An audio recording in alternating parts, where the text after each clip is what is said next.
Chapter 1. Leaving with Nothing. Yang Jian, if there are no objections, then please sign. Gazing intently at the divorce agreement laid out on the table, Yang Jian's fury simmered just beneath the surface. He surveyed the room, taking in the gathering of individuals present.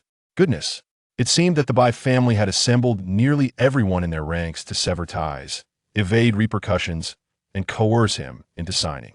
Yang Jian, don't blame us for being heartless. If there's anyone to blame, it's your mentor for offending the wrong person.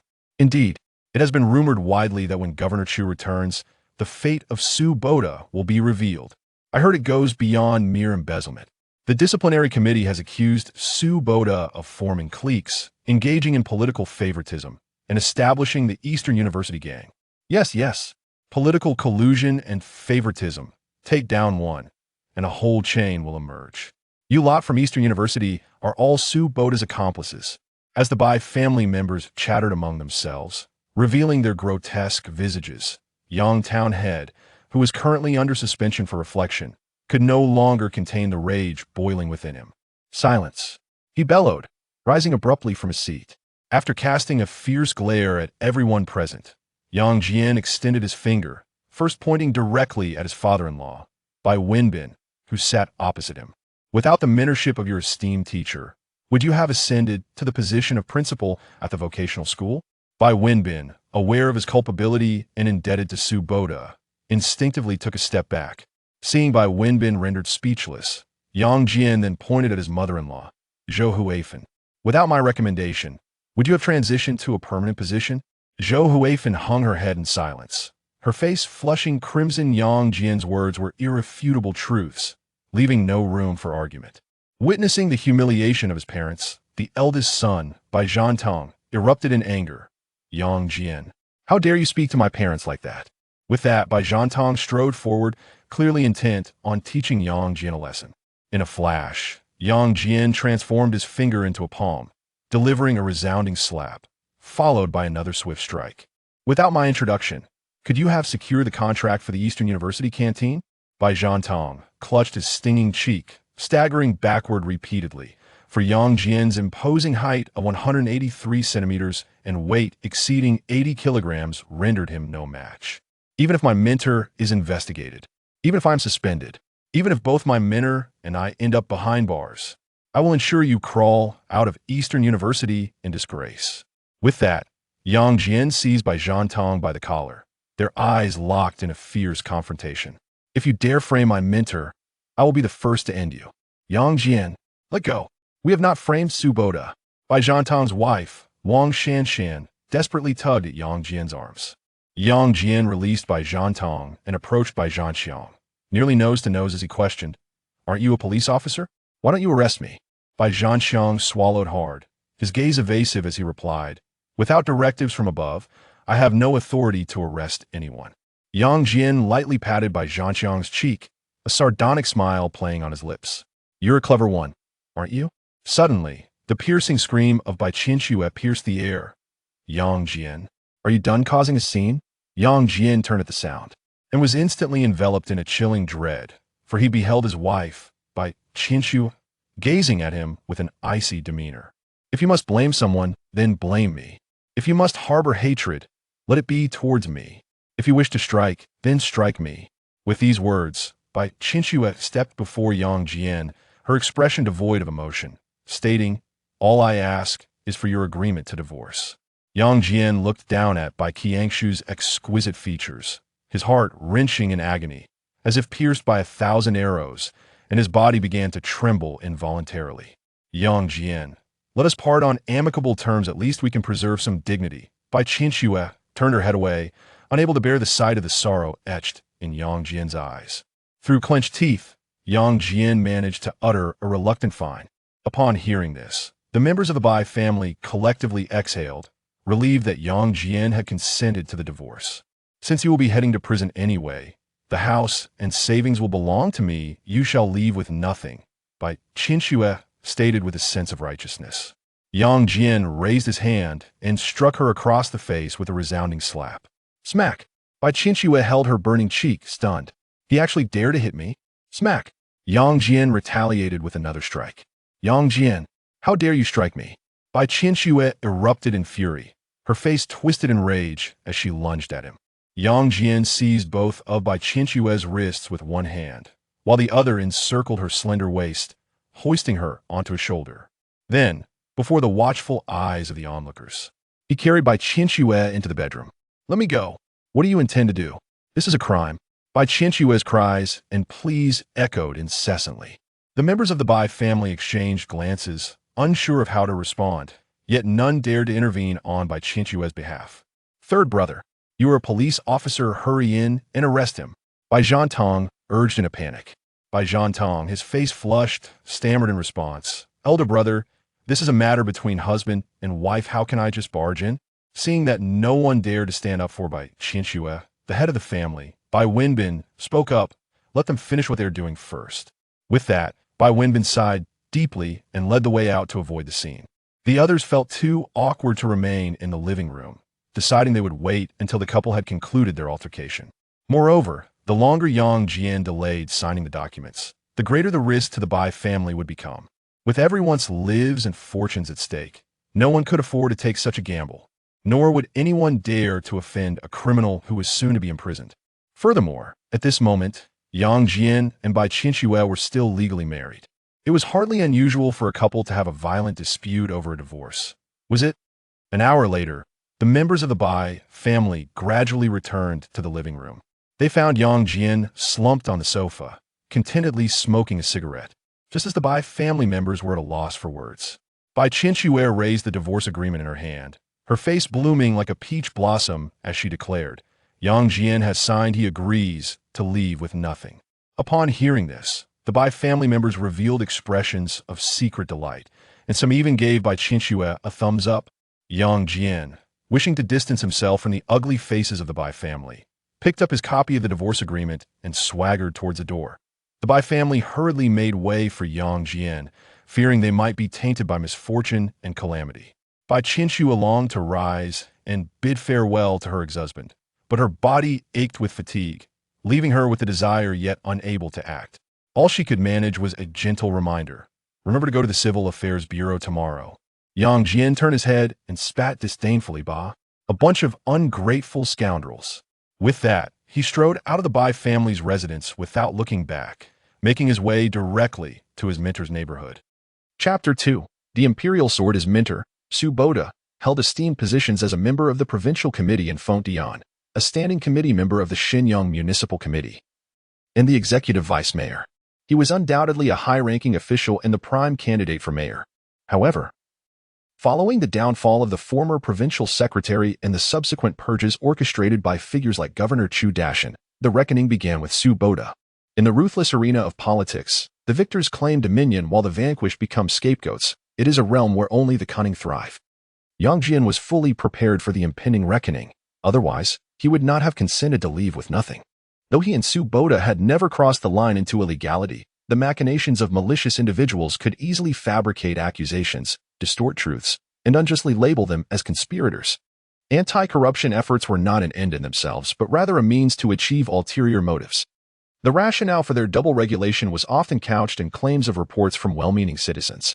After knocking 3 times, the door was finally opened by his mentor's wife. "Bai Fengqin, what brings you here again?"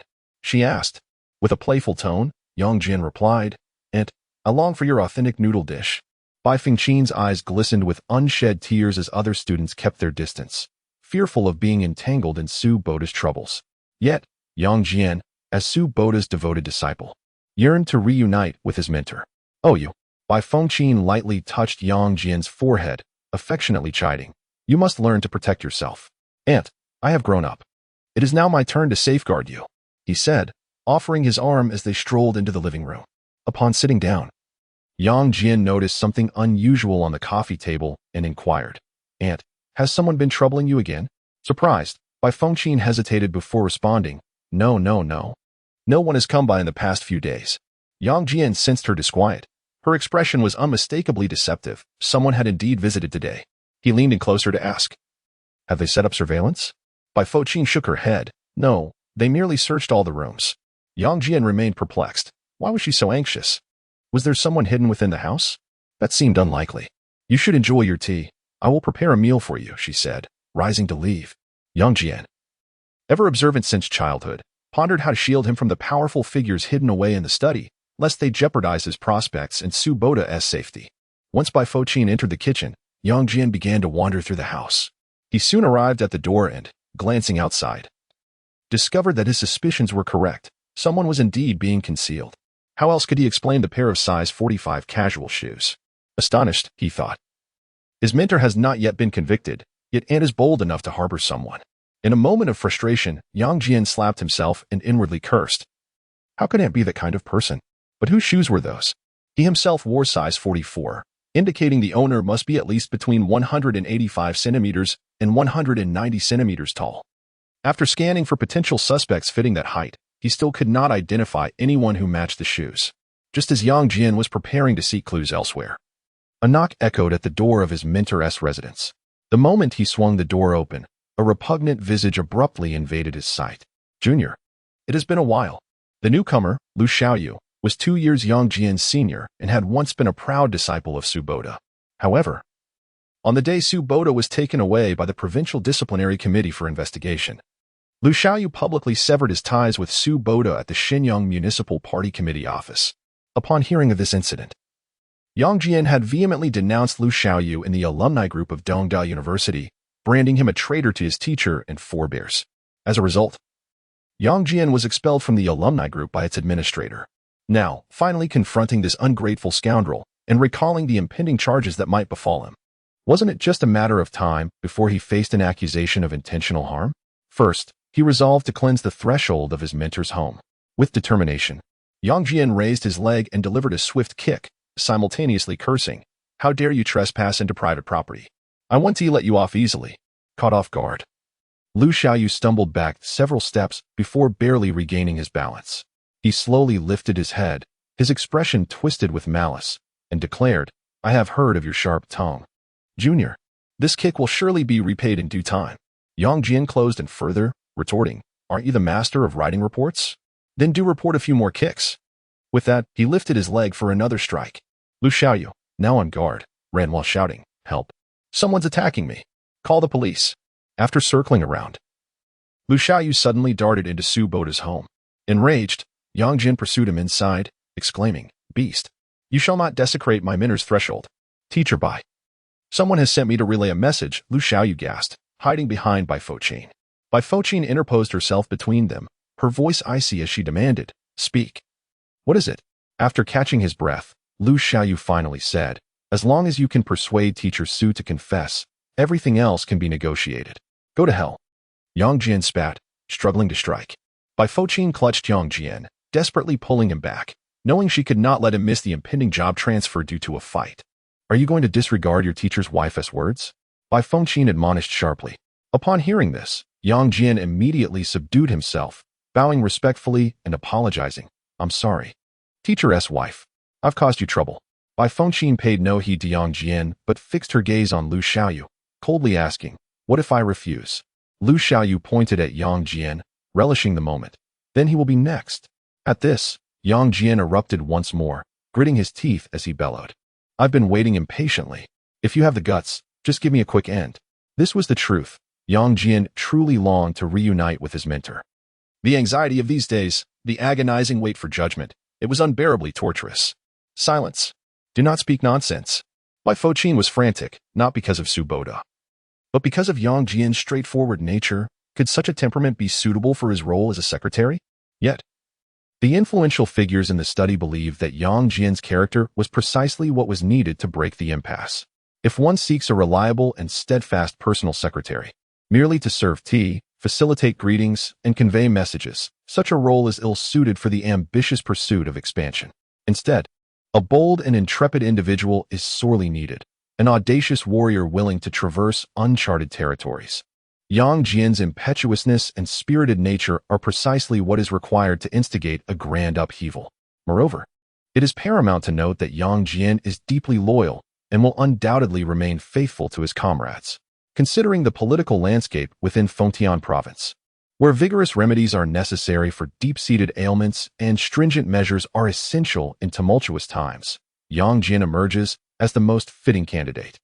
He bears a striking resemblance to power itself, a double-edged sword, capable of inflicting harm upon others or oneself. Should one successfully harness Yang Jian's potential, he could serve as a formidable instrument, capable of wielding authority over provincial leaders and subjugating officials alike. Conversely, if one fails to grasp the essence of Yang Jian, it would be prudent to ensure a safe passage for him upon departure from Fengdian. Chapter 3. Childhood Sweethearts. After scolding Lu Xiaoyu away, Bai Fouqin brought a steaming bowl of dumpling soup to Yang Jian, urging him to eat quickly while it was still hot. Upon hearing her words, Yang Jian felt a sense of foreboding. His mentor's wife was clearly trying to hasten his departure, which suggested that someone was indeed being concealed. Qing'er's flight is at 4 o'clock. You should go to the airport to pick her up. What? The chubby girl is back? Yang Jian raised his head in surprise, looking at his mentor's wife, bewildered that they had agreed not to inform her just yet. Bai Fouqin smiled and nodded. It can't be hidden any longer. Qing'er already knows. Sighing, Yang Jian dejectedly remarked, "It's about time to see her," otherwise he trailed off. Swallowing the rest of his words, the sudden return of the chubby girl must mean she was preparing for the worst, coupled with the looming prospect of his impending sentence. Yang Jian instantly lost his appetite, gulping down the boiling dumpling soup in just a few bites. Accepting the car keys offered by his mentor's wife, Yang Jian rose and made his way to the door, slipping on a pair of size 45 casual shoes. Who could believe that such a prominent official, a department head with considerable authority, could only afford a second-hand Passat? Driving his mentor's old car, Yang Jian sped along the highway towards Taoxian Airport. The chubby girl, named Su Qing, was the only daughter of his mentor, Su Boda. They were the same age, with Su Qing being born merely 3 months prior to Yang Jian. Their relationship could certainly be described as childhood sweethearts, until Yang Jian, enamored by beauty, married the campus belle, Bai Qianxue, out of spite. Su Qing had gone abroad for her studies, and it had been 7 years since she left. Today marked her first return.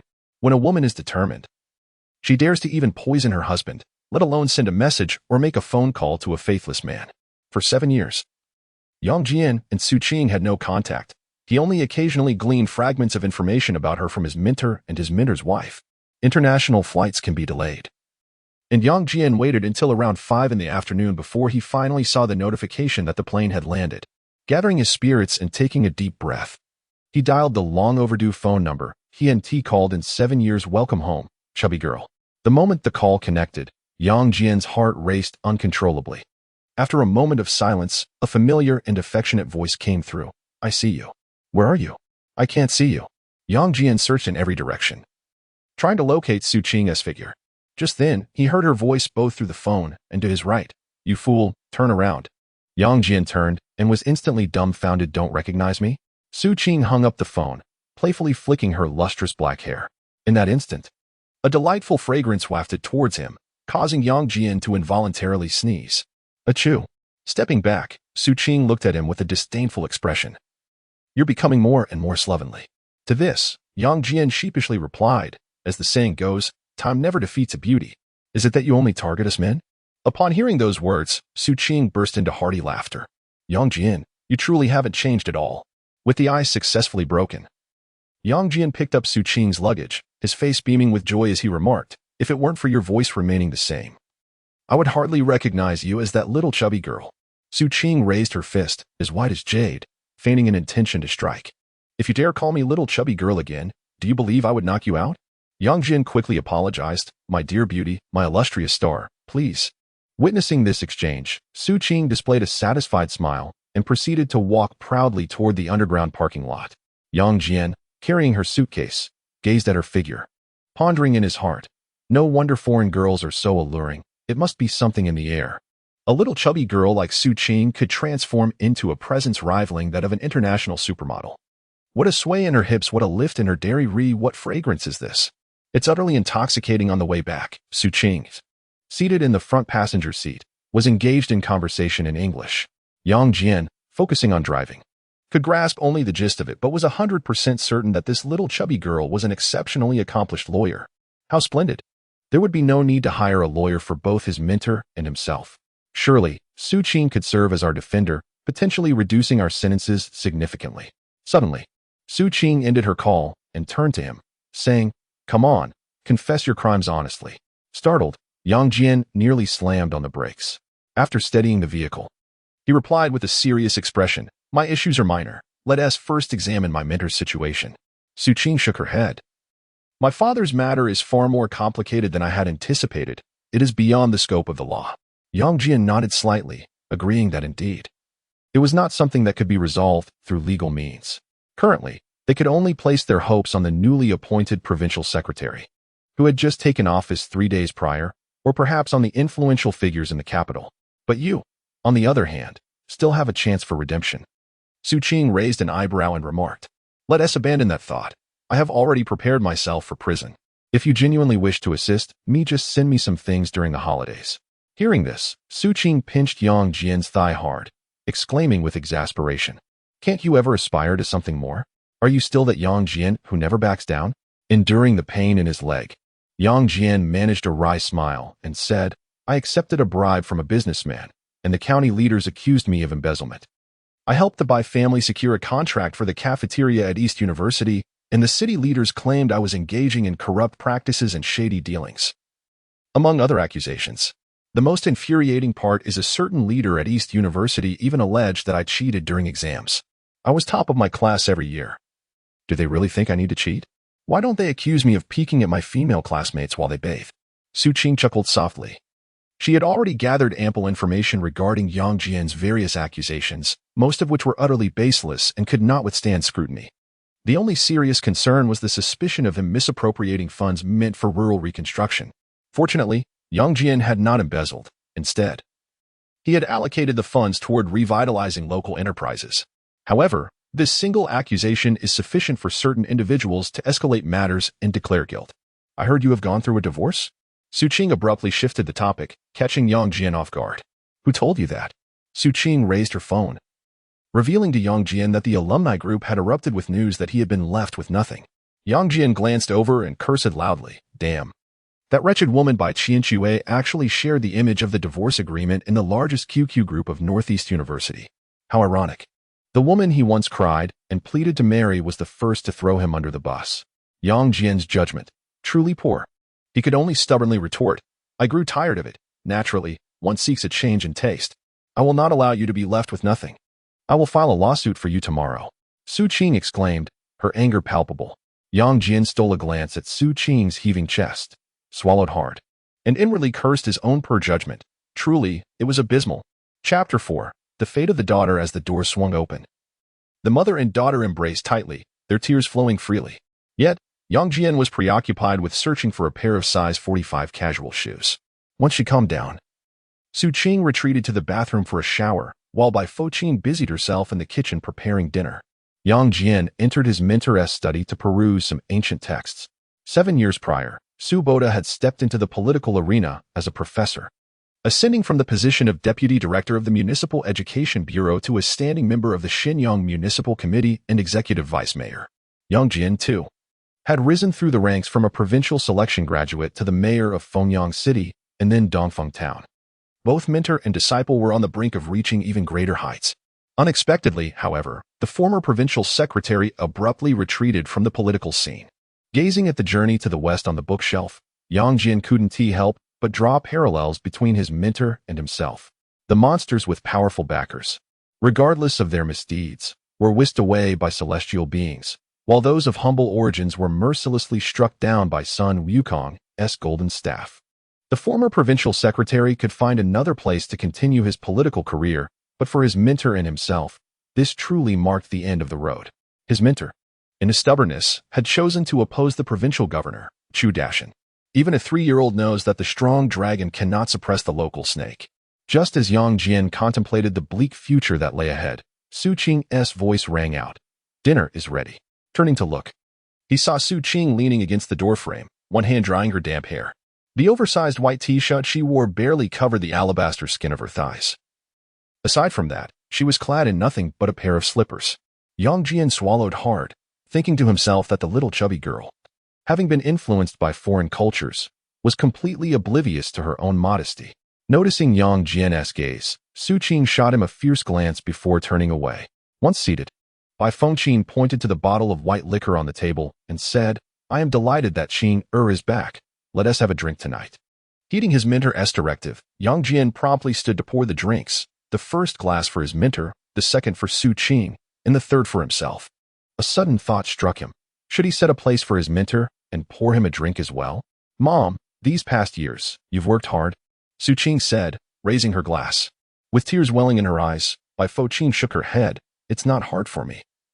I just miss you and worry about you being alone out there. Unable to bear the melancholic scene, Yang Jian interjected playfully, the real hardship falls on our mentor. Let us raise a glass in his honor.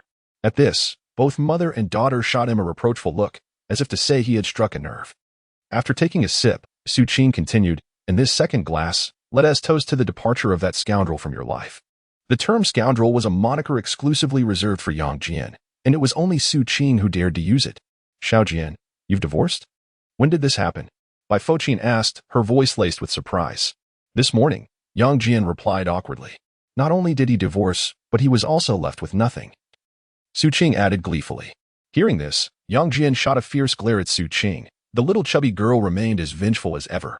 At this moment, Bai Fouqin forcefully slammed her palm against the table and exclaimed, leave him. Yang Jian was momentarily taken aback, pondering the meaning behind his mother-in-law's words. Did she wish for him to be cast out entirely? Was she seeking revenge for his past decision not to marry Su Qing? Xiao Jian, in the future, keep your distance from the Bai family to avoid further entanglements, Bai Fouqin earnestly advised. Yang Jian, bewildered, nodded in agreement, thinking to himself that he would soon be imprisoned and would indeed keep a wide berth. Mother, the Bai family is too oppressive. I must sue them on Xiao Jian's behalf, Su Qing declared with indignation. No, we must expedite the paperwork and avoid any complications that could prolong our troubles. Bai Fouqin interjected anxiously. In this perplexing scenario, Yang Jian was even more confused, questioning his mother-in-law's intentions. How could she possibly be so supportive of Su Qing seeking financial restitution, which would be beneficial for establishing connections? Mother, please, let this matter be, Su Qing insisted. Xiao Jian, do not go to the Civil Affairs Bureau tomorrow. Su Qing was resolute in her desire to defend Yang Jian's honor. Absolutely not. We must proceed with the paperwork tomorrow. Bai Fouqin insisted authoritatively. Why is that? Yang Jian and Su Qing asked in unison. Bai Fouqin was momentarily at a loss for words, struggling to conjure a flawless excuse. The need to conceal her connections with influential figures weighed heavily on her, as exposing such ties could jeopardize future plans. After much contemplation, Bai Fouqin decided to be forthright. Qinger, you are nearing 30. Isn't it time for you to marry? Upon hearing this, both Su Qing and Yang Jian instinctively lowered their heads. Seeing their reaction, Bai Fouqin's heart leapt with joy, sensing an opportunity. Xiao Jian, you must be aware of the reason why Qingyo has remained single all this time, right? She prompted Yang Jian.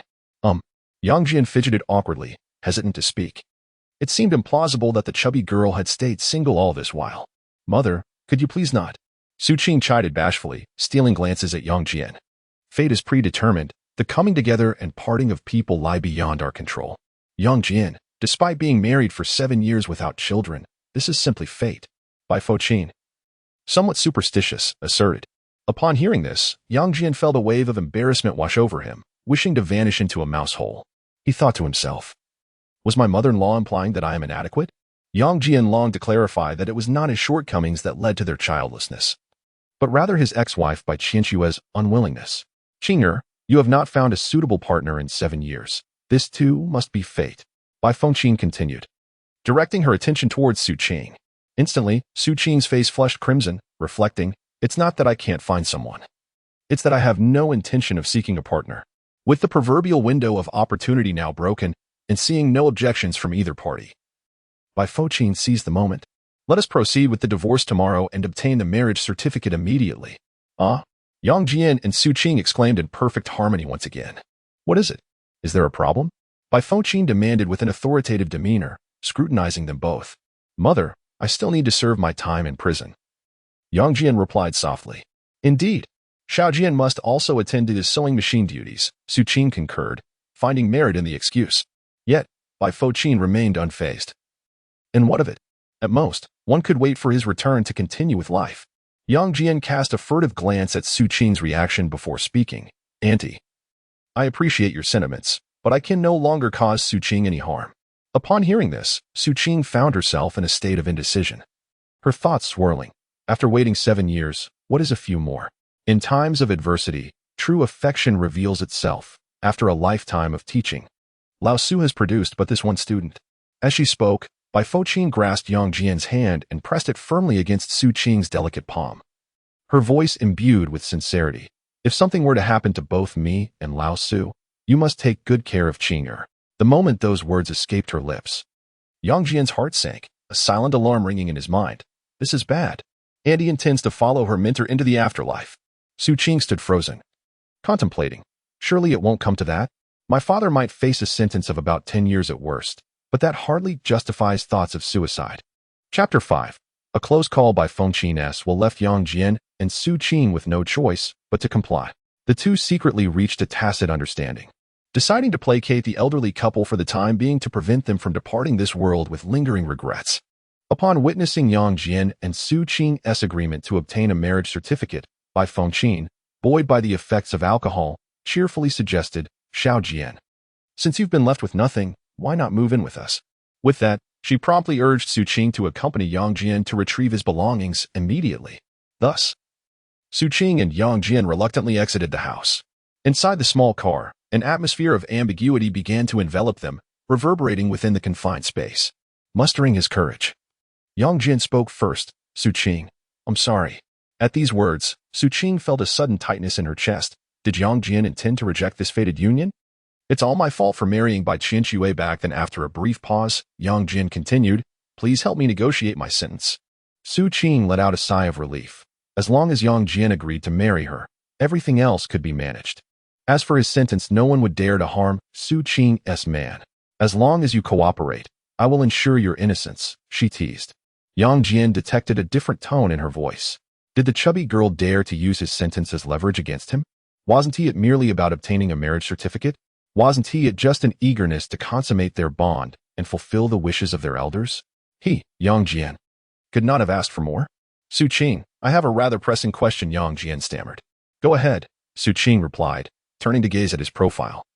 Thinking to herself, what a loss. Yang Jian is no longer as handsome as before. Yang Jian hesitated, grappling internally with whether to ask his question or fear the repercussions.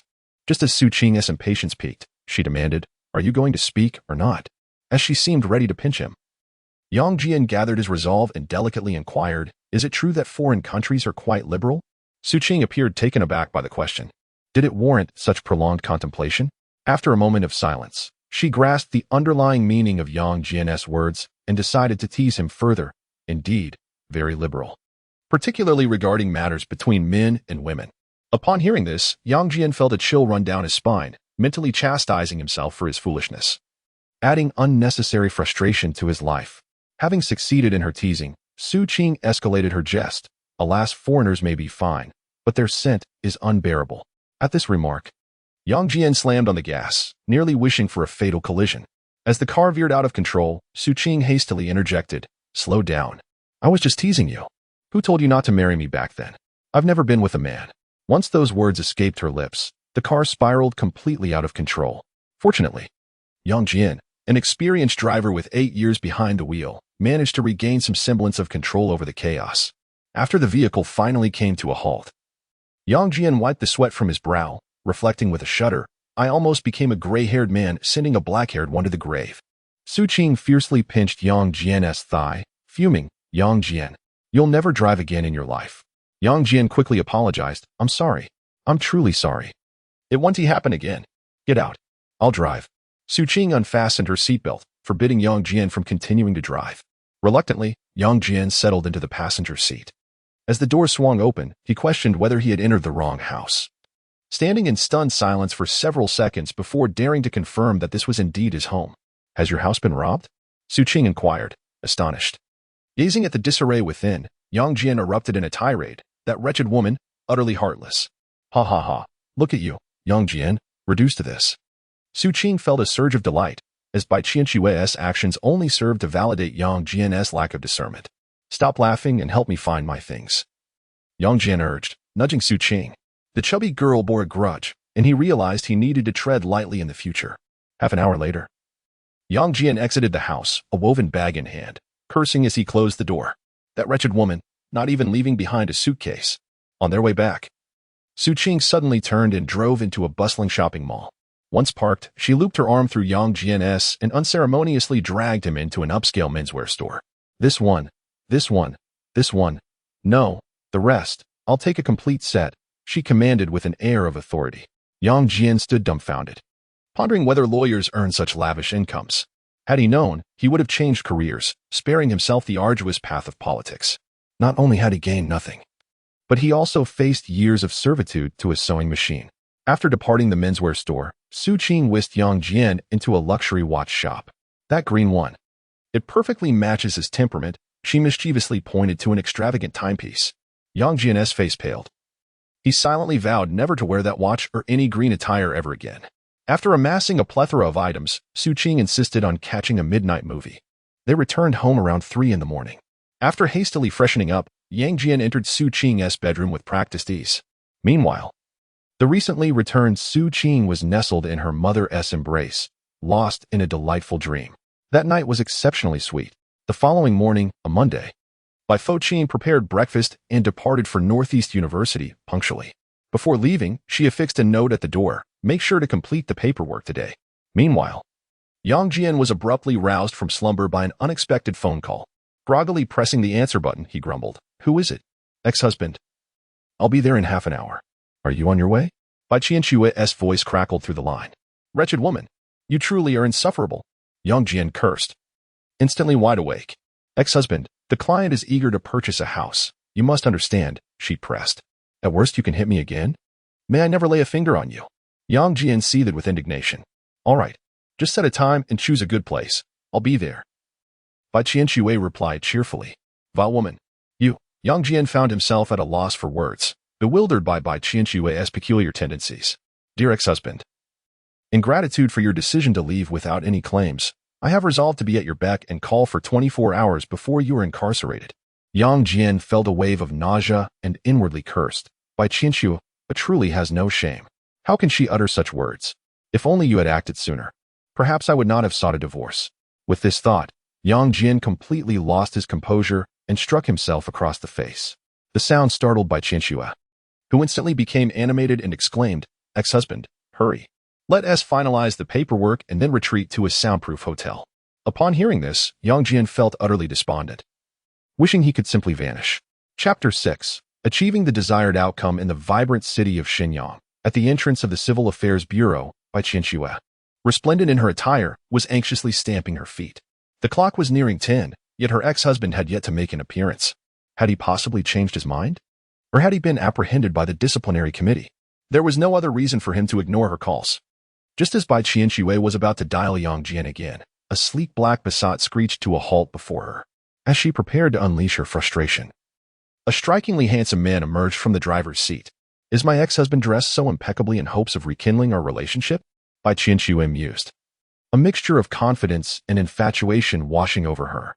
Yang Jian, indifferent to her presence, made his way to the passenger side. With his left hand securing the door and his right hand shielding the edge, he charmingly instructed, "Take your time." Su Qing nodded with a smile, extending her delicate hand. With Yang Jian's assistance, she gracefully alighted from the vehicle. Witnessing this scene, Bai Qianshui was instantly engulfed by fury, shouting, "You scoundrel! How dare you bring a mistress?" At that moment, Su Qing removed her sunglasses, revealing a visage of exquisite beauty, and greeted her old acquaintance, Bai Qianshui. It has been a while. Her intention was to provoke Bai Qianshui, defending Yang Jian in the process. Bai Qianshui was momentarily taken aback, as this stunning woman bore no resemblance to the Su Qing she remembered. Upon closer inspection, however, she found something familiar in the woman's features. Yet she could not place her. Displaying the professionalism expected in the finance industry, she smiled and inquired, "Hello, have we met before?" Su Qing smiled back and took Yang Jian's arm, replying, "I am Su Qing." "What?" Bai Qianshui was utterly dumbfounded. "She is Su Qing? How could that be?" In Bai Qianshui's memory, Su Qing had always been an unattractive, dark-skinned woman. Yet the Su Qing before her now resembled a glamorous celebrity, akin to an international supermodel. There was no way they could be the same person. The transformation of an ugly duckling into a beautiful swan was not something that happened in reality. This was not a fairy tale. "We must complete the paperwork first. We can discuss later," Yang Jian stated coldly. "No." Bai Qianshui snapped out of her shock. Screaming like a madwoman, "I will not allow you two to be together. Are you out of your mind?" Who I choose to be with is none of your concern. Yang Jian retorted angrily. Yet Bai Qianxue was utterly consumed by her madness, her face contorted as she shrieked, "Even if we divorce, you are not permitted to find someone else." Goodness! Yang Jian could not help but exclaim, inwardly cursing, this is truly a spectacle. Jealousy can indeed distort one's appearance. Bai Qianxue, the divorce agreement is effective. Your marital relationship with Yang Jian has been terminated, Su Qing reminded her expressionlessly. You're talking nonsense. We are not divorced yet. As she spoke, Bai Qianxue retrieved the divorce agreement from her bag, frantically tearing it apart like a madwoman, shouting, not divorced, not divorced, not divorced. Upon witnessing this spectacle, Yang Jian and Su Qing were momentarily stunned, realizing that had they known it would unfold this way, they would have refrained from provoking Bai Qianxue. Bai Qianxue, I am on the verge of imprisonment. Are you not afraid of being implicated? Yang Jian attempted to rouse her. At the sound of his words, Bai Qianxue's body visibly swayed. Before she lifted her head, her crimson eyes fiercely locked onto Yang Jian. After a moment of mutual gaze, Bai Qianxue articulated each word with determination, afraid, yet not afraid. Upon hearing this, Yang Jian felt a surge of frustration. He was acutely aware of Bai Qianxue's steadfast nature. Once this woman set her mind, even 100 oxen could not sway her resolve. It was all Su Qing's fault for insisting on dressing like a superstar. What woman would not be consumed by jealousy at the sight of her beauty and figure? Moreover, Bai Qianxue had always taken pride in her own appearance. Losing to her rival today would undoubtedly ignite her deep-seated competitive spirit. As the atmosphere grew tense, Su Qing stepped forward, looking down at the 165 centimeters tall Bai Qianxue, and disdainfully declared, then we shall meet in court. Bai Qianxue boldly retorted, without a hint of retreat, you shall never marry Yang Jian in your lifetime. Just as the two women faced off, Yang Jian's phone rang. Upon glancing at the screen, he noticed an unfamiliar number. After a moment's hesitation, he pressed the answer button. Hello, who is this? A deep, authoritative voice resonated on the other end. Is this Yang Jian from Dongfeng Town? I am Yang Jian. May I inquire who is calling? Yang Jian responded with furrowed brows, feeling inexplicably anxious. This afternoon at 2 o'clock, in the provincial government compound, call this number. With that, the call ended. Yang Jian's heart sank. He thought, this is bad. It must be the provincial disciplinary committee summoning me for questioning, and I may never return. With that thought, he pulled apart the still confronting Su Qing and Bai Qianxue, coldly stating, the provincial disciplinary committee wishes to speak with me, and my time is limited. At this revelation, both women were taken aback, realizing that the inevitable had come to pass. Bai Qianxue, I will ask you one last time. Will you part ways today? Yang Jian inquired with a stoic expression. Bai Qianxue lowered her gaze, contemplating for what felt like an eternity, before slowly nodding, as if her spirit had been momentarily lost. Very well. Let us not waste time. With that, Yang Jian turned and strode into the Civil Affairs Bureau. Half an hour later, Yang Jian was the first to exit the Civil Affairs Bureau, followed closely by Bai Qianxue, her eyes reddened with tears. Yang Jian. Bai Qianxue grasped his arm with one hand while retrieving a pre-prepared bank card with the other. A small token. Purchase whatever you desire. The remainder, reserve it for nurturing connections. With that, Bai Qianxue turned and fled. Yang Jian stood in astonishment. Could it be that this notoriously frugal woman had finally loosened her purse strings? Was the sun rising in the west? He could hardly believe this scene was real. At that moment, Su Qing, who had been waiting, suddenly seized Yang Jian's arm, unceremoniously dragging him back towards the Civil Affairs Bureau. Su Qing, I cannot bring you further harm.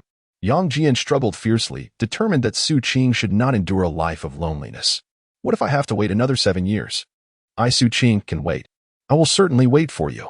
Su Qing cried, her voice thick with emotion.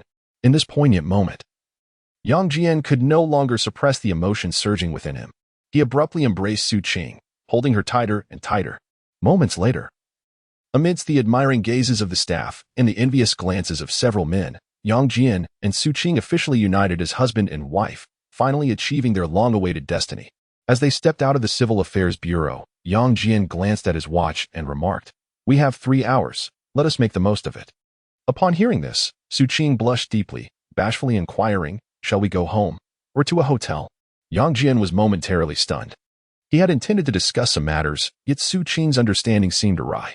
After a brief hesitation and a hard swallow, he took Su Qing's delicate hand and exclaimed with urgency, to a hotel near the provincial committee. Time waits for no one. Yang Jian pressed the accelerator. and the Passat sped toward the upscale hotel near the provincial committee. To hell with the traffic lights. After all, he was headed for prison anyway. Who cares about a driver's license now? Chapter 7. Brothers in Life and Death. The intersection, which should have been a seamless passage, was rendered impassable due to a traffic accident. The primary cause of this misfortune was a black Passat that had recklessly sped through a yellow light. Do you even know how to drive? Are you in such a hurry to meet your maker? A burly man with a buzz cut berated the driver, Yang Jian, while pointing an accusatory finger at him. In response to this provocation, Yang Jian disregarded Su Qing's attempts to dissuade him, flung open the car door, and seized the man's collar, roaring, "I'm in a rush to get to prison." Upon hearing this, the man immediately faltered and hastily attempted to placate him. "Brother, you're still young. Don't tread the path of crime." Yang Jian released his grip and shouted, "How much?" Momentarily taken aback, the man raised 3 fingers and timidly suggested, "How about 300? Are you certain?" Yang Jian narrowed his eyes, threateningly. The man quickly revised his offer. "Then let it be 500. What do you mean? Do you think me easy prey?" Yang Jian retorted, incensed. "A mere old Xiaoli car. With just a scrape of paint, how dare he ask for 500? Brother, let us not say anything more. Consider it the beginning of a friendship. 1,000. The man declared with a sense of righteousness. "Damn, you're extorting me," Yang Jian shouted, preparing to teach him a lesson, ready to let it all go. Seeing the situation escalate, the man frantically explained, "Brother, I'm the one paying you. How could this be extortion?" Yang Jian paused, his fist suspended in midair, bewildered. "You're giving me money? Shouldn't I be the one compensating you?" The man sighed in relief. "Brother, money is but a trifling matter. Do not engage in unlawful acts." At this, Yang Jian retracted his fist and smiled. "No worries. My brother isn't concerned about a few days." Upon hearing this, the man was drenched in cold sweat, thinking, could this fellow be a desperate outlaw? With this thought in mind, the man hastily said, "Brother, wait a moment. I'll grab the money from my car." "No need." Yang Jian grasped the man's shoulder, declaring with grandiosity, "Let us consider this a friendship forged through misfortune. There is no need for compensation." The man's face lit up with joy, not solely due to the financial aspect, but rather because of the young man's character, which resonated with him splendidly. He immediately felt a desire to befriend him and said, "I'm Wang Dana. What is your name, brother?" "Yang Jian." Yang Jian extended his right hand, reciprocating the courtesy. Wang Dana gripped it firmly, exclaiming warmly, "Let us go. I'll treat you to a meal and help ease the nerves of your companions in the car." However, Yang Jian was not inclined to dine. He merely wished to make the most of his dwindling freedom. Politely, he replied, "Brother Wang, let us meet again when I'm out." As soon as he finished speaking, Wang Dana's expression wavered, albeit fleetingly, but he did not release his grip, insisting, "Brother, I know a few influential figures. Perhaps I can be of assistance." Before Yang Jian could respond, the hastily arriving traffic officer barked, "Whose car is this? Why has it been moved yet?" "Officer, I apologize. We will move the car right away," Wang Dana hastily interjected. Yet, the traffic policeman remained relentless, his tone growing increasingly severe. "Do you know where you are? Are you aware that the provincial party committee is just ahead? Do you comprehend the consequences of causing a traffic jam?" Wang Dana was about to calm the situation when Yang Jian interjected, "What's the problem? Is it prohibited to cause a disturbance at the provincial entrance? Can they add more years to my sentence?" Upon hearing this, the traffic officer appeared alarmed and immediately called for backup over the radio. Wang Dana was left dumbfounded, beginning to regret his choices. Thinking to himself, could it be that Yang Jian is truly a wanted criminal? Identification and driver's license, the officer insisted, wary of the situation, striving to keep Yang Jian at bay while awaiting assistance from his colleagues. Yang Jian shot the officer a glare before retrieving his identification from his pocket and tossing it over. "I'll go grab my driver's license from the car." The officer accepted the ID and cautiously followed Yang Jian toward the black Passat. Inside the vehicle, Su Qing held up the driver's license, smiling as she teased, "I told you driving isn't your forte." Yang Jian grinned as he accepted the license, cursing himself for missing the only opportunity he had. The officer, all the while, delayed the situation while remaining poised to apprehend Yang Jian. It wasn't until Yang Jian's information crackled through the radio that the officer finally exhaled in relief. However, given the commotion they had caused, the only option was to escort the parties involved to the nearby traffic station to resolve the matter swiftly. Thus, Yang Jian, Su Qing, and Wang Dana found themselves at the traffic station near the provincial committee. In the processing hall, the officers repeatedly educated Yang Jian and Wang Dana about the law. to which they could only nod in compliance. After completing all the necessary procedures, Wang Dana, still not willing to give up, insisted on treating Yang Jian and Su Qing to a meal. Yang Jian glanced at the dwindling time and gladly accepted. Wang Dana wished to take Yang Jian and Su Qing to a high-end restaurant, but Yang Jian cited a prior engagement at 2 o'clock, prompting them to settle for a modest eatery nearby. Once seated and awaiting their meal, Wang Dana, with unwavering loyalty, said, "Brother, share your concerns with me. Perhaps I can truly assist you." Yang Jian smiled ruefully and shook his head, thinking, unless you have an exceptionally good relationship with the new provincial secretary, not even a deity could save us. However, Su Qing was keen not to miss any opportunity, inquiring, "Brother Wang, do you know anyone at the Provincial Discipline Inspection Commission?" Upon hearing this, Wang Dana nodded vigorously. "I know a director. Is that sufficient?" Yang Jian was taken aback, realizing the truth in the saying, "Do not judge a book by its cover." Su Qing exclaimed with delight, "Brother Wang, would you be so kind as to introduce us?" "Absolutely. It just so happens that it's lunchtime," Wang Dana replied, promptly pulling out his phone to check his contacts. Yang Jian pressed his hand on Wang Dana's phone, cautioning, "Brother Wang, now may not be the best time to call. Perhaps a text message would suffice." But Wang Dana dismissed the concern nonchalantly. "No worries, we are brothers. There is no need for such reservations." After gauging Wang Dana's abilities, Yang Jian ceased his interference, patiently awaiting the call that might offer him salvation. Wang Dana activated the speakerphone, and the call connected almost instantaneously. "Dana, what's up? Are you looking to invite me for a drink again?" "I need to inquire about something," Wang Dana replied with a sense of pride. "What is it?" The other party responded with remarkable alacrity, devoid of any hesitation. "Could you possibly shed some light on why the Provincial Discipline Inspection Commission is interviewing Yang Jian from Dongfeng Town?" "Dongfeng Town is Yang Jian? I've never heard of him." After a brief pause, the other person added, "Are you out of your mind? The Provincial Discipline Inspection Commission would never interview a rural official." At that moment, Yang Jian raised his phone and mouthed to Wang Dana to ask for the landline number. Wang Dana promptly relayed a series of digits, requesting the other party to assist in verifying it. On the other end, the sound of a contact list being scrolled through echoed. Moments later, the other party exclaimed in astonishment that it's the Secretary General's landline. "Where did you get that from?" Upon hearing this, Yang Jian, Su Qing, and even Wang Dana himself were left utterly dumbfounded, frozen in disbelief. Chapter 8. The Provincial Committee compound. Several minutes later, a slender yet capable middle-aged man pushed open the door to the private room. Wang Dana immediately stood up to introduce. "This is Li Liang, my good friend for over a decade. Mayor Yang and Lawyer Su, you will find him a kindred spirit." Yang Jian hurriedly extended his hands, bowing slightly as he greeted, "Good day, Director Li." Li Liang smiled as he shook hands with Yang Jian, and then offered a symbolic handshake to Su Qing. Once seated, Li Liang lightly adjusted his glasses and jested, "The Secretary General is undoubtedly the busiest steward in the province. His ability to meet with you amidst such a hectic schedule must indicate a matter of great importance." As soon as he finished speaking, Yang Jian replied with a smile, "To be frank, I am equally in the dark. However, I believe it pertains to my mentor's case." "What case?" Li Liang inquired, both curious and astonished, as it was unusual for the Secretary General to involve himself in such matters.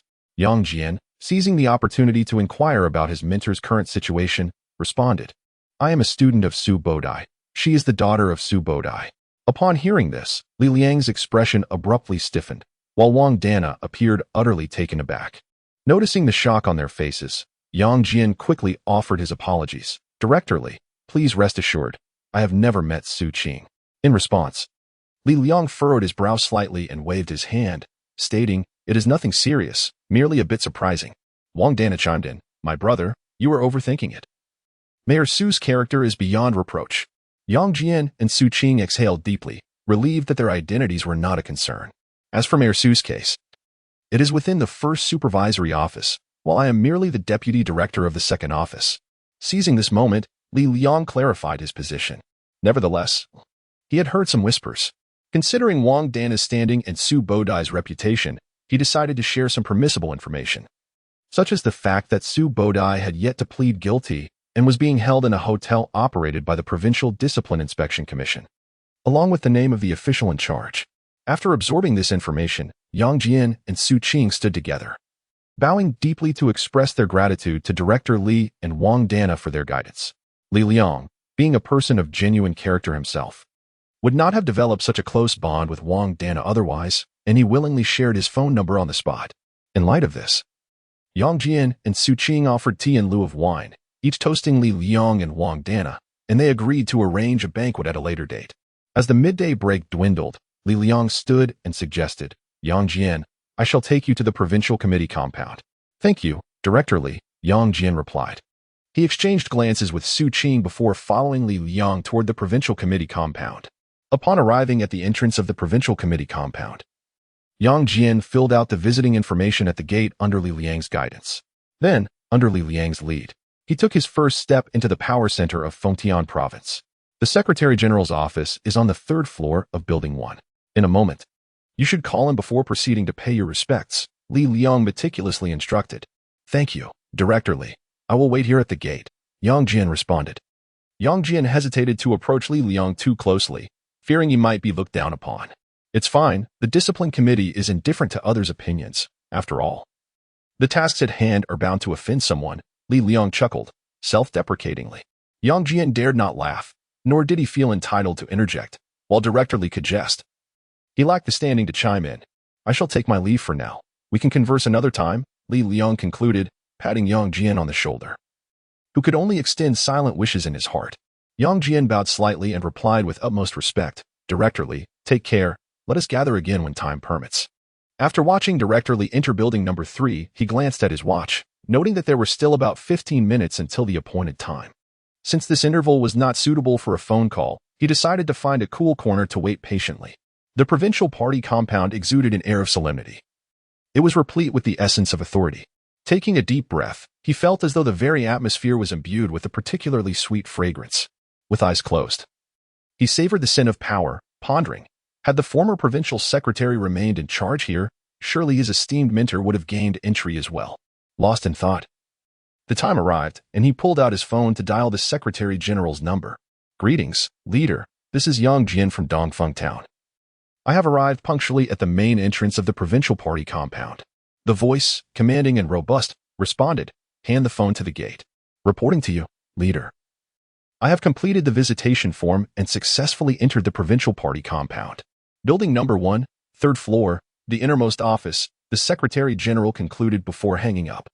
As Yang Jian switched off his phone, he marveled inwardly, such imposing authority. Truly the steward of Fengtian Province. Following Li Liang's guidance, Yang Jian made his way directly to building number 1.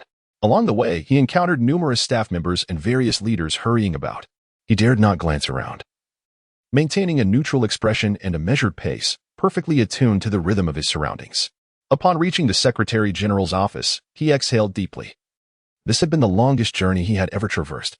Adjusting his attire and checking his appearance, Yang Jian summoned his courage and knocked on the Secretary General's door.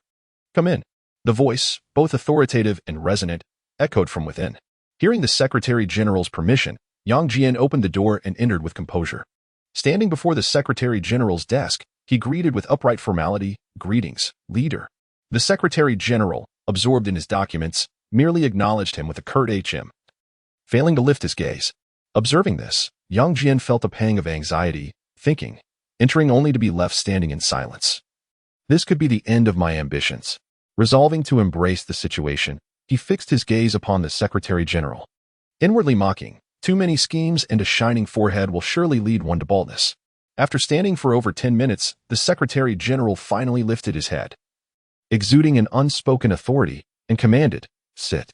Even in the face of impending doom, Yang Jian dared not take liberties but aimed for leniency, hoping for an early release to join his wife.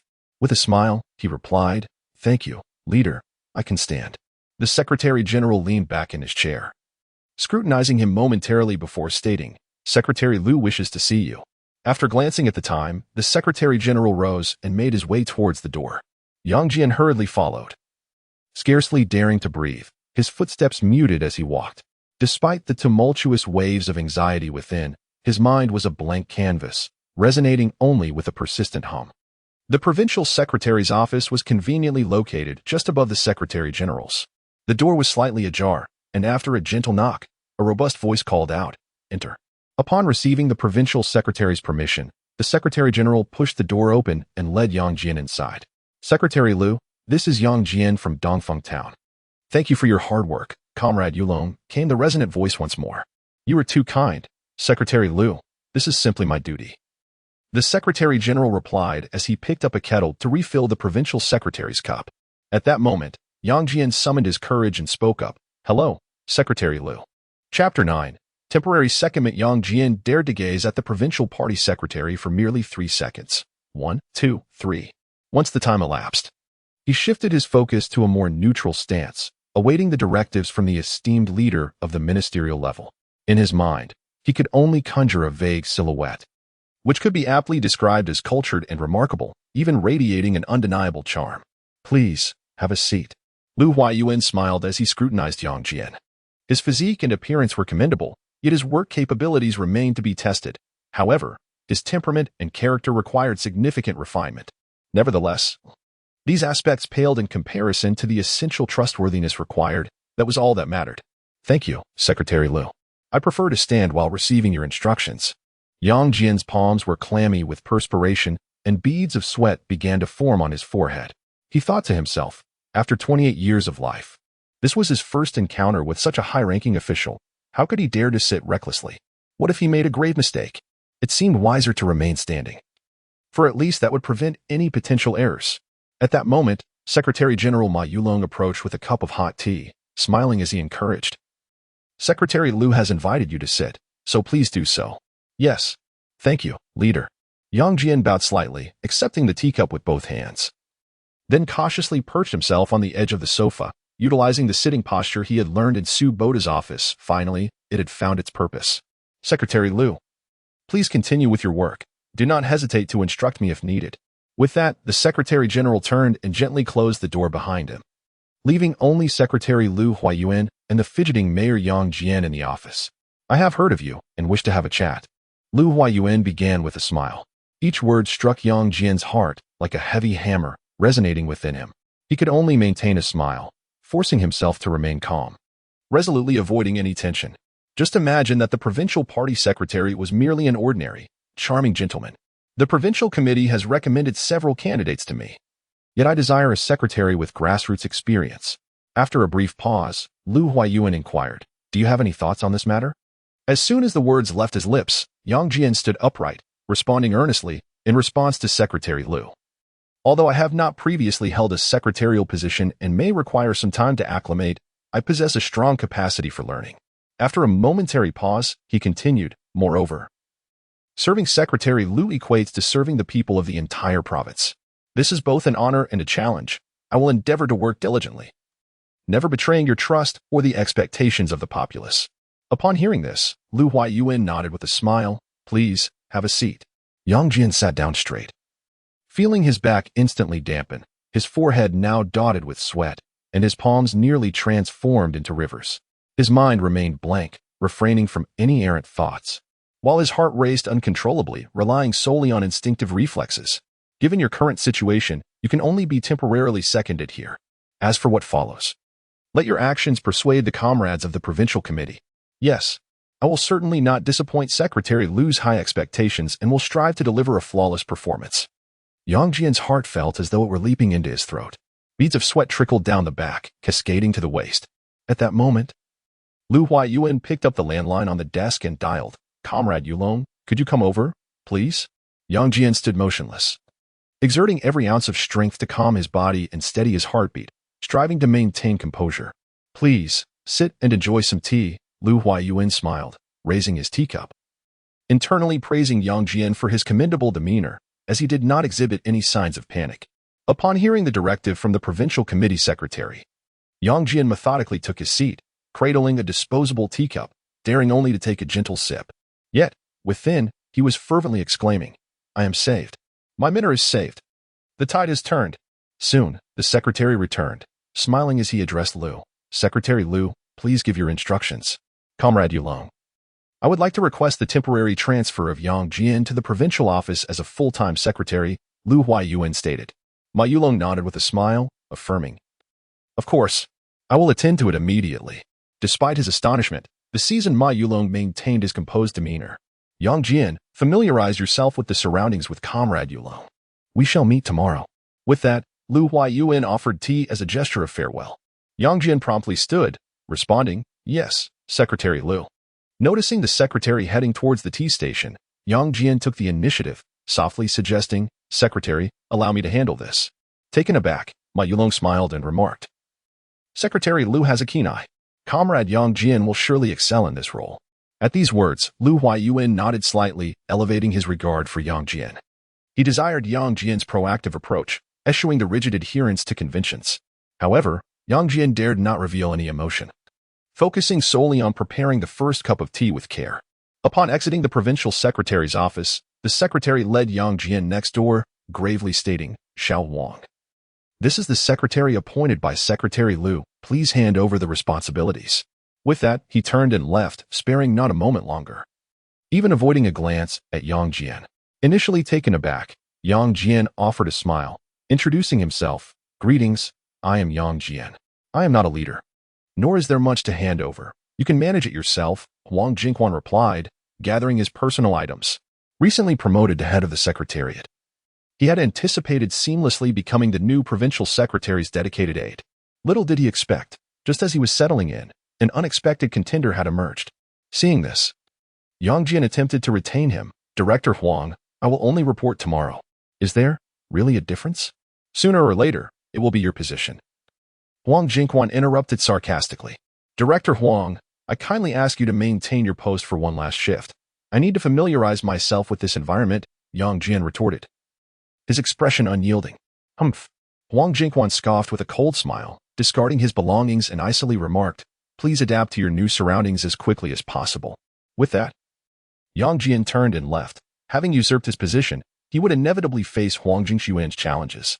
Consider this: if such an event were to befall anyone, would they not be tempted to eliminate the other party instantly? If blame must be assigned, it is to the position of the premier's first secretary, irresistibly alluring. There is no time to ponder the feelings of others. The immediate priority is to swiftly ascertain the general circumstances of the provincial committee compound. However, happiness has arrived so unexpectedly that Yang Jian is utterly at a loss regarding where to begin. Exiting Building 1, he activated his phone to send a message of joy to Director Li. Subsequently, he dialed Su Qing's number to convey this astounding piece of news directly to her. Just as he hung up from Su Qing, Director Li's call came through. "Brother, where are you?" "Brother Li, I'm at the entrance of Building 1. Where should I go to obtain a pass?" Yang Jian, in a show of camaraderie, reciprocated the fraternal tone adopted by Li Liang.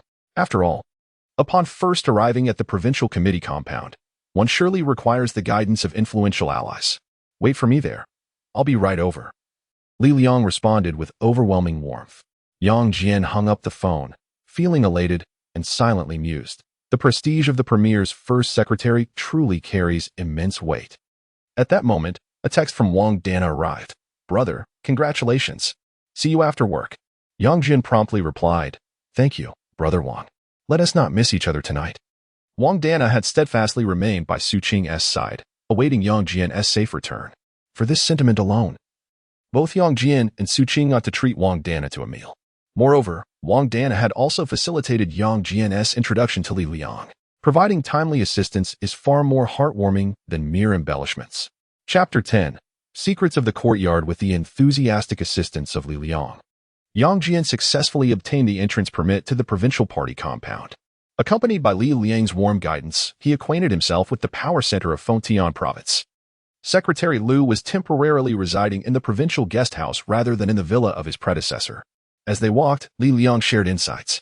Yang Jian listened intently, fully aware that every detail was crucial to his future and fate. On the first day, the provincial party committee and government hosted a welcoming banquet. The following day, they bid farewell to the leaders from the organization department. On the third day, a day-long meeting was held. After that came the weekend, during which Secretary Liu had yet to hold private meetings with the heads of various departments. Li Liang meticulously narrated everything he knew without reservation. Suddenly, as he listened, Yang Jian ventured a quiet inquiry. "Brother Li, could Secretary Liu's sudden decision to appoint me be related to the case of my mentor?" Upon hearing this, Li Liang's eyes brightened with realization. The unexpected appointment of Su Boda's protege was undoubtedly a potent political signal. "Brother, I can only tell you that for someone of Secretary Liu's stature, every action they take often carries profound strategic significance." Nodding frequently, Yang Jian sensed a hint of implication but could not decipher the new provincial secretary's intentions. Brotherly, I seem to be rather unwelcome. How should I navigate relationships with my colleagues? On the surface, this question concerned interpersonal dynamics, but it was, in fact, a subtle inquiry into the gossip circulating within Building 1. Experienced in the political arena, Li Liang easily discerned the underlying meaning of Yang Jian's words. Furthermore, he saw this as an opportunity to align Yang Jian, the dedicated secretary, with the new provincial secretary, Lu Huaiyuan. Thus, he led Yang Jian to a secluded corner and advised quietly, "The Secretary General is a fence-sitter. He rarely takes a stance. You simply need to cater to his temper." After a moment of contemplation, he continued, "As for the other members of the secretarial office, over half are newly transferred. Only Huang Jingquan is a veteran. However, since you have already offended him, do not entertain thoughts of reconciliation." Li Liang smiled as he imparted this wisdom. Yang Jian replied, somewhat disingenuously, "I do not wish to usurp his position. Brother, you should be well aware of why Mayor Su has been wronged. Since Secretary Lu has chosen you, there is no turning back." As soon as the words left Li Liang's mouth, Yang Jian nodded resolutely, understanding the gravity of the situation. Li Liang placed a firm hand on Yang Jian's shoulder and solemnly remarked, "Brother, we rise and fall together. You must remain steadfast in your convictions." Yang Jian nodded vigorously. "Brotherly, thank you for your guidance. I will keep it in mind at all times. In the court, one must tread carefully. A single misstep can lead to a perilous abyss. Let us remain vigilant together." Li Liang extended his right hand. Yang Jian grasped it firmly. Like the great rock soaring on the winds, let us strive together. Their hands clasped tightly, shaking vigorously, with no sign of letting go. Upon his arrival at the provincial party committee compound, Yang Jian quickly forged a political alliance with a benefactor on his first day. After exchanging intentions, Li Liang divulged numerous high-level secrets. For instance, he recounted the reasons behind the abrupt departure of the former provincial party secretary from Fengtian. He revealed the political allies of Governor Chu. He discussed the delineation of local powers and the attitudes of the provincial standing committee members, among other matters. In short, anything Li Liang knew that could be of use to Secretary Lu Huaiyuan was shared without reservation. As Yang Jian listened, beads of sweat formed on his brow, and he found himself gasping for breath. Their conversation soon approached the end of the workday. "You should accompany Secretary Lu for a moment. I'll wait for you at the main entrance," Li Liang suggested. Yang Jian smiled as he bid farewell. "See you soon, brotherly." After parting, he made his way steadily to Building Number 1, ascending to the 4th floor. The doors of the secretary's offices stood ajar, and with a gentle knock, Yang Jian greeted, "Director Huang, thank you for your hard work." In response, Director Huang Jingquan, with a tone laced with sarcasm, replied, "It's hardly hard work, wherever one is. It's all in service to the people." Yang Jian wished to avoid any awkwardness that might lead to future complications, so he humbly responded, "You are my superior as well. I am here to serve the leadership." As he spoke, he picked up the kettle from the table and poured a cup of herbal tea for Huang Jingquan. However, Huang disdainfully discarded it into the wastebasket, clearly unwilling to reconcile.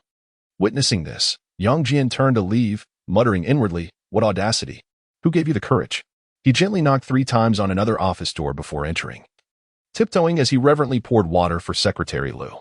"The entire province may not welcome me, Yang Jian, but as long as Secretary Lu is pleased, that suffices. With no turning back, I shall carve a path forward." Just as Yang Jian was about to exit, Lu Huaiyuan suddenly called out, "Xiao Yang, there's a social engagement tonight. You will accompany me." Upon hearing this, Yang Jian promptly turned around, standing straight as he replied, "Yes, Secretary Lu." Lu Huaiyuan smiled and said, "We are all colleagues. There's no need to be overly tense." After a brief pause, he continued, "Having just arrived in Fengtian, I am unfamiliar with the surroundings and will rely on you as my local guide." Yang Jian responded with a smile, "From the moment you set foot in Fengtian province, you have been the backbone for millions. The people of the province eagerly anticipate your arrival." Hearing Yang Jian's words, Lu Huaiyuan's smile deepened, internally praising, "This young man not only perceives my thoughts, but also understands my intentions. Let us proceed with a preliminary tour. Discuss an itinerary with Comrade Yulong. Keep the number of accompanying personnel minimal and the arrangements simple." "Understood, Secretary Lu." Yang Jian nodded gently, then methodically exited Lu Huaiyuan's office, contemplating. Secretary Lu mentioned relying on me as a local guide, then instructed me to discuss an itinerary with the Secretary General. There is much to decipher within these words. It is reasonable to assume that the itinerary of the provincial party secretary is considered the utmost secret of the provincial government. The research route should ideally be drafted by the provincial office and subsequently presented to the provincial secretary through the dedicated secretary. However, Liu Huayuan's directive for me to collaborate with the Secretary General raises a concern. Is he apprehensive that certain individuals within the provincial government might lead us astray? The routes they propose are undoubtedly designed to showcase what they wish the provincial secretary to see. Consequently, the essence of the investigation risks devolving into a mere political spectacle, devoid of genuine insight into the true state of Fengtian province, and may even be exploited by certain parties. Could it be that the provincial secretary desires me to include elements that should remain hidden? Places that authentically reflect the conditions of Fengtian? As these thoughts lingered, Yang Jian suddenly realized he too would inevitably become bald. The high-level bureaucracy is uncharted territory for him, and it is overwhelmingly taxing on the mind. Chapter 11. The atmosphere in the department. Yang Jian did not immediately seek out the Secretary General to report, but chose to contemplate his actions carefully, intending to address the matter the following morning. The pressing task at hand was to inform the dedicated driver of the provincial party secretary to ensure that the evening's duties were fulfilled. Without knocking, he approached Huang Jingquan and coldly announced, "You may consider yourself dismissed." Upon hearing this, Huang Jingquan let out a disdainful snort and retorted with a menacing remark. "We'll see about that." Yang Jian, uninterested in engaging further, dismissed him with an air of disdain, lightly patting the chair and reaching for the telephone directory on his desk to search for the driver's contact number. Just as he was about to dial, a knock resonated at the door of the provincial secretary's office. Momentarily taken aback, he chuckled inwardly, thinking, that miser Huang Jingquan surely wouldn't dare to complain. I must simply go in to bid farewell. With no time to ponder, he quickly adapted to his responsibilities and dialed the dedicated driver, reminding him to depart in 10 minutes. After hanging up, Yang Jian retrieved his mobile phone and sent apologetic messages to Director Li and Wang Dana. He then called Su Qing, conveying with a hint of regret, "Dear, I will need to work late tonight. You should head home first." At that moment, Yang Jian's spirit soared, for both marriage and promotion had coincided, a true double delight. Inspired, he mused, who in this world can claim to be happy? It is only after great achievements that one finds smaller triumphs. With my name on the golden list, I behold the wedding candles, witnessing the beauty of the moment. Su Qing merely reminded him to drink less and said nothing more before bashfully ending the call. Suddenly, an unfamiliar number rang in. After a brief hesitation, he pressed the answer button. "Hello, who is this?" "Yang Dami. Congratulations. This is your former superior, Sun Liren, the secretary of Fengong City." Yang Jian paused in surprise, then responded courteously, "Thank you, Secretary Sunday. I happen to be in the province for a meeting and will be hosting a farewell banquet for you tonight. Have you finished work? I can send someone to pick you up." "Thank you, Secretary Sun, but I cannot tonight. I have to work late." Yang Jian politely declined. Understood. The work of a secretary is never easy, especially for the foremost secretary of Fengtian, Sun Liren acknowledged. After a brief pause, he continued, "Whenever you have time, do let me know. We shall drink until we are inebriated." "Thank you for your understanding, Secretary Sunday." Yang Jian glanced at the time and, citing the arrival of a leader, hastily ended the call. No sooner had he hung up than another unknown number called. He hesitated briefly, deciding to ignore it entirely. At this moment, a deluge of text messages flooded in, the notifications relentless. In just 5 minutes, over 100 messages poured in. As the saying goes, there are no secrets in rural areas, it seems. In the city, there are no walls, only the relentless wind. The dedicated driver rang the landline, and Yang Jian knocked on the provincial secretary's door. 3 minutes later, he carried Liu Huayuan's teacup in his left hand and his briefcase in his right, following Liu Huayuan leisurely down the stairs. As Yang Jian gazed upon the upright figure of Liu Huayuan, a wave of self-doubt washed over him. Standing at an impressive height of approximately 185 centimeters, he figured that with his leather shoes, he might reach nearly 190 centimeters. A furtive glance at his shoes sent a shiver down his spine. Could it be a mere coincidence? Was that person truly him? It seemed improbable. If his esteemed mentor possessed such influential connections, surely he would not still be in his current predicament.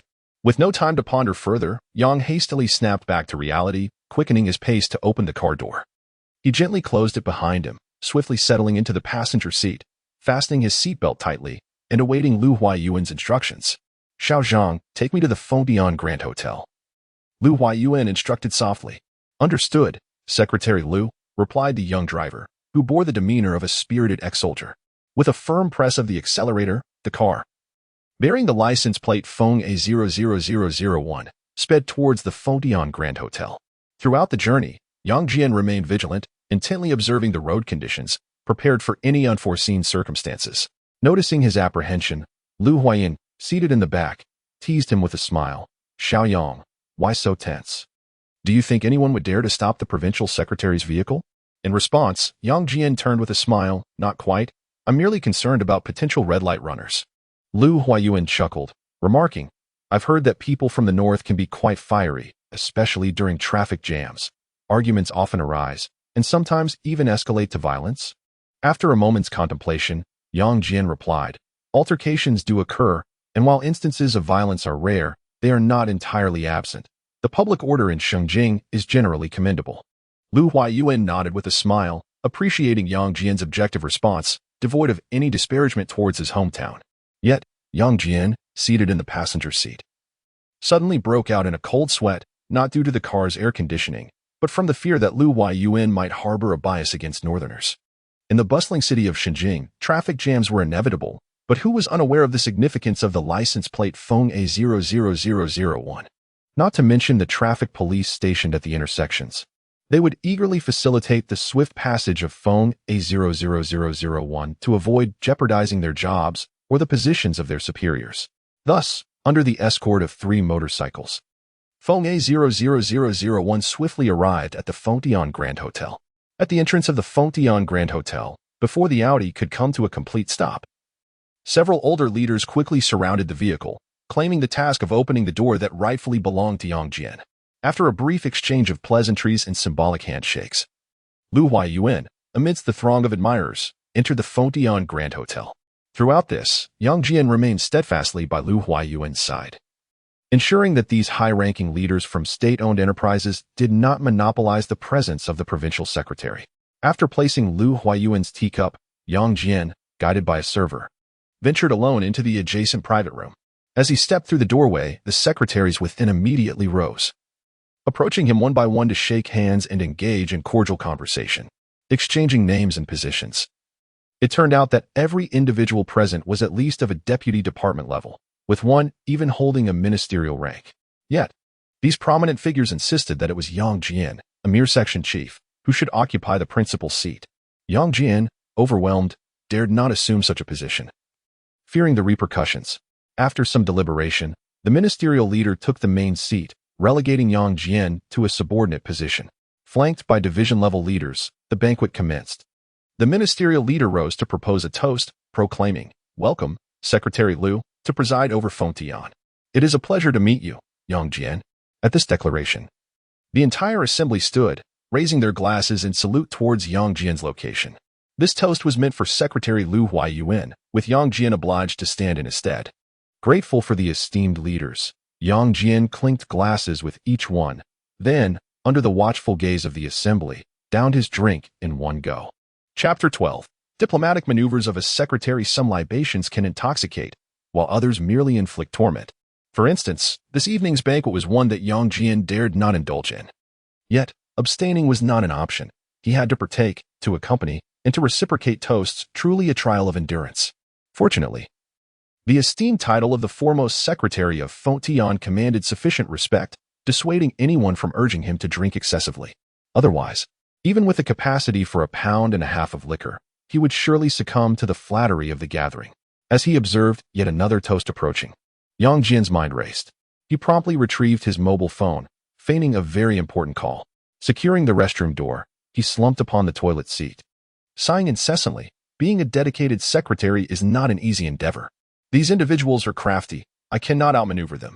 However, Secretary Lu's sudden invitation to this banquet must have been intended to foster diplomatic relations among secretaries, perhaps. In the adjacent room sat the heads of state-owned enterprises and military contractors, all high-ranking officials under central administration.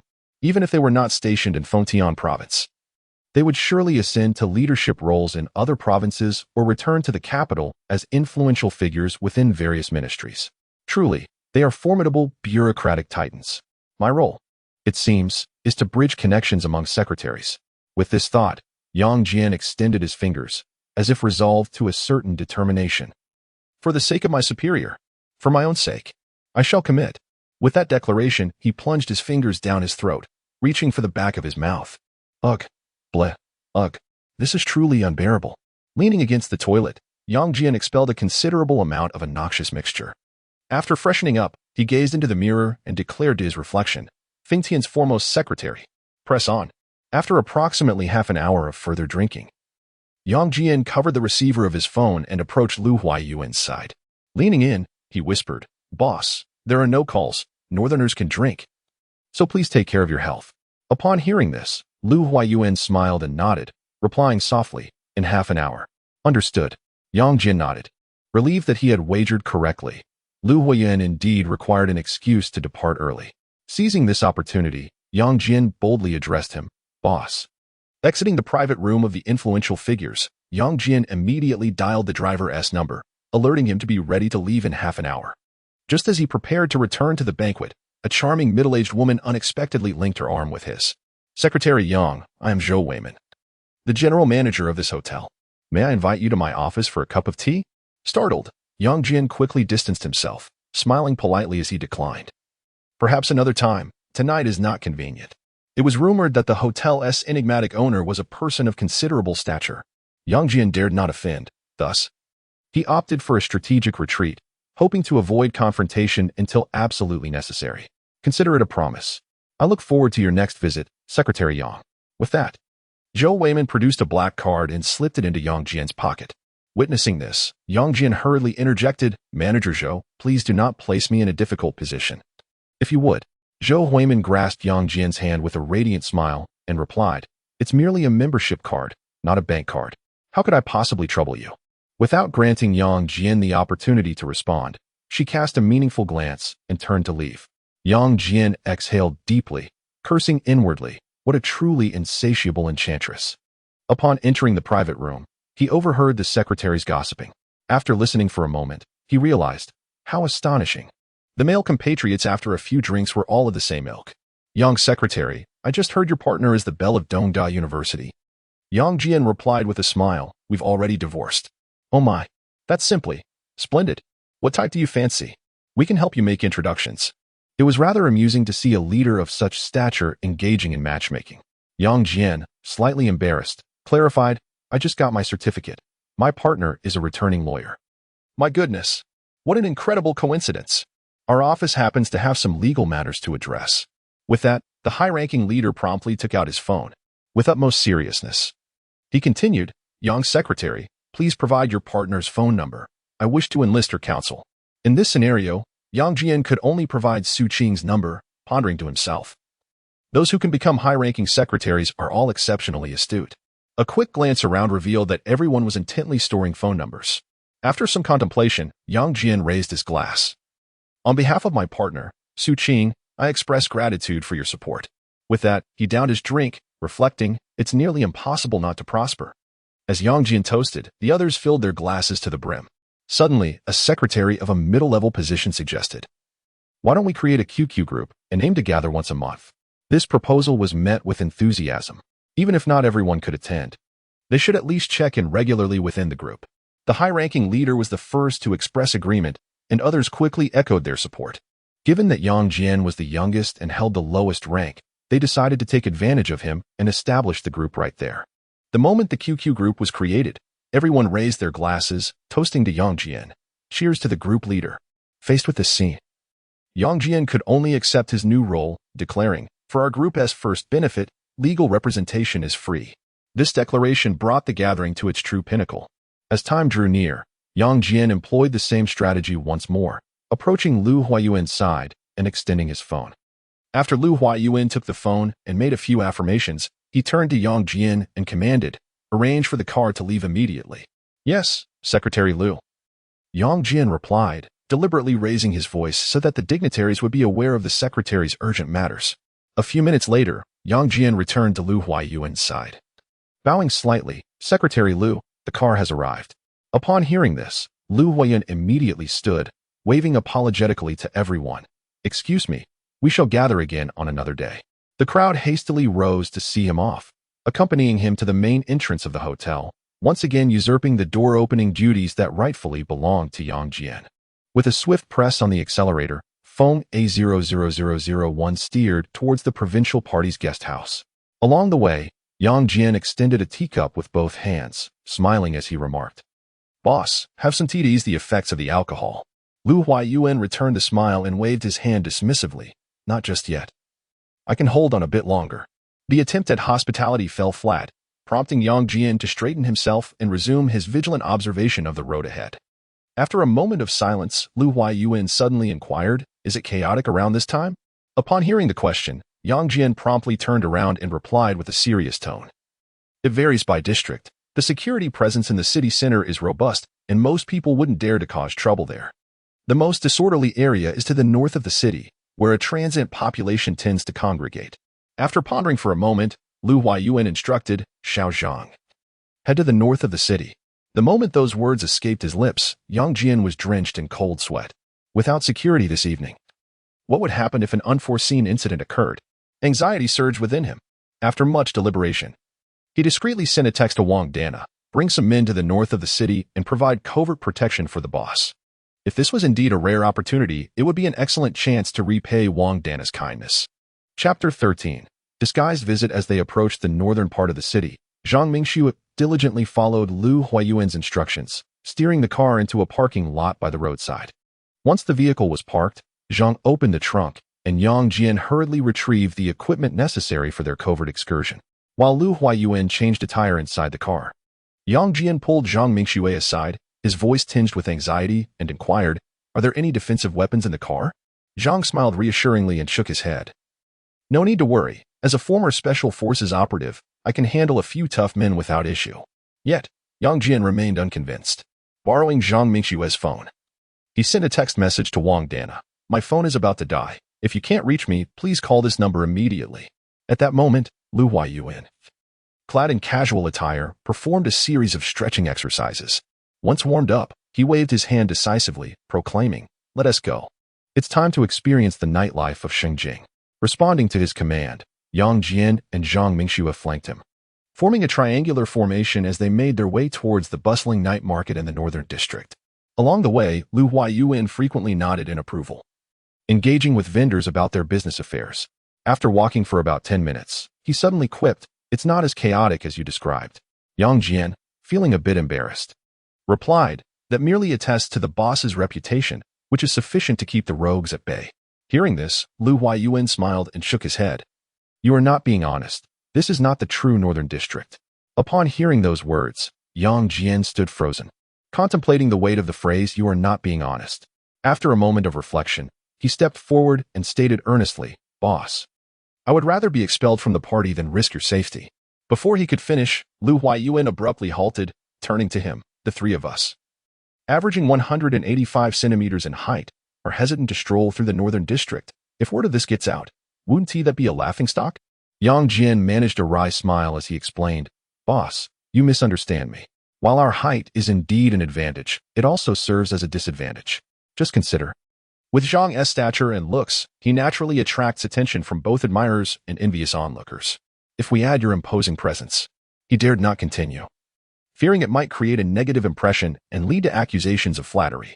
Truly, Lu Huayuan was an intellectual of Dongda University, possessing remarkable lateral thinking skills. Nonetheless, he was determined to venture into perilous territory. Observing Lu Huayuan's resolute demeanor, Yang Jian had no choice but to accompany him. As for any unforeseen incidents, he was mentally prepared for the worst. Thus, Yang Jian took the lead, heading straight for the most chaotic streets in the northern district. Along the way, disregarding Lu Huayuan's astonished gaze, he purchased 2 sharp kitchen knives from a street vendor, concealing the knives at his waist beneath his shirt. He finally felt ready to guide Lu Huayuan into the heart of the most tumultuous area. "Boss, this vicinity was once the largest housing complex for state-owned enterprise employees in Shengjing. Following the transition from public to private ownership, the wave of layoffs drastically transformed the lives of these workers." Lu Huayuan furrowed his brow, not due to the facts Yang Jian presented, but rather because the scenery along the street was indeed quite unappealing. Are the police, urban management, and market supervision authorities not taking action? Lu Huayuan inquired softly. After a moment of contemplation, Yang Jian replied, "If we turn a blind eye, even more troublesome matters may arise. The root of the issue lies in the resettlement of laid-off workers. Currently, there is but one solution: attracting investment to address their re-employment challenges," Lu Huayuan stated. Yang Jian nodded incessantly, yet inwardly lamented, "How many merchants must we attract to provide for the livelihoods of hundreds of thousands?" Suddenly, 3 young women rushed towards Yang Jian and his companions, exclaiming, "Handsome, come play with us for a while." "Not interested, go find someone else," Yang Jian quickly interjected, pulling the woman in front of Lu Huayuan. However, the women persisted, relentlessly tugging at Lu Huayuan and Zhang Mingxue, dragging them toward a nearby tea house. As Lu Huayuan's expression grew increasingly grim, Yang Jian pondered briefly before stepping forward and delivering a swift kick, shouting, "Get lost." The woman fell to the ground and immediately began to wail, "Help! They're hurting me. They're bullying me." Just as Yang Jian was about to reach for money to settle the matter, a group of burly, crew-cut men came rushing from afar, surrounding the trio tightly. Seeing this, Yang Jian swiftly positioned himself in front of Lu Huayuan, one hand reaching for his lower back while the other brandished 200 yuan. He raised his voice, declaring, "I'm sorry. I'll compensate you with 200 yuan, and we'll consider this matter resolved."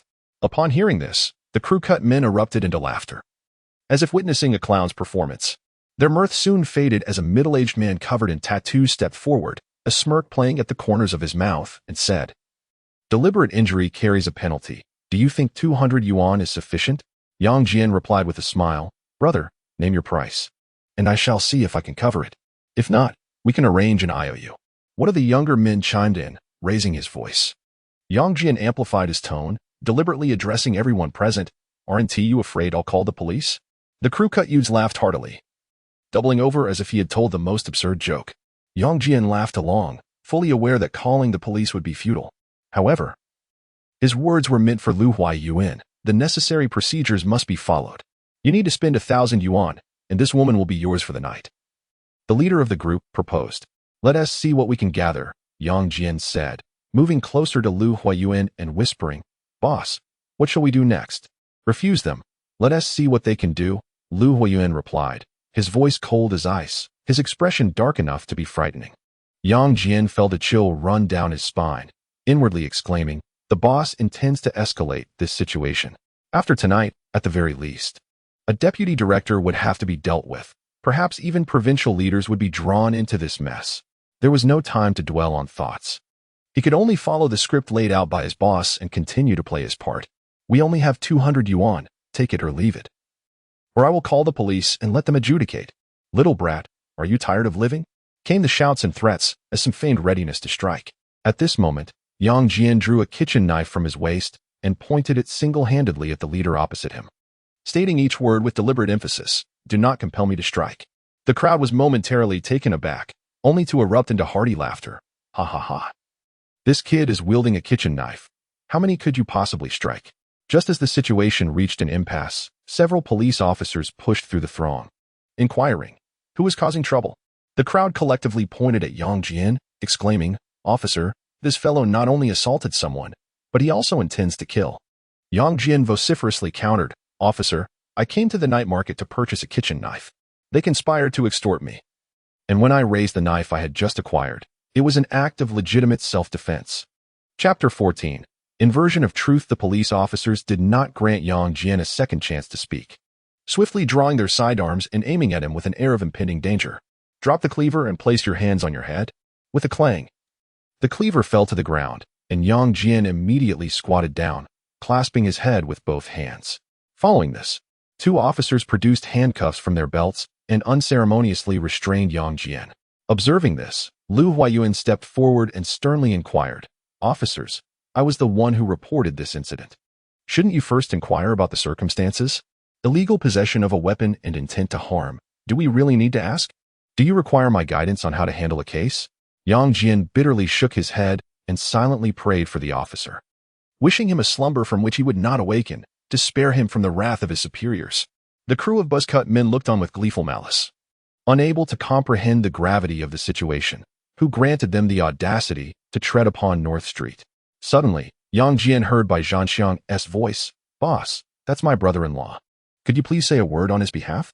"Your brother-in-law?" The husband of Manager Bai? Yes, he is also a civil servant. Perhaps we should let it go? Bai Zhanxiang pleaded softly. Let it go? Unless your sister spends the night with me, no one will suffice. Just as the words left his lips, Yang Jian sprang up and kicked, exclaiming, What the hell? Do you think you are fit to be a people's policeman? This kid dares to assault an officer. Let us join in the effort to eliminate the threat. The leader of the Buzzcut gang bellowed. In an instant, the followers encircled Yang Jian, ready to beat him mercilessly. As Yang Jian faced imminent assault, Lu Huayuan and Zhang Mingxue hurried over to assist him. Just as the situation was on the verge of spiraling out of control, Wang Dana burst in with 20 workers. Stop. Everyone, halt. Otherwise, I will call the chief of public security in Shenyang right now. Wang Dana shouted with fervor. At this proclamation, the atmosphere lightened considerably, and at least no one dared to take action. I am Wang Dana. I am acquainted with Director Li of the City Bureau. If you don't believe me, I will call him right now. Wang Dana brandished his phone, pacing the area. Yang Jian approached Lu Huayuan and whispered an explanation about the preceding events and the backup plans arranged earlier. Boss Wang. This fellow possessed a weapon illegally and intentionally assaulted an officer. Even if this escalates to Director Li, I am not afraid. Younger brother, grant me a favor. Let this matter pass, shall we? The police officer hesitated for a moment before giving a slight nod. This time, I will overlook it. But there shall be no next time. Thank you. I will arrange a meal for you with Director Li at an opportune moment. Wang Dana thought to himself, this meal would surely be in prison. Very well. I will facilitate an introduction to the person in charge here. The officer's face brightened as he willingly assisted Wang Dana in mediating the situation. Wang Dana produced a stack of cash and tossed it to the buzzcut man, exclaiming grandly, I will compensate my brother. Is this sufficient? Just as the buzzcut man reached for the cash, Lu Huayuan interjected sternly, On what grounds should you pay? Upon hearing this, Wang Dana promptly withdrew his offer and, understanding the cue, stepped aside, internally exclaiming, Oh my heavens! He is the newly appointed provincial secretary. The man with a crew cut instantly turned hostile. Seething with rage, he demanded, Do you still wish to leave this place alive? Lu Huayuan chuckled softly and replied, Do you truly believe you have authority here? Do you think the law is non-existent? As their gazes locked, the crew cut man raised his arm and bellowed, Break their legs. Stop. Do not move. In an instant, Yang Jian, Zhang Mingxue, Wang Dana, and others quickly formed a protective circle around Lu Huayuan. Just as an all-out brawl seemed inevitable, the blaring of police sirens erupted, and a large contingent of armed police and special forces descended upon the scene, surrounding it like divine warriors. The crew cut gang was left dumbfounded as an officer and a police chief hurriedly approached Lu Huayuan. We apologize, Secretary Lu, for alarming you. We are late. The venue fell silent, as everyone noticed the gleaming insignia on their shoulders and the number 00001 on their chests. Yang Jian inwardly marveled, Goodness. The boss has indeed prepared a backup plan. This is going to be quite a spectacle. With a stern expression, Secretary Lu Huayuan questioned, I wish to know. Does this area fall under government jurisdiction? Can you, as the Director of Public Security, enforce the law here? Yes. The director exclaimed, immediately turning and commanding, Arrest them all. Yes. The special forces surged in, leaving no one behind. The crew cut gang had already surrendered, their heads clasped in a manner even more precise than Yang Jian's. You few, violating the law and aiding the wicked, are utterly unworthy of being called the people's police, Lu Huayuan declared, pointing towards the local officer's position. Yang Jian felt a jolt of concern, as Bai Zhanxiang could not escape culpability either. Dismissal from office would be the lightest of penalties. Just as the special forces prepared to apprehend Bai Zhanxiang, Lu Huayuan suddenly interjected, Do not restrain him. At these words, Yang Jian exhaled in relief. He could still offer an explanation, and the boss truly showed grace, allowing Bai Zhanxiang to evade a grave fate. Bai Zhanxiang cast a furtive glance at Yang Jian, realizing that without his brother-in-law's assistance, he would have faced dire consequences. The Director of Public Security was about to speak when Lu Huayuan turned to leave, saying, Xiaoyang, let us return, lest we attract further attention from these nefarious groups. Upon hearing this, Yang Jian mentally cheered, Long live the boss. Shengjing City is about to embark on a comprehensive campaign against organized crime. On their way back, Lu Huayuan declined the protection of the armed and special police, opting instead for the company of the 20 or so migrant workers brought by Wang Dana. In high spirits, Lu Huayuan shook hands with each one, expressing gratitude. The strength of the people is the most formidable support for our party. Tonight, do not regard me as the provincial secretary, but rather as a big brother. After this, he turned to Yang Jian and added, find a place to show appreciation for everyone's assistance. Yes. Yang Jian promptly dashed off to locate a restaurant, internally exclaiming, the boss truly knows how to win hearts. A mere 10 minutes later, Yang Jian escorted everyone to a barbecue restaurant.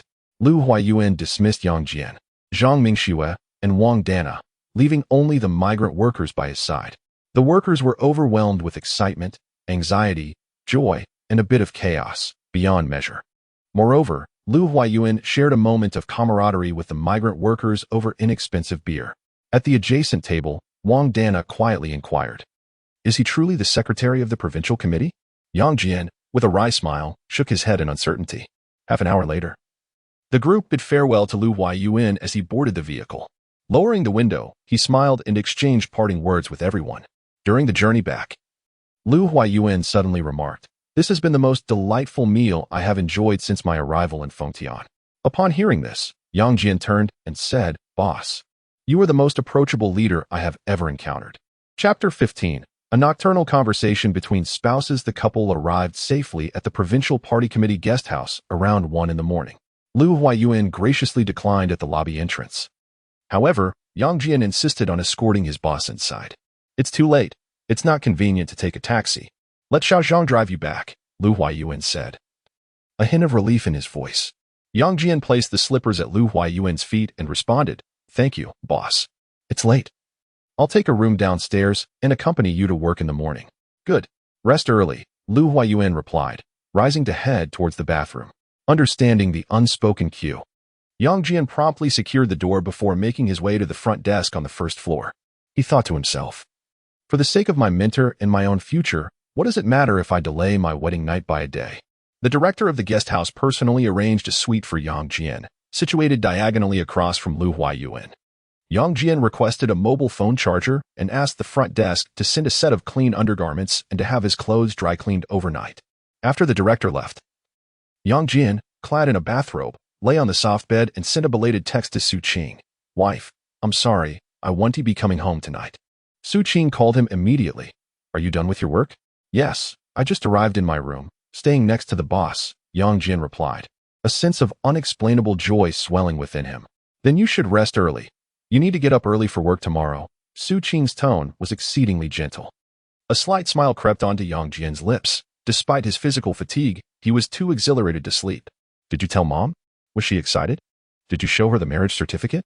Su Qing shyly replied, your promotion was fine, but when she saw the marriage certificate, she cried. By the way, I received several calls tonight. They all referred to me as the wife of the group leader, and they seemed to be very high-ranking officials. Upon hearing this, Yang Jian sat upright, filled with excitement. My boss took me to a dinner gathering. Goodness, they were all ministerial-level leaders. Those who called you are the most esteemed secretaries in Fengtian province. We established a QQ group, and I'm the group leader, so naturally. You are the group leader's wife. My husband is truly impressive. Su Qing was not shy in praising her spouse. With those words, Yang Jian experienced a feeling he had never known before, a profound sense of accomplishment and a warm current that surged through him. Primarily, it's because of your brilliance. Otherwise, how could they have chosen me as group leader? They simply wish to leverage your identity as a lawyer. Wife, I've made a promise tonight to represent them in their legal matters for free. You won't be upset, will you? Yang Jian gently inquired. I was just about to discuss this with you. Director Li introduced me to a leader from the judiciary, and Wang Dana helped me find a storefront. I'm considering opening a law firm near the courthouse. What do you think? Su Qing sought Yang Jian's opinion. After a moment of contemplation, Yang Jian replied, Wife, try not to owe favors, especially concerning our father's situation. Be cautious about meeting leaders with unclear backgrounds. I suspect my sudden promotion by the boss is certainly related to our father's case. Leave this matter to me. I am certain I can rescue our father. Indeed, mother concurs. Rest assured, I shall not act recklessly. Su Qing shares this sentiment as well. Wang Dana's goodwill is appreciated. The law firm must be established promptly. For who will sustain me otherwise? Yang Jian's thoughts are remarkably straightforward. His wife earns, he enjoys a generous salary, and he vows never to succumb to corruption. Bah! Such fanciful thinking. Su Qing's heart swells with joy. She would gladly support Yang Jian, having harbored such thoughts since her university days. Although I long to converse a while longer, alas. As he speaks, Yang Jian's eyelids begin to droop. Indeed, the fatigue of the evening is palpable. The work of a secretary is no easy task. Good night, my husband. Su Qing hastily ends the call, unwilling to disturb Yang Jian's rest, yet perhaps her shyness prevails. Setting the alarm, Yang Jian falls into a deep slumber. The following morning at 6:30, Yang Jian awakens to the blaring alarm. Although he yearns for just a few more moments of slumber, he dares not close his eyes again. He dials the front desk, and the attendant swiftly delivers his freshly dried clothes and newly purchased sportswear. Lu Huayuan has a habit of morning exercise, a detail Yang Jian gleaned from the inn's manager. After changing, he opens the door and awaits the sound of Lu Huayuan's door. As expected, at 7 o'clock sharp, Lu Huayuan emerges, ready for his morning routine. Good morning, boss. Yang Jian greets him with a smile. Lu Huayuan appears somewhat surprised, yet more so, he is pleased, a broad smile adorning his face. Let us run a few laps together. Certainly. Yang Jian follows Lu Huayuan towards the small park near the provincial guest house. They dash over 1,000 meters, with Lu Huayuan maintaining his pace effortlessly, while Yang Jian struggles to catch his breath, nearly gasping for air. At this moment, Lu Huayuan slows his rhythm, playfully teasing. You're only 28, aren't you? Upon hearing this, Yang Jian feels an overwhelming sense of shame, wishing he could vanish into a mouse hole. Boss. During this period of suspension for reflection, I must admit I have somewhat let myself go. Yang Jian seizes the opportunity to broach the topic, hoping to gauge Lu Huayuan's thoughts. What caused the suspension for reflection? Lu Huayuan inquires casually, slowing his pace. Yang Jian ponders briefly before responding truthfully. Because I misappropriated funds meant for the Special Rural Transformation Project to rescue a failing township enterprise. Not unjustified. Indeed, a period of reflection is warranted. Lu Huayuan replies with a stoic expression. Yang Jian hastily clarifies, Boss, I recognize my mistake. However, if I had not intervened to save the struggling enterprise, hundreds would have faced unemployment immediately. Moreover, teaching a man to fish is far superior to merely giving him a fish. Instead of relying on government funding for rural transformation, it is better to lead the people towards prosperity, enabling them to use their own earnings to build their own beautiful homes. Lu Huayuan chuckles lightly, saying, You cloak your irregularities with grand ideals, seeking sympathy from the organization through public sentiment. Yang Jian stands firm, pondering inwardly, does this remark from the boss constitute praise or reproach? If such an incident occurs again, you may consider submitting a formal request to the organization. Should your superior disregard it, at the very least, it would be documented. Indeed, I have learned a valuable lesson. Thank you, boss, for your wise counsel. Yang Jian performed a deep bow, executing it with remarkable precision and grace. If the provincial secretary offers a few words of guidance, it undoubtedly signifies that you are regarded as a quasi-insider. This is one of the most potent signals of proximity. How could Yang Jian not be exhilarated? A bow feels almost trivial. Were this ancient times, he would have immediately prostrated himself on the ground, exclaiming in reverence. Although Yang Jian has never served as a secretary, he possesses his own insights. For instance, the current Lu Huayuan is akin to a newly appointed prince. Meanwhile, Yang Jian envisions himself in the role of a close personal eunuch at the desk. As for the chief steward of the royal court, that would be the provincial secretary general and director of the office, Comrade Ma Yulong. Chapter 16, Thunder and Rain. After a brief respite, Lu Huayuan resumed his morning exercises. Before he had even covered 500 meters, Yang Jian caught sight of the public security director's figure. He thought to himself, what a remarkable fellow, truly deserving of his title, he seems well informed. However, Lu Huayuan paid him no heed and continued running in the opposite direction. Yang Jian stole a few glances, contemplating. Life and death can hinge on an instant. Let us see how he chooses. After running a few hundred more meters, the public security director caught up to Yang Jian's side and softly greeted, Good morning, Yang. Yang Jian turned his head and deliberately raised his voice. Good morning, director. The extent of his assistance could only go so far. Whether the other party would express gratitude or if his superior would even acknowledge him was entirely up to fate. Indeed, the director cast a grateful glance and even discreetly gave Yang Jian a thumbs up. At that moment, Lu Huayuan, ahead of them, gradually slowed his pace and casually inquired, Have you discovered anything? Upon hearing this, the director hastily quickened his step to match Lu Huayuan's side, responding solemnly, reporting to Secretary Lu. The provincial office has established a task force overnight, which I will personally oversee, mobilizing our elite forces to eradicate the criminal elements in the northern part of the city. Lu Huayan nodded slightly and nonchalantly uttered an seemingly unsatisfied. The director pondered for a moment before stating, "Secretary Lu, I would like to propose something." "Speak." Lu Huayuan replied, ceasing his run to stroll leisurely. "I wish to utilize this opportunity to launch a 3-month thunder action across the entire city and even the province." Yang Jian exhaled deeply, internally marveling at the director's keen ability to read the room. However, Lu Huayuan did not respond immediately. Instead, he contemplated for a while before saying, "Let us not exaggerate. The public security situation in Fotian province is not that dire." With that, Lu Huayuan suddenly turned to face the director, locking eyes with him, and continued, "We must not tarnish the image of our predecessors, nor should we question Comrade Dashin's accomplishments. However, the professional integrity of grassroots officers is evidently problematic, and the execution and leadership abilities of middle-level officials are decidedly inadequate. Therefore, I suggest we conduct a 1-month special public security rectification action exclusively in Shijing City. Simultaneously, the provincial office should organize a province-wide educational and warning activity for grassroots police officers." Every word spoken by Lu Huayuan resonated in Yang Jian's mind, each laden with profound significance. A cursory analysis reveals several implications. Firstly, the director is attempting to incite the provincial secretary to ignite the first spark. Meanwhile, Lu Huayuan, while admonishing the director, subtly flatters the former provincial secretary and gives some regard to Governor Chu. Secondly, Lu Huayuan appears reluctant to escalate matters significantly. He wishes to first gauge the situation in Shijing, assessing the resistance within the provincial capital. Lastly, as the provincial secretary, selecting, utilizing, managing, and guiding personnel is of utmost importance. In just a few sentences and a matter of minutes, so much information can be conveyed. Truly, a figure of such high rank. Every gesture and word they utter is laden with significance, devoid of superfluous syllables. Following his morning exercise, Yang Jian graciously declined the director's invitation to dine, stepping in for Lu Huayuan. As they parted, the director clasped Yang Jian's hands with heartfelt sincerity, proclaiming, "Brother Yang, the kindness you have shown today shall not go unrewarded in the future." Yang Jian smiled in response, "Director, you are too kind. I must return to my duties." Eagerly awaiting news of your triumph. "Very well. On the day of your victory, I shall treat you to a drink." The director released Yang Jian's hands and watched him enter Lu Huayuan's chamber. As soon as the door closed, Lu Huayuan, disrobing, inquired, "What is the director's reputation?"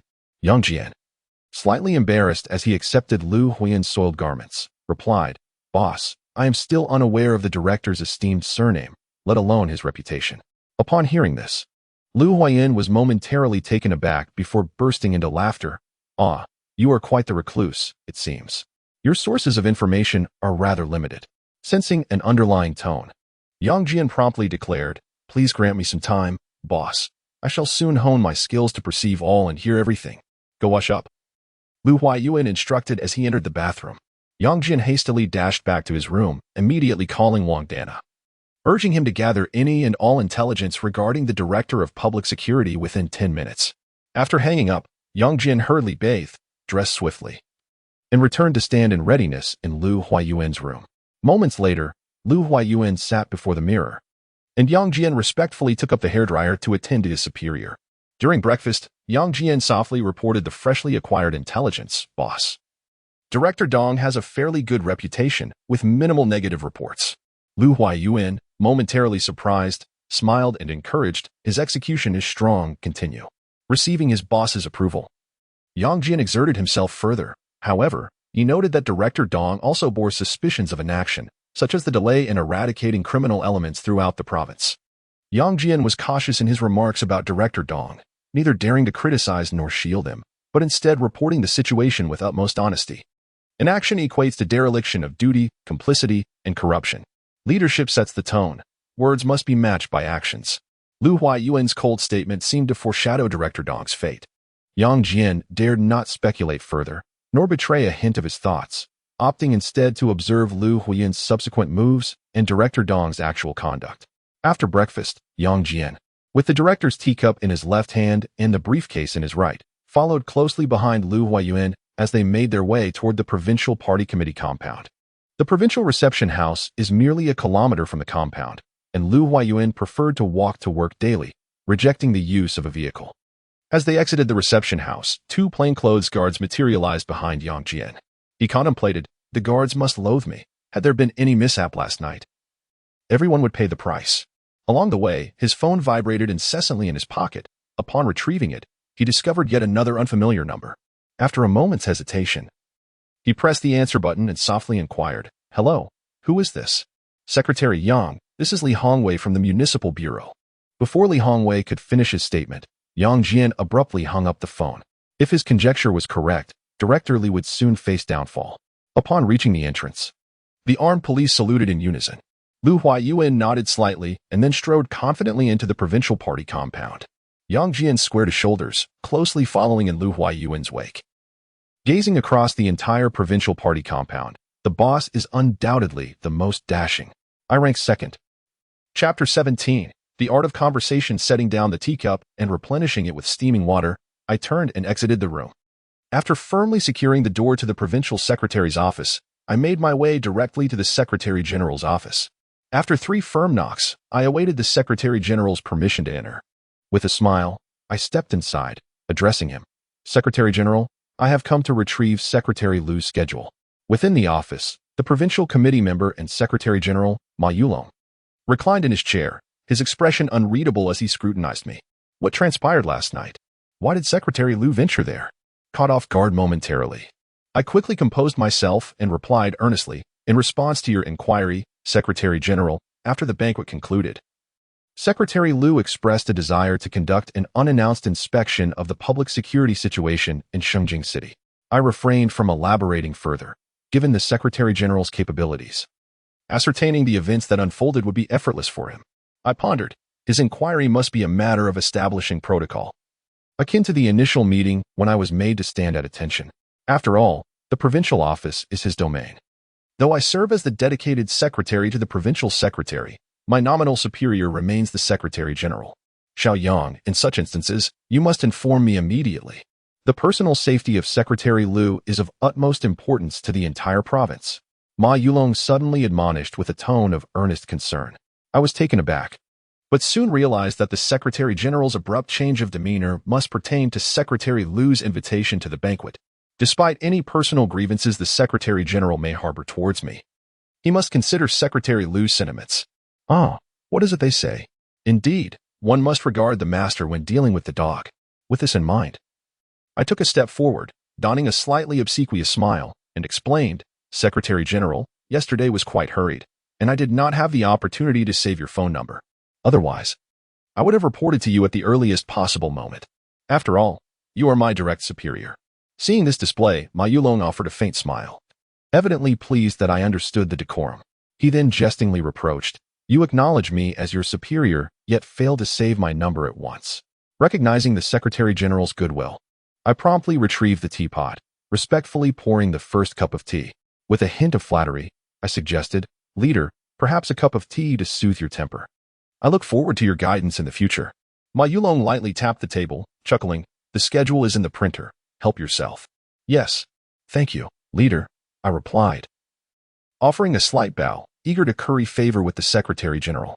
Once I had the schedule in hand, I hesitated for a moment before smiling and saying, "Leader, Secretary Lu wishes to conduct a round of inspections.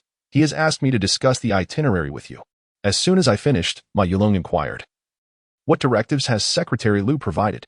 Feigning contemplation, I eventually responded, "He prefers the accompanying personnel to be minimal, aiming for a streamlined approach. However, a mere formality is out of the question." The Secretary General fell silent for a moment before probing further. "Are there specific directives? For instance, which location is to be the first stop? What type of enterprises does he wish to investigate?" I decisively shook my head. No specific instructions. However, Secretary Lu has a keen interest in grassroots matters, particularly those concerning the livelihoods of the populace. Yang Jian could only influence the Secretary General's decisions using his own words, while simultaneously relying on the Secretary General to help discern the true intentions of the provincial party secretary. Thus, they would collaborate effectively. He would probe Secretary Lu to ascertain what research he desired, while Yang would draft a preliminary research plan. After consolidating their findings, They would deliberate together before presenting it to Secretary Liu. Understood. Yang Jian nodded, silently relieved, thinking that the tasks assigned by his superior were nearly complete. In the provincial party secretary's office, Yang Jian stood before Lu Huayuan, reporting on the day's agenda.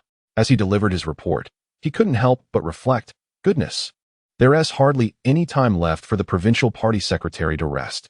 Who on earth devised this schedule? Are they intent on exhausting my boss? Once his report concluded, Lu Huayuan promptly stated, when Comrade Yuan arrives, there's no need for prior consultation, just let him in. Inform Comrade Qin Yuan to come in the afternoon, reserving the morning for Comrade Gaoang, while the rest remains unchanged. Understood. Yang Jian quickly noted this in the schedule. Looking around, he was surrounded by provincial party committee members, leaders of various departments, all of high rank. Just as Yang Jian prepared to leave the room, Lu Huayuan suddenly added, for the evening banquet at the Bureau of Aging, have Comrade Yulong prepare some gifts. Understood. Yang Jian promptly jotted this down in his notebook, lamenting internally. It seems I won't be able to return home tonight. Oh dear. Upon returning to his office, Yang Jian immediately called the provincial party committee, the Minister of Propaganda, and Comrade Qin Yuan's secretary.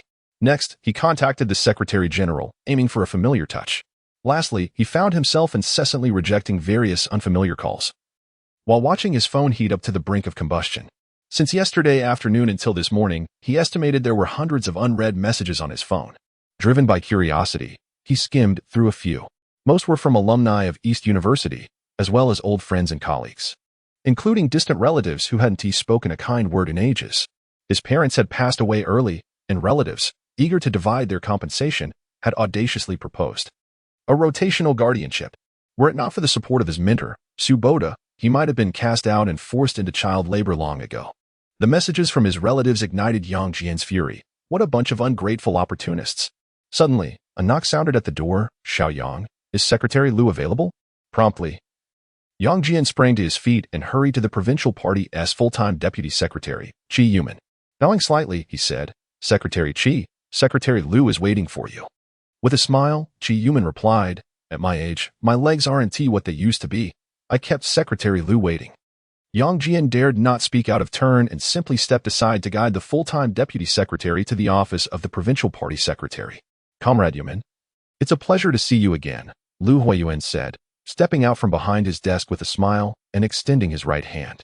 Qi Yuman clasped his hands tightly and leaned slightly forward, responding, Secretary Liu, we did not converse sufficiently at the welcome banquet. Yang Jian, pouring tea, attentively listened to the dialogue between the two prominent figures, pondering if the Secretary General serves as the left arm of the boss, then the dedicated deputy secretary must surely be the right arm. Both bear the responsibility of assisting the provincial party secretary in their duties, particularly the dedicated deputy secretary, who must also support the secretary in matters of party building. Yang Jian yearned to remain in the room, eager to absorb the discourse among these influential leaders. However, constrained by his position, he discreetly closed the door behind him. Just as he reached the office door, the landline on his desk rang.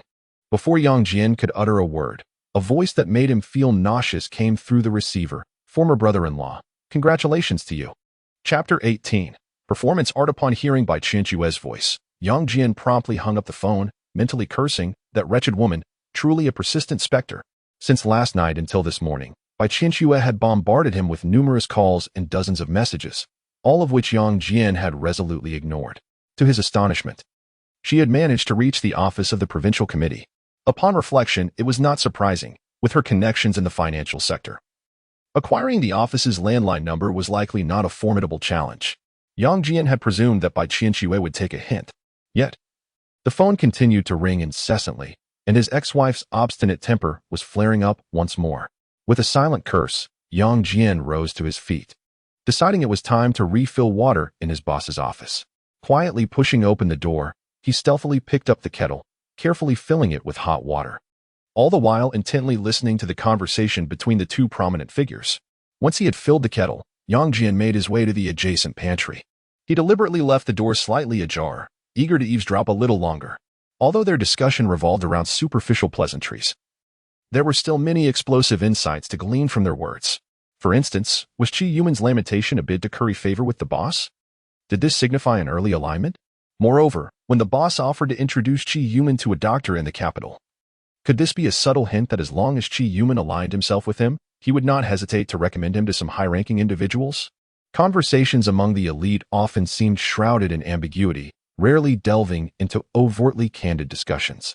Yang Jian felt as if he had grasped something, yet simultaneously, he felt utterly bewildered, his mind swirling in confusion. As he exited his boss's office, the landline in his own office continued to ring relentlessly. He hastily approached his desk, glanced at the number displayed, and answered the call. Hello, who is this? Yang Jian. If you hang up again, I will come to the provincial compound to find you. By Qian Chue's shrill voice pierced through the receiver. Yang Jian struggled to suppress his mounting fury and softly threatened, given my current status, I could easily obliterate your entire family. Startled by his words, Bai Qianxue hastily defended herself. Yang Jian, things are not as you imagine. I am also. Yang Jian interrupted her softly. For the sake of the bank card and our years of marriage, I shall spare your family. Should you dare to entangle me again, I will give a mere signal. And you will bear the consequences. With that, he hung up, unwilling to entertain her further. Were it not for his concern over his reputation during this transfer period, he would have relished the opportunity for revenge. After calming himself, he dialed his current partner, Su Qing. Honey, what are you up to? Su Qing replied, somewhat surprised. Aren't you busy? I'm out managing the storefront. Even amidst the busiest of schedules, one must carve out time to inquire about their spouse, Yang Jian said. Covering the phone. All right, as long as you know I care about you, focus on your work. We can chat more when we meet tonight, Su Qing chided gently. Honey, it seems I might not be able to return home tonight. Yang Jian felt it necessary to inform her in advance, lest his new wife harbor any grievances. After a brief silence, Su Qing remarked, It's nothing. Life is long. Just drink less tonight and send me a message when you get back. Yes, rest assured. I still want to hear you say good night. Yang Jian replied contentedly before hanging up the phone and promptly shifting back to his work, engrossed in his tasks. However, the sound of footsteps in the corridor grew increasingly audible. Based on the timing, it was likely the Provincial Standing Committee member and Minister of Organization, Gao Yang. Before long, there was a thud, followed by a voice with a slight resonance, Xiao Yang. Does Secretary Liu have time?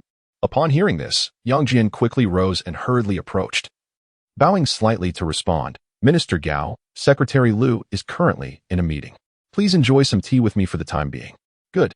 Gao Yang nodded with a smile before sinking into the sofa, scrutinizing Yang Jian as he poured the tea. Minister Gao, please enjoy the tea. Yang Jian offered with both hands, thinking to himself, I must find a way to curry favor with this important figure from the organization department. After pondering for a moment, he took a deep breath and caught a robust scent of cigarette smoke. It appeared that Minister Gao was quite the smoker. Fortunately, he had prepared a few packs of premium cigarettes, but he needed to wait for the right opportunity to present them. At that moment, after taking a sip of tea, Gao Yang casually remarked, Next time you come, I'll bring you some tea leaves. Hearing this, Yang Jian promptly bowed in gratitude. Thank you, Minister Gao. I was just seconded here and have yet to procure the preferred flavors of our esteemed leaders. Oh, a temporary secondment? Where were you stationed before? Gao Yang inquired with keen interest. Minister Gao, I was previously in Fengyang County, Dongfeng Town, serving as the Deputy Secretary of the Town Party Committee and the Town Mayor. Yang Jian responded. Gao Yang nodded with a smile. No wonder it's a temporary secondment. By convention, Secretary Liu's full-time secretary should at least hold the rank of a deputy division chief. Yang Jian could only smile and nod, refraining from speaking out of turn. He answered only what Gao Yang asked. How long have you held your current position? Gao Yang suddenly inquired. Minister Gao, I have just completed around a year. Yang Jian thought joyfully, for Gao Yang's question implied that a promotion might not be far off. Gao Yang expressed a hint of regret, saying, You are still young. As long as you can achieve results, the organization department will prioritize considering promising young cadres. Upon hearing this, Yang Jian immediately bowed in gratitude. Yes, I will certainly not disappoint the leaders in the organization as nurturing. Gao Yang nodded with a smile, thinking to himself, this young man is quite astute. He understands quickly. Noticing Gao Yang had detected his flattery, Yang Jian swiftly turned to retrieve a pack of soft Chinese cigarettes and an ashtray from his drawer. With a touch of obsequiousness, he said, I learned that you enjoy smoking, so I specially prepared a pack of cigarettes this morning, eagerly awaiting your arrival. As he spoke, Yang Jian opened the pack and respectfully offered one. Gao Yang's eyes brightened at this, and he took the cigarette with one hand, methodically placing it in his mouth. Yang Jian promptly produced a lighter, shielding the flame with one hand as he carefully lit the first cigarette. Gao Yang gently patted Yang Jian's hand in appreciation, taking a puff and contentedly saying, "Sit down and let us chat." Yang Jian would never dare to sit casually beside Gao Yang. Instead, he opted to bring his own chair and sat upright directly opposite him. "Does Secretary Lu smoke?" Gao Yang inquired with a smile. Yang Jian returned the smile and shook his head. "I've only been here for a day and a half, so I'm not yet familiar with Secretary Lu's habits.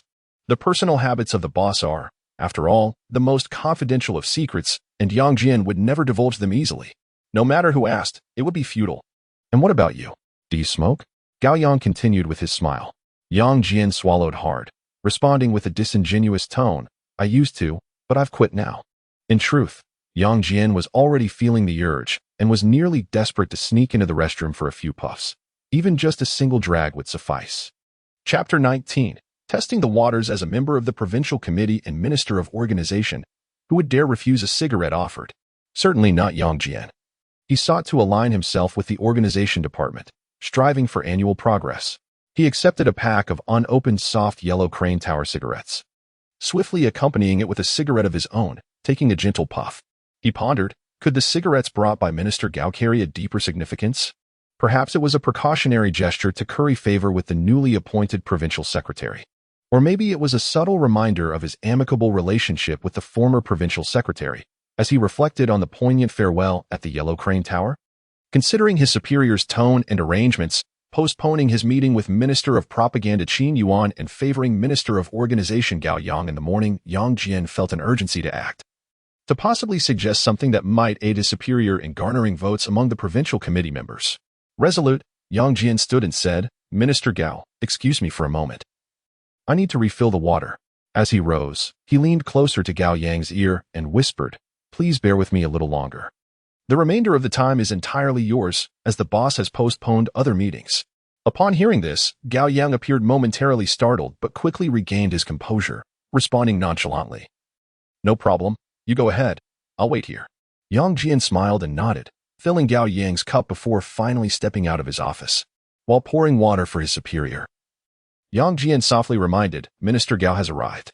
Lu Huayuan nodded slightly without uttering a word, continuing to listen to Qi Yuman's report. Qi Yuman, having also heard the announcement, did not pause his speech. Rather, he quickened his pace.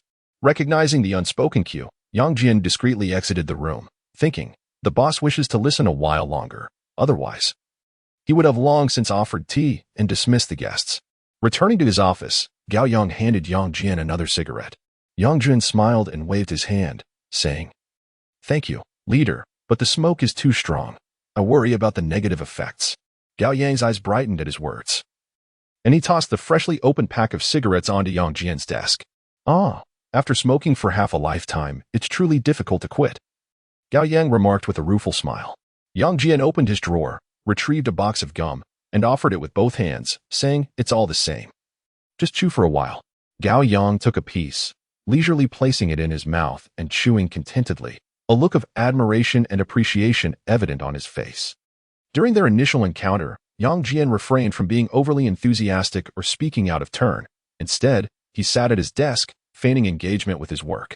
Gao Yang pulled out his phone, attending to some work-related matters as well.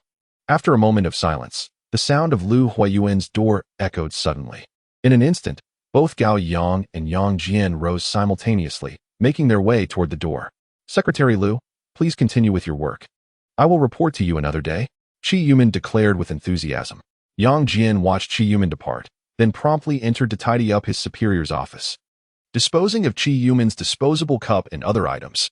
"Xiao Yang, please invite Comrade Gao Yang in," came the request. Lu Huayuan stretched his shoulders and spoke. "Yes." Yang Jian nodded with a heart full of sympathy, pondering to himself. It seems that being the provincial party secretary is no easy task. It appears to be more exhausting than being a full-time secretary.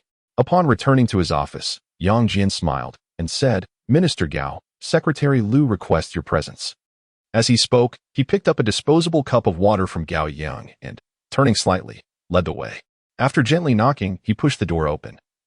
Listening intently to the polite exchange between his boss and Gao Yang, and discreetly shut the door behind him. Back in his office, Yang Jian let out a long sigh. Finally, he could enjoy a moment of peace. Leaning back in his chair, He perused unread messages on his phone, selecting important contacts to respond to one by one. Goodness, it was fine not to reply, but once he did, more messages flooded in, all invitations to dinner. However, once one enters the provincial committee, it feels as deep as the ocean, and one's time is no longer their own. Unable to return home or spend time with his wife, when would he find the opportunity to dine with them? No more replies. Let them be. Suddenly, a message from Wang Dana arrived. Upon opening it, he saw, Li Hongwei from the Municipal Bureau wants to invite you to dinner. He quickly responded, stay away from him. Wang Dana replied almost instantly, understood. Take care of yourself. We'll meet another time. After a moment of reflection, Yang Jian sent another message. Thank you, Brother Wang. Come over to my house for drinks one day. Wang Dana replied swiftly, don't worry. Everything is going smoothly for my sister-in-law. Just wait for you to come and cut the ribbon. Yang Jian cheerfully replied, okay. Just as he was about to enter the room to refill his water. The landline rang again. Glancing at the screen, he answered promptly, hello, who is this?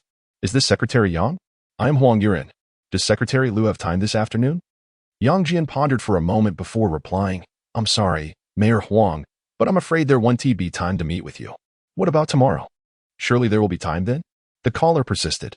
Yang Jian frowned and responded, Mayor Huang, it would be best for you to schedule an appointment with the office first.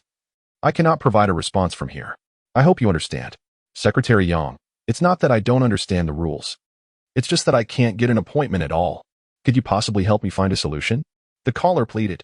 I'll do my best. But I'm sorry, the leaders have arrived. With that, he hung up the phone. A Mayor Huang? It must be Mayor Huang Yuan of Shengjing City. How dare he call me? Does he not realize the gravity of his own actions? He must be anxious. Worried that the boss will inquire about his mentor's case. Or perhaps he is following Governor Chu's orders. Testing the waters? It's exhausting to think this through. If I keep mulling over this, I'll end up a bald man. Throughout the entire morning, Liu Huayuan met only with the Provincial Committee's full-time Deputy Secretary, Qi Yuman, and Minister of Organization Gao Yang. When Qi Yuman arrived, he appeared quite ill. Yet when he left, he was walking with great vigor. The contrast was unmistakable, and Yang Jian gleaned much from this. Liu Huayuan conversed the longest with Gao Yang, seemingly discussing matters related to personnel. Although he dared not sneak a glance at the list, he did catch a few prominent names. However, there exists a detail that is profoundly worthy of Yang Jian's contemplation. That is, Liu Huayuan permitted Gao Yang to smoke within the confines of the office. Yet, Gao Yang took but a single puff before extinguishing it in the ashtray. This singular detail led Yang Jian to inwardly rejoice.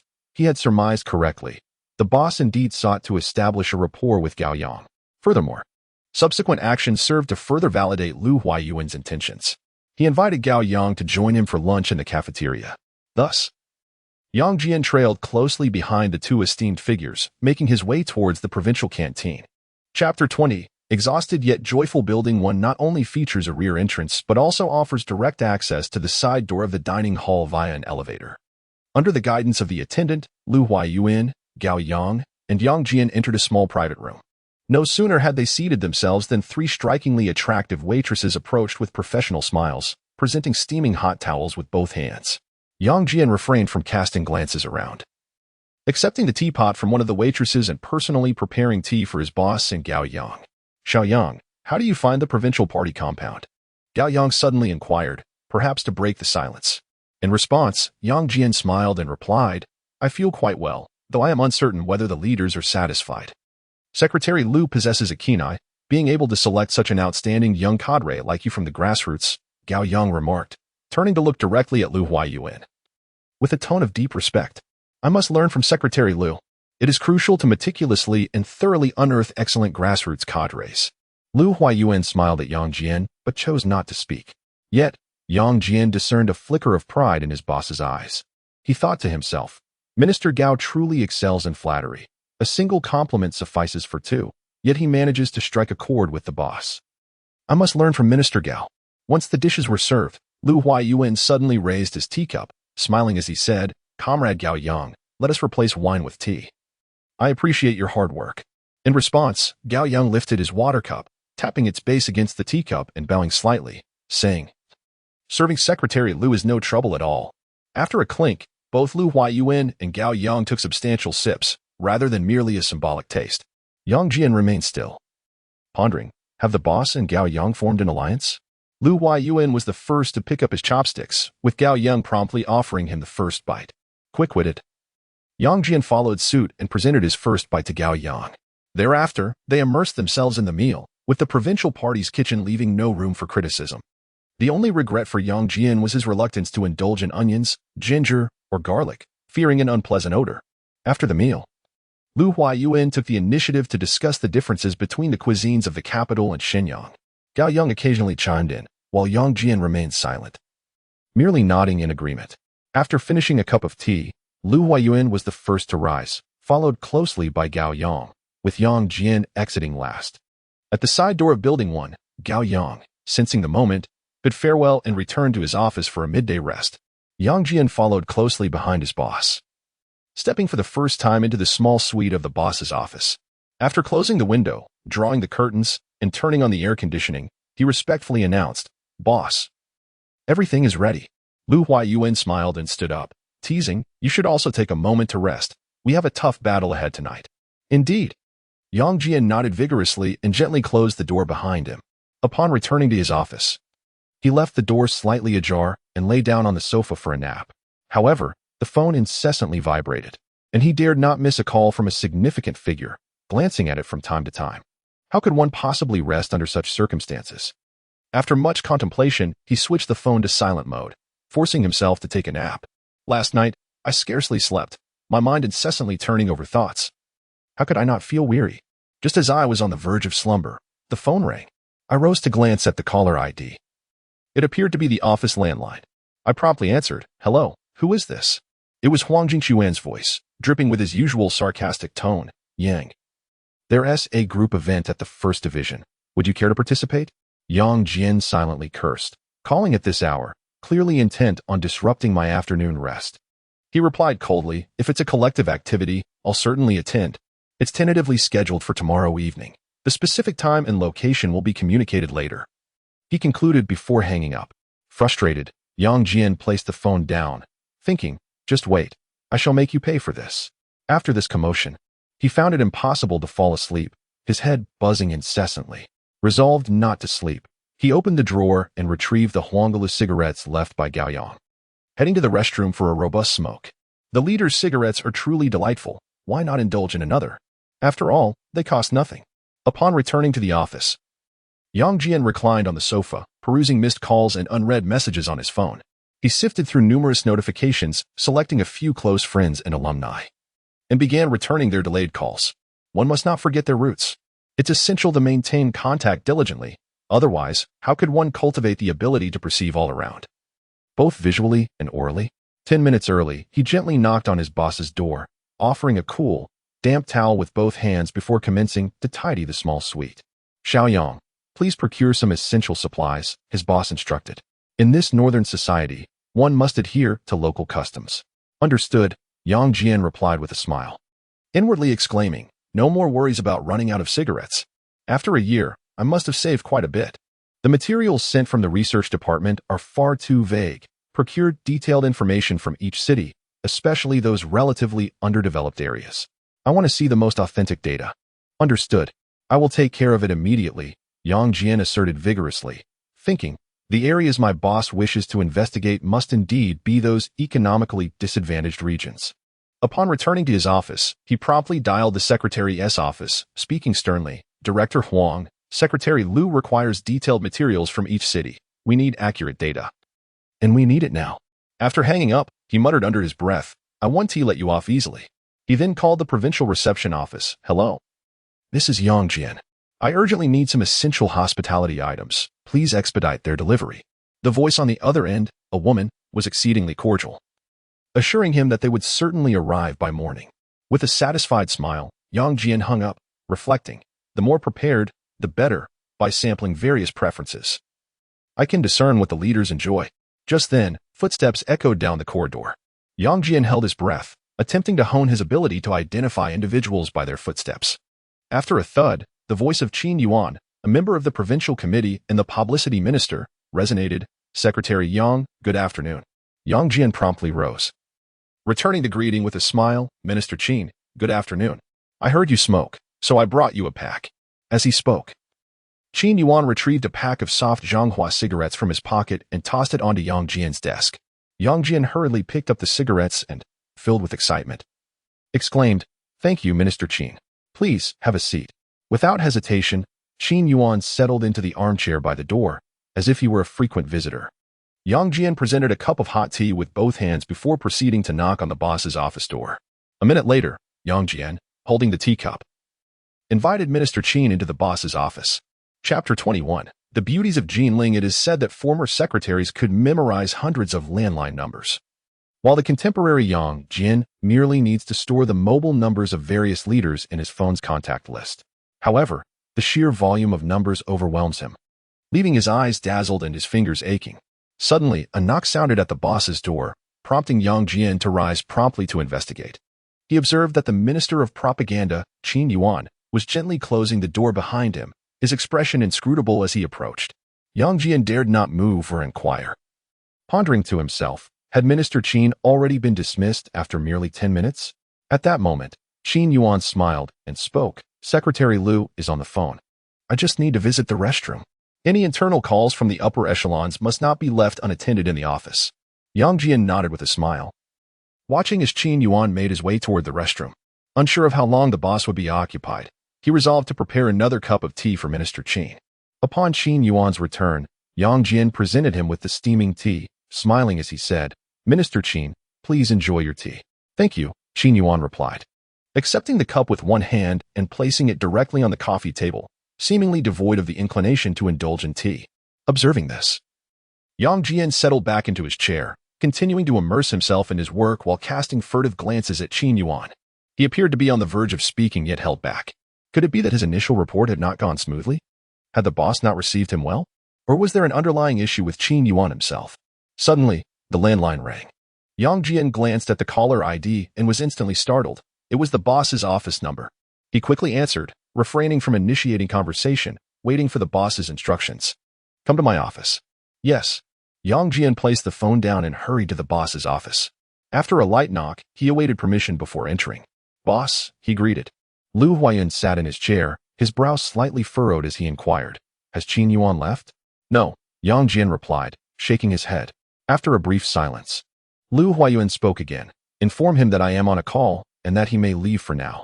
"Understood," Yang Jian nodded, securing the office door behind him. He approached Qin Yuan with a smile, saying, "Minister Qin, Secretary Liu has been called into an urgent conference and is uncertain how long it will last." Upon hearing this, Qin Yuan immediately stood, stating, "This matter is pressing. I shall report another day." With that, he sauntered leisurely toward the exit, prompting Yang Jian to accompany him to the staircase, still mindful of the minister's stature. After bidding farewell to Qin Yuan, Yang Jian returned to the boss's office to tidy up, discarding Qin Yuan's disposable cup and refilling the kettle with hot water for the boss. Then securing the door once more, he mused to himself, "Qin Yuan seems to be in trouble. The boss does not favor him. So it would be wise to maintain a distance from Minister Qin in the future." Glancing at the schedule, the next appointment was with Li Bowen, a member of the Provincial Standing Committee and Secretary of the Political and Legal Affairs Commission, set for 4 p.m., leaving him with approximately an hour of free time. What should he do? Perhaps he should continue storing phone numbers, the leaders of various cities. Better to be prepared. As Yang Jian was engrossed in his work, a knock at the door interrupted him. "Secretary Yang, I've come to deliver the materials." The voice was familiar, yet the face remained unseen, obscured by the towering stack of documents. How inconsiderate! How could they expect a lady to carry such a heavy load? Yang Jian exclaimed, rushing to assist her. "Please, set it down gently. Be careful not to hurt yourself." At that moment, as the materials were placed down, a fresh and exquisite oval face suddenly emerged before Yang Jian. The young woman wiped the beads of sweat from her forehead and smiled. "Thank you, Secretary Yang." Yang Jian furrowed his brow and inquired, "Where is Director Huang? Why didn't he come to deliver it himself?" The girl hesitated for a moment, her voice timid. "Director Huang is busy. He sent me in his stead. Please take a moment to rest. I will get you a glass of warm water," Yang Jian offered, turning to fetch a cup. "Thank you, Secretary Yang, but I can manage," she replied, hastening to the water dispenser. Yang Jian chuckled. "If I ask you to sit, then do sit. We are colleagues. After all, we belong to the same secretarial department." At his words, The girl bashfully returned to the sofa but did not take a seat.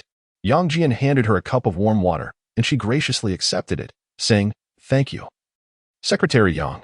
With nothing pressing to attend to, Yang Jian decided to engage in conversation, asking, "What is your name?" "I am Jean Lu, from Jinling." "I have just been here for half a month," she replied, somewhat nervously, not due to Yang Jian's appearance, but rather out of respect for the formidable reputation of the first secretary of Fengtian. Indeed, the beauty of Jiangnan, the imperial state of Jinling ancient wisdom does not deceive. Yang Jian mused. Jean Lu hung her head in silence. This compliment was one she had grown weary of hearing, as it seemed every man expressed the same admiration. Sensing the awkwardness, Yang Jian swiftly changed the subject, asking, "What kind of group activity did Director Huang mention?" Jean Lu raised her head, stammering slightly, "A dinner gathering. Perhaps drinks as well.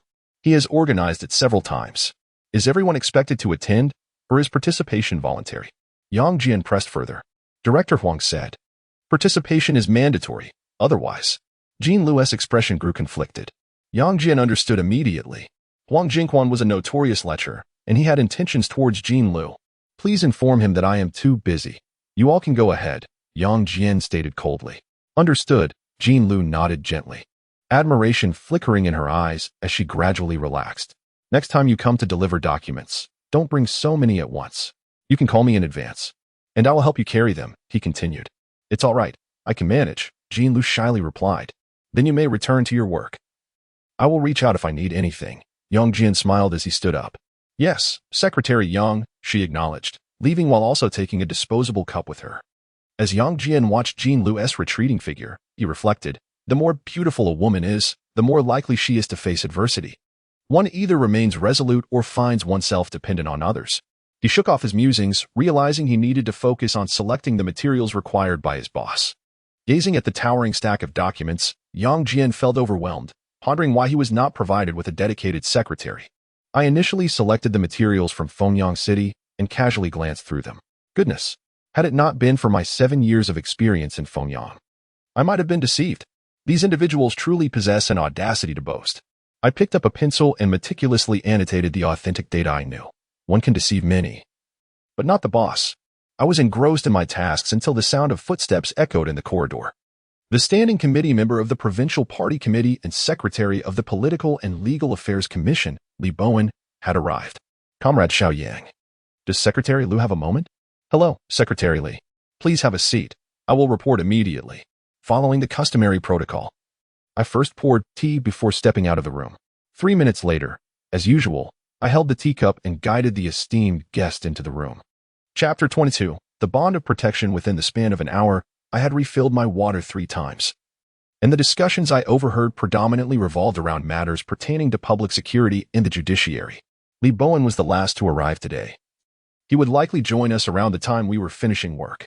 Upon entering the restroom, I discreetly ignited a cigarette, alternating between Huangalu and soft-pack cigarettes. The potency was quite substantial.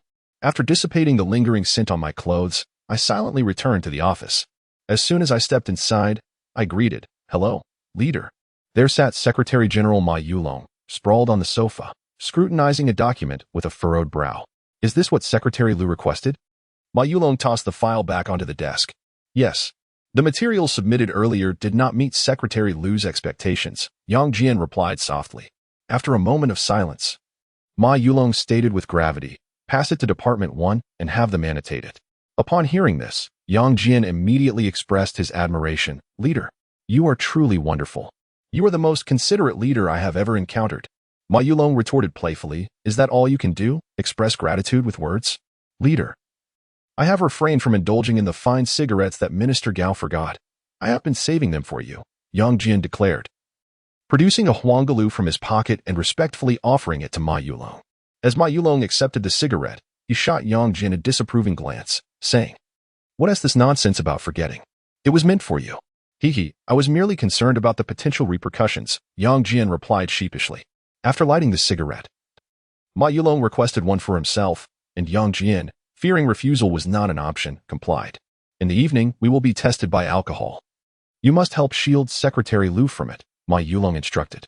"Certainly. First, I will protect the boss from drinks, and then I will safeguard you, leader. As long as I am alive, no one shall dare to bully you." Yang Jian exclaimed. Huh.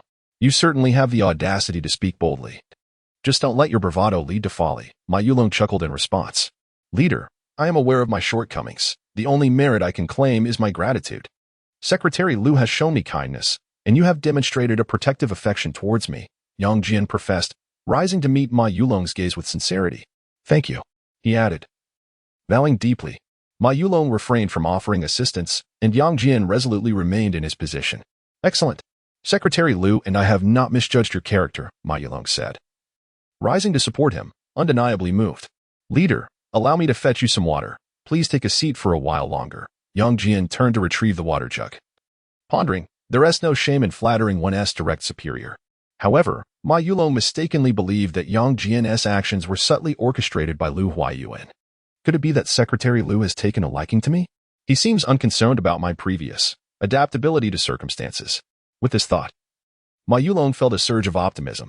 Although he ranked last among the provincial committee members, with Secretary Lu's support, anything seemed achievable. Moreover, there were rampant rumors among the upper echelons about Lu Huayuan's formidable influence. It was said that his connections were extraordinary, far beyond that of an ordinary deputy minister.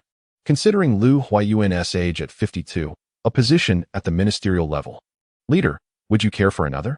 Noticing Ma Yulong lost in thought, Yang Jian inquired gently. Ma Yulong, snapping back to reality, cheerfully responded, let us share another. Excellent. Yang Jian promptly picked up a cigarette from the table and respectfully lit it. Around 5:40. Secretary Li Bowen of the Political and Legal Committee emerged from Lu Huayuan's office. At the sound of the door opening, Ma Yulong and Yang Jian approached in unison. Secretary Li has been reporting for such a long time. It truly makes one envious, Ma Yulong quipped with a smile. Li Bowen chuckled for a moment before replying. The Secretary General is feeling jealous, blaming me for monopolizing Secretary Lu's time. I am not a woman. How could I harbor such jealousy? He paused, smiling. Though there is a hint of resentment, I fear Secretary Li may not appreciate it. Upon hearing this, Li Bowen's smile faded, and he frowned, saying, do tell. With a straight face, Ma Yulong responded. As soon as Secretary Lu arrived in Fengtian, he unexpectedly encountered danger.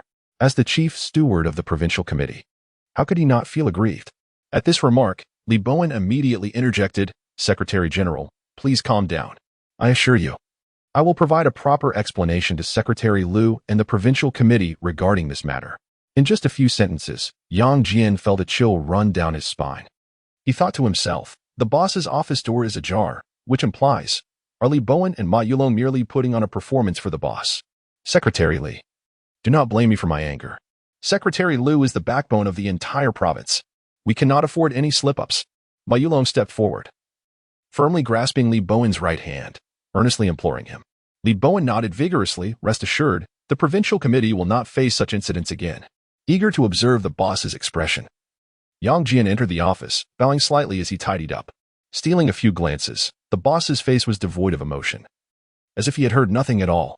Could this be the essence of concealing emotions, withholding judgments, and keeping sorrow and joy unexpressed?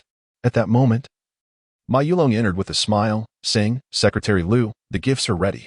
What time shall we depart? Lu Huayuan glanced at the time and replied, we shall leave now. There is no reason for elders to wait for juniors. Understood. Yang Jian promptly dialed driver Xiao Zhang's number. At the entrance of Building 1, 2 Audi sedans were parked in tandem. Yang Jian stepped forward to open the door for the boss, and Ma Yulong only entered his own vehicle after witnessing Lu Huayuan get inside. At the main gate of the provincial party compound, Yu Hong, deputy minister of the Provincial Organization Department and director of the Provincial Elderly Affairs Bureau, stood ready to greet Lu Huayuan's vehicle. Lu Huayuan lowered the window and said, Comrade Yu Hong, let us hit the road first. We can discuss further upon arrival. Yes, Secretary Lu, Yu Hong replied with a bow, then promptly entered his own car. Following closely behind the Secretary General's vehicle, the 3 sedans, escorted by motorcycle police, made their way towards the Fengtian Provincial Retired Cadres Activity Center. Along the journey, Lu Huayuan suddenly remarked, Xiaoyang, we cannot leave early tonight. We must properly host these elder comrades. Upon hearing this, Yang Jian immediately turned around and nodded in response. Understood.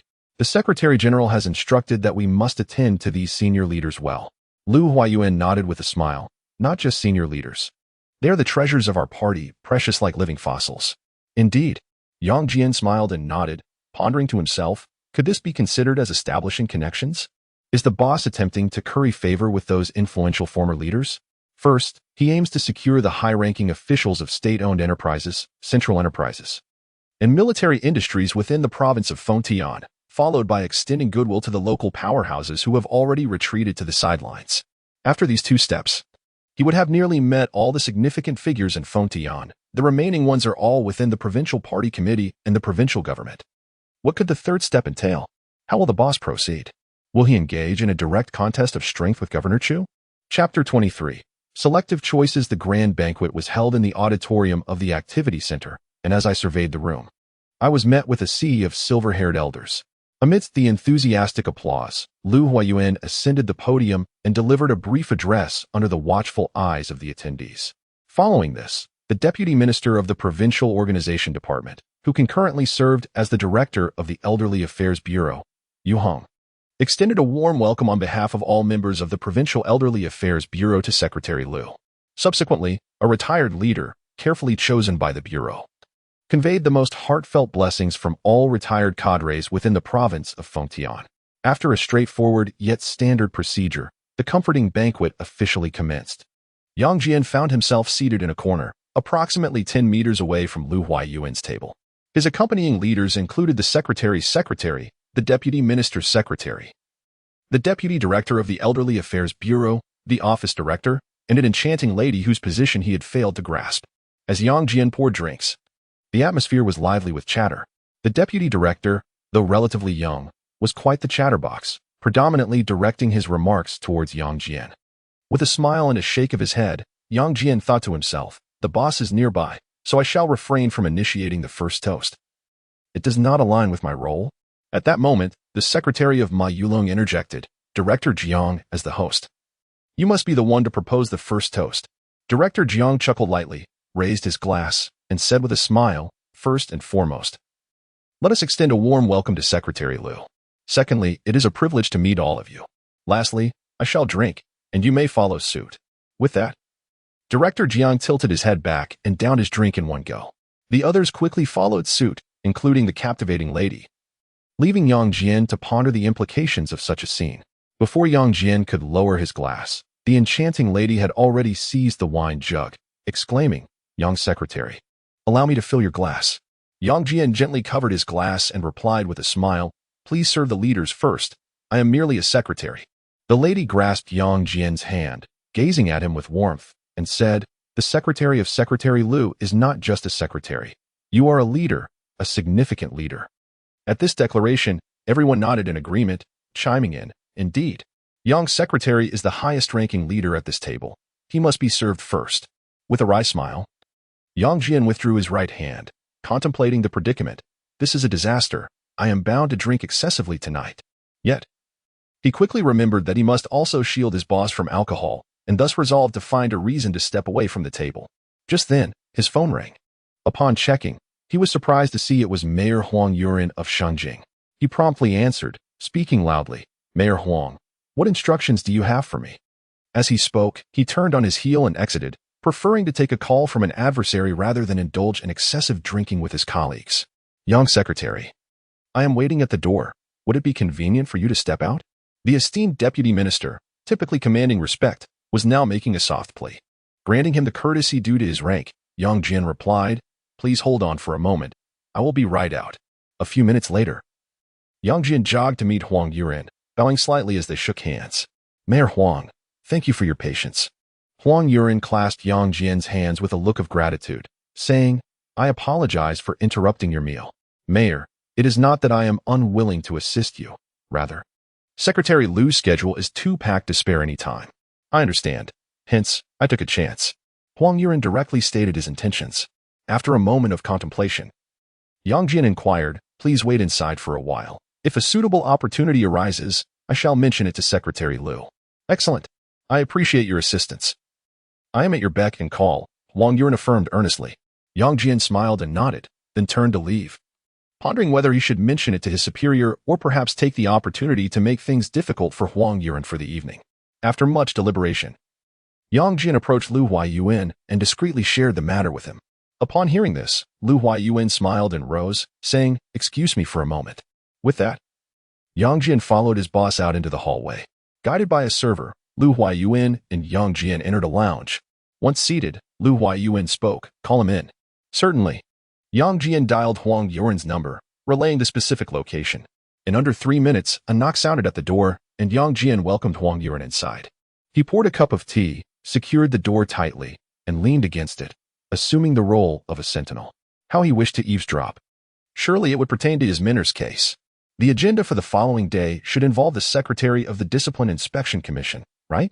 In less than 10 minutes, Huang Yuan emerged, securing the door behind him, and he did not forget to shake hands with Yang Jian. "Thank you, Secretary Yang." Yang Jian smiled in response, "Safe travels." Mayor Huang. Their hands barely brushed before Yang Jian opened the door and approached Lu Huaiyuan. Observing his boss deep in thought, Yang Jian stood still, hardly daring to breathe, fearful of disturbing him. After a brief silence, Lu Huaiyuan suddenly spoke. "Su Boda is your teacher, correct?" "Indeed, he is not only my teacher but also my father-in-law." Yang Jian replied promptly. At this, Lu Huaiyuan appeared taken aback, pondering, "When did this happen? Big sister by never mentioned it. What a surprising connection. What is your perspective on the allegations of corruption against Su Boda?" Lu Huaiyuan inquired, his expression devoid of emotion.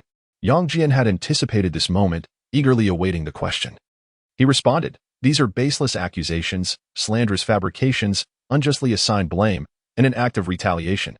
Lu Huaiyuan snorted coldly, "You are questioning the integrity of the discipline inspection comrades. Doubting the political climate within Feng Tian province." Yang Jian felt a chill of sweat break out.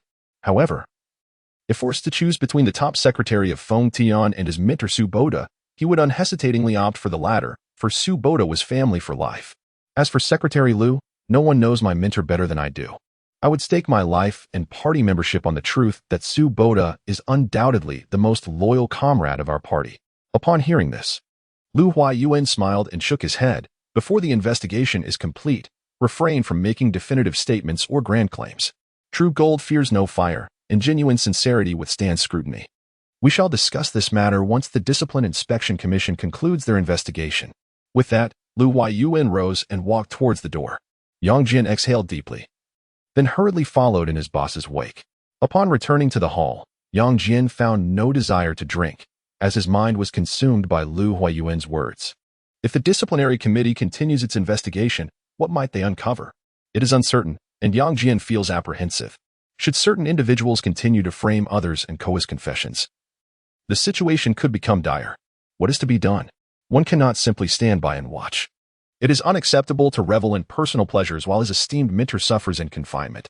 Furthermore, as long as his mentor remains imprisoned, he feels unworthy to consummate his relationship with Su Qing. Ultimately, perhaps he should resign himself to a life of ordinariness, relinquishing the prestigious position of the foremost secret in Feng Tian to others. After much contemplation, Yang Jian resolves to leverage Lu Huaiyuan's reputation, along with his role as a dedicated secretary, to intervene in the case concerning his mentor, Su Boda. As for the future, let it unfold as it may. Chapter 24. Words of wisdom. Under the close protection of the director, Lu Huaiyuan faced little harassment. The retired leaders, having stepped back, were tactful enough to know when to stop. In stark contrast, the local figure Ma Yulong was tormented by the old rogues at his table. Even the secretary's secretary was nearly overwhelmed. Observing this scene, Yang Jian approached the Secretary General with a watered-down flask in hand, exclaiming, "Leader, I have arrived." Upon hearing this, Ma Yulong, his face flushed, cast a grateful glance at him. He then embraced Yang Jian's shoulders, as if introducing his most cherished subordinate, and declared, "Yang Jian, Secretary Lu's secretary, a true local." As soon as these words were uttered, the crowd at the table shifted their focus, raising their glasses to aim at Yang Jian. Unfazed, Yang Jian accepted every toast, finishing off 2 flasks of baijiu. The secretary, returning from the restroom, promptly took over, appearing ready to face his demise. Seizing the opportunity, Yang Jian supported the Secretary General towards the restroom, saying, "Leader, take it slow." Ma Yulong chuckled. "Flattery without cause is either treacherous or deceitful. Speak your mind." With a grin, Yang Jian mustered his courage and reverently produced a Huangless cigarette, offering it to him. "Leader, please indulge in a smoke before I share my thoughts." Ma Yulong lightly patted Yang Jian's hand and took a drag, saying nonchalantly, "As long as it's not excessive." Encouraged, Yang Jian solemnly stated, "Leader, Su Boda is my mentor, and I wish to meet him." Ma Yulong paused, then inquired, "Does Secretary Lu know about this?" Yang Jian nodded, thinking to himself, "Oh, this matter is likely already common knowledge. Otherwise, how could Lu Huayuan have chosen me as his secretary?" Regarding the request to visit his mentor, Yang Jian felt hesitant to bring it up with Lu Huayuan, knowing he could only leverage Lu Huayuan's reputation to facilitate his desire. However, Ma Yulong interpreted it as Lu Huayuan's intention, believing there was no reason to assign Yang Jian as a secretary without a purpose related to Su Boda. Thus, he smoothly made a call to a deputy secretary general of the provincial committee, who also served as the head of the disciplinary inspection commission. There were several deputy secretaries in the provincial office, each corresponding to a member of the provincial standing committee. After hanging up, Ma Yulong smiled. "You heard that? Go see him tomorrow afternoon." "Thank you, leader." Yang Jian's eyes glistened with gratitude, nearly compelled to kiss Ma Yulong on the spot. "Is mere verbal thanks sufficient?" Ma Yulong teased with a knowing smile. Yang Jian was momentarily taken aback, quickly offering a cigarette, pondering whether the Secretary General's words carried a deeper meaning. After taking a few puffs, Ma Yulong suddenly remarked, "Xiaoyang, hearsay is often misleading, while seeing is believing. Now that Secretary Lu has just arrived in Fengtian, he will inevitably hear some rumors. As you accompany Secretary Lu, you must discern the truth of the information. Do not allow baseless tales to reach his ears, nor should you permit him to draw erroneous conclusions." Yang Jian listened intently, nodding earnestly. The Secretary General's words were pearls of wisdom, each sentence a guiding principle. Having rested sufficiently, it was time to return to the fray. Ma Yulong led the way out of the restroom, with Yang Jian closely trailing behind. The consolation banquet continued until around 9 o'clock before it finally concluded. Lu Huayuan, somewhat tipsy, and Yang Jian, barely able to see the road ahead, made their way back. Suddenly, Lu Huayuan spoke up. "Xiao Zhang, please take Xiaoyang home later." Just as the driver Xiao Zhang was about to respond, Yang Jian interjected, "Boss, I'm fine. I want to be going home tonight." Lu Huayuan smiled and inquired, "Won't your family mind? Will they think poorly of me?" "Boss, where there is a nation, there is a family. Sacrificing the small home for the greater good is a saying from my family," Yang Jian replied earnestly. Lu Huayuan nodded with a smile, mulling over the words that resembled those of Sister Bai, wondering whether that young girl would have her own thoughts on the matter. Seeing no unusual reaction from his boss, Yang Jian promptly turned his attention back to the road ahead. Since he had already braced himself for potential dismissal, he aimed to leave a positive impression, lest he find himself in prison. After attending to his boss, Yang Jian returned to his suite. Upon opening the door, he was greeted by a brand new suitcase. A note was affixed to it. "Young Mi, these are clean clothes sent by Miss Su. Should you require anything, please do not hesitate to ask. We are at your service 24 hours a day." Yang Jian quickly dialed Su Qing's number. "Darling, you are truly wonderful. Are you back? Did you see it? Have you had too much to drink?" Su Qing's tone remained as gentle as ever. A surge of warmth flooded through Yang Jian, reaching his heart. "Wife, I'm going to see Dad tomorrow." He emphasized the importance of the matter while still clear-headed. "Really? Can I go with you?" Su Qing inquired eagerly. "Of course not. The Secretary General helped me secure a special arrangement. Too many people would complicate things," Yang Jian replied solemnly. "Well, as long as you can see him. That's what matters. Please tell my father to hold on." Su Qing's voice tinged with emotion. Yang Jian felt a pang in his heart, tears welling up as he hoarsely promised, "Don't worry, I will definitely bring Dad home." "Honey, Mom asked me to tell you to take care of yourself first," Su Qing urged. "Rest assured, your husband is quite capable. Even the provincial committee members come to offer me cigarettes," he replied, attempting to mask the somber mood with bravado. "Humph, how petty of you," Su Qing playfully chided. "By the way, could you ask Mom if Dad's calligraphy and paintings are still around? I want to express my gratitude to the Secretary General. He has given me some valuable advice that I must acknowledge. I'll ask tomorrow, if they are available. Where shall I send them? We'll see how it goes. If I have time, let us meet at noon tomorrow." Yang Jian found himself yearning for Su Qing, particularly missing her physical presence. "You should rest early. You've had a long day," Su Qing gently advised. Yang Jian, with a mischievous smile, responded, "I'm going to take a shower.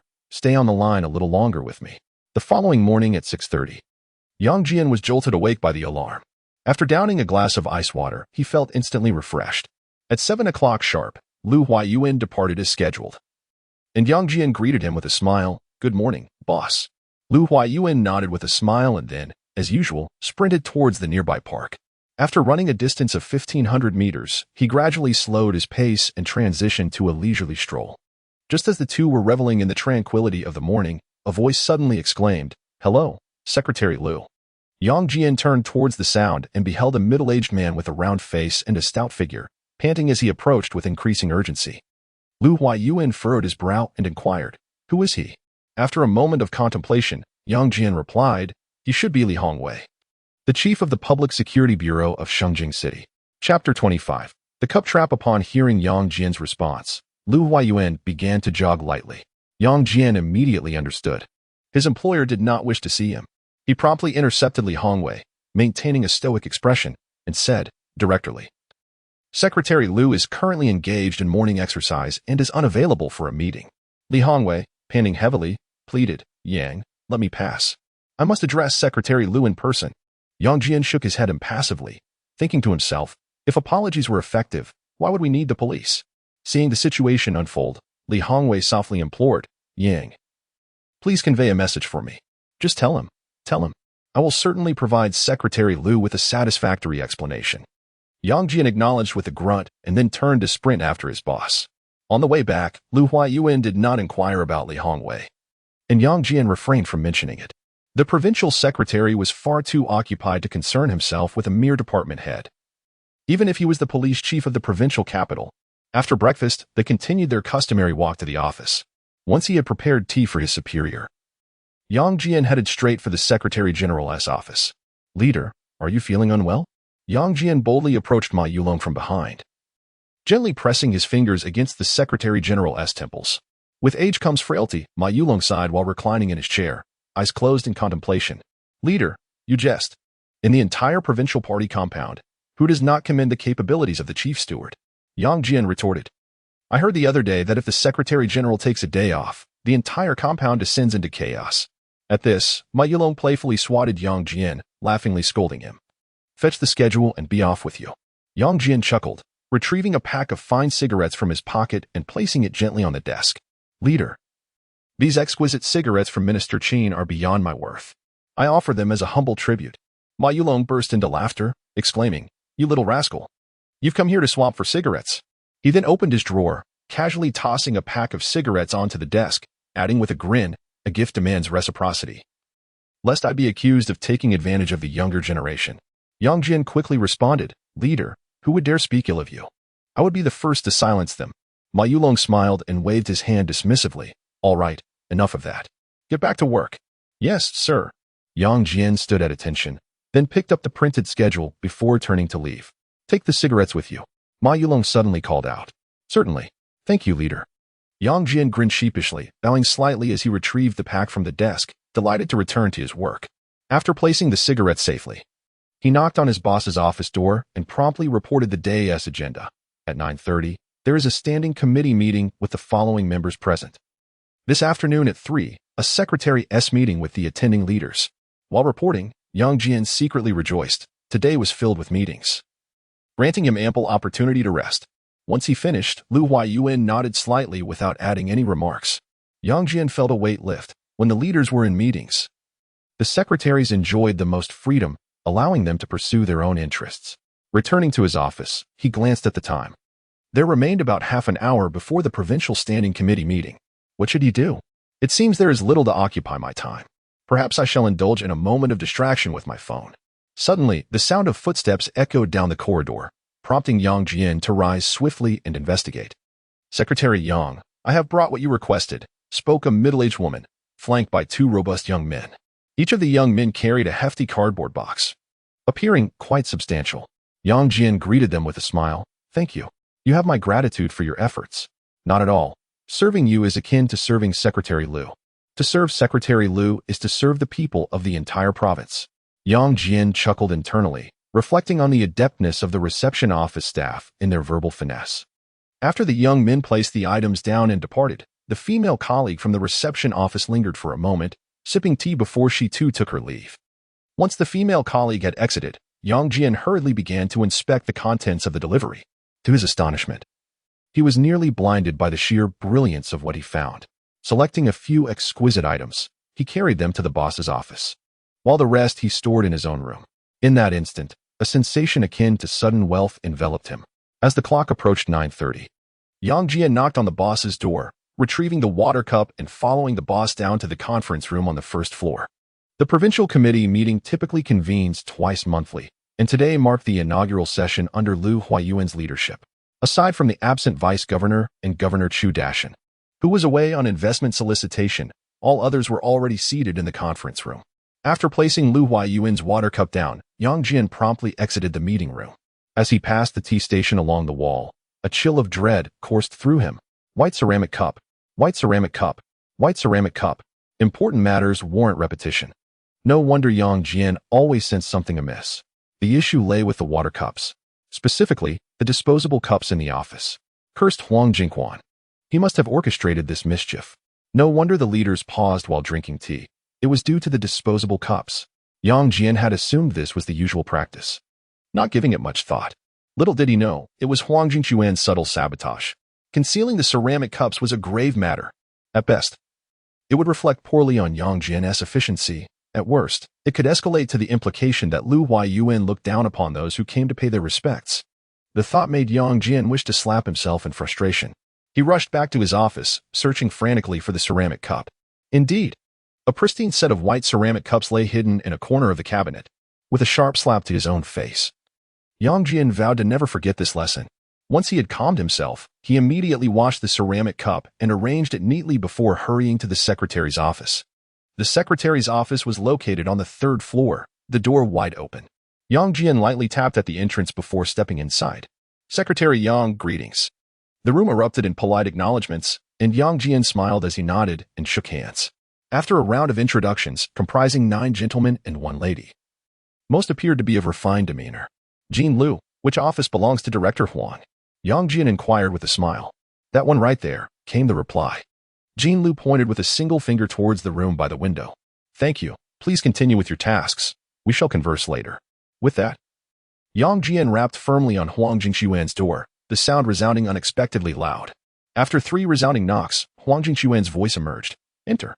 Yang Jian forcefully pushed the door open and strode in with an imposing presence, raising his voice to inquire, Director Huang, how much longer until the materials that Secretary Lu urgently requires are ready? Chapter 26. Standing Committee Meeting. Perceiving the impending confrontation, yet devoid of a retort, Huang Jingquan called out towards the entrance, Is the material urgently needed by Secretary Lu ready? In an instant, a polished middle-aged man hastily approached Huang Jingquan, bowing an apology. Report, Director Huang, it is not yet prepared. What use are you? Delaying Secretary Lu's time is detrimental to the province's development. Huang Jingquan reprimanded sternly. Yang Jian scoffed, interjecting, Director Huang certainly knows how to elevate the stakes. Aware of Secretary Lu's pressing schedule, yet you remain in the office browsing the internet. At this, Huang Jingquan glared at Yang Jian, icy disdain evident in his voice as he questioned, What do you mean by that? Nothing much. Merely observing that. As the head of the Secretary's office, you ought to lead by example in executing all of Secretary Lu's directives. Are you instructing me on how to do my job? Huang Jingquan erupted, tearing the facade in public. Who am I to teach you? You are the esteemed director, while I am but a humble secretary. Yang Jian, understand your position. You are merely on temporary assignment, returning to the secretary's office. Oh, can Director Huang facilitate my return?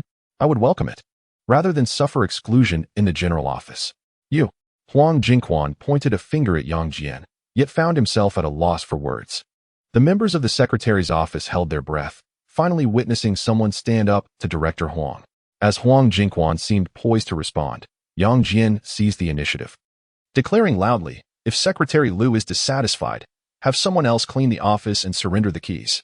At this pronouncement, Huang Jingquan visibly faltered. Disbelief etched on his face as he gazed at Yang Jian. Do you not comprehend? Allow me to be blunt. Secretary Lu finds your cleaning inadequate. Yang Jian raised his voice, ensuring all members of the secretary's office could hear. With a crash, Huang Jingquan collapsed into his chair, drenched in sweat, as though his very soul had departed. Witnessing this scene, Yang Jian called out towards the door, Jean Lu, kindly coordinate with Director Huang regarding the work. With that, Yang Jian turned to leave, thinking to himself, I shall sever your final hope. Never again will you appear before Secretary Lu. As he descended the stairs, Yang Jian mused, Even if Huang Jingquan had 100-fold courage, he would not dare to inquire of Secretary Liu directly. Perhaps he might venture to probe the Secretary General or complain in their presence. Growing weary of such thoughts, Yang Jian resolved to see for himself who would prove effective in the eyes of the superior. Before reaching the entrance, he was met with a cacophony emanating from his office. Hastening his pace, he reached the doorway and beheld. Goodness! It appeared the secretaries of the Provincial Standing Committee had nearly all arrived. Secretary Yang, we have come uninvited to share a cup of tea with you, spoke the Secretary of Minister Gao. Yang Jian immediately smiled, responding, Welcome, welcome. My apologies for the oversight. With that, he shook hands with each individual, exchanging names. Pondering, when the high-ranking leaders convene for a standing committee meeting, do the secretaries hold their own assembly? After a round, Yang Jian took out cigarettes from the drawer, handing one to each person with a smile, saying, Feel free to visit often. We have plenty of tea and cigarettes. The crowd nodded with smiles. Yet Yang Jian's office was not so easily accessible. Once they grew more familiar, the secretaries began to gossip about their own embarrassing moments. None daring to speak of the clandestine affairs of the political arena, each seemingly more tight-lipped than the last. Yang Jian suddenly sensed he was surrounded by a group of insincere individuals. They all yearned to glean the latest intelligence yet pretended to be utterly uninterested. Suddenly, Minister Gao's secretary, Chu Hai, leaned in and whispered, The boss advised me to communicate frequently. Let's have a drink together when you find the time. Yang Jian smiled knowingly and replied softly, Let us schedule a time, contact me by phone. He was cautious about becoming too close to any secretary, fearing rumors might arise and escalate into political implications among the higher-ups. He decided it was best to wait until Lu Huaiyuan made his stance clear before engaging deeply with the secretaries of the Standing Committee. Until then, Yang Jian could only observe and reflect, striving to maintain an appropriate distance. Around noon, the Standing Committee meeting finally concluded. As the door to the conference room opened, Lu Huaiyuan was the first to emerge, followed closely by the others. The secretaries rushed in to grab their water cups, then hurried out to follow the members of the Standing Committee towards the cafeteria within the Provincial Party compound. Seizing the moment before lunch, Yang Jian slipped into an empty room and dialed the Deputy Secretary General's number. After exchanging a few polite words, he hung up, having conveyed everything without explicit mention. They understood each other perfectly. Within a minute, the Deputy Secretary General sent him a phone number. He promptly dialed the number, clearly stating his identity. The other party was very warm and not only provided an accurate address but also arranged a meeting time. After hanging up, Yang Jian let out a sigh of relief, thinking to himself, At last, I can meet my mentor. Before long, the members of the Standing Committee finished their meal. Yang Jian first escorted his boss back to his room to rest, then made his way to a hotel near the Provincial Party compound. Just before reaching the entrance, he called the other party in advance. Learning that the person had already been waiting outside, Yang Jian urged the driver to hurry, thinking, What harm could it do to catch a yellow light? 3 minutes later, he arrived at the back of the hotel and, after a hasty exchange of pleasantries, was led by a Discipline Inspection Commission colleague to the door of Su Boda's room. Secretary Yang, I can only give you 15 minutes. You must come out on time, the man said sternly. Yang Jian nodded and replied softly, Understood. Thank you. With that, he pushed the door open and hurried inside. The living room was devoid of his mentor's presence, so he rushed towards the bedroom, scanning the room. Teacher, I'm sorry for being late. Yang Jian stood at the foot of the bed, his voice trembling softly. Su Boda was instantly awoken, looking at Yang Jian in disbelief. He remained stunned for several seconds before exclaiming in surprise, What brings you here? Teacher, time is of the essence. We need to discuss some case matters. Yang Jian said with concern, thinking to himself, In just half a month, my teacher has been worn down to such a state. What is there to discuss? I have already said everything that needed to be said. Su Boda exclaimed in anger, Teacher, Su Qing has returned, and we are married. Yang Jian laid his cards on the table, anxious that his mentor might misconstrue him as a suitor. What? You and Qing are married? Su Boda was momentarily taken aback. This young man, Yang Jian, had indeed made his move. Father, we must act swiftly. Let us hurry home to celebrate the wedding feast. Yang Jian was in a frenzy, for time was of the essence. Chapter 27. The secretary meeting. 15 fleeting minutes elapsed as Yang Jian bowed deeply, his eyes brimming with tears, and said, Teacher, you have suffered. Please take care of your health. With that, Yang Jian turned and walked away, unable to bear the sight of his mentor any longer.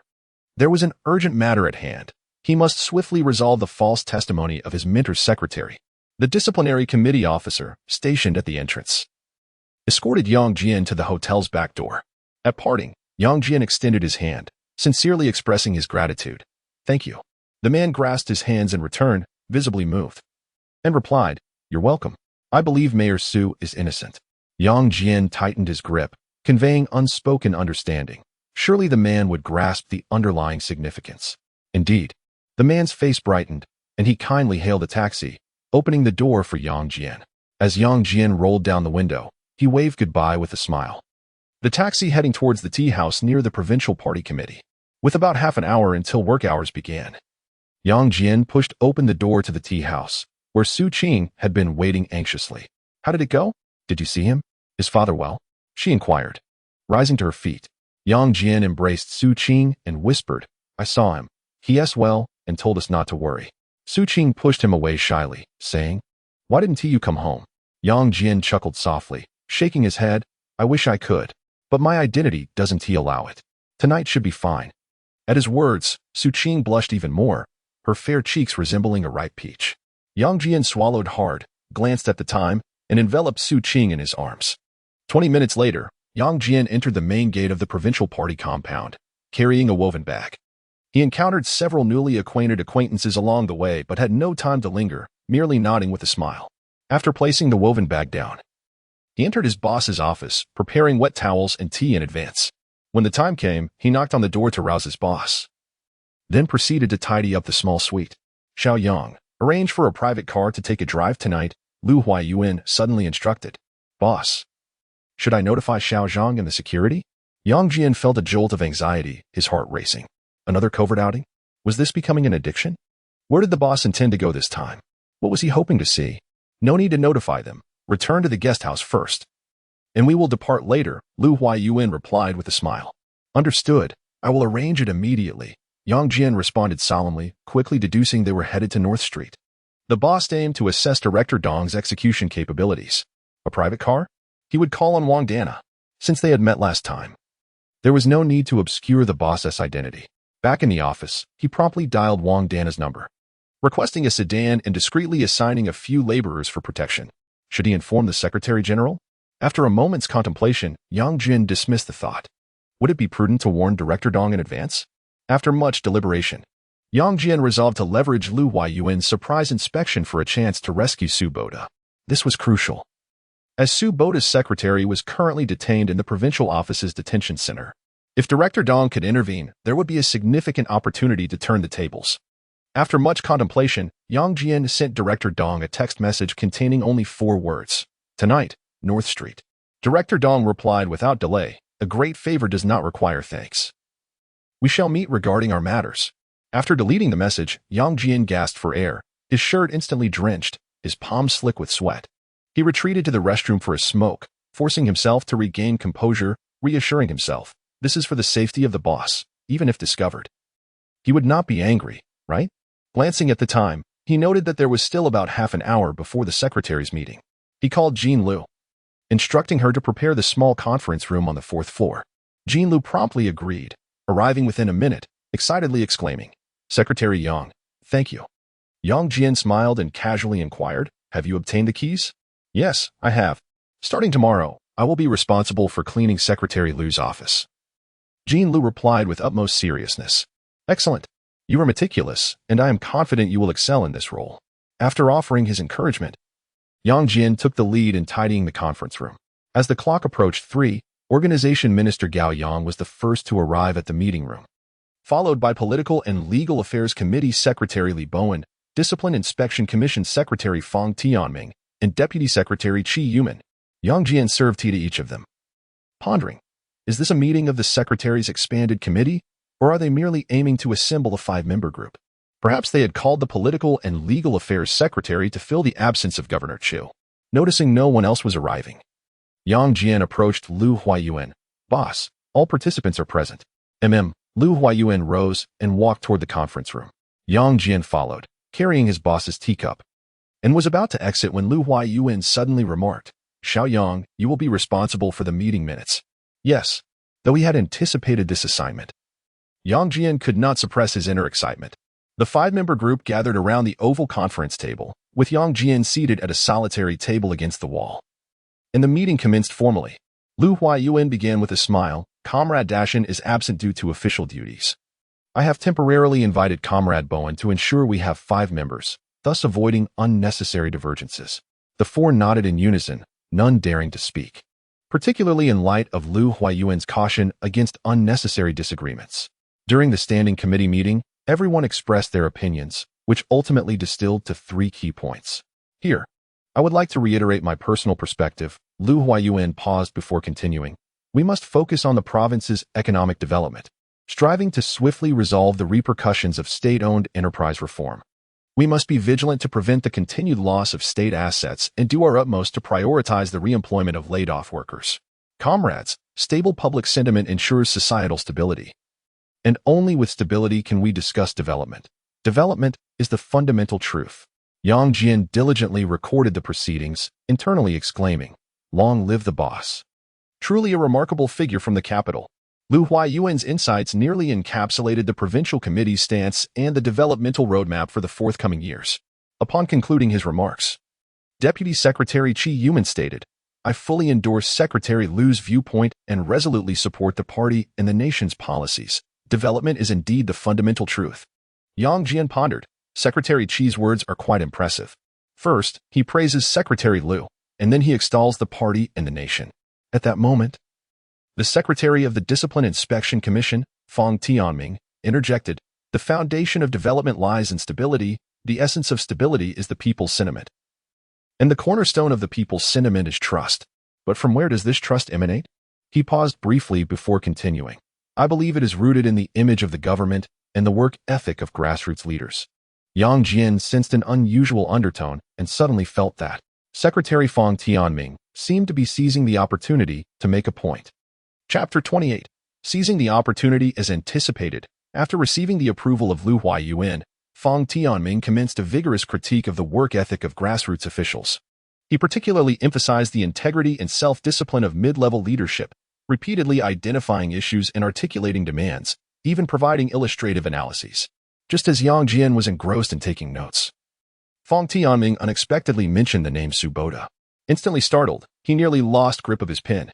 "Secretary Lu, the case of Suboda happens to be a quintessential example in our province. The challenge of ensuring the integrity of party members and officials while developing the economy is a pressing issue that the provincial committee must confront." Yang Jian grasped the implication. Fang Tianming was compelling Lu Huayuan to take a definitive stance. This was crucial, as any punitive measures against a senior official required the consent of the provincial committee.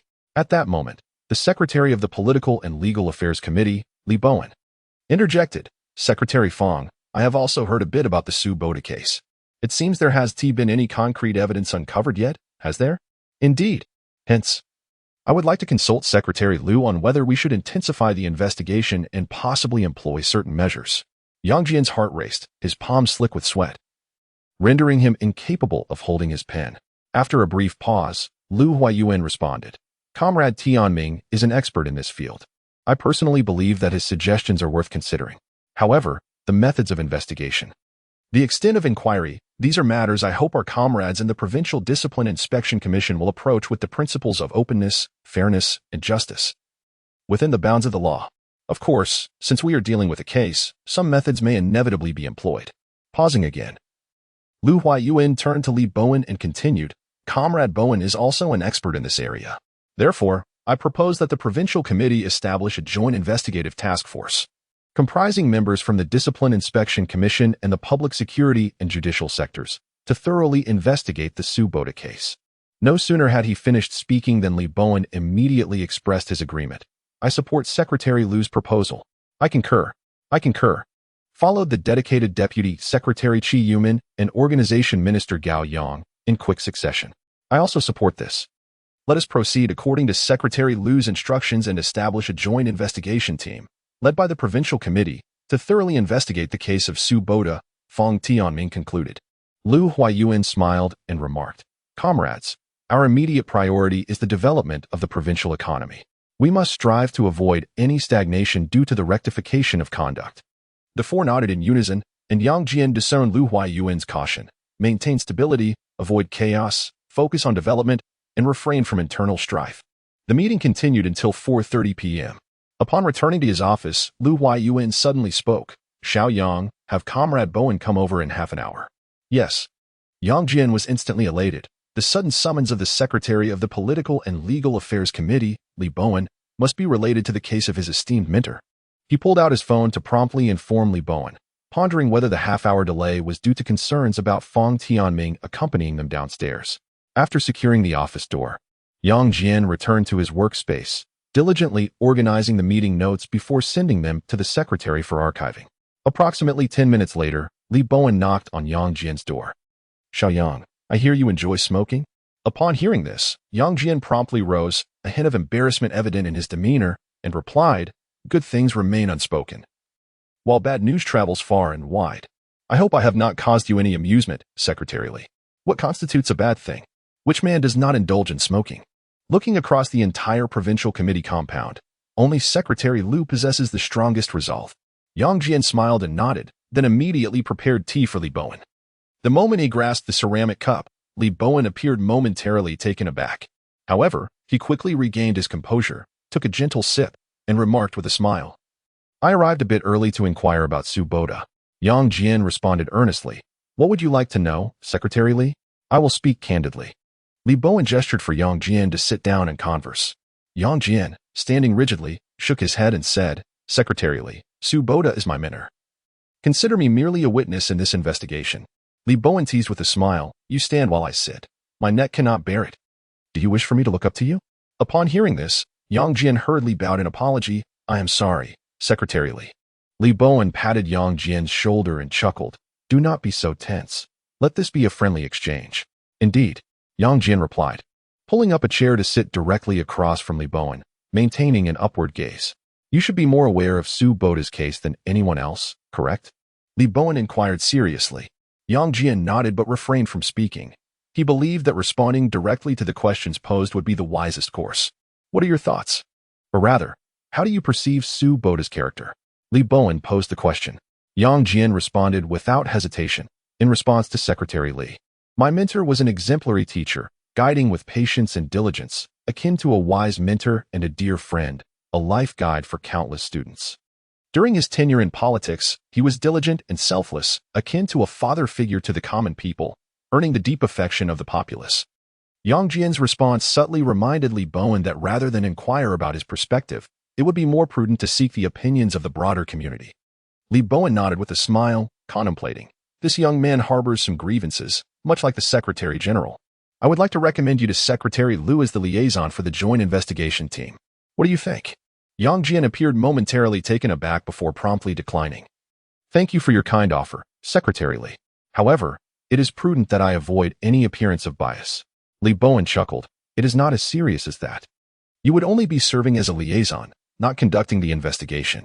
What truly matters is that your involvement represents Secretary Lu's commitment to the joint investigation team. Moreover, it is essential for coordinating cooperation among various departments, striving to conclude the case promptly and provide a satisfactory account to the provincial committee and the public. With Li Bowen having articulated his position, Yang Jian had no reason to feign disinterest. He immediately stood to express, I am grateful for your recommendation, Secretary Li. I assure you, I shall not disappoint your expectations. Li Bowen smiled and waved his hand, indicating for Yang Jian to sit down once more. Yang Jian glanced at the time and said, Secretary Li, it is nearly time. I shall report to Secretary Lu. Li Bowen nodded with a smile. And as Yang Jian rose to leave, he pondered, would the boss agree with Li Bowen's recommendation? After obtaining the boss's permission, Yang Jian invited Li Bowen to Lu Huayuan's office. With hot water filled to the brim and the door securely locked, Yang Jian fervently prayed in his heart, I must become the liaison officer for the joint investigation team, calming his mind and adjusting his emotions. He took out a woven bag and headed straight for the Secretary General's office. Chapter 29. Genuine and Fake Paintings. As Yang Jian entered the office of the Secretary General, he found Ma Yulong with his head bowed, diligently handling documents. Yang Jian placed the woven bag on the coffee table and then picked up the kettle to fill it with hot water for the Secretary General. Has the Secretary meeting concluded? Ma Yulong inquired softly, without lifting his gaze. Yang Jian thought to himself, isn't this a rhetorical question? If the meeting hadn't ended, I wouldn't be here. Suddenly, He grasped the true intent of the Secretary General and replied, Secretary Fong has launched an attack, targeting the party's work style and integrity at the grassroots level. Suboda has become a typical case, and the Provincial Party Committee has established a joint investigation team. Ma Yulong showed no signs of surprise, continuing to write comments on various departmental documents, swiftly signing one after another. Observing this, Yang Jian wisely took a seat on the sofa, patiently waiting for the provincial overseer to finish his tasks.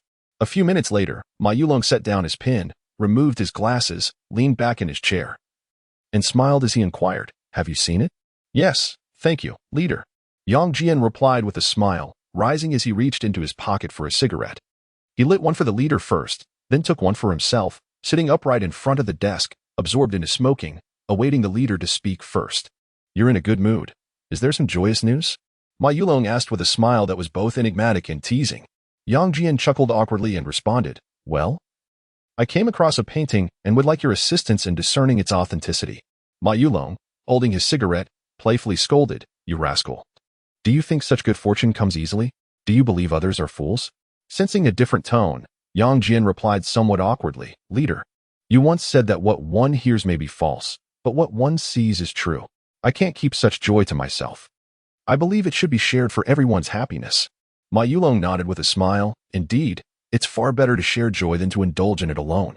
Upon hearing this, Yang Jian promptly stood up, retrieved the painting from the woven bag, and unfurled it on the Secretary General's desk. The moment the artwork was revealed, Ma Yulong visibly paused, quickly retrieving his glasses to examine it closely. This is the Yu Xiaobao enters Beijing in the snow, he exclaimed, and after a moment of silence, he asked in astonishment, Where did you find this? Yang Jian replied softly, It was a street vendor's item, sold for just 300 yuan. I bought it without a second thought. Ma Yulong, still not looking up, scrutinized the painting intently, caressing it with great fondness. An authentic piece from the late Qing dynasty. A rare masterpiece. Although it may not hold significant monetary value, it possesses profound meaning and is truly worthy of collection.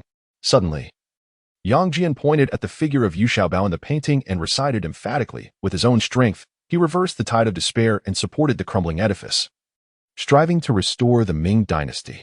Then, he gestured towards the forbidden city in the artwork and softly remarked, Leader, it is time for you to enter the capital. Upon hearing this, Ma Yulong visibly swayed, his face flushing momentarily, and his breathing became increasingly rapid. Indeed, if I do not enter the ministry soon, I will lose my chance entirely. I cannot resign myself to a position in the People's Congress or the Political Consultative Conference. After a moment of silence, Ma Yulong suddenly spoke, playfully scolding, You rascal. Are you wishing for my misfortune? Upon hearing this, Yang Jian hastily elucidated, Leader, one should not conflate the demise of feudal dynasties with our contemporary rule of law. Moreover, Yu Xiaobao's temperament is excessively irascible. He cannot possibly compare to your amiable disposition. The corners of Ma Yulong's mouth involuntarily curled into a slight smile. Yang Jian rolled up the scroll, pondering to himself, No more flattery. This should suffice. Everything must have its limits. Observing Yang Jian's every move, Ma Yulong reflected inwardly. This young man, Yang Jian, would rather endure imprisonment than utter a single disparaging word against Suboda. His unwavering stubbornness, loyalty, gratitude, and resilience. Is that not the very essence of a scholar's integrity? With this thought, Ma Yulong gestured for Yang Jian to take a seat, then spoke earnestly. Are you aware of the purpose behind the joint investigation team? Yang Jian nodded, contemplating. This is not mere flattery. The Secretary General seeks to guide me. He had heard some whispers regarding Mayor Su's case. The complexity lay with the first supervisory office, particularly concerning Secretary Fong. And it was imperative not to implicate those too high up, understood? Understood, Yang Jian replied emphatically, thinking, who would dare to recklessly accuse Governor Chu? Lu Huayuan is currently avoiding the spotlight. The focus lay on the public security and judicial branches. More specifically, it should be directed toward that secretary. Upon hearing this, Yang Jian feigned surprise, then displayed a look of gratitude, musing, the Secretary General possesses remarkable insight, knowing the world without stepping outside the courtyard. Stop your theatrics. No one understands your mentor's affairs better than you. Ma Yulong glared at Yang Jian. Yang Jian quickly clarified, Leader, I assure you, I am not acting. I am simply astonished at Secretary Lu's intentions. What intentions? Ma Yulong inquired with curiosity. Leader, Secretary Lu's sudden reassignment of me must surely be linked to my mentor's case. It cannot possibly be attributed to my professional capabilities. Ma Yulong nodded in agreement, gesturing with his eyes for Yang Jian to continue. However, logically, I should avoid any appearance of bias. Yang Jian paused before continuing. Does this imply that Secretary Lu intends to unite rather than incite conflict?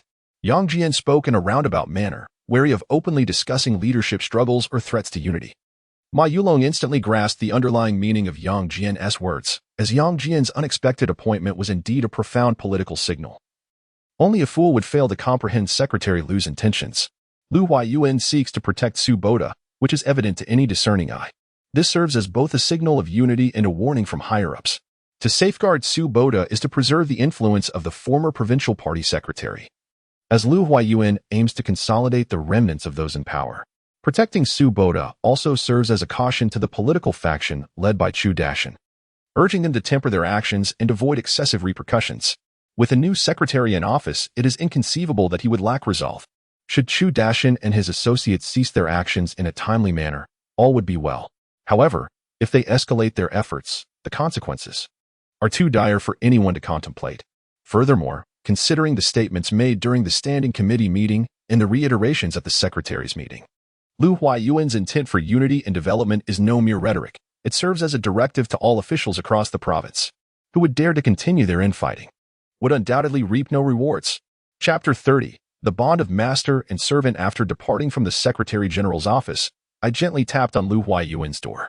Since Political and Legal Committee Secretary Li Bowen was still present, I continued to serve tea. With the door to the tea room slightly ajar, I listened intently to the discussion among the dignitaries, all focused on matters concerning public security and the judiciary, which was utterly invigorating. Just as Yang Jian was about to exit, Lu Huayuan suddenly called him back. Xiao Yang, Comrade Bowen recommends you for the position of liaison in the joint investigation team. What are your thoughts? Yang Jian replied with unwavering straightness. Firstly, I express my gratitude for Secretary Li's recommendation. Secondly, I personally feel it may not be appropriate. Lastly, I shall resolutely comply with the leadership's decisions and arrangements. Lu Huayuan exchanged a knowing smile with Li Bowen, who then stated earnestly, Secretary Lu, I still believe that Comrade Yang Jian is the best candidate for the liaison role. Upon hearing this, Lu Huayuan nodded with a smile. I naturally support Comrade Bowen's proposal. Let Yang Jian take on the role of liaison. As soon as the words left his lips, Yang Jian immediately responded, I will adhere to the leadership's arrangements and strive to fulfill the role of liaison with utmost diligence, diligently completing the tasks assigned to me. Lu Huayuan and Li Bowen nodded in agreement, and Yang Jian, understanding the situation, turned to exit the room. Once the door was securely closed behind him, Yang Jian was elated, nearly bursting into a leap of joy. For the position of liaison in the joint investigation team would not only grant him a legitimate opportunity to engage with the case of Su Boda, but, more crucially, he would wield influence akin to that of Lu Huayuan. Which department would not be wary of the whispers from a dedicated secretary, who would dare to distort the truth, misinterpret justice, or conspire against the loyal? Furthermore, Secretary Li Bowen was an ally. The case concerning Su Boda had finally seen the dawn of hope. Surely, they would not dare to continue their reckless ways. What joy! A tremendous joy. Soon, 3 auspicious events would unfold. Upon returning home that evening, I would strive for a grand 4th celebration. After dinner, Yang Jian walked behind Lu Huayuan as they strolled. The sunset cast a golden hue upon their towering figures, draping them in a shimmering veil of light. In merely 3 months, the harvest season would arrive. Lu Huayuan suddenly spoke with palpable anticipation. Boss, our province of Fengtian has always been a major grain-producing region.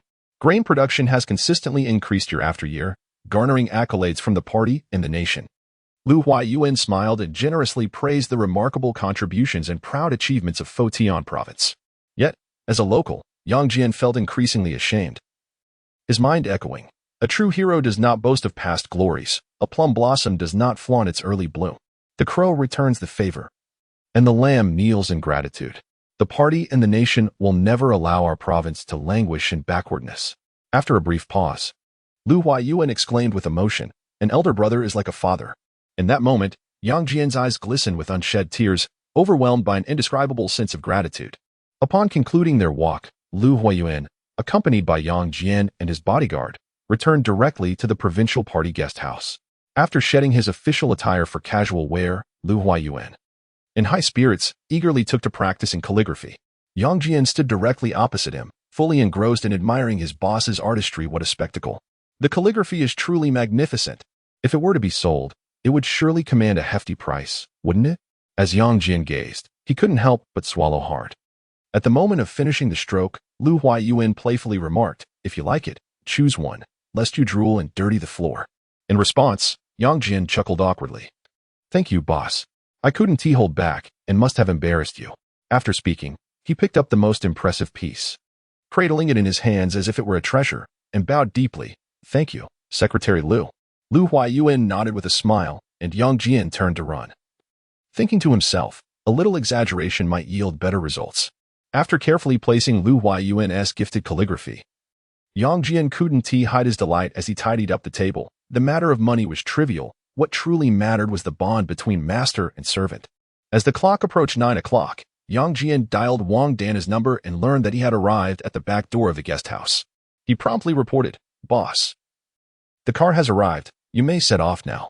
Upon hearing this, Lu Huayuan donned a cap and smiled, saying, "Let us split up and meet at the intersection." "Yes." Yang Jian nodded vigorously, watching Lu Huayuan's figure vanish at the stairway.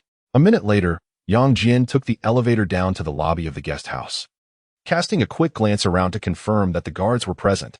5 minutes later, a striking car suddenly halted before him.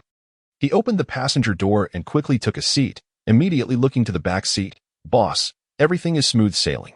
Lu Huayuan removed his cap and smiled, saying, "I appreciate it, Boss Wang." To this, Wang Dana, who was driving, hurriedly replied, "Secretary Lu, it is my greatest honor to be your chauffeur." "Not at all. It is my privilege to ride in such a fine vehicle," Lu Huayuan teased with a smile. At that moment, Yang Jian chimed in, "Boss, when I first met Brother Wang, he drove a humble car every day, claiming it was to save fuel. This evening's impressive vehicle was borrowed from a friend. Brother Wang isn't quite there yet. He just wanted to ensure your comfort." Upon hearing this, Lu Huayuan chuckled for a moment before saying, "As long as one is willing to work hard, there will always be bread on the table. A fine car is not so extraordinary." "Indeed. Secretary Lu's wise words will be etched in my heart," Wang Dana declared with conviction. "Boss, where shall we head first?" Yang Jian inquired softly. "Let's south go to North Street first and see how the renovations are progressing," Lu Huayuan replied, turning his gaze to the window. Yang Jian adjusted his position, feeling relieved. "I guessed correctly. The boss indeed intends to conduct an impromptu inspection of North Street."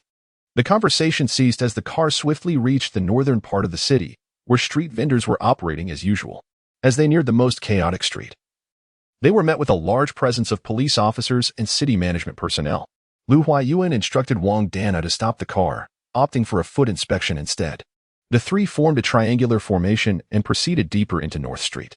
Director Dong, who had been waiting for some time, had already spotted Yang Jian and the others, but hesitated to approach for a report due to Secretary Lu's casual attire. Until Yang Jian made the call, Director Dong swiftly approached, saluted on the spot, and solemnly stated, "Secretary Lu, please give your instructions." Lu Huayuan, with an impassive expression, inquired, "Have the remaining forces been eradicated?" In response, Director Dong reported, "Secretary Lu, the provincial office has diligently followed your directives and successfully eliminated the criminal elements on North Street. We are currently expanding our victories, aiming to eradicate all criminal forces in the northern part of the city within a week." Upon hearing this, Lu Huayuan nodded without expression. Director Dong, feeling a sense of relief, took a small breath, pondering, if it weren't for Brother Yang, tonight would have been disastrous. Chapter 31. Surprise Inspection. Lu Huayuan listened attentively to Director Dong's report ahead. Yang Jian slowed his pace, widening the distance, and whispered, "Brother Wang, the disparities between the north and south are considerable. You can no longer approach matters with a mindset typical of your region." Wang Dana remained silent, absorbing Yang Jian's earnest counsel. "Your good intentions are well understood by Secretary Lu. However, it is said that only the child who cries receives milk. How can I assist you in lamenting your poverty when you drive a luxury vehicle?"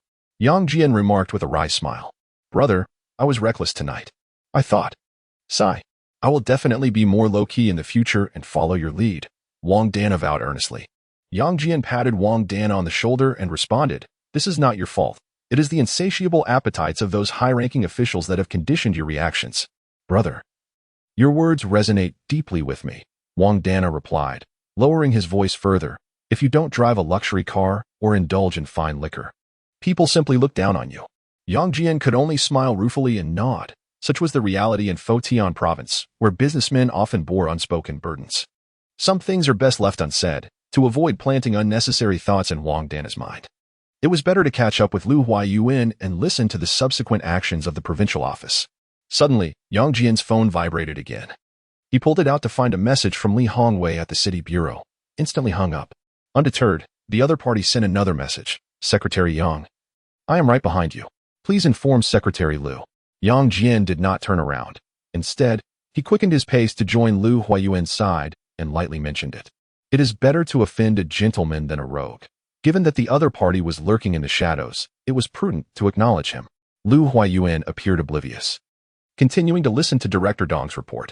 Sensing the situation, Yang Jian discreetly stepped back, took out his phone, and replied to the message. Do you see now? Li Hongwei responded instantly. Secretary Yang, I beseech you to say a few kind words on my behalf. There will be generous rewards. Yang Jian tucked his phone back into his pocket, continuing to follow Lu Huayuan, thinking to himself, Li Hongwei is completely trapped. A few minutes later, Lu Huayuan dismissed Director Dong and, accompanied by Yang Jian and Wang Dana, randomly entered a community. Yang Jian fetched a stool, which Lu Huayuan accepted before dismissing Yang Jian and Wang Dana to join a group of citizens engaged in casual conversation. Before long, Director Dong, having changed attire, approached Yang Jian and expressed his gratitude, saying, Brother Yang, no need for words. Wherever you point, I will follow. Yang Jian smiled in reply, wherever Secretary Lu directs, we will go together. They exchanged knowing smiles, understanding everything without the need for further words, standing resolutely in place to ensure Lu Huayuan's safety. Half an hour later, Lu Huayuan approached with a furrowed brow, his expression far from pleasant. Yang Jian immediately tensed, his heart sinking, and he instinctively took the stool back, softly inquiring, Boss, where would you like to go next? No need, let us return, Lu Huayuan replied coldly. Understood. Yang Jian promptly signaled to Wang Dana, who took the lead to fetch the car. Director Dong followed closely behind Lu Huayuan, hardly daring to breathe, pondering to himself, someone is bound to suffer again. The moment they stepped out onto North Street, Lu Huayuan suddenly halted, turned, and declared, postpone the anti-crime operation in the northern part of the city and shift to covert investigation and evidence collection. Understood. Director Dong saluted sharply, responding in a low voice. Xiaoyang, you are responsible for following up on this matter and report to me on any progress. Lu Huayuan's expression remained impassive as he looked at Yang Jian. Yes. Yang Jian nodded vigorously, thinking, there must be obstacles. Could someone be secretly undermining us? At that moment, Wang Dana drove up hastily, and Director Dong, quick on his feet, opened the car door for Lu Huayuan. Before boarding, Yang Jian exchanged a knowing glance with Director Dong, both subtly acknowledging their unspoken understanding. On the way back, Lu Huayuan suddenly spoke. Boss Wang, may I ask you a question? Startled, Wang Dana managed to steady the steering wheel, responding somewhat flustered, I am at your service. Lu Huayuan asked solemnly, is the saying laughing at the poor but not at the courtesan the norm? Stealing a glance at Yang Jian, Wang Dana timidly replied, in my report to Secretary Lu, I believe this is rather pathological, isn't it? Good. You've aptly used the term pathological. Lu Huayuan nodded with a smile. Yang Jian let out a sigh of relief, thinking, thankfully, Wang Dana glanced at me first. Otherwise, how could he score full marks? Since it is a sickness, it must be treated. Traditional Chinese medicine employs 4 diagnostic methods: observation, listening, inquiry, and palpation. After a pause, Lu Huayuan turned to Yang Jian and asked, Xiaoyang, do you believe in traditional Chinese medicine? Yang Jian pondered for a moment, then replied earnestly, Boss, time can attest to the efficacy of traditional Chinese medicine. Personally, I hold a relatively strong belief in it. Upon hearing this, Lu Huayuan smiled and nodded, stating casually, then let us proceed with traditional Chinese medicine. At that moment, Yang Jian's palms were clammy with sweat. Thinking, the boss first outlines the action plan and then adopts my suggestion traditional Chinese medicine represents Director Dong. The boss wants me to follow up on this matter. Does he intend to unearth the hidden puppeteer? The saying laughing at the poor but not at the courtesan is pointing to has the boss severed the livelihood of the impoverished? Could it be that someone is spreading rumors in the shadows, inciting the people to resist the anti-crime campaign? These individuals are audacious, For the sake of profit, they dare to undermine the provincial party secretary. With these thoughts, Yang Jian began to grasp what he needed to do. The burden on his shoulders was growing heavier. Being a personal secretary is no easy task. Upon returning to the guest house, Yang Jian entered through the front door and headed straight for Lu Huayuan's room. Only after the boss had finished washing up could Yang Jian return to his suite and promptly dial Director Dong's number. Director Dong, please investigate as soon as possible what Secretary Lu has heard. Yang Jian was the first to speak. Director Dong immediately replied, Brother Yang, I have already investigated thoroughly. Someone is spreading rumors, and the new official is igniting 3 fires, all directed at the common people. Can we trace the source? Can we control the rumors? Yang Jian pressed further. Controlling rumors is difficult, but tracing the source is manageable. Give me 3 days, and I guarantee we will uncover the shadowy figures behind this. Director Dong replied sternly. Thank you, Director Dong. Let us stay in touch, Yang Jian said politely. All right, rest early, and feel free to reach out anytime. Director Dong was the first to end the call. As soon as the call was disconnected, Yang Jian's brother-in-law, Bai Zhanqiang, unexpectedly sent a message. The provincial department has assigned me to the special task force. Thank you. Yang Jian chuckled wryly and shook his head. After some contemplation, he decided to reply with a simple text, congratulations. Checking the time, he dialed Su Qing's number. Chat with me. I need to take a shower. That night was filled with beautiful dreams, where Su Qing's figure rivaled that of an international supermodel. Chapter 32. The fox assuming the tigers might a sudden downpour granted Yang Jian an unexpected opportunity for a brief slumber. The morning exercise was spontaneously cancelled, allowing him to sleep until breakfast was about to commence. Upon arriving at the main entrance of Building 1, he timely knocked on the Secretary General's door and greeted with a smile. The leader looks remarkably well. Less flattery, more action. Lest outsiders use your temporary transfer as a reason to criticize you, Ma Yulong jested with a reprimanding tone. Yang Jian instantly comprehended that the petty Huang Jingquan had gone to the Secretary General to lodge complaints. Choosing not to exhibit anger or resentment, he picked up the schedule on the desk and replied with a smile. Rest assured, I shall continue to put forth my utmost effort. Ma Yulong waved him off with a smile, and Yang Jian turned to leave, contemplating. Just because the Secretary General did not inquire about last night's incident, it does not imply ignorance. Rather, it may be a deliberate act of silence. Dismissing further thoughts, he hurried to report today's agenda. In the morning, he was to meet 2 officials, Fang Tianming, a member of the Provincial Committee and Secretary of the Discipline Inspection Commission, and Zhang Liqiu, a member of the Provincial Committee and Minister of United Front Work. In the afternoon, he would meet with government officials, Hu Taiming, a member of the Provincial Committee and Executive Vice Governor, and Xiao Ran, Secretary of the Shenyang Municipal Committee. Lu Huayuan nodded slightly, saying nothing. Yang Jian filled his kettle with water and turned to exit the room. Upon entering his office, he was instantly greeted by a delightful sight, and a smile unconsciously crept upon his lips. The female colleague had indeed been meticulous, even tidying up his office. Dialing the secretary's office, he requested the materials that had been duly noted. Within 3 minutes, Jean Lu appeared at the door with the documents in hand. Secretary Yang, good morning. Yang Jian accepted the files with both hands, smiling as he expressed, thank you, you've worked hard. Jean Lu returned the smile, it's no trouble. It's my duty. The Jiangyan women are so tender-hearted. Amidst the misty rain, one can find a charming figure. But he could not linger, as time was of the essence for work. He promptly suggested, you may return to your duties. I will reach out should I need anything. Hearing this, Jean Lu nodded with a hint of regret, softly acknowledging before turning to leave. As he opened the provided materials, he meticulously cross-verified each line, occasionally glancing at the telephone. As time swiftly passed, in the blink of an eye, Secretary Fang Tianming knocked early on Yang Jian's door. Secretary Fang, please take a seat.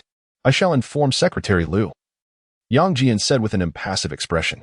No need to rush. I arrived early to seek your opinion. Fang Tianming halted him. What would you like to know, Secretary? I assure you I will speak candidly and would never dare to hold an opinion, Yang Jian replied earnestly. After speaking, he turned to prepare tea. Thinking to himself, a weasel offering New Year greetings to a chicken, surely it harbors no good intentions.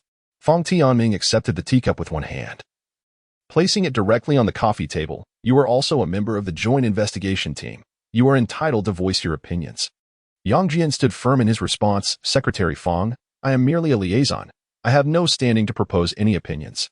Fang Tianming seized upon the word entitled, and Yang Jian retaliated with entitled. avenging the pressure Fong had exerted during the Secretary's meeting.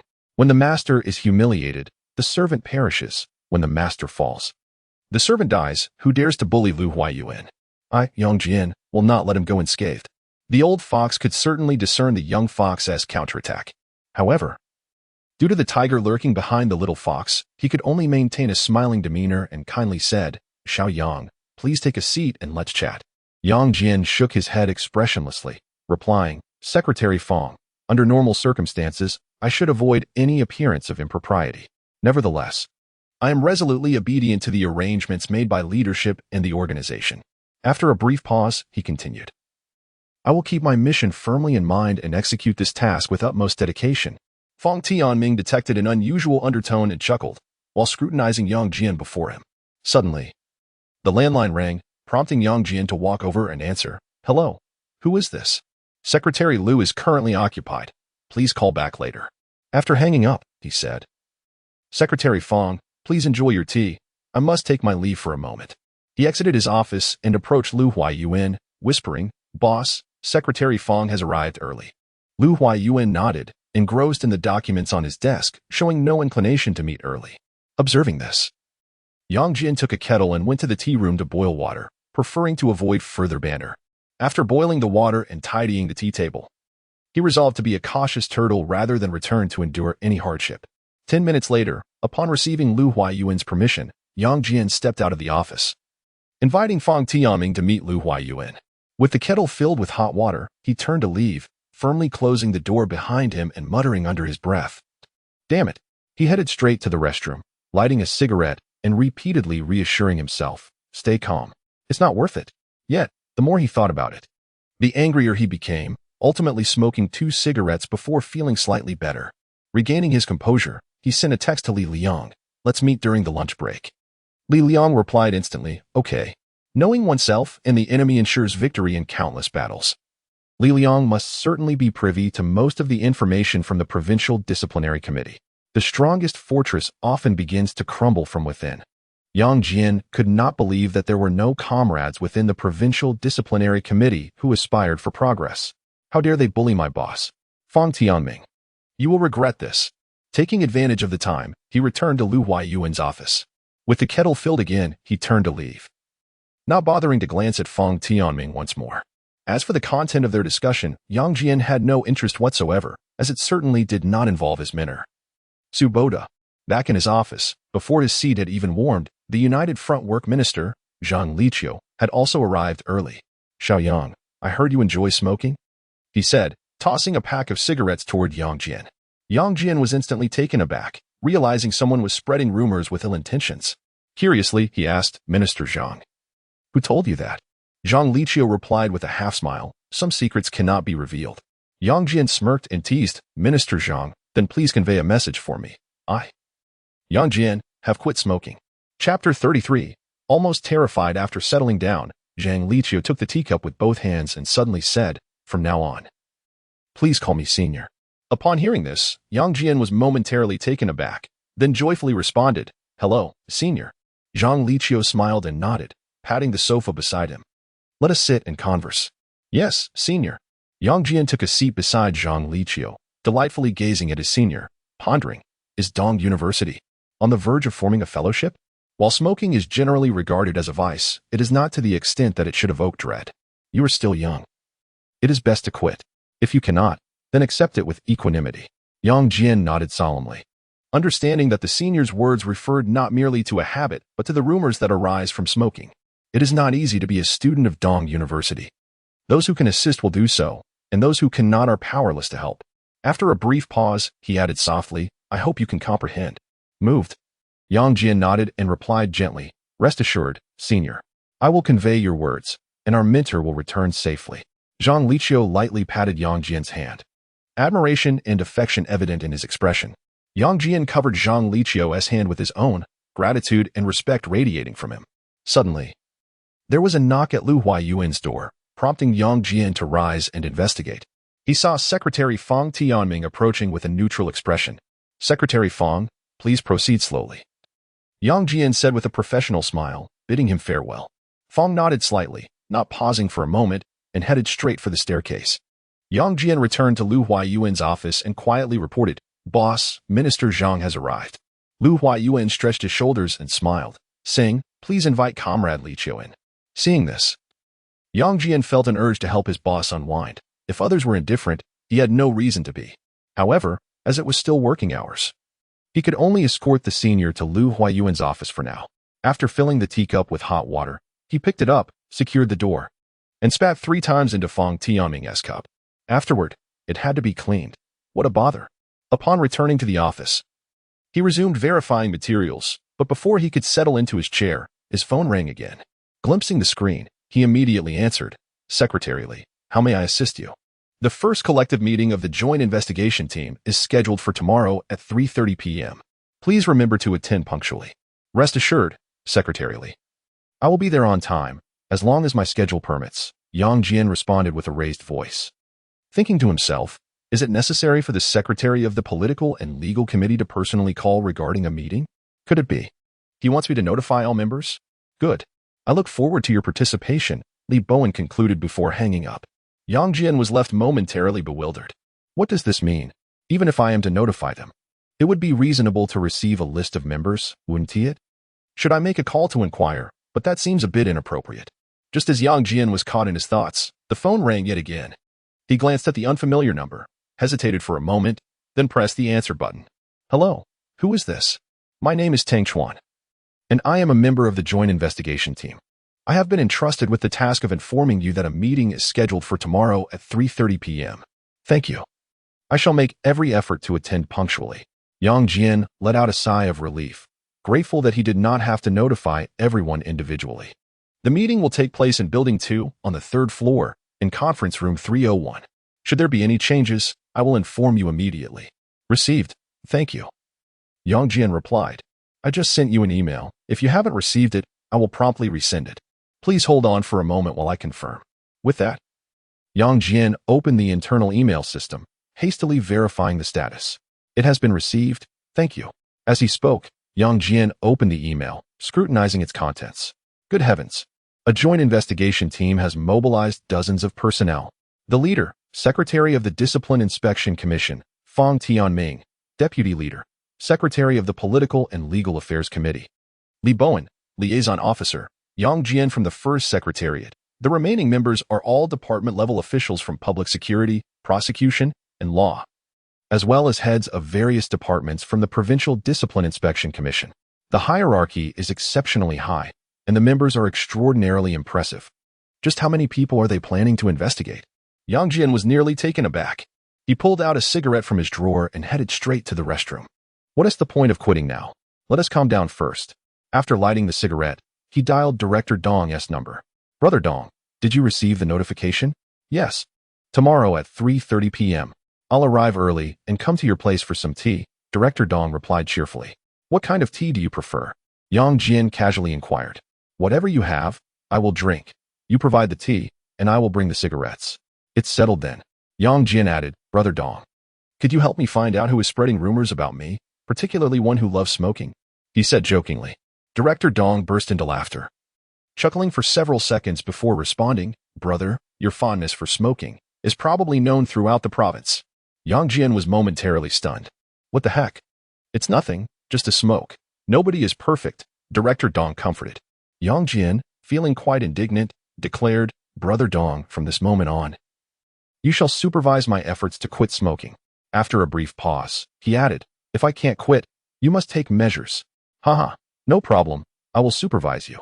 If all else fails, I'll send you to a smoking cessation facility, Director Dong replied, also engaging in humor. Yang Jian glanced at the time and said, Brother Dong, let us continue this conversation later. I need to get back to work. All right. See you tomorrow. Director Dong was the first to hang up the phone. Yang Jian wafted away the smoke scent and headed straight to Lu Huayuan's office. After lunch, Lu Huayuan took his usual afternoon nap. Yang Jian slightly ajar his office door and made his way to the tea house outside the provincial committee courtyard. The courtyard was crowded and not ideal for a private conversation with Li Liang. The tea house, however, was a different matter.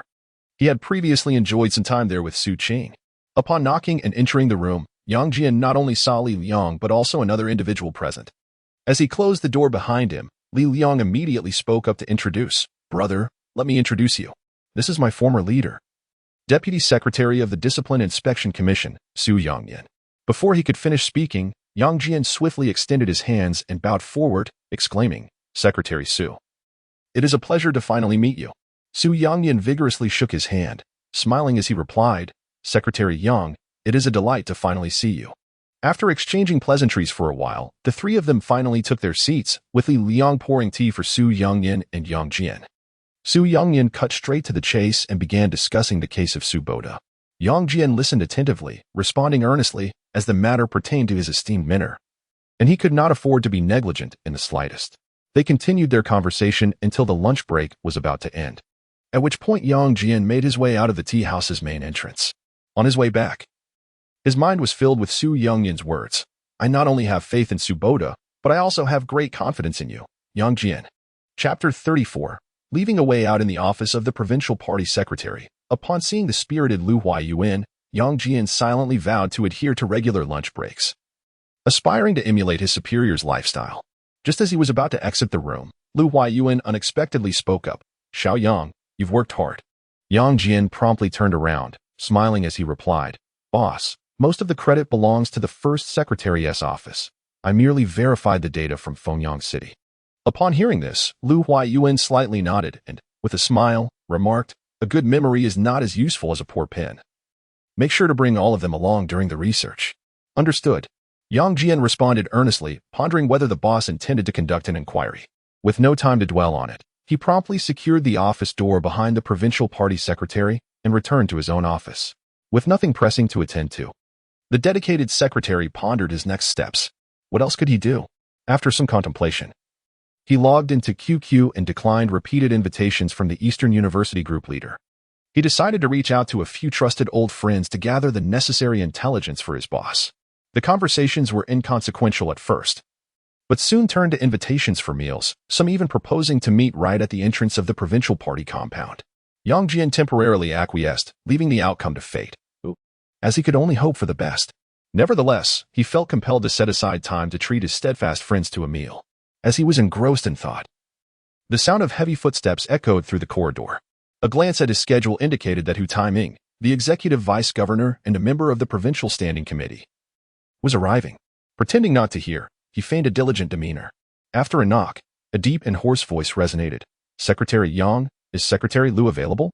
I have a work report. Upon hearing this, Yang Jian promptly stood up and smiled, saying, Executive Hu, please take a seat. I will inform Secretary Lu right away. Hu Taiming nodded with a smile and settled onto the sofa near the door. Yang Jian graciously offered him a cup of hot tea before hurrying to Lu Huayuan's office. 3 minutes later, carrying the steaming cup, Yang Jian escorted Executive Vice Governor Hu Taiming into the provincial party secretary's office. After securely closing the door, the sound of a lighter igniting could be heard from the restroom, a habit that would be difficult to break. Returning to his office, Yang Jian dialed Su Qing's phone number, covering the receiver as he softly inquired, What are you up to? I'm tidying up the room, came Su Qing's gentle voice. With no pressing matters at hand, they could chat for a while. Yang Jian, relishing the stolen moments amidst his busy schedule, asked, Will you be able to come back tonight? Su Qing's voice softened as she replied, I was just wondering. If you can return, I'll ask Mom to make more of your favorite dishes. The thought made Yang Jian yearn to fly home immediately. Yet, how can one find a way to satisfy both desires without forsaking one?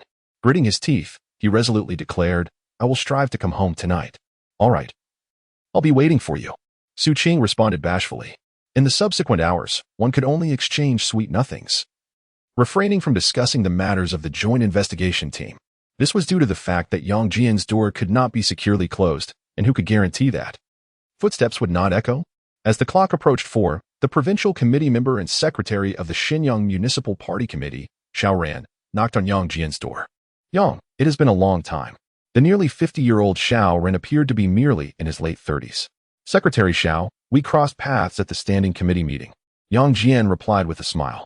One day apart feels like 3 autumns.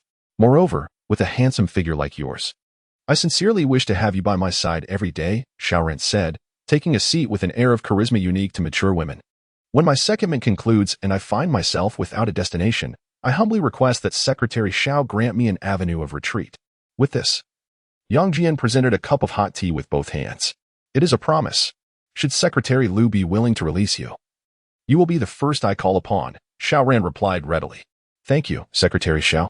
Yang Jian bowed slightly, treating it all as mere pleasantries, whether truth or fiction.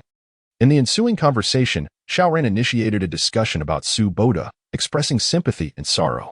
Yang Jian refrained from speaking out of turn, aware that Xiao Ran's background was the greatest enigma within the province of Fengtian. Setting aside Xiao Ran's allure, his ascent in the political arena could undoubtedly be regarded as a miracle. Opinions were mixed, praise and criticism abounded, with a cacophony of voices echoing varying sentiments. Rumors and sensational news could fill 100 freight cars.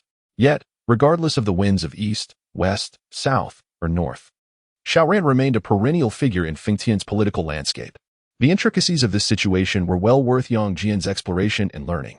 Suddenly, a knock resounded from Liu Huayuan's door, prompting Yang Jian to promptly step out to bid farewell. Yang, until next time, Hu Taiming said with a smile. Appearing in high spirits, Yang Jian nodded with a smile. Safe travels, Executive Hu. He tidied the sofa, removed the cups from the coffee table, and softly reported, Boss, Secretary Xiao has arrived. Please invite her in. Liu Huayuan replied with a smile, seemingly in good spirits as well. Yang Jian left the door slightly ajar, pondering, could it be that Hu Taiming has expressed support? Is he resolutely backing Liu Huayuan? The top officials of the government seem to maintain a facade of harmony. Yet there lies a significant depth in this matter. Let me ponder this slowly. For now, I must escort Xiao Ran to my boss's room, or rather, to the office. Filling the space with warm water, he thoughtfully secured the door, reminding himself not to listen to what should not be heard, not to see what should not be seen, nor to contemplate what should not be thought. The mind can be uncontrollable. Curiosity may kill the cat. Prying often leads to self-harm. Yang Jian repeatedly cautioned himself in his thoughts. Not long after, Xiao Ran exited Liu Huayuan's office. Yang Jian smiled as he bid her farewell, pondering, could it be that the provincial secretary also needs to avoid suspicion? Surely not. Xiao Yang, book a hotel. I wish to host an old friend, Liu Huayuan suddenly remarked. After a moment's contemplation, Yang Jian candidly replied, Boss, the general manager of the Fengtian Grand Hotel forcefully bestowed a membership card upon me. Do you think the Fengtian Grand Hotel would suffice? As Yang Jian spoke, his heart raced increasingly faster. Seizing this opportunity, he resolved to disclose his intentions, testing Liu Huayuan's limits in hopes of securing leniency. Upon hearing this, Liu Huayuan chuckled softly and replied, as long as they are not valuable items, you may handle the rest at your discretion. After a brief pause, he continued, I'll cover the bill tonight. Let's save where we can. Understanding the implication, Yang Jian promptly set about making arrangements.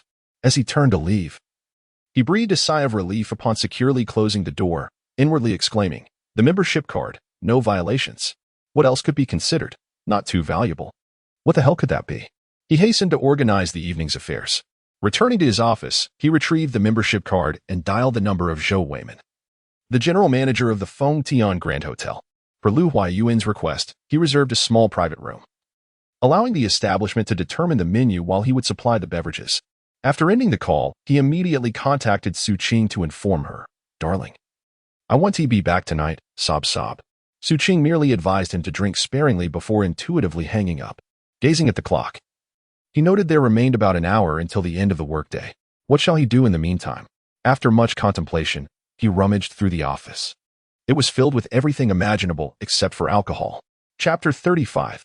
Apprenticeship. As the workday drew to a close, Yang Jian, holding an umbrella, approached the main entrance of the provincial committee's compound. He opened the door of the Passat and enveloped Su Qing in a warm embrace. My dear wife, you have worked hard, he exclaimed. Su Qing, blushing slightly, playfully chided, It's no trouble, just mind the impression. It's perfectly fine, we are legally married. Yang Jian reassured her, placing a gentle kiss on her forehead before releasing her from his hold. The small liquor is in the trunk. The car has just been washed. Be cautious on the slippery roads, Su Qing advised earnestly. Rest assured, I'm an experienced driver. Yang Jian replied with a smile, admiring Su Qing's meticulous nature for having cleaned the Passat's interior in such a short time. With little time to spare, Su Qing reluctantly waved goodbye, pondering when they would finally consummate their marriage after several days of legality. Yang Jian watched her depart before driving the Passat into the provincial committee's grounds and parking beside Building 1. Entering Lu Huayuan's office, he greeted with a smile, "Boss, we only have the Passat at home, so I hope you can forgive me tonight." Lu Huayuan teased, "I'll fuel you up." Yang Jian first placed Lu Huayuan's teacup into his bag, then, balancing the bag in one hand and the umbrella in the other, assisted Lu Huayuan into the car. After fastening the seatbelt, he gently pressed the accelerator, steering towards the Feng Tian Hotel. During the drive, Lu Huayuan took out his phone to call an old friend he was about to meet. Upon ending the call, he smiled and advised, "Take it slow, manage the timing." Understanding the directive, Yang Jian reduced his speed, aiming to arrive at the hotel's entrance simultaneously with his companion. "Did you bring any liquor?" Lu Huayuan suddenly inquired. Yang Jian promptly replied, "Boss, I happen to have 2 bottles of pure grain liquor from Northeast China at home. One must be gracious when asking for favors.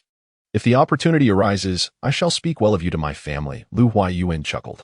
Hearing this, Yang Jian seized the moment to secure an appointment with the provincial secretary for a personal visit. Summoning his courage, he softly inquired, "Boss, my mother-in-law's cooking is exceptionally authentic. My family wishes to extend their hospitality." Lu Huayuan readily agreed. "Let us tentatively set it for this Saturday." Upon hearing this, Yang Jian's heart swelled with joy. He silently celebrated, thinking, if this gets out, who would dare to continue making things difficult for Su Boda? At the Feng Tian Hotel's main entrance, before the car had even come to a complete stop, General Manager Zhou Huimin rushed forward, bowing slightly to open the door. Her enthusiasm palpable. "Welcome. Your esteemed presence graces us and brings honor," she exclaimed. Lu Huayuan nodded slightly, remaining in his seat, awaiting Yang Jian. "Manager Zhou, please assist me by parking the car. Thank you," Yang Jian politely reminded her. Zhou Huimin nodded with a smile, discreetly stepping aside to let Lu Huayuan and Yang Jian enter the hotel lobby. This provincial secretary does not even allow for a flattering opportunity. Within minutes, a knock echoed at the private room's door. Yang Jian, who had been waiting eagerly, promptly opened the door with a welcoming smile. "Leader, please come in." The newcomer, around 60 years of age, possessed thick eyebrows and large eyes, his square face lending him a commanding presence, his voice resonating like a thunderclap. "Old Lu, welcome to the frontier," exclaimed Zhao, the elder, with a friendly tone.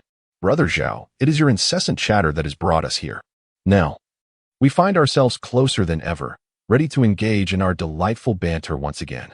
Lu Huayuan reminisced with the elder Zhao, while Yang Jian exchanged names with the latter's secretary. "Greetings, I am Yan Rookie, the dedicated secretary to Secretary Zhao." Yan, a gentleman in his 40s, exhibited a refined demeanor. "Hello, my name is Yang Jian. You can call me Xiao Yang. I am temporarily assigned to Secretary Lu," Yang Jian replied candidly. "A temporary assignment? How fortunate for you." Yan complimented softly.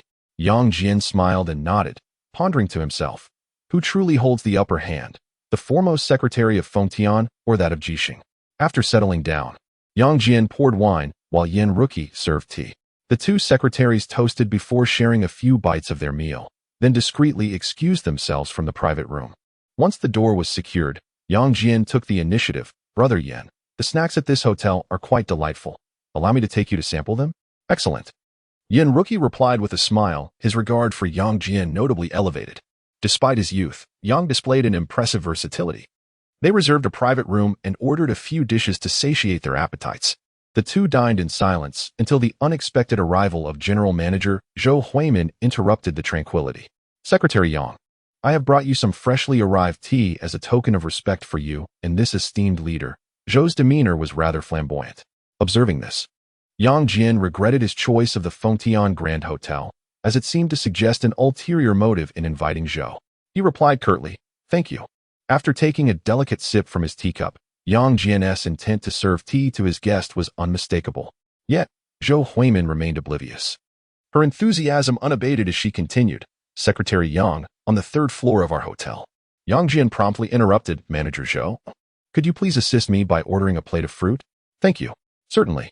Zhou nodded with a smile, turning to depart with an exaggerated sway of her alluring figure. As soon as the door was secured, Yan Rookie smiled and teased, "Being a secretary is no easy task, is it?" Upon hearing this, Yang Jian felt as though he had found a kindred spirit, his expressions and gestures becoming even more theatrical than Zhou Huimin's. He incessantly sought advice from the foremost secretary of Jixing on how to excel in his role. Yan Rookie generously shared invaluable insights, and as the conversation progressed, Yang Jian had a sudden inspiration. Offering tea with both hands, he exclaimed, "Master, please enjoy this tea." Witnessing Yang Jian's sincere demeanor and decisive actions, Yin Rookie had no choice but to accept the tea offered. The evening banquet continued until around 9 o'clock, with Yang Jian having preemptively reserved 3 guest rooms. Regardless of whether the others would stay in Shijing for the night, Yang Jian was prepared. Lu Huayuan and Secretary Zhao enjoyed tea in the suite, while Yang Jian and Yin Rookie deepened their mentor-student bond next door. At around 10 o'clock, as Lu Huayuan exited Secretary Zhao's room, Yang Jian promptly stepped out to greet him. Secretary Zhao expressed his gratitude towards Yang Jian for the small gift, to which Yang Jian humbly replied, "I look forward to your esteemed presence in Feng Tian again." On their way back, Lu Huayuan suddenly inquired, "How much did you spend tonight?" Yang Jian hesitated for a moment before truthfully responding, 666. Upon hearing this, Lu Huayuan burst into hearty laughter, stating, "Then I shall contribute an additional 888. Boss. The small gift isn't worth much, probably just 10 yuan a bottle." Yang Jian smiled and politely declined. "Do current department-level officials earn enough?" Lu Huayuan asked with interest. After a brief contemplation, Yang Jian replied, "It is barely sufficient. If one has children, it would certainly be inadequate." "Are you in a hurry to have children?" Lu Huayuan pressed further. Detecting an unusual undertone, Yang Jian quickly asserted, "Not in a rush. Having children would be wonderful, but if it doesn't happen, then I will continue to strive." Lu Huayuan nodded with a smile, then turned his gaze towards the window. Yang Jian steadied the steering wheel. Feeling a sudden dampness on his back, he could only silently exclaim, "Whether or not I can support a child relies entirely on that previous conversation." At 11 o'clock that night, Yang Jian finally returned to his suite. He immediately called Su Qing to share the news of Lu Huayuan's impending visit. For with the provincial secretary's arrival, Su Boda would soon return safely. Chapter 36. Taking charge the next day, the rain continued to fall, creating a harmonious atmosphere. Recalling Master Yan's meticulous teachings, Yang Jian addressed the Secretary General, "Leader, surely Secretary Lu cannot reside at the guest house indefinitely? I was just about to discuss this matter with you." Ma Yulong replied, removing his glasses and gesturing for Yang Jian to sit down. "The provincial committee's stance is to renovate Villa Number 1. Personally, I believe we should construct another one." Ma Yulong aimed to please Lu Huayuan. "I have no objections," Yang Jian responded with a smile. Thinking to himself, Master Yin once said, "As long as it benefits the boss, anything is permissible. One must never fear making mistakes. Even if it leads to a few scoldings from the boss, that is undoubtedly a good thing." "You have no real opinion on this," Ma Yulong shot back, narrowing his eyes at Yang Jian. Yang Jian raised an eyebrow and countered, "Leader, how do we even gauge this? Why not cook the rice before it's fully formed? Are you not concerned it might turn out half-cooked?" Ma Yulong asked with a smirk. In truth, Yang Jian's thoughts resonated perfectly with Ma Yulong's desires. He too wished to proceed in such a manner. "Regardless, I am merely on temporary assignment. At worst, I can return from whence I came," Yang Jian sighed. Upon hearing this, Ma Yulong jestingly scolded, "You've revealed your true self within just a week." Yang Jian chuckled. "Leader, you possess keen insight, while I am merely a blind man trying to grasp an elephant. You should make the decision. Should Secretary Lu lay blame?" He patted his chest confidently. "I will shoulder it." "Can you truly bear such responsibility? Perhaps you should first consider how to manage the Secretary's office." Ma Yulong retorted dismissively. "Assign me a deputy position, and I will handle it in no time." Yang Jian stated earnestly.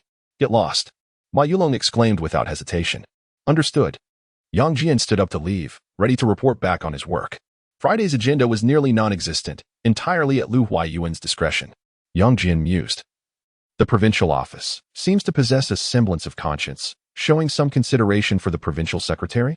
After filling the bathtub with warm water, he turned to exit the room. His boss was engrossed in documents, while the dedicated secretary was free to exercise her own discretion.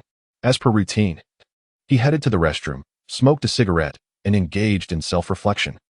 Minutes later, returning to the office, he dialed the secretary's office phone, requesting the remaining materials as a pretext to invite Comrade Jean Lu for a discussion. As expected, within 5 minutes, Comrade Jean Lu appeared before Yang Jian. "Secretary Yang, here are the materials you requested." The sound of rain pattered gently, filling the room with a fragrant ambience, as the beauty of Jean Ling captivated him. Regaining his composure, he offered a cup of hot tea with one hand, kindly saying, "Thank you for your hard work." "Thank you, Secretary Yang," Jean Lu replied. accepting the teacup with both hands and shyly taking a sip. Yang Jian pulled up his chair, sitting directly across from Jean Lu, and smiled as he inquired. Was the group activity successful? I wouldn't know. I didn't attend, Jean Lu replied, shaking her head, her gaze resolute, seemingly indicating to Yang Jian, since neither of us attended. Let things unfold as they may. Upon hearing this, Yang Jian nodded with a hint of satisfaction, contemplating. It is time to consolidate a trusted ally. I shall begin with the women of Jiangnan. He then initiated a discussion about the first section of the Secretariat, inquiring with curiosity about the work atmosphere there. Upon hearing this, Jean Lu stood tall and reported, in meticulous detail, on all matters concerning the first section of the Secretariat. Yang Jian listened attentively, gradually grasping the current situation. In summary, there was a section chief, Huang Jingquan, 2 deputy section chiefs at odds with one another, and the remainder consisted of junior clerical staff. Even Jean Lu, standing before him, was a graduate of a prestigious university. Yet she held the rank of a junior staff member, akin to a cleaner or mover. Do you feel aggrieved? Yang Jian asked with a smile. Jean Lu gazed at him with affection and replied, I felt somewhat wrong before, but after meeting you, I wish to stay. Yang Jian let out a cold laugh. Ha! Jean Lu was instantly taken aback. Go back, work diligently, and strive to remain here, Yang Jian said as he lifted his teacup. Yang I. Jean Lu stammered, caught in an awkward silence. Yang Jian set down his cup and remarked coldly, whether you can stay or have a brighter future entirely depends on your own efforts. I am not assisting you. It is merely that you are the only female in the first section of the Secretariat, thus seemingly more suited for cleaning duties. Tears welled in Jean Lu's eyes, seemingly on the verge of spilling over. Observing this, Yang Jian hastily offered some comfort. I regard you as a friend. Do not hold it against me for my harsh tone. It would have been better not to speak. Now you are crying, tears streaming down. Now it was Yang Jian's turn to be taken aback. What if the leaders saw this? What would happen? He quickly handed her a tissue, pleading softly, why are you crying? What if the leaders see? Upon hearing this, Jean Lu, amidst tears and laughter, replied, I am sorry. I could not hold back. It has been so long since I felt this happy. Yang Jian reflected inwardly. The difference between southern and northern women is indeed striking. If this were a northern woman, would she not have given me a punch? Just then, the landline rang, and Yang Jian promptly turned, glanced at the number, and decisively answered, Hello, who is this? Brother, I am quite curious. How many calls do you receive in a day? Came Li Liang's voice. Let me put it this way, my phone has not stopped ringing. It has been vibrating incessantly on my desk. I do not even dare to put it in my pocket for fear of numbing my thigh, Yang Jian jested. Before he could finish, Jean Lu let out a giggle and then tactfully exited the room. Are you free tonight? I have yet to partake in the celebratory feast. Li Liang, aware of Yang Jian's busy schedule, sought to convey his intention quickly. It is hard to say. Let us decide after work? Yang Jian retorted. Then let us tentatively plan for tonight. If you truly cannot make it, we shall toast to my sister-in-law first. Li Liang's words bore an undertone of urgency. Yang Jian felt overwhelmed, not because he lacked time tonight, but because the calls for dinner invitations were nearly overwhelming. Otherwise, could he possibly leave his phone on the desk? Today is Friday, and tomorrow marks the weekend, hence many would opt to reserve Yang Jian's private time today. For instance, the secretaries of the standing committee members, the chief secretaries of state-owned enterprises, central enterprises, and military enterprises, the leaders of prefecture-level cities, the principal heads of various departments, the alumni of Dongda, former colleagues. There are simply too many. Yang Jian feels utterly overwhelmed. This sensation is akin to an emperor flipping through his selection of courtesans. With 3,000 beauties in the harem, how does one choose whom to favor? It's maddening. After much contemplation, Yang Jian resolves to remain steadfastly by Lu Huayuan's side, wholly dedicated to serving his superior. What was that saying? Ah yes, when the boss cherishes you, you become a beloved glass cup, but when the boss turns away, you are merely discarded shards of glass. Yang Jian harbors no desire to be cast aside. He longs to be cherished by all, to be everyone's beloved delight. At this thought, oh no, he forgot to refill the boss's water. After lunch comes the afternoon break, and on a rainy day like this, it is perfect for a nap. He slightly ajar the door and indulges in a delightful slumber. Who dares to call me? I shall whisper all tidings of them into Lu Huayuan's ear. Chapter 37. The inaugural meeting. As the midday rest concluded, work commenced once more. Lu Huayuan instructed Yang Jian to summon the provincial party committee's full-time deputy secretary, Comrade Chi Yuman. The elder statesman moved with surprising agility. Within a mere 10 minutes, he arrived at Yang Jian's door. "Secretary Qi, you need not announce your presence," Yang Jian said, ushering Qi Yuman into Lu Huayuan's office. He filled the water kettle and secured the door, glancing at the clock. "Director Dong should be arriving shortly, I presume." As if summoned by thought alone, Director Dong appeared before Yang Jian before he could even warm his seat. "What are you waiting for? Hurry and pour the tea." With that, Director Dong brazenly opened Yang Jian's cabinet and stuffed a bag inside. Yang Jian stood frozen, mentally cursing. There are always those with ulterior motives. "Oh, no. I meant to say, it's this humble official." "Director Dong, you are breaking the law. The punishment shall be doubled," Yang Jian cautioned. "Is it a crime to gift you a pack of cigarettes?" Director Dong retorted nonchalantly. Upon discovering it was merely cigarettes, Yang Jian felt at ease. After all, in the northern regions, such gestures are commonplace and certainly not illegal. However, Dong's package was evidently distinct from others. Yet, if it were to entertain the leaders, it could hardly be deemed a violation. With little desire to ponder further, he delightfully brewed a cup of green tea, extending it with one hand, fearing that two might overwhelm him. Director Dong, unfazed, seemed to treat Yang Jian's office as his own abode. After savoring a sip of tea, Director Dong smacked his lips and declared, "The secretary has loosened up. Give me 3 more days, and I shall surely extract the information." At this revelation, Yang Jian was overtaken with joy. This was indeed the finest gift, the most genuine intent. This was worthy of brotherhood. He promptly expressed, "Brother Dong, let us not speak further. We shall see each other in our endeavors."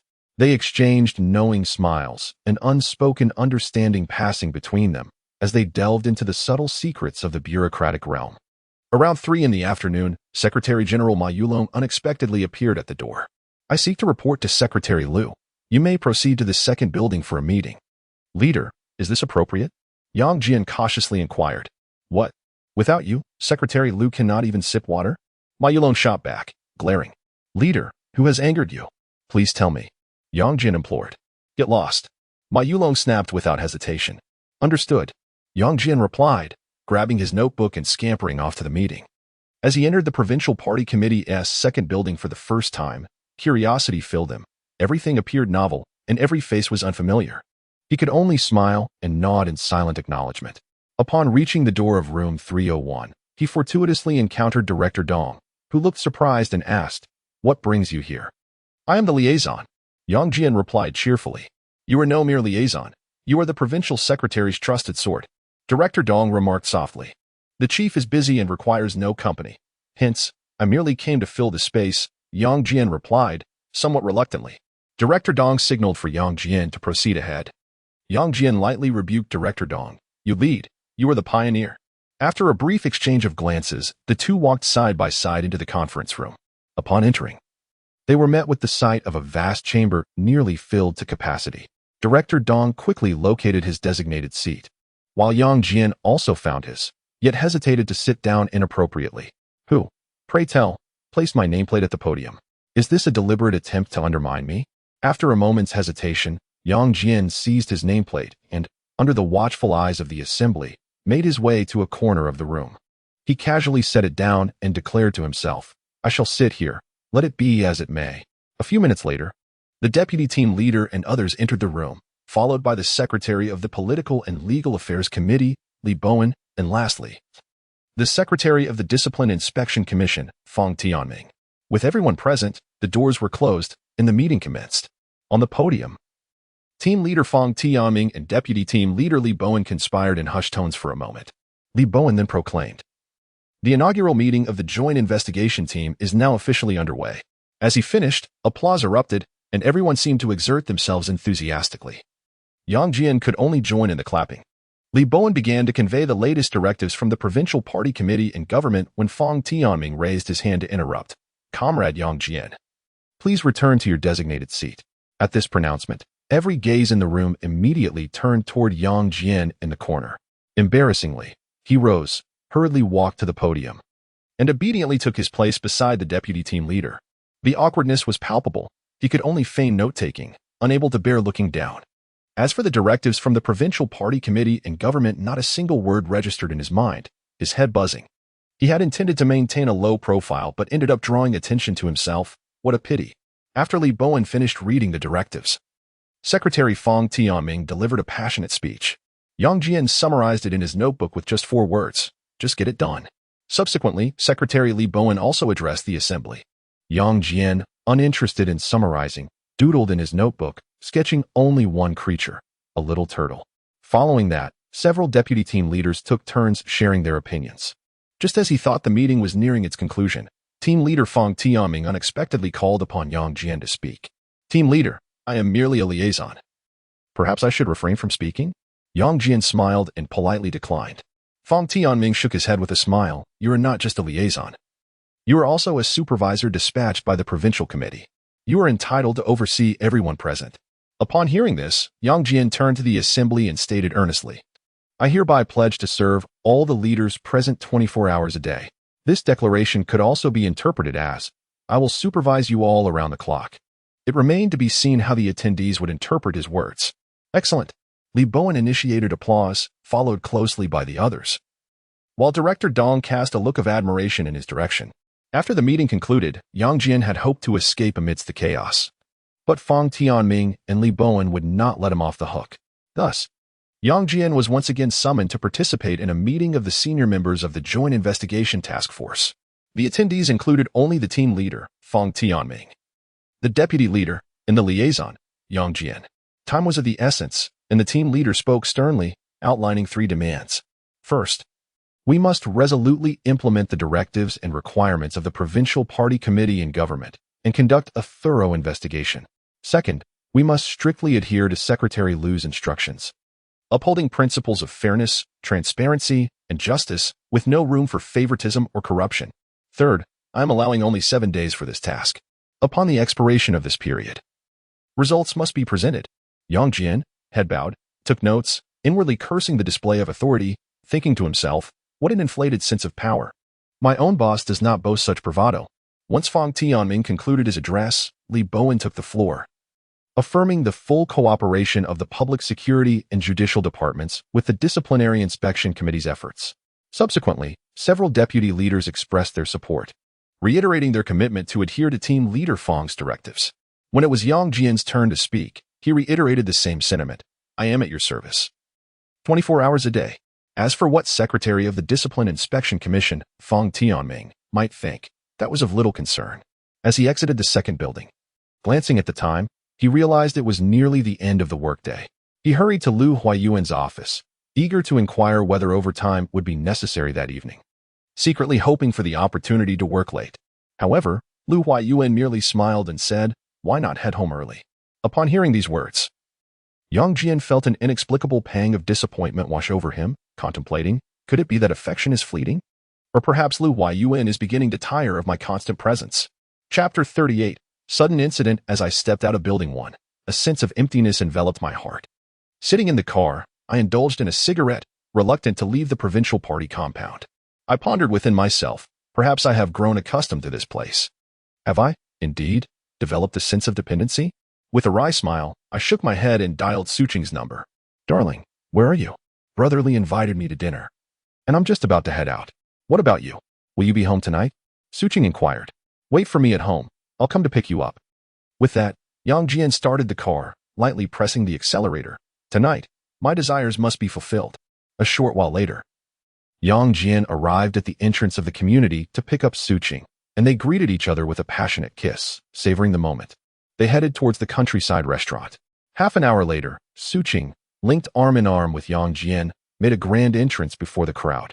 Instantly, everyone in the room rose to their feet, approaching them one by one, introducing themselves with fervent enthusiasm. While shaking hands, Yang Jian reflected, what a remarkable gathering. The event organized by Li Liang boasts considerable prestige. Truly, the deputy director of the Provincial Discipline Inspection Commission holds more clout than some department heads. Li Liang urged Yang Jian to take the seat of honor, but Yang Jian, resolute, insisted on sitting in a secondary position beside Suqing. The primary seat was graciously given to Su Yongnian, the deputy secretary of the Discipline Inspection Commission, while the other deputy directors and various officials found their appropriate places. The banquet commenced in earnest, with Su Yongnian encouraging Yang Jian to propose a toast. Yang Jian firmly declined, but after some coaxing, Su initiated the first toast. When it was Yang Jian's turn for the second toast, he succinctly declared, May we enjoy good food and drink, and may our friendship endure.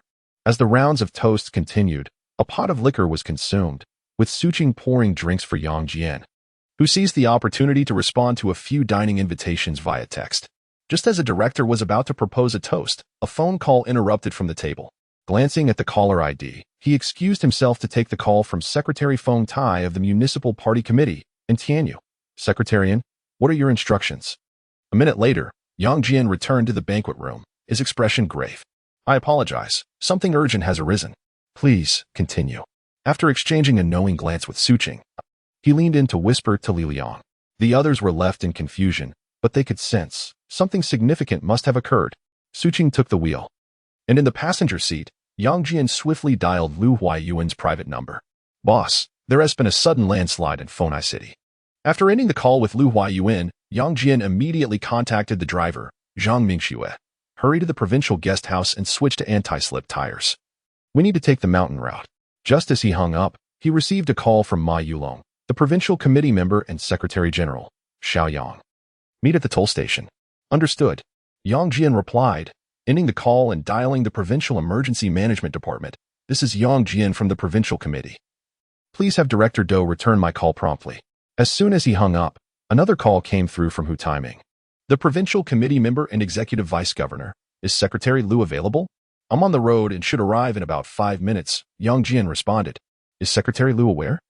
Hu Taiming inquired with urgency. Understood. We shall depart in 10 minutes, Yang Jian replied earnestly. Good. Let us meet at the toll station, was the last thing said before the call ended. Yang Jian received a call from an unfamiliar number. Yang, this is Dou Jigang. The provincial office is mobilizing rescue forces, and I am en route to Fonghai City. Director Dou, the situation is dire. I implore the provincial office to expedite the subsequent forces. He ended the call promptly. He then answered a call from the Provincial Department of Land and Resources. Secretary Lu is unavailable. See you in Fonghai City. Subsequently, inquiries flooded in from various departments including geology, transportation, railways, armed police, public security, and civil affairs. With no time to spare, Yang Jian bid a hasty farewell to Suqing and rushed to the guest room of Lu Huayuan. Boss, the vehicle has arrived.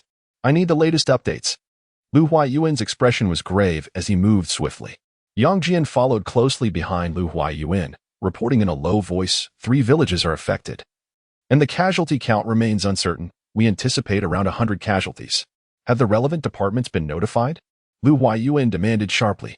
The local authorities are conducting self-rescue efforts, and the emergency management department is en route.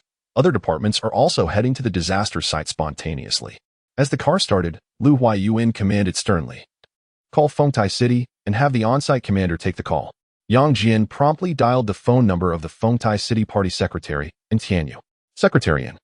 You are speaking with Secretary Lu, he said before passing the phone to the back seat where Lu Huayuan sat, his gaze fixed intently on the road ahead. I do not seek your assurances. I demand that you spare no effort in the rescue. State your needs now. A minute later, Lu Huayuan insisted again, Xiao Yang. Contact the Armed Police Corps. At this statement, Yang Jian felt a heavy weight in his chest. Realizing that the situation must be exceedingly grave to warrant the mobilization of the Armed Police Corps. With no time to ponder, he dialed the Armed Police Corps, Commissioner Meng. Secretary Lu wishes to speak with you. This is Lu Huayuan. Immediately mobilized the armed police from across the province to participate in the disaster relief efforts. 10 minutes later, Fonghai 00001 arrived ahead of schedule at the Shenyang City Highway toll station. Without pause, police vehicles led the way, followed closely by others, as the convoy sped toward Fonghai City through the rain. Fonghai City is approximately 300 kilometers from Shenyang City. Along the way, Lu Huayuan repeatedly urged Zhang Mingxue to accelerate, while Yang Jian incessantly answered calls, made calls, and reported the latest developments. They reached the disaster site around midnight, at approximately 11 p.m. Zhang Mingxue opened the trunk, and Yang Jian retrieved rain boots, raincoats, and other supplies. At that moment, leaders from provincial, municipal, and county levels began to converge upon the location of Fonghai 00001. Seeing this scene, Lu Huayuan, now dressed appropriately, scolded sharply, "Why are you all staring at me? Hurry and check on the people."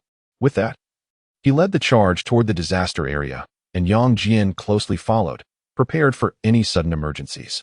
Under the illumination of vehicle headlights and emergency lights, Yang Jian began to discern the situation on the ground. Suddenly, Lu Huayuan shouted, "Where is Tianyu?" "Secretary Lu, I am here." And Tianyu emerged from the crowd.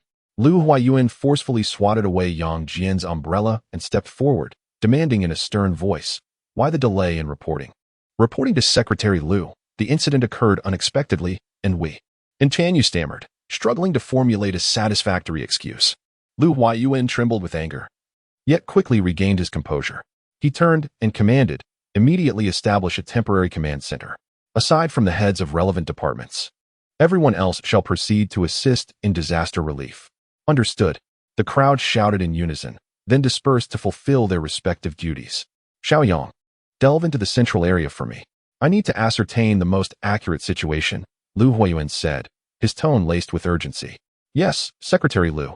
Yang Jian responded before turning to leave. "Be careful," Lu Huayuan cautioned. Without looking back, Yang Jian resolutely sprinted towards the epicenter. Thinking to himself, "Even if I am buried by a secondary landslide, I must uncover the plight of the people." Suddenly, 2 armed police officers caught up with him. "Comrade Yang Jian, we are ordered to protect you." Yang Jian nodded emphatically, then led the charge into the ominous depths of the mountains. Chapter 39. Heroic injury. Around 3 o'clock in the morning, within the makeshift command center, a vast tent, Provincial Secretary Lu Huayuan was attentively listening to reports from various departments. Suddenly, Secretary General Ma Yulong softly called out, "Quickly summon a doctor." At this, everyone turned their heads toward the entrance. A tall man, covered in mud with blood seeping from his forehead, strode in with purpose. Lu Huayuan rose and said, "Xiaoyang, attend to your wounds first." Yang Jian replied earnestly, "Secretary Lu, time is of the essence. I implore all leaders to grant me 5 minutes to report." Lu Huayuan nodded, and the atmosphere became solemn. Yang Jian approached the map and spoke with a grave tone. "Li Jiazhuang has suffered the most. The landslide has engulfed the entire village." As he spoke, his eyes gradually reddened, his voice trembling with emotion. Upon concluding his report, 2 tears escaped his eyes, betraying the profound sorrow he could no longer contain. Within the tent, a pin drop could be heard. No one had anticipated the calamity would be so devastating. Lu Huayuan suddenly interjected, "Xiaoyang, step outside with me." "Yes." Yang Jian promptly followed Lu Huayuan out of the tent. Once in a secluded area, Lu Huayuan asked in a low voice, "Is it still feasible to request assistance from the military district?" After a moment's contemplation, Yang Jian replied with determination, "There is still hope. The landslide is not deeply covered. I personally rescued a fellow villager." "Good." Lu Huayuan placed his hands on Yang Jian's shoulders, urging, "First, tend to your wounds." "Yes." Yang Jian turned and left. After a brief treatment for his forehead, receiving only a tetanus shot, Yang Jian declined intravenous fluids and returned to the tent. Lu Huayuan mobilized all available personnel for rescue operations, retaining only the senior leaders at the command center for coordination. With the influx of rescue forces, good news began to pour in. So far, 54 lives had been saved. Unflappable, Lu Huayuan exhibited a regal composure as he issued orders with precision. Yang Jian tirelessly received and made calls, coordinating rescue efforts across the province. Unbeknownst to them, dawn broke in the east, yet the rain continued to pour. The following morning, around 8 o'clock, Lu Huayuan, disregarding the advice of others, ventured riskily into the central area. Yang Jian and the armed police closely flanked Lu Huayuan, prepared for any eventual sacrifice. The weather was unkind, and amidst the rain, cries of despair echoed. Lu Huayuan called out loudly, "Villagers, hold on. The People's Liberation Army is on the way."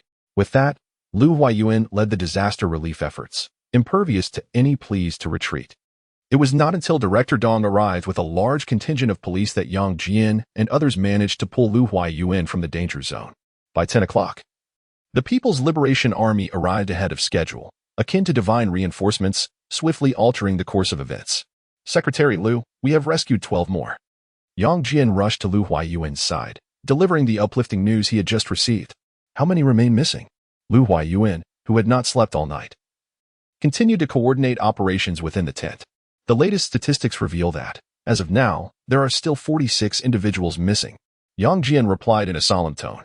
Upon hearing this, Lu Huayuan visibly staggered. Yang Jian hurriedly extended a hand to support him, gently advising, "Secretary Lu, perhaps you should rest for a while." However, Lu Huayuan brushed off Yang Jian's concern, insisting, "Do not mind me. Attend to your duties. Inform me immediately if there are any updates." Yang Jian sought assistance from the Secretary General, but the equally weary Ma Yulong could only weakly shake his head. With the provincial party secretary not resting, no one dared to take a break, and they all pressed on with the rescue efforts. At 11 o'clock, the head of the Provincial Radio and Television Bureau approached Yang Jian, wishing to capture footage of the provincial secretary's disaster relief efforts. Yang Jian sought permission from Lu Huaiyuan, which resulted in a reprimand, his first of the day. Of course, Yang Jian was not the target of the scolding. It was those reporters who were complicating matters in their haste. Thus, Yang Jian unleashed his pin-up frustration upon the thoughtless journalists, summoning the head of the provincial station and repeatedly instructing him to focus on the unity of military and civilians while minimizing political showcases by leaders. Around 3 in the afternoon, Yang Jian entered a small adjacent tent to check the bedding and assess the indoor temperature. Everything was in readiness. It was time to take decisive action. He called upon the armed police and approached Lu Huayan, boldly stating, "Secretary Lu, you must rest." At these words, Lu Huaiyuan looked at Yang Jian in disbelief, about to reprimand him. However, Yang Jian firmly held Lu Huaiyuan back, unyieldingly dragging him outside, saying, "Do as you please with me afterward. I will accept any consequences upon waking." Thus, before the gaze of many, a heartwarming scene unfolded that spread throughout the province. Indeed, the illustrious reputation of the first secretary of the province began to take shape and resonated across the land of China. While Lu Huaiyuan rested inside the small tent, Yang Jian stood resolutely at the entrance, accepting responsibility for his actions. Regardless of who attempted to persuade him to leave, Yang Jian remained unmoved, braving the elements. 2 hours later, Lu Huaiyuan emerged from the tent, expressing a hint of concern. "You should rest for a bit."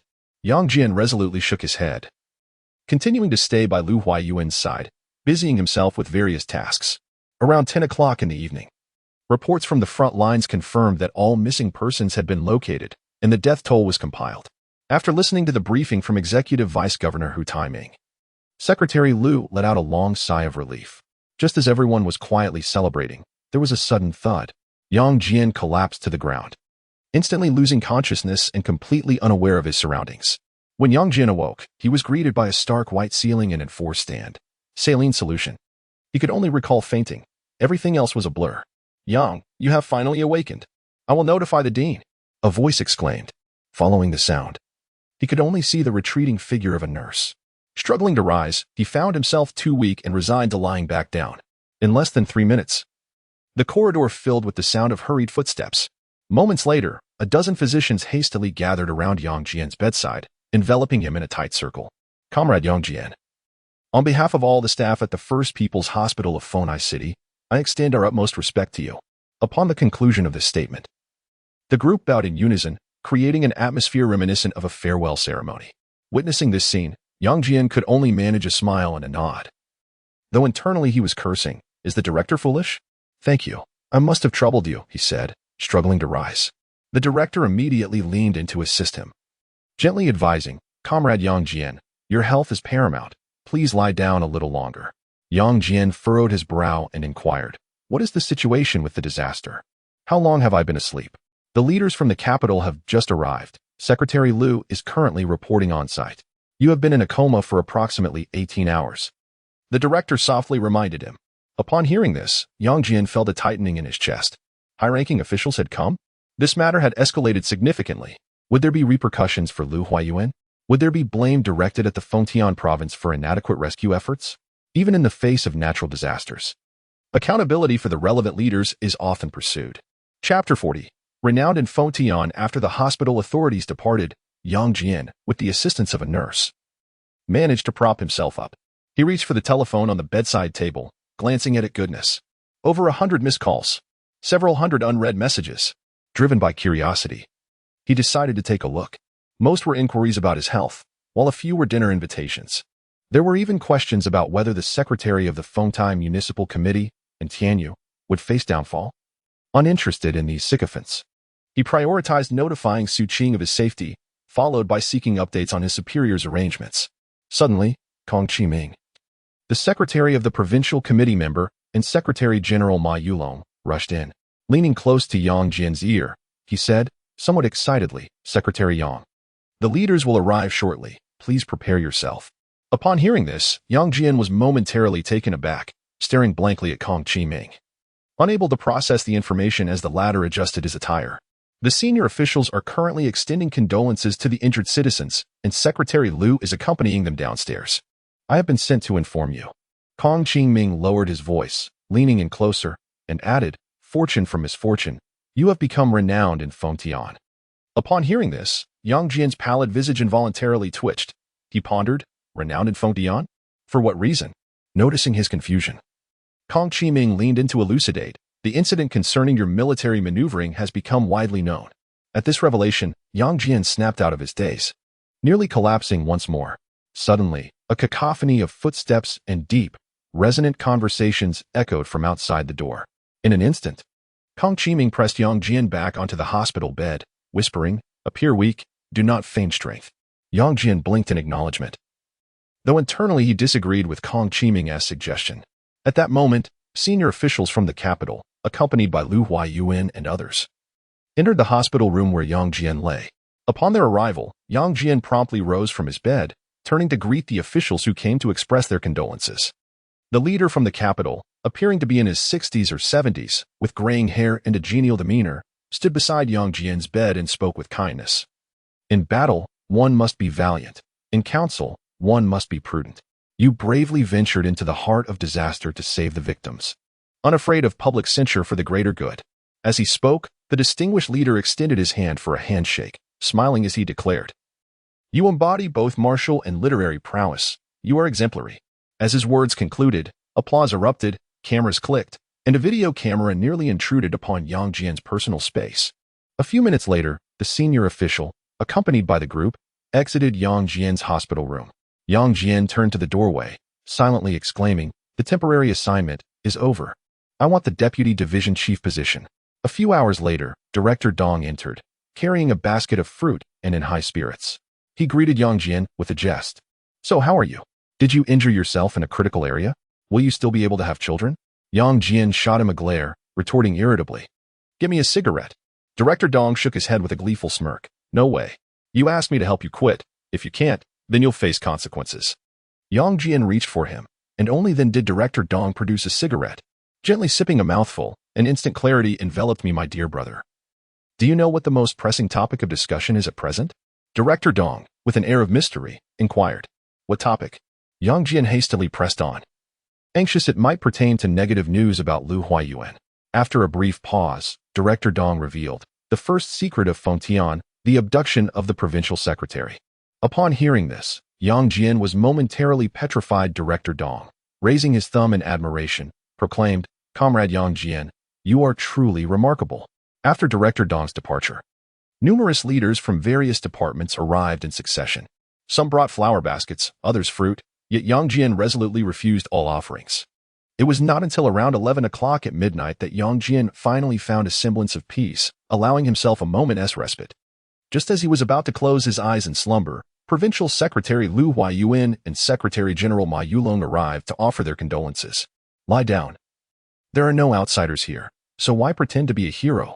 Ma Yulong jested, his tone carrying a hint of admonition. Hearing this, Yang Jian awkwardly responded, Secretary Lu. Secretary General, what brings you both here? At this moment, Lu Huaiyuan smiled and replied, for reasons of sentiment, reason, public duty, and personal regard. We both felt compelled to pay you a visit. Ma Yulong then brought over a chair, allowing Lu Huaiyuan to sit beside Yang Jian's bed. Yang Jian, you guessed correctly. The torrential rain was merely a trigger. The human factors are the primary cause of this disaster. Lu Huaiyuan's words struck like thunder on a clear day, sending chills down Yang Jian's spine. The provincial committee is about to establish a special task force, and I shall personally take charge. We must thoroughly investigate and swiftly provide answers to the victims. After speaking, Lu Huaiyuan gently patted Yang Jian's arm, advising him, take care of your health and rejoin the team at the earliest opportunity. As Lu Huaiyuan prepared to leave, Yang Jian leaped from the hospital bed. Nearly losing his balance steadying himself, he stood upright and declared, report to Secretary Lu. I request to return to the team immediately. Ma Yulong laughed and scolded. I knew you were just being lazy. Lu Huaiyuan nodded in approval. Get some rest. Tomorrow morning, return to the team punctually. Yes. Yang Jian felt rejuvenated, invigorated with energy. After bidding farewell to Lu Huaiyuan and Ma Yulong, Yang Jian was filled with such joy that he felt like soaring. Sleep eluded him. his mind racing with visions trailing behind Lu Huayuan, wielding a several-meter-long sword striking down corrupt officials. The following morning at 6:30, a nurse promptly roused Yang Jian. After changing clothes and finishing breakfast, driver Zhang Mingxue surprisingly arrived in the prestigious Fengtian A00001 to pick up Yang Jian. Brother Zhang, this doesn't seem appropriate. Yang Jian questioned with feigned reluctance. The provincial committee dispatched a luxury van. The bosses and leaders are traveling together. Since it's idle, you might as well take it. Has the high-ranking leader departed? Yang Jian further inquired. Not yet. I estimate they'll return to the provincial committee today, Zhang Mingxue speculated. What is the public sentiment like? Yang Jian asked again. The military and civilians are collaborating to rebuild their homeland. It is all good news. The superiors did not reprimand us for inadequate disaster relief. Rather, they praised our boss for his timely rescue efforts, which can only be described as miraculous. Upon hearing this, Yang Jian let out a sigh of relief, thinking to himself, thankfully, Lu Huayuan sought assistance from the military district at the earliest opportunity. Otherwise, the consequences would have been dire. At 7:30 in the morning, Yang Jian appeared punctually before Lu Huayuan. As per routine, he first assisted his boss with drying his hair before accompanying him for breakfast. After their meal, Lu Huayuan knocked on the door of the senior leader's room to report privately.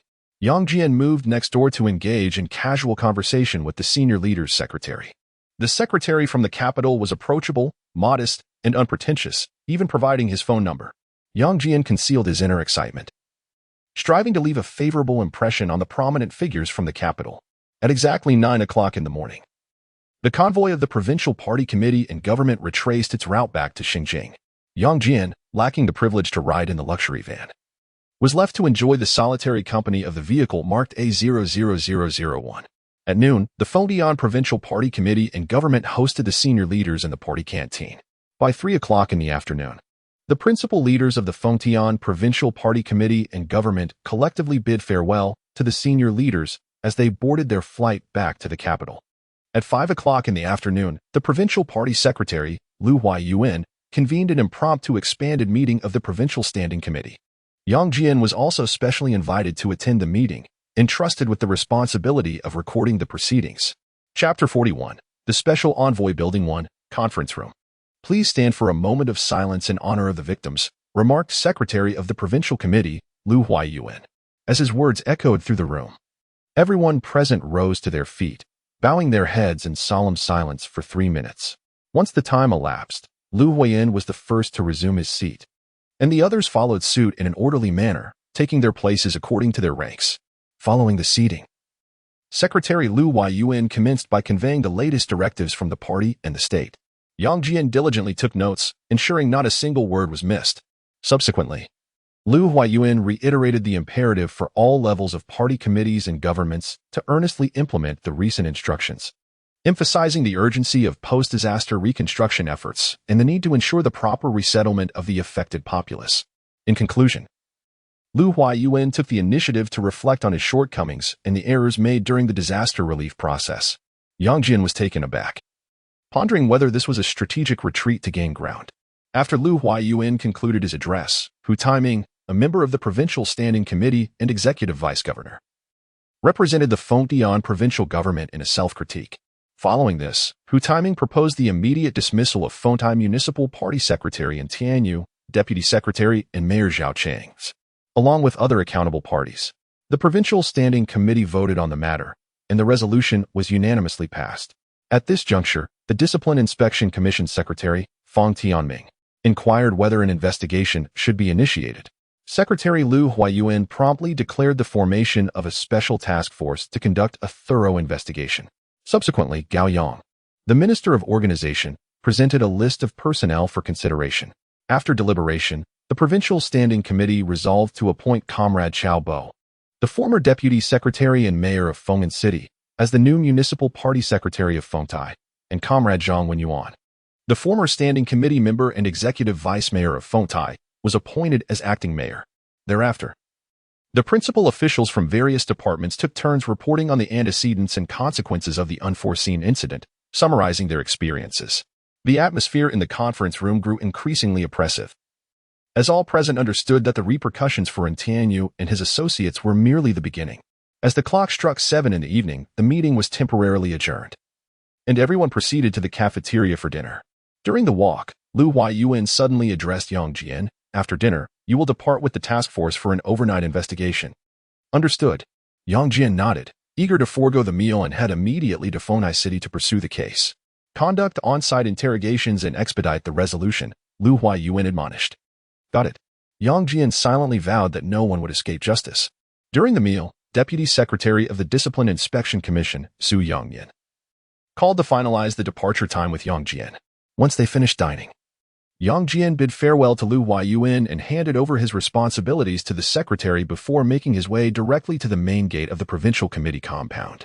At the entrance of the Provincial Committee compound, vehicles from the Discipline Inspection Commission, Supervision Commission, Procuratorate, Anti-Corruption Bureau, and Public Security Department were all present. It was as if a prearranged meeting had occurred, with everyone waiting in their cars for the special envoy, Yang Jian. Yang Jian entered Su Yongyan's official vehicle, and the convoy of the Provincial Special Task Force set off towards Fontai City. Inside the car, Su Yongyan offered a cigarette and smiled, saying, "Congratulations in advance. Let us gather again when time permits." Yang Jian accepted the cigarette, lit it for Su Yongyan, and responded, "Thank you for your auspicious words. I shall prepare a grand feast." With a fleeting smile, Su Yongyan inquired earnestly, "Does Secretary Lu have any directives?" "Conduct the interrogation on-site and resolve the case expeditiously." Yang Jian replied candidly, "The Municipal Discipline Inspection Commission has already detained Tianyu and others. We await your esteemed presence to question them." Su Yongyan jested. "Brother Su, feel free to mock me." Yang Jian replied with a wry smile, though internally he mused, "Such words delight me." Su Yongyan continued his teasing. "Who wouldn't be terrified of someone bold enough to take the provincial secretary hostage? I wager that the moment you appear, Tianyu will surely be paralyzed with fear." Su Yongyan wore an envious expression. Yang Jian smiled silently, thinking, "I will frighten you all to death." At 9:30 in the evening, the task force's convoy drove directly into the compound of the Fontai Municipal Party Committee. Upon disembarking, members of the provincial task force gravitated towards Yang Jian's location, one by one extending their hands in amicable greetings and introducing themselves. After a few brief pleasantries, Deputy Secretary of the Discipline Inspection Commission, Su Yongyan, took the lead, with Yang Jian closely following, while others trailed behind Yang Jian. Under the guidance of Chang Haiping, a member of the Standing Committee and Secretary of the Discipline Inspection Commission, they marched into the Municipal Party Committee office building in grand procession. "In Tianyu, you are suspected of abusing your power and neglecting your duties, resulting in significant harm to public property and the interests of the people," Su Yongyan proclaimed, raising the arrest warrant issued by the provincial high prosecutor, and shouted, "Take him away." At this declaration, the personnel from the Discipline Inspection Commission and judicial officers advanced together. And Tianyu, seated behind the office desk, was indeed paralyzed with fear. 20 minutes later, a similar scene unfolded in the office of Zhao Chang, the Deputy Secretary of the Municipal Party Committee and Mayor of Fontai. An hour later, the entire Fontai City was engulfed in a tense atmosphere, the air filled with the sound of police sirens. Under the cover of a moonless night, it was a night ripe for apprehension. The provincial task force temporarily reserved a hotel. Deputy Secretary Su Yongyan convened an impromptu meeting. Members of the provincial task force, along with local assisting personnel, gathered for the meeting. "Comrades, I will first read the directives from the Provincial Party Committee and provincial government." Su Yongyan began. Yang Jian sat beside Su Yongyan, surveying the leaders of various departments across from him. Logically, Yang Jian did not hold the qualifications to sit beside Su Yongyan. However, the entire assembly urged him to do so. Moreover, without Yang Jian seated, the meeting could not commence. Thus, he had no choice but to occupy the position of deputy leader, representing Provincial Secretary Lu Huaiyuan, overseeing the proceedings on-site. After Su Yongyan concluded his remarks, Yang Jian reiterated Secretary Lu Huaiyuan's instruction: "Thoroughly investigate to the end. There shall be no leniency." These 8 simple words held the power to determine the fates of many. After Yang Jian's address, representatives from the Supervision Committee, the Procuratorate, the Anti-Corruption Bureau, the Public Security Department, and even local representatives took turns to express their stances. At 1 o'clock in the morning, the meeting adjourned, and all personnel remained on duty, conducting overnight interrogations. Yang Jian, along with Su Yongyan and others, proceeded to the suite wherein Tianyu was detained. "And Tianyu, have you made up your mind? If so, please speak candidly," Su Yongyan asked, his expression devoid of emotion. And Tianyu, trembling with trepidation, glanced around until his gaze landed on Yang Jian at the doorway. Only then did he utter, "I will speak solely with Secretary Yang." Upon hearing this, the others in the room swiftly turned their heads towards Yang Jian at the entrance. At this moment, Su Yongyan commanded, "Clear the room." With that, everyone exited in an orderly fashion, leaving only Yang Jian and Tianyu in the chamber. After securing the door, Yang Jian produced a cigarette from his pocket and offered it to Tianyu, saying, "Secretarian, would you care for a smoke?" Tianyu managed a wry smile. "Ha, you are the only one still calling me Secretarian." Yang Jian placed the cigarette between Tianyu's lips and, with a smile, remarked, "It's merely an inquiry for evidence. There is still a glimmer of hope." At his words, Tianyu gazed at Yang Jian in disbelief. Yang Jian lit the cigarette for him and then patted his shoulder. After a moment of silence, Tianyu suddenly inquired, "If I confess honestly, will Secretary Lu spare me?" Yang Jian, unable to respond, remained silent, continuing to smoke. Seeing this, Tianyu's voice trembled as he declared, "I possess incriminating evidence against a certain high-ranking official. I only ask Secretary Lu to grant me mercy." At this revelation, the cigarette but fell to the ground with a soft thud, leaving Yang Jian bewildered. Chapter 42. Comparable to a bomb around 4 o'clock in the morning. Yang Jian pushed open the door, and everyone immediately surrounded him. "Yang, what is the situation? Didn't Tianyu provide any instructions?" Su Yongyan inquired impatiently. After a moment of silence, Yang Jian sternly declared, "From this moment forth, without directives from Secretary Lu, no one is permitted to approach Tianyu alone." Upon finishing his statement, Yang Jian exchanged a knowing glance with Su Yongyan. Su Yongyan understood immediately and promptly commanded, "Xiao Li, Xiao Wang, from now on, you two will provide round-the-clock protection for Tianyu. Without Comrade Yang Jian's orders, no one is allowed to approach." "Understood." With a resounding affirmation, the two comrades from the Provincial Disciplinary Committee entered Tianyu's suite. "I require a search warrant and a police vehicle, the sooner the better." As he spoke, Yang Jian directed his gaze towards the head of the Procuratorate. "Comrade Yang Jian, please give me 5 minutes." With that, the head of the Procuratorate swiftly took out his phone to coordinate the necessary paperwork. At that moment, Yang Jian glanced at the time and remarked, "This matter is of utmost importance and urgency. I must return to Xinjiang tonight to report to the Provincial Committee. I leave this in your capable hands. Thank you all for your hard work." As soon as he finished speaking, Pan Bin, the head of the 2nd Criminal Investigation Department of the Provincial Public Security Bureau, stepped forward and said solemnly, "Comrade Yang Jian, I will escort you back." Yang Jian nodded, accepting Pan Bin's offer. The Provincial Public Security Bureau was under the jurisdiction of Brother Dong, and his subordinates should be trustworthy. Thus, under the watchful eyes of the crowd, Yang Jian, armed with the freshly issued search warrant, headed straight for the secret villa of Tianyu, the secretary of the Fengtai Municipal Committee. 20 minutes later, at the entrance of an upscale villa in the affluent district of Fengtai City, Yang Jian instructed Pan Bin and the officers to wait outside while he entered alone. A few minutes later, holding a black briefcase, Yang Jian climbed into the police vehicle from the Provincial Public Security Bureau and set off for Xinjiang City without delay. During the journey back to Xinjiang City, Yang Jian forced himself to sleep. However, his body refused to comply, and his mind was consumed with visions of Tianyu's shocking revelations. The black briefcase he held was akin to a powerful underwater bomb. The consequences of releasing it were unimaginable. It would undoubtedly unleash a catastrophic wave. Would Lu Huayuan allow it to be discarded?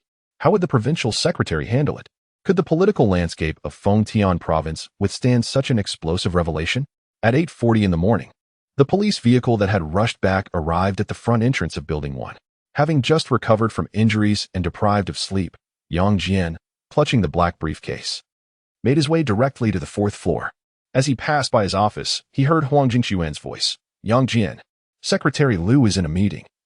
He did not summon you." Disregarding his presence, Yang Jian lightly tapped 3 times on the door before pushing it open.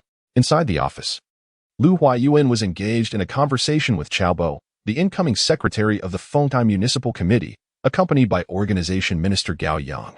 Upon seeing Yang Jian enter, Lu Huayuan was momentarily taken aback, and Chao Bo halted his report. Gao Yang then spoke up, "Comrade Yang Jian, please take care of your health."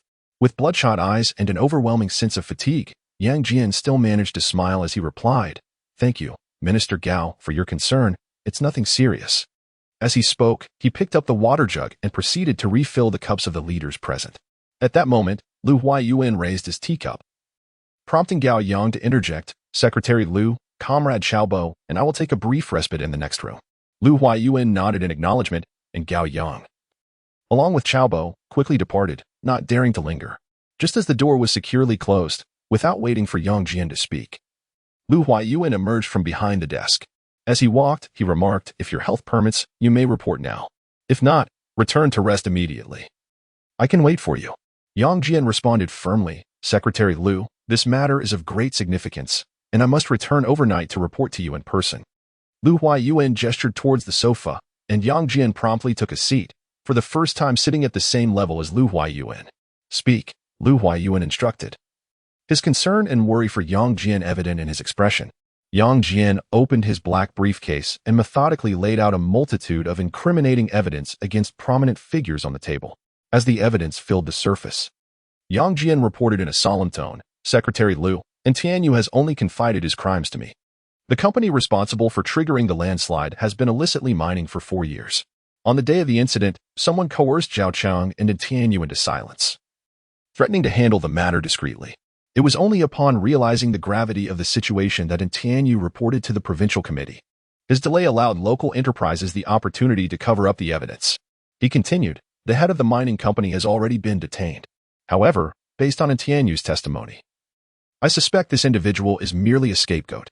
Furthermore, from my analysis of Tianyu, I fear that there is more to uncover.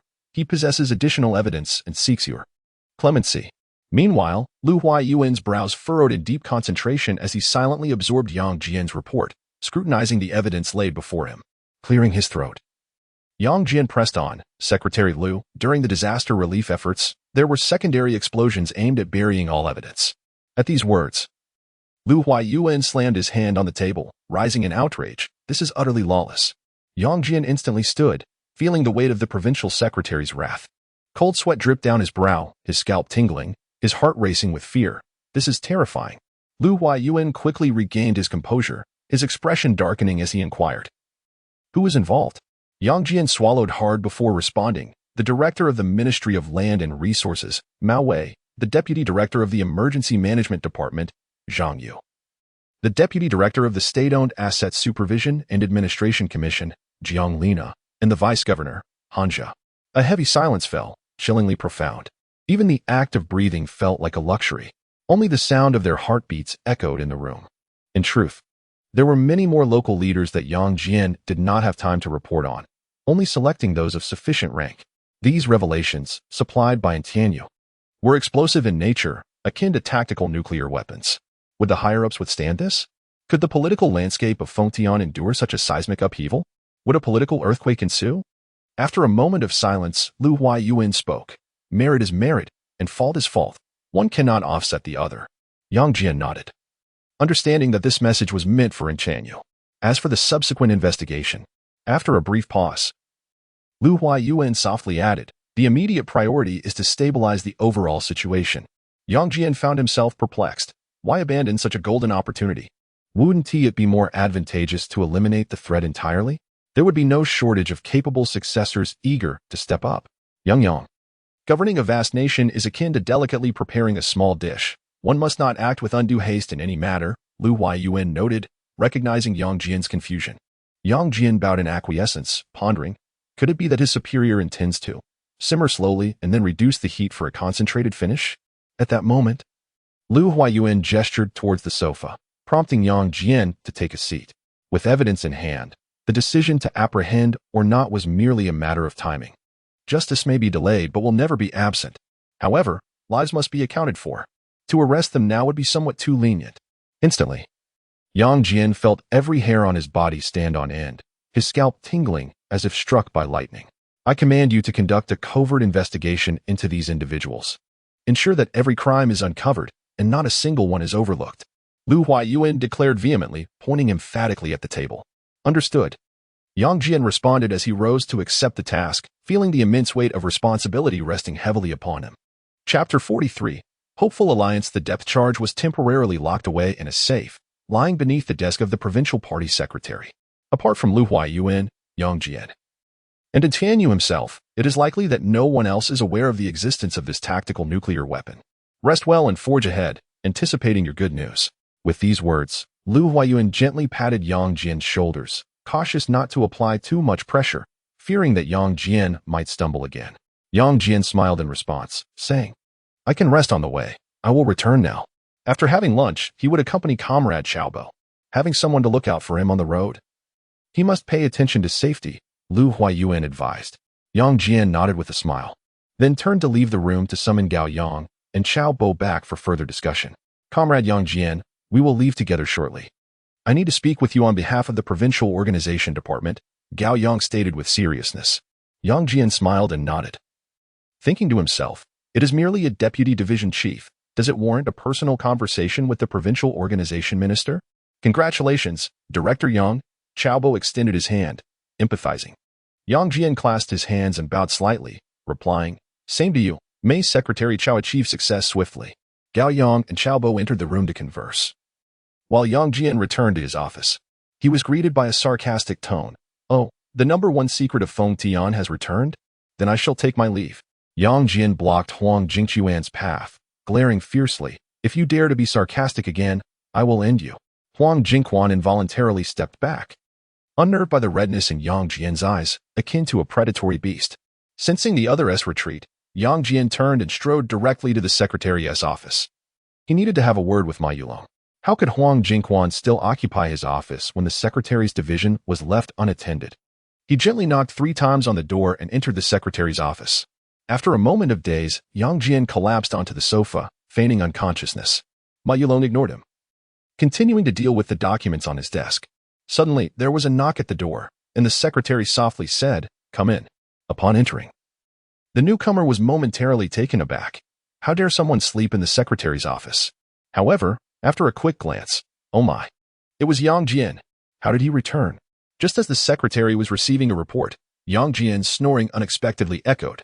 Ma Yulong furrowed his brow for a moment before saying, "You may leave now. Come back another day to report." The visitor nodded, promptly turning to leave, internally exclaiming, "The #1 secret of Feng Tian is indeed impressive." At 11:30 in the afternoon, the secretary softly roused Yang Jian. "Wake up. Secretary Lu is looking for you to have lunch." Groggy, Yang Jian inquired in surprise, "How did I fall asleep?" Ma Yulong shot him a fierce glare, stating, "Next time, you will be dismissed from public office." Yang Jian chuckled and quickly got up to run. That nap was extraordinarily refreshing. In the provincial canteen, in a small private room, the lunch was lavish. Lu Huayuan, wishing to reward Yang Jian, instructed to add several more hearty dishes. Yet Yang Jian held a different perspective. He believed that this meal resembled more of a farewell banquet. Conducting covert inquiries about those individuals, could there be no peril involved? After all, they were a formidable criminal organization. With his own limited resources, what could he possibly use to investigate? His appetite was rapidly diminishing. At that moment, the incoming Xiaobo unexpectedly inquired, "Secretary Yang, are there any students at Dongda like you? I am in urgent need of a liaison of your caliber." Yang Jian replied with a smile, "You flatter me, Secretary Chao. Any achievements I have made are solely attributed to Secretary Lu's earnest guidance." Lu Huayuan chuckled and remarked, "Comrade Xiaobo is embarking on a solitary assignment. The provincial party committee should extend appropriate support." Pausing briefly, he looked at Yang Jian and continued, "Young Yang, please assist Comrade Xiaobo in identifying a suitable candidate post-haste." Understood. Yang Jian immediately rose to comply, pondering, is Lu Huayuan not concerned about Dongda forming a faction? Upon deeper reflection, is he subtly instructing me to form a Dongda faction to counter that group of criminals? Grateful to Secretary Lu, and feeling the weight of responsibility, Yang Jian felt a surge of excitement.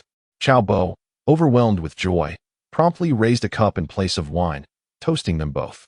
At that moment, Minister of Organization Gao Yang chimed in. "From now on, the Provincial Organization Department will place particular emphasis on evaluating Dongda students, especially young cadres like Yang Jian." Lu Huayuan nodded with a smile, casually adding, "It is essential to have grassroots work experience."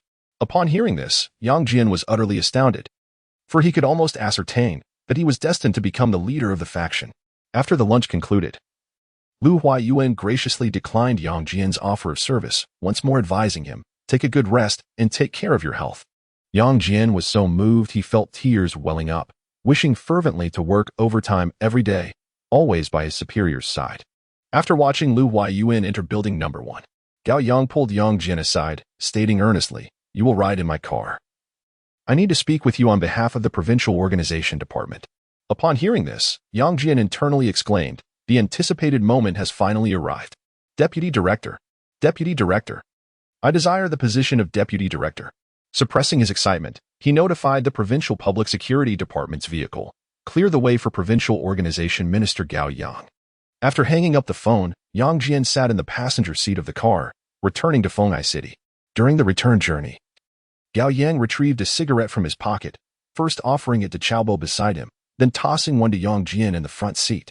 "Hand me a cigarette, and I can make the announcement tomorrow," Gao Yang jested. In response, Yang Jian respectfully lit a cigarette for Gao Yang. Chaobo hesitated to let Yang Jian light his cigarette, opting to ignite it himself instead. After taking a light puff, Gao Yang casually remarked, with the evaluation concluded, "We can proceed with the appointments and dismissals." Upon hearing this, Yang Jian discarded his cigarette, and responded earnestly, "I am grateful for the organization's cultivation and trust. I will never disappoint the expectations of our leaders." In a few simple exchanges, Yang Jian was about to be relieved of his roles as Deputy Secretary of the Party Committee and Mayor of Dongfeng Town in Fengyang County. He was to officially assume the position of Deputy Director in the General Office of the Provincial Party Committee of Fengtian. In truth, Yang Jian had prepared a wealth of drafts in advance. Little did he expect that such a straightforward conversation, akin to a single cigarette, would finalize the matter. At approximately 3 o'clock in the afternoon, within the Grand Hall of the Fengtai Municipal Party Committee, a gathering of over 100 individuals convened. The Provincial Organization Minister, Gao Yang, publicly announced the personnel appointments and dismissals concerning comrades Chaobo and Zhang Wenyuan from the Provincial Party Committee and Government of Fengtian. Yang Jian, reluctant to partake in the proceedings, found himself compelled by Gao Yang and Chaobo to take the stage. Thus, Yang Jian ascended to the podium for the second time. Gazing down from his vantage point, he experienced an overwhelming sense of superiority, akin to surveying a vast landscape from a lofty peak. The allure of power, indeed. It was intoxicating, leaving one spellbound and yearning for more. Upon the conclusion of the appointments, the meeting was temporarily adjourned, and the 4 principal officials of Fengtai City gathered to bid farewell to Gao Yang as he returned to Shenyang. Seizing the opportunity, Yang Jian discreetly slipped away, citing casework as his excuse, and made his way directly to the temporary headquarters of the Provincial Special Investigation Team. In the hotel lobby, upon catching sight of Yang Jian, the hotel manager hurriedly approached, eager to ingratiate himself, and presented him with a key. Yang Jian caught a whiff of the scent lingering on his attire, nearly causing him to retch. Contemplating the situation, he resolved that in Tianyu should also experience what it truly means to embody masculinity. Knocking on the door, he dismissed the discipline inspection personnel and slumped into a chair directly across from Tianyu, hesitating to speak, inwardly questioning who was truly under investigation here. He felt a growing frustration as his circumstances appeared far more dire than those of Tianyu. Just as he was about to unleash his pent-up fury, Tianyu, trembling, chose to capitulate, pleading, "Young Secretary, please spare me. I have elders above me and dependents below." Yang Jian interjected with a cold snort, "Merit is merit, and fault is fault. They cannot be weighed against one another." At these words, Tianyu collapsed in despair, sinking to his knees before Yang Jian, weeping as he implored, "Young Secretary, I beg you, help me think of a solution. Could you also intercede with Secretary Lu on my behalf?" Yang Jian was unable to bear the sight of such sorrowful scenes. However, the law of the land could not be trifled with. He sternly interrupted, "Tianyu, do not say that I am not providing you with an opportunity. If you surrender all evidence of your crimes, I can ensure that your family remains unscathed." This was the utmost extent of assistance Yang Jian could offer. Chapter 44. Despairing suicide gazing down at Tianyu.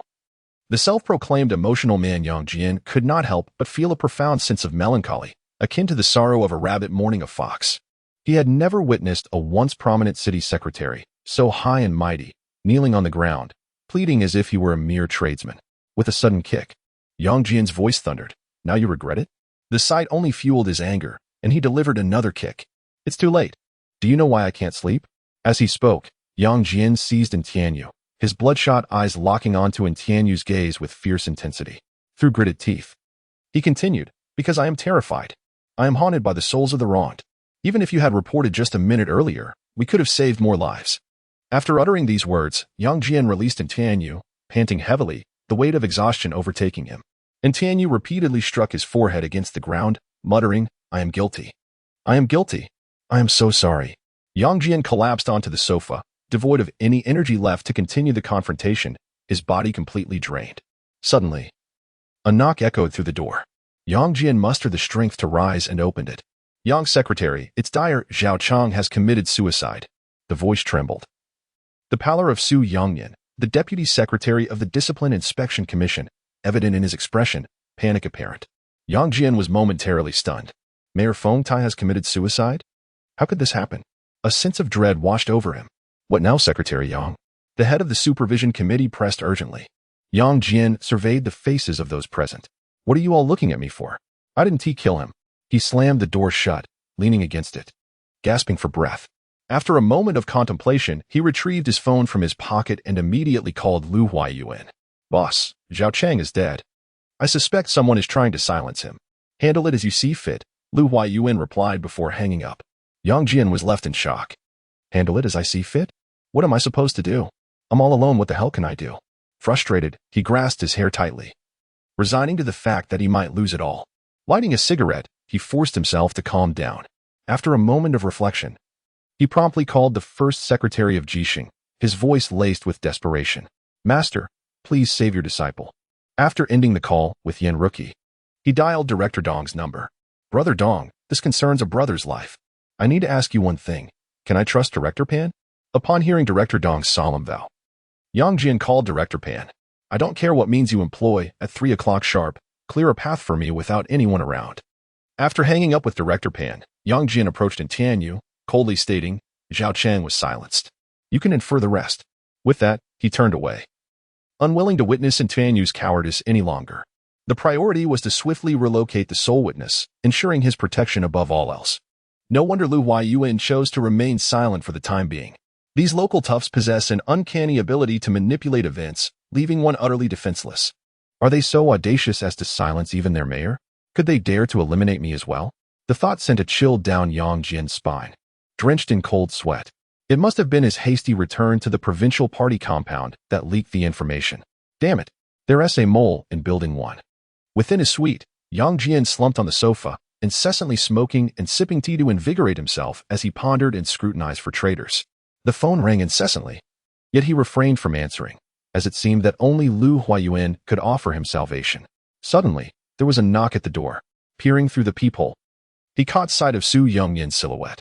He cautiously opened the door a crack and whispered, "Is there something you need?" "The secretary has ordered me to return, to report to the provincial committee. I fear this departure may be one way, so take care of yourself," Su Yongyan said, his tone heavy with resignation. Yang Jian scoffed, "Ah. The efficiency of the Provincial Discipline Inspection Commission is commendable." They quickly found a scapegoat. Hearing this, Su Yongyan could only shake his head in bitter amusement. He had thought this to be a rare opportunity, only to find himself snuffed out before the battle had even begun. "Wishing you a safe journey, Yang," he said. And Yang Jian closed the door behind him. Around 11 o'clock that night, the Provincial Standing Committee member and Secretary of the Political and Legal Affairs Commission, Li Bowen, called. Yang Jian answered promptly, "Secretary Li, how may I assist you?" Li Bowen instructed, "I've assigned a team of police to be at your disposal 24 hours a day. Take care of yourself." Without waiting for Yang Jian's expression of gratitude, Li Bowen hastily ended the call. Yang Jian pressed the phone to his lips, exclaiming inwardly, "Boss. Secretary Li, I adore you." Moments later, a call from an unfamiliar number came through. Yang Jian answered immediately, "Hello, who is this?" "Comrade Yang Jian, this is Ji Dongping. My team has arrived in Fonai City and is at your command 24 hours a day. Please give your orders. Thank you for your hard work. Please rest near the Finchin Hotel for now. If I need anything, I will contact you immediately," Yang Jian replied before hanging up. With allies at hand, he felt a sense of calm wash over him. Lighting a cigarette, he raised it in salute to the distance. "Long live the boss. May our nation prosper." Around midnight, yet another unfamiliar number rang.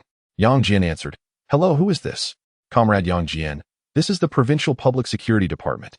We have now entered the province and expect to arrive in Fonai City by approximately 2:40 a.m. Thank you for your efforts. See you soon."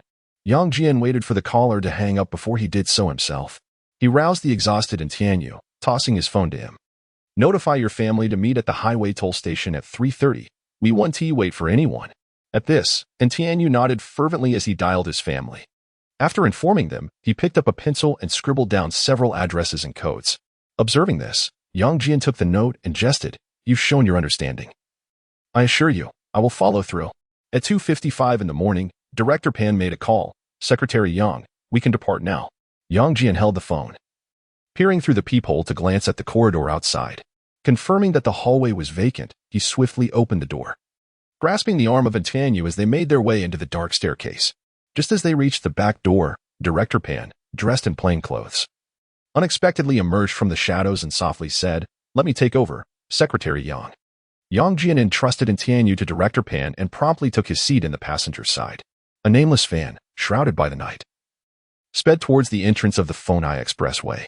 At 3:15 in the morning, Yang Jian reunited with the police officers who had arrived from Jilin province. After exchanging brief pleasantries, Yang Jian handed over Tianyu and his family to the comrades from the Jilin Provincial Public Security Bureau. Watching the convoy merge onto the highway, Yang Jian raised his hand and shouted, "Let us go. Time to raid." With that command, Yang Jian, accompanied by Director Pan and others, proceeded to raid several of Tianyu's clandestine hideouts without a search warrant.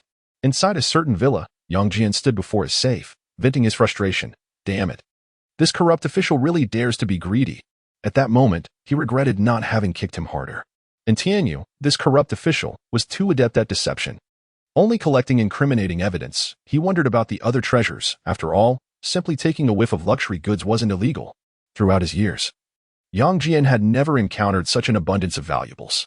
After closing the safe, he opened the refrigerator and discreetly pocketed several high-end cigarettes, which he later shared with his fellow officers outside, considering it a token of overtime pay. To be fair, the police truly worked hard. The top secret agents of Fengtian endured even more hardship.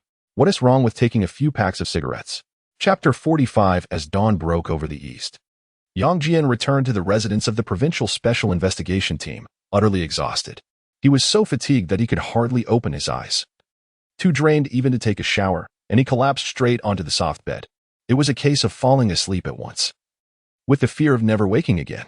Around 9 in the morning, Huang Xingli, the Deputy Secretary of the Discipline Inspection Commission, arrived from Shenyang City, repeatedly banging on Yang Jian's door. The heads of the Supervision Commission, the Procuratorate, the Anti-Corruption Bureau, and the Public Security Department were all left standing outside his door. Hearing no response from within, Huang Xingli bellowed, "Break down the door." At this command, everyone lowered their heads, too intimidated to force entry into Yang Jian's room. After all, he had just returned and deserved a chance to awaken in peace. Witnessing the lack of action, Huang Xingli glared at the comrades from the Discipline Inspection Commission. With no other choice, one of them mustered the courage to raise a leg and kick the door. With a resounding thud, Huang Xingli led the way inside. "Yang Jian, where is Tianyu?"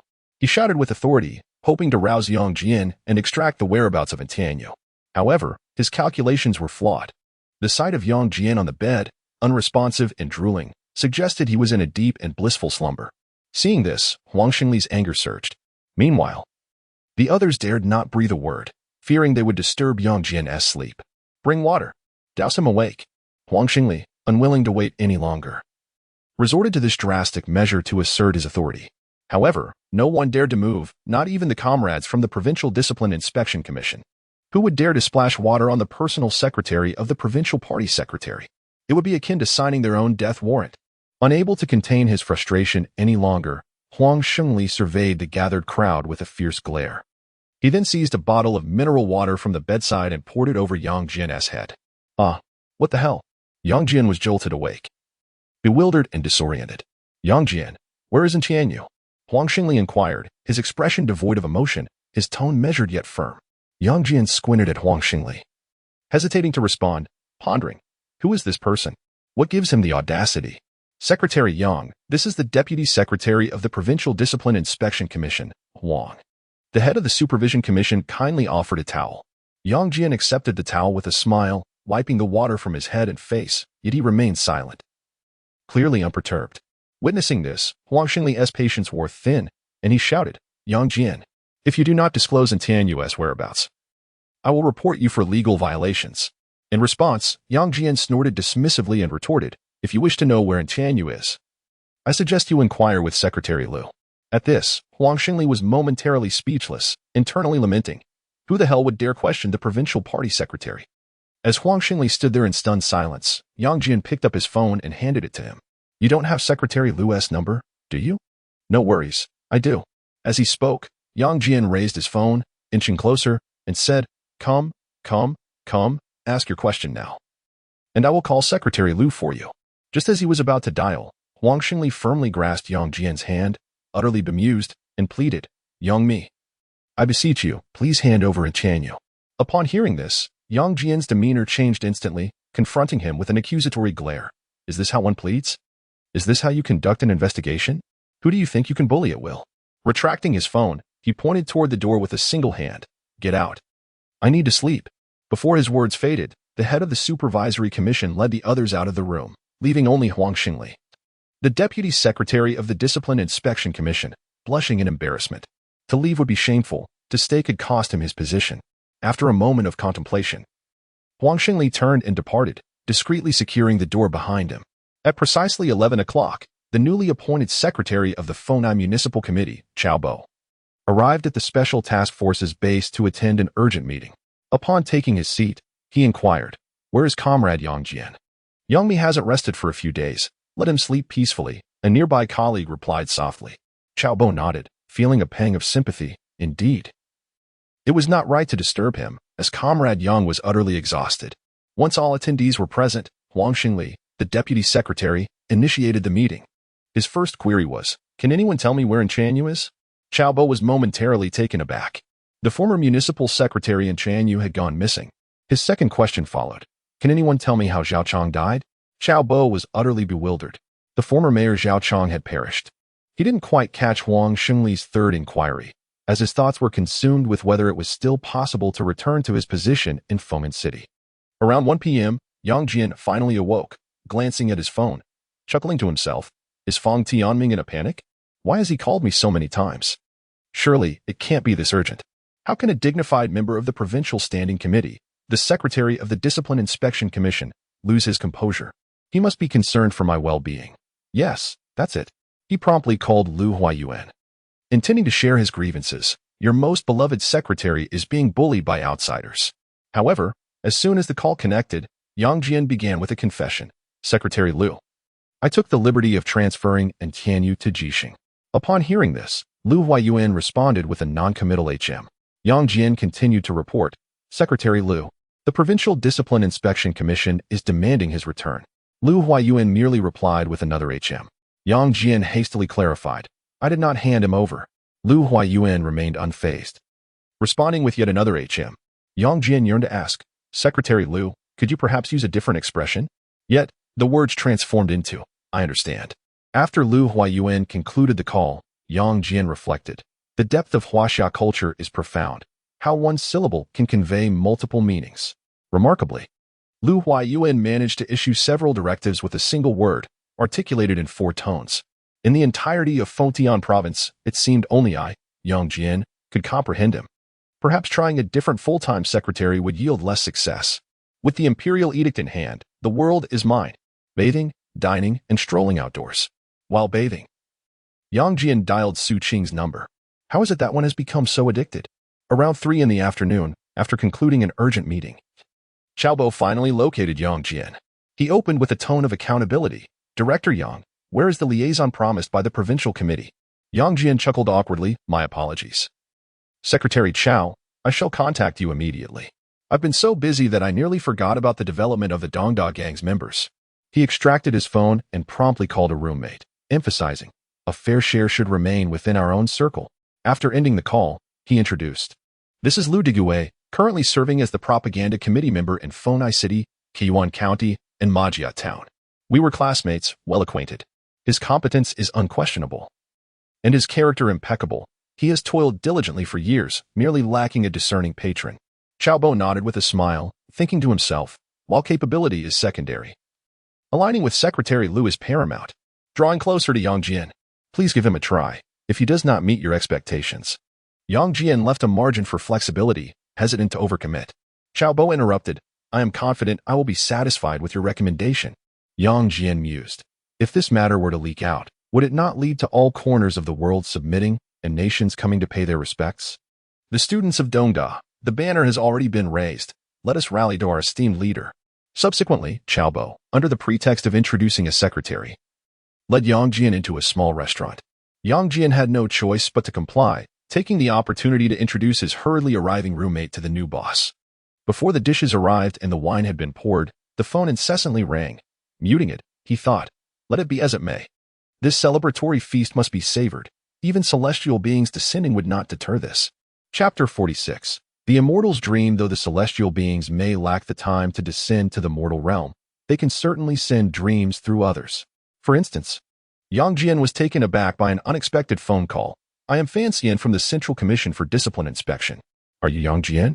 Upon hearing this, Yang Jian visibly flinched, nearly spilling the white liquor he held aloft. With a quivering voice, he replied, Greetings, leader. I am Yang Jian. Please, give your instructions.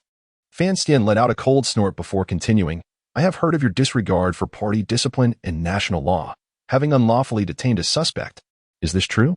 Yang Jian set down his cup, hesitating for a moment before retorting. Leader, may I inquire who informed you of this? Do you possess any evidence? Fan Xian's tone grew stern as he demanded, Are you questioning the sources of the Central Commission for Discipline Inspection? Upon hearing this, Yang Jian could not help but smile. Raising his cup once more in a toast to the Secretary Chao seated directly across from him. It was now almost certain that this Fan Xian from the commission was indeed a fraud. Surely, it was Secretary Fang Tianming who had employed personal connections to invoke the name of the commission as a form of intimidation. Meanwhile, Fan Xian, having not received a response from Yang Jian, assumed he had frightened him into silence. With an air of arrogance, he declared, I command you to surrender the suspect. Otherwise, I will promptly inspect Feng Tian and publicly bring you to justice. Oh my, that would be splendid.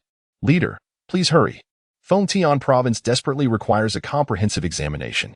Yang Jian's flamboyant demeanor and exuberant tone nearly left Secretary Chao in a state of disbelief. On the other end of the line, Fan Xian was momentarily speechless, his blood pressure rising rapidly, almost inducing a heart attack. Noticing the silence from the other end, Yang Jian took it as tacit approval from the commission's leadership.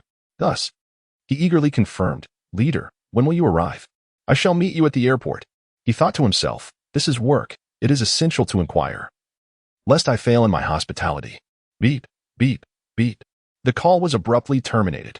Yang Jian tossed his phone onto the table. Casting a perplexed glance at Qiaobo, curiously asking, Secretary Chao, with your extensive experience, is the schedule of the Central Commission typically kept confidential? To this, Qiaobo awkwardly replied, in principle, it should be kept confidential, but not always. At this moment, Yang Jian raised his cup with a smile, saying, Then let us extend an early welcome to the leaders of the Central Commission. Qiaobo lifted his cup, unable to muster a smile. It was better to change the subject. Yang Jian, disinterested in further contemplation, thought that apart from Lu Huayuan's orders, no one else held any weight. Let things unfold as they may.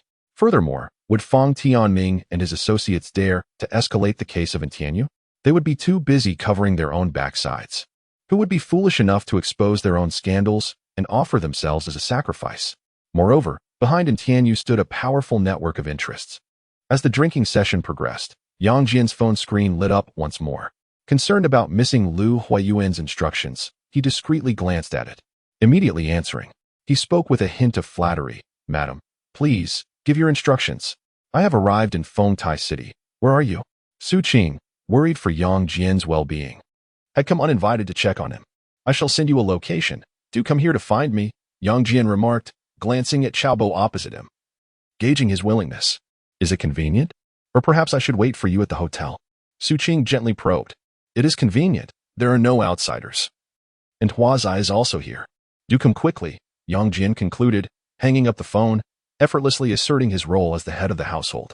No sooner had he ended the call than Qiaobo commanded Lu Digue, Huazai, order another table. I wish to properly entertain my sister-in-law. Upon hearing this, Yang Jian's good friend and Qiaobo's new secretary, the less privileged Lu Digue, found himself flustered with excitement. No need, just order another dish of guabao roe. Yang Jian suggested, exchanging a knowing glance with Lu Digue. With his eyes, he urged his friend to remain composed and steady, lest they bring shame upon the Dongda gang.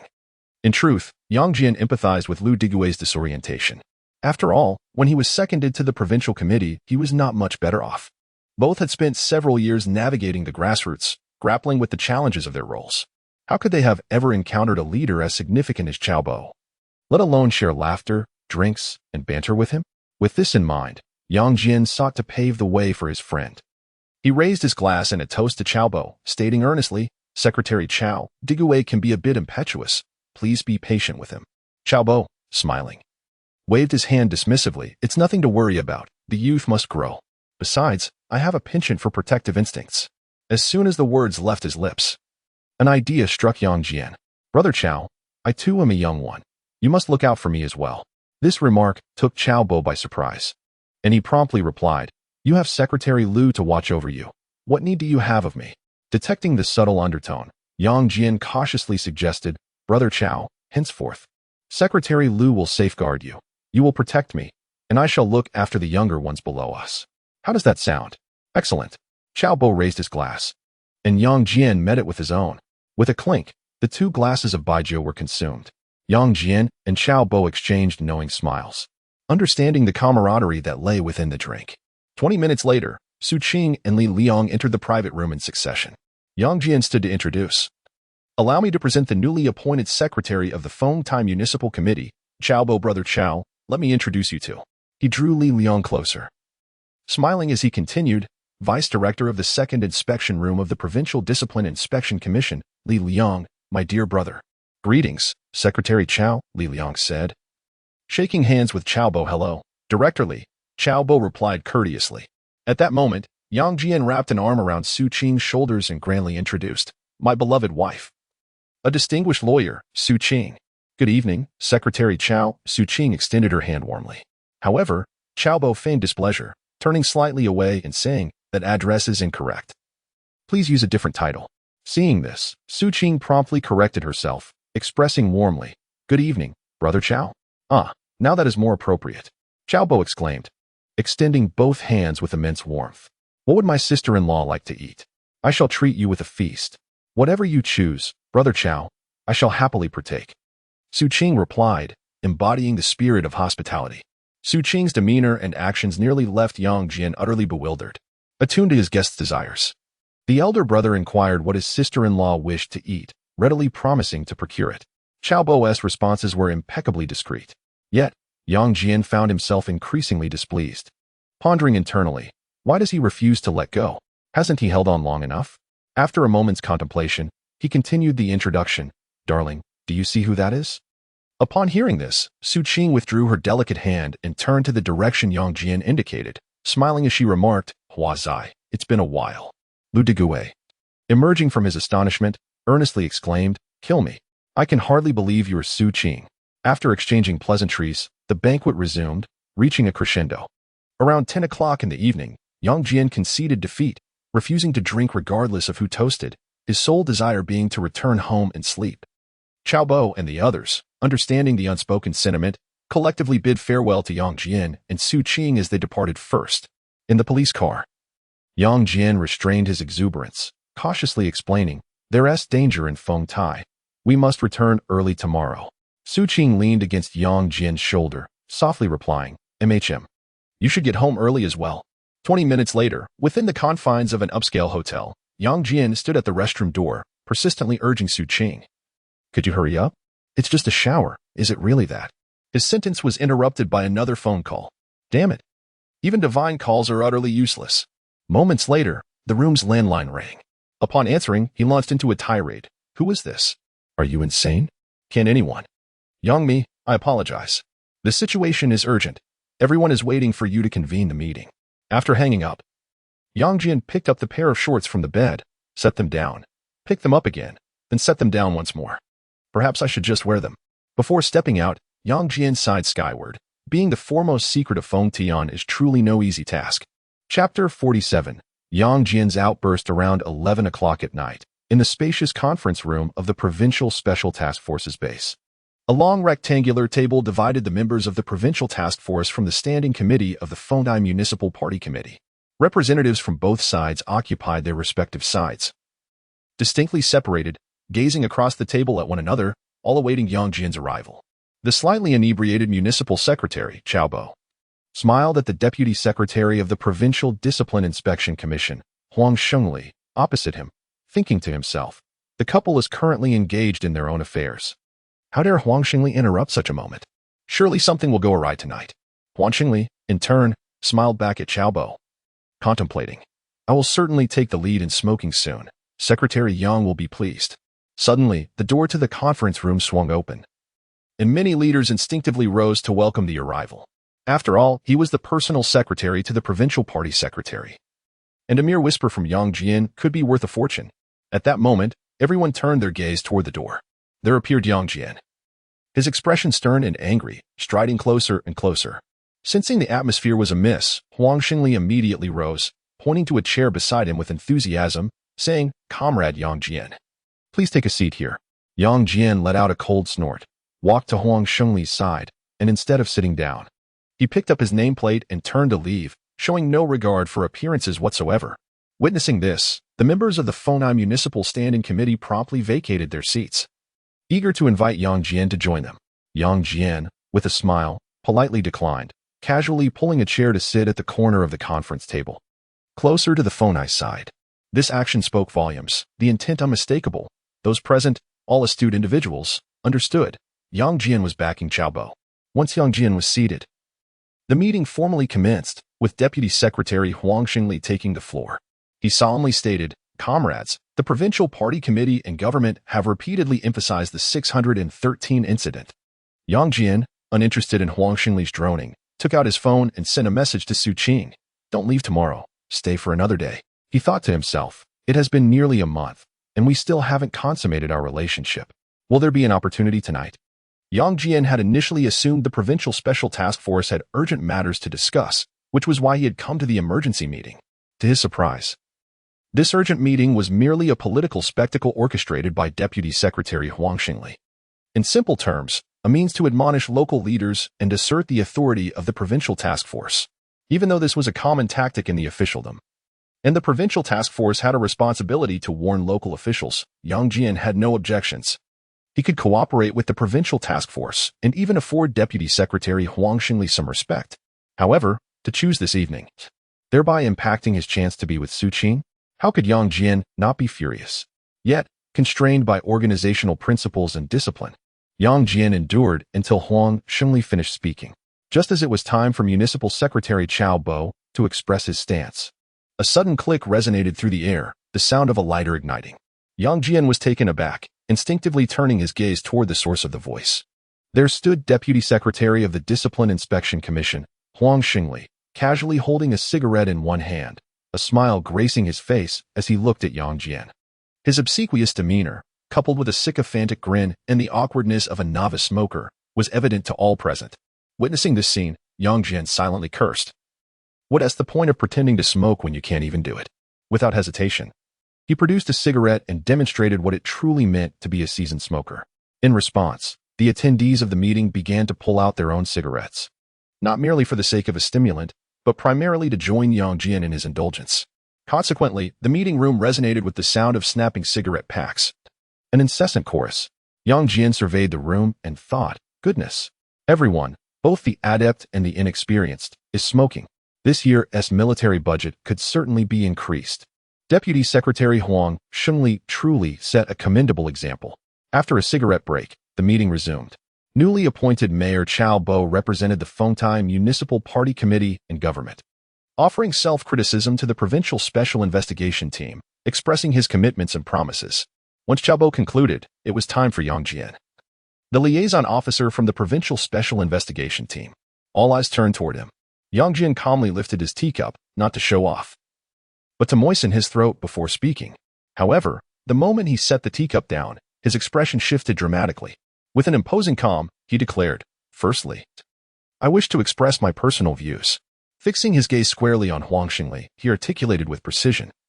The 613 incident must adhere strictly to the directives of the party and the state, followed thereafter by the provincial committee and government.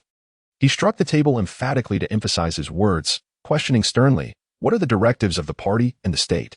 Casting a fierce glare at Huang Shengli, he intensified his tone. Is it to keep us here overnight for meetings? Is it to hasten the investigation into local corruption? With a forceful slap on the table, he raised his voice. Is it to ensure the prompt resettlement of the disaster-stricken citizens? Is it to provide a timely account for the victims? After his outburst, he paused, surveying the room with a piercing gaze.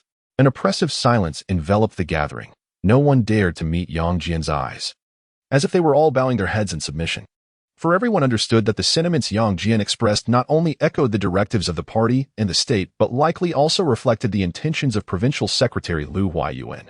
Everyone was acutely aware. Provincial Secretary Liu Huayuan had dispatched his dedicated secretary, Yang Jian, to Fenghai City to oversee matters.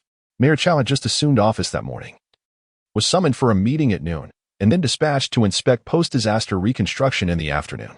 And now, he was expected to return for another meeting in the late hours. If you wish to convene a meeting regarding post-disaster reconstruction, I, Yang Jian, will be the first to raise my hand in support. If you intend to hold an accountability meeting for the 613 incident, I will participate no matter how late it is. But what kind of meeting are we actually holding now? He paused momentarily to vent his frustration. You need to provide an account to the higher authorities, but who will provide an account to the disaster-stricken citizens? Do you still have the audacity to speak of the deceased being paramount? Is Zhao Chang's life valuable, while the lives of ordinary citizens are worthless? Yang Jianyue's rage escalated with each word, his fervor intensifying, fueled by the effects of alcohol. He proclaimed recklessly, "Let Zhao Chang die 100 times. His demise is utterly insignificant." With disdain, he questioned the authorities. Do they still have the audacity to prioritize the affairs of corrupt officials? With a resounding thud, Yang Jian slammed his hands on the table, bellowing, "I dare anyone to prioritize Zhao Chang's posthumous matters." Many in the room flinched, some even dropping their pens in fright.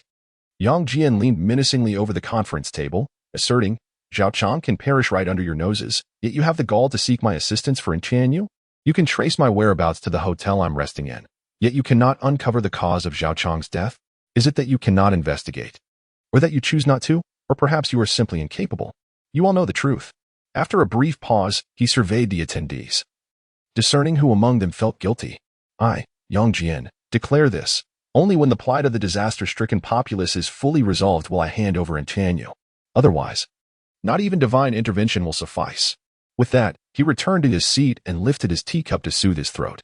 The room fell into an oppressive silence, many yearning to applaud, yet hesitant to be the first. This reluctance stemmed from the ashen complexion of Huang Xingli, the deputy secretary of the disciplinary committee, whose face had turned an alarming shade of liver. At that moment, Chao Bo, the secretary of the Fenghai Municipal Committee, spoke up, expressing, "Comrade Yang Jian's remarks have profoundly resonated with me. Thus, on behalf of the Fenghai Municipal Committee and Government, I assure the party and the state, as well as the Provincial Committee and Government, that within a week, we shall resolutely complete the resettlement of all disaster-affected individuals. Should we fail, I will submit my resignation to the Provincial Committee and Government." As soon as he finished speaking, Yang Jian rose to lead the applause, with others quickly following suit.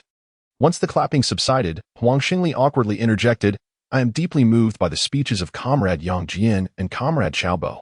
Therefore, I propose that the Provincial Special Investigation Team prioritize the cases concerning the disaster-stricken populace. We must address all their grievances with urgency and root out the nefarious elements at the grassroots level." Hearing this, Yang Jian merely smiled in silence. His thoughts focused solely on the urgency of the moment. Let us hasten the pace. Chapter 48. The Dilemma of the Mouse. Listening to the incessant chatter of Deputy Secretary Huang Xingli, which meandered without end, Yang Jian could hardly contain himself. It was merely a few sentences repeated ad nauseum. A glance at the clock revealed it was 2:18 in the morning. Enough was enough. He boldly interjected, "Secretary Huang, it is rather late, and the leaders of Fenghai City must rise early to attend to their duties." Upon hearing this, the once animated Huang Xingli instantly froze in place. In contrast, the members of the Fenghai Municipal Committee could hardly contain their eagerness to express their gratitude to Yang Jian with fervent applause. Seizing the moment, Fenghai Municipal Secretary Chao Bo spoke up. "We asked the comrades from the Provincial Special Task Force to await the practical actions of the Fenghai Municipal Committee and the municipal government." With that, Chao Bo rose and led the way out of the conference room, for everyone harbors their own temper. Along the way, he extended his hand to Yang Jian, expressing gratitude for his forthrightness. As for Deputy Secretary Huang Xingli, he was utterly disregarded. The members of the Fengtai Municipal Committee chose to ignore his presence entirely.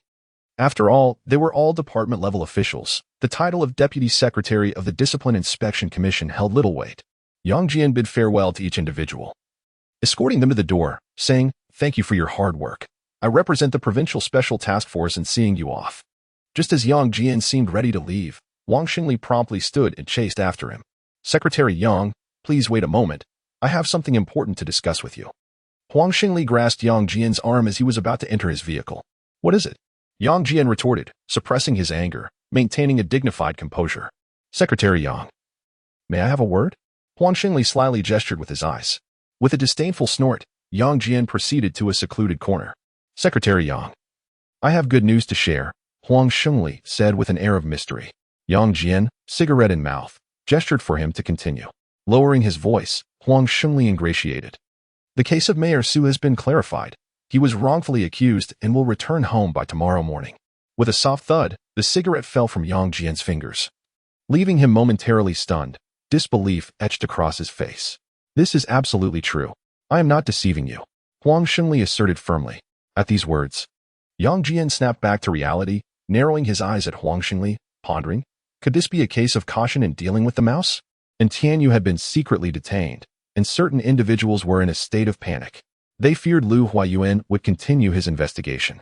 Their release of Su Boda must be a desperate attempt to negotiate for a hostage. What a delusion. They must be still dreaming. My mentor is not afraid of scrutiny. It is merely a matter of time. However, and Tianyu is an entirely different matter, a tactical nuclear weapon. Having unraveled this convoluted situation, Yang Jian, with a semblance of a smile, inquired, "Speak plainly, what does this all mean?" Huang Xingli, smiling, shook his head. "It bears no other meaning. I merely came to convey my congratulations." Yang Jian, with a beaming smile, nodded, "Very well. I shall return home to celebrate. I leave this matter in your capable hands." This was precisely what Huang Xingli had hoped to hear. He wagered that Yang Jian would undoubtedly want to return home. With a sincere blessing, he said, "Congratulations, Secretary Yang. May you soon be blessed with a child. In response to your auspicious words, I shall not accept any gifts." Having said that, Yang Jian turned and departed. Suppressing the excitement within, he promptly dialed Su Qing's number. "Don't sleep. Return immediately to pick up our father." After rousing Su Qing, he called Ji Dongpeng. "Don't sleep. Please assist in ensuring my safe return to Xinjiang." It was not a matter of safety that concerned him, but rather the heartfelt gesture from Li Bowen, the secretary of the Political and Legal Committee. He felt it necessary to graciously accept at least a small portion of it. Half an hour later, under the protection of special police, Yang Jian and Su Qing journeyed back to Shijing City. Along the way, Su Qing trembled with excitement, still unable to believe that her father was about to return home safely. Around 5 o'clock in the morning, the police vehicle arrived in Shijing City. Yang Jian encouraged Su Qing to return home and prepare, while he would go alone to meet Su Boda. Understanding Yang Jian's intentions, Su Qing promptly returned home to share the joyous news with Bai Fengqing. At 5:30 in the morning, Yang Jian arrived at the cooperative hotel of the Provincial Discipline Inspection Commission. He was received by the same cadre recommended by the Deputy Secretary of the Provincial Committee. Last time they met in secret, unable to exchange names. This time, it was straightforward who does a good deed without leaving their name. "Hello, Yang. I am Wei Dahong from the First Supervision Office." Wei Dahong bowed as they shook hands, joy radiating from him. Yang Jian smiled and nodded. "When you have time, I shall treat you to a drink." "Excellent. It's a promise," Wei Dahong beamed, feeling as though he had finally secured a powerful ally. In the entire provincial committee courtyard, besides Secretary Lu Huayuan, Yang Jian was undoubtedly the second most influential figure. A few minutes later, Yang Jian pushed open the bedroom door and headed straight for the bedroom. Gently opening the door, he peered inside. Goodness. His mentor was sleeping soundly. How could one be so at ease? Shaking Su Boda's body vigorously, he cheerfully exclaimed, "Teacher, it's time for class."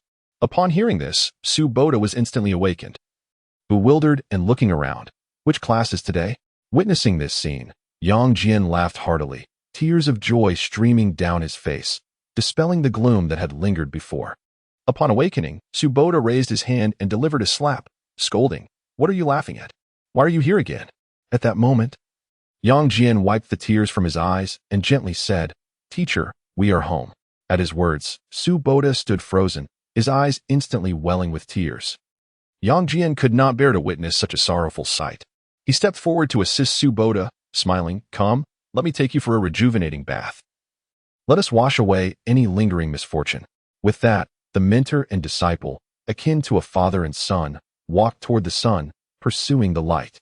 In the bathing area, Yang Jian presented a cup of hot tea with both hands, respectfully stating, "Teacher, please enjoy this tea." Su Boda smiled and nodded, accepting the cup with one hand. Increasingly satisfied and delighted, after taking a gentle sip, he spoke in a teacher-esque tone, "Please report on your recent studies." Upon hearing this, Yang Jian replied earnestly, "Teacher, I am now the personal secretary to the provincial party secretary. Please be mindful of your tone." "What?" Su Boda was momentarily taken aback, his eyes wide with disbelief. Could it be that this lad, Yang Jian, had struck gold? At that moment, Yang Jian's expression shifted instantly, and with a grin, he explained, "I didn't mention it during our last meeting due to time constraints." Hearing this, Su Boda took a sip of hot tea. Trying to console himself internally, "I must not behave as I did before. The children have grown up now. Rest assured, teacher," Yang Jian declared confidently, thumping his chest. "From now on, I shall protect you. No one shall dare to bully you." With a sudden burst, the tea he had just sipped erupted from his mouth, accompanied by a fine spray. Observing this, Yang Jian, with a worried expression, inquired, "Teacher, what happened? Did you burn your tongue?" Su Boda swallowed the tea he had in his mouth, wiped the corner of his lips, and replied with a mix of laughter and exasperation, "Very well. From now on, you shall protect me. Teacher, I shall protect your entire family," Yang Jian proclaimed emphatically. "Yang Jian, I swear I won't let you off easily," Su Boda retorted angrily. At that moment, unable to contain his frustration any longer, Su Boda seized the nearby cushion and struck Yang Jian with it in a fit of rage. With no means of escape, Yang Jian could only allow Su Boda to vent his pent-up anger in this manner. Otherwise, it would lead to a situation far worse. Involving a bathhouse. Engaging in illegal activities is something we must never do, regardless of the temptation of wealth. Chapter 49. The Secret Messenger Emerging from the Bathroom. The first order of business was a visit to the barber, followed by a trip to the shopping mall, all to honor my father-in-law from my own pocket. Transformed.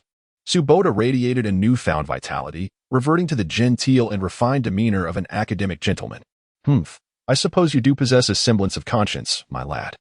Su Boda chuckled and reprimanded him, feeling an indescribable swell of emotion within. After dedicating half a lifetime to teaching, he had only produced one proud prodigy, Yang Jian, who, to his chagrin, had also spirited away his precious daughter. With a gleeful tone, Yang Jian replied, "Teacher, I shall present you with tea shortly. And you must prepare a generous red envelope for me. When I shuffle off this mortal coil, my inheritance shall be yours." Although he jested about death, his heart brimmed with joy. At long last, this day had arrived. As they bantered, they finally arrived home. The moment the door swung open, his mentor's wife, Bai Fo-chin, was taken aback, then seized Su Boda by the ear, demanding in a sharp voice, "Dressed so finely. Are you planning to get married or something?" At this remark, Yang Jian and Su Qing exchanged a glance, bursting into hearty laughter, nearly brought to tears by the absurdity. "Teacher's wife, please release him. Guests will be arriving shortly," Yang Jian reminded her. Upon hearing this, Bai Fo-chin immediately let go, but as she turned away, tears welled in her eyes. Who could help but feel a pang of sorrow? At that moment, Yang Jian took Su Qing's hand and softly inquired, "Have the shoe covers, tea leaves, fruits, and cigarettes all been prepared? Are we expecting a large number of guests?" Su Qing queried in return. "Fewer than 100. This evening, I shall be the one to make the entrance, and from now on, we shall bear the surname Su, not Yang," Yang Jian declared with conviction. He thought to himself, the news of Su Boda's safe return would soon echo throughout the entire province of Fengtian. Tonight, the prominent figures of Shenyang City would undoubtedly swarm to pay their respects. While comforting Su Boda was one aspect, currying favor with the personal secretary was another. The true allegiance lay with Secretary Lu Huayuan. With this thought, a smile unfurled across Yang Jian's face, and he silently vowed, "Henceforth, I shall protect my mentor. No one shall dare intervene." Suddenly, a knock resounded on the door, and Yang Jian approached to open it. "Hello, Secretary Yang. I am." Before he could finish, the door slammed shut with a loud bang.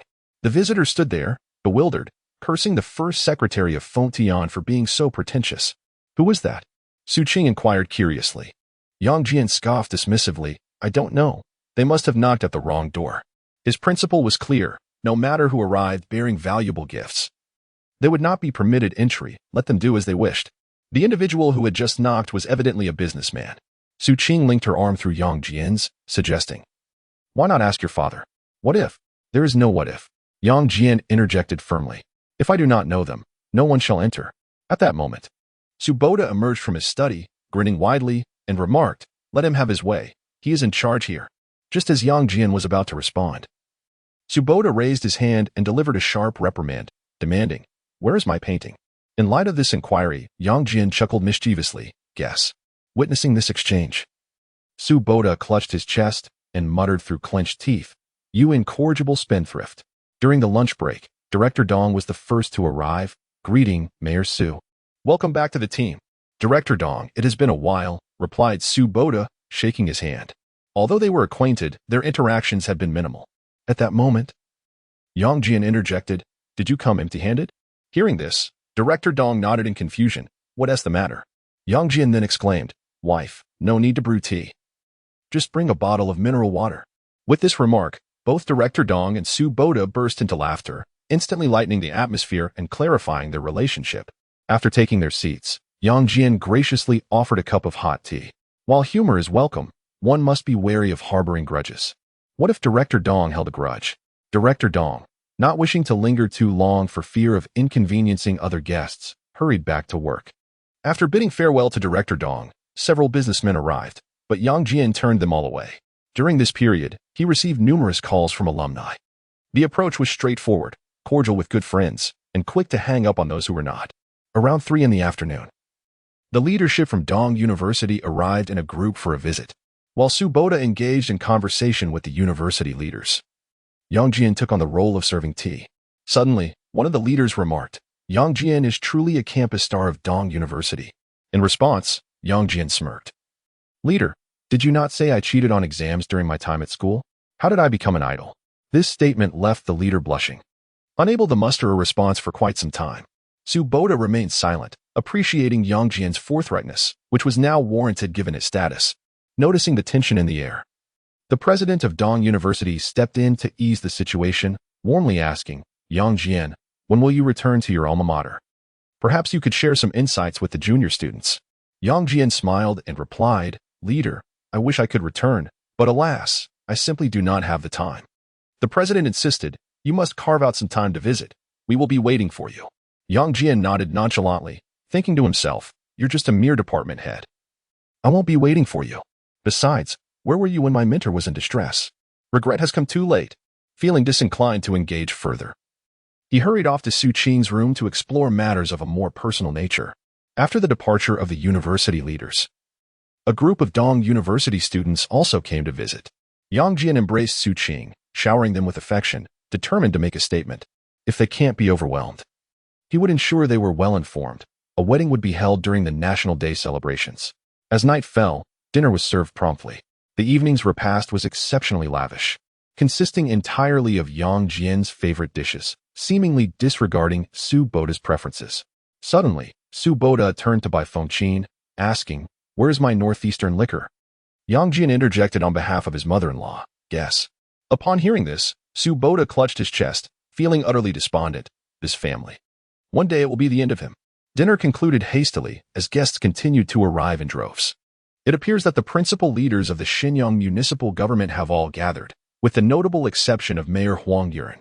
His absence is rather understandable, as Huang Yuan and Su Boda are political adversaries, embodying the age-old adage of shared joys and sorrows. However, the arrival of Xiao Ran, a member of the Provincial Standing Committee and secretary of the Shenyang Municipal Committee, was completely unexpected for both Su Boda and Yang Jian. "Xiaoyang, you have been performing admirably lately. Keep up the great work," Xiao Ran remarked, seemingly oblivious to Su Boda's feelings. This left Su Boda quite astonished. Could it be that the older woman has taken an interest in my son-in-law? Yang Jian, with a smile, responded, "Thank you, Secretary Xiao, for your kind words. I will certainly strive to do even better." As soon as he finished speaking, Su Boda instructed Yang Jian, "Please fetch a kettle of hot water." "Certainly," Yang Jian replied, promptly turning to check the large bed in the adjacent room, ensuring it would not disturb the neighbors. The night continued until around 11 o'clock. When tranquility finally enveloped the evening, marking the true moment of reunion. Yang Jian took Su Qing's hand and approached Su Boda and Bai Fouqin. With a soft thud, he knelt on both knees, tears glimmering in his eyes, and proclaimed, "Teachers, without the two of you, there would be no Yang Jian today. You are, indeed, my reborn parents." After uttering these heartfelt words, Yang Jian bowed his head 3 times in reverence. Raising his head, tears streamed down his face as he choked out, "Dad. Mom, I offer you tea." Chapter 50. The spring night is fleeting. Yang Jian, who prides himself on being an emotional connoisseur, possesses an extraordinary ability to articulate the sentiments within his heart. He finds it difficult to witness overly melancholic scenes, yet he can evoke an atmosphere steeped in profound sorrow. Consequently, the family of 4 embraces one another, weeping inconsolably, leading the neighbors next door to mistakenly believe that Mayor Su has passed away. It is no wonder that so many guests have come to offer their condolences today. All right, let us cease our tears," Su Boda said, wiping the traces of sorrow from the corners of his eyes as he settled back onto the wooden chair. At that moment, Bai Fouqin gently patted Yang Jian's head and reminded him, "Do remember to visit your parents' graves." "Yes, I shall go tomorrow," Yang Jian replied, helping Bai Fouqin up, silently reflecting that he had almost forgotten to inform his departed parents. He immediately began to pray in his heart, "Please, do not visit me in my dreams tonight. I must deliver good news at dawn." But then he reconsidered. Wait, there is no time to sleep tonight. How could there be any dreams? After a moment of contemplation, Su Boda, with Bai Fouqin's assent, spoke, "Xiao Jian, Qing, given these circumstances, I have decided to resign from my position in Fengtian province and return to the capital to continue my teaching career." "What?" Yang Jian and Su Qing exclaimed in unison, their expressions a mix of bewilderment and shock. Su Boda smiled gently as he elaborated, "Your mother hails from the capital, and there are still relatives there who can assist in finding a position that suits me perfectly. Moreover, having both father and son in prominent governmental roles within the same province could lead to unfounded gossip." Upon hearing this, Bai Fouqin immediately turned against him, retorting sharply, "Do not flatter yourself. It is merely because it is a position at the party school in the capital." "What?" Yang Jian and Su Qing echoed once more, their astonishment palpable. Su Boda's face flushed crimson as he reproached, "Qing, do not speak so frivolously." Upon hearing this, Bai Fouqin turned to leave, muttering, "How shameless. This old rogue should be taken away by the disciplinary committee." At this moment, the now awakened Yang Jian also voiced his grievances. "Father, with such connections, why did you not mention it sooner?" Su Boda smiled enigmatically, thinking to himself, "My wife is too secretive. I have my own troubles to bear. Besides, it is your mother's influence that has brought you to this point. Otherwise, why would the newly appointed provincial secretary, Lu Huayuan, have chosen you as his secretary?" Seeing Su Boda's mysterious demeanor, Yang Jian decided not to press further. Recognizing the urgency of the moment, it was imperative to retire to his room for rest. He stifled a yawn, pretending to be exceedingly fatigued, and said, "It's quite late. Everyone should retire for the night." Hearing this, Su Qing replied in a voice barely above a whisper, "Mm." She then turned to head for the bath, feeling so shy she could hardly bear to face anyone. Witnessing this scene, Yang Jian was about to follow her when Su Boda seized his arm. Turning to see Su Boda's fierce expression, Yang Jian felt a chill. "Listen here, I am officially warning you. If you dare to let Qing down, I shall send the students from the party school in the capital to hunt you down worldwide." In response, Yang Jian promptly declared, "Master, you must protect me for a lifetime." At this very moment, Yang Jian eagerly wished for Su Boda to rush to the capital's party school overnight, to swiftly cultivate batch after batch of senior leadership cadres for the party and the nation. The higher, the better. The more, the merrier. Striving to fill the world with their accomplishments. During the period of Su Qing's return to the country, Yang Jian's absence from home had led to a dramatic transformation in Su Qing's boudoir. To summarize succinctly, the wealthy indulge in their whims, purchasing whatever they desire, all of it the finest bedding. Suddenly, the door swung open, and Su Qing, clad in a bathrobe, bashfully uttered, "It's your turn, hurry and take a shower." "All right." Yang Jian promptly stood up and left. The following morning, around 8 o'clock, Yang Jian lay upon the pristine sheets, reflecting poetically, "Spring nights are fleeting, daylight rises. From now on, the emperor shall not rise early." It had been promised that they would rise early to pay respects at the grave, yet he found himself utterly drained, unable to rise from bed, completely exhausted. Moreover, Su Qing was not a woman easily managed by ordinary men. She was exceedingly formidable. At that moment, Su Qing approached him with breakfast, leaned down, and said, "Open your mouth, I will feed you." Yang Jian reveled in this regal bliss. However, the pleasure was short-lived, as the phone rang incessantly. He picked it up and discovered it was a call from Secretary General Ma Yulong. He answered immediately, ingratiatingly saying, "Leader, did you miss me?" "Humph. Whether I miss you or not is irrelevant. A mountain of complaint letters has arrived, all reporting on you." Ma Yulong rebuked with a smile that belied his anger. Startled, Yang Jian tightened up and incredulously asked, "Who reported me? For what reason? On what grounds?" "We'll discuss it in person," Ma Yulong replied before hanging up, leaving no room for courtesy. Meanwhile, Yang Jian, lying on the grand bed, supported his aching back and shouted in frustration, "Don't let me catch you with any evidence against me." Observing this, Su Qing, with a worried expression, inquired, "Is it serious? Could it affect your promotion?" Yang Jian gently kissed her forehead and replied contentedly, "It's nothing to worry about. During the public notice period, it's inevitable to receive reports from enemies." "That's good," Su Qing sighed in relief. After hastily finishing breakfast, he drove Su Boda's Passat straight to the Provincial Party Committee compound. Between the Secretary General and the Provincial Secretary, Yang Jian decisively chose to report to his sole superior, Lu Huaiyuan, first. He intended to update his boss on work matters before addressing the complaint letters with the Secretary General. As he passed the office of the dedicated secretary, he once again heard the sarcastic voice of Huang Jingquan. "Congratulations, Director Yang." Yang Jian chose to ignore him and directly knocked on Lu Huaiyuan's door. Upon receiving permission, he entered and surveyed the room. Indeed, there were no leaders to meet. "Xiaoyang, why are you back?" Lu Huaiyuan inquired with surprise. As Yang Jian was on leave, having been granted 3 days for family reunion. "Secretary Lu, I would like to cancel my leave early."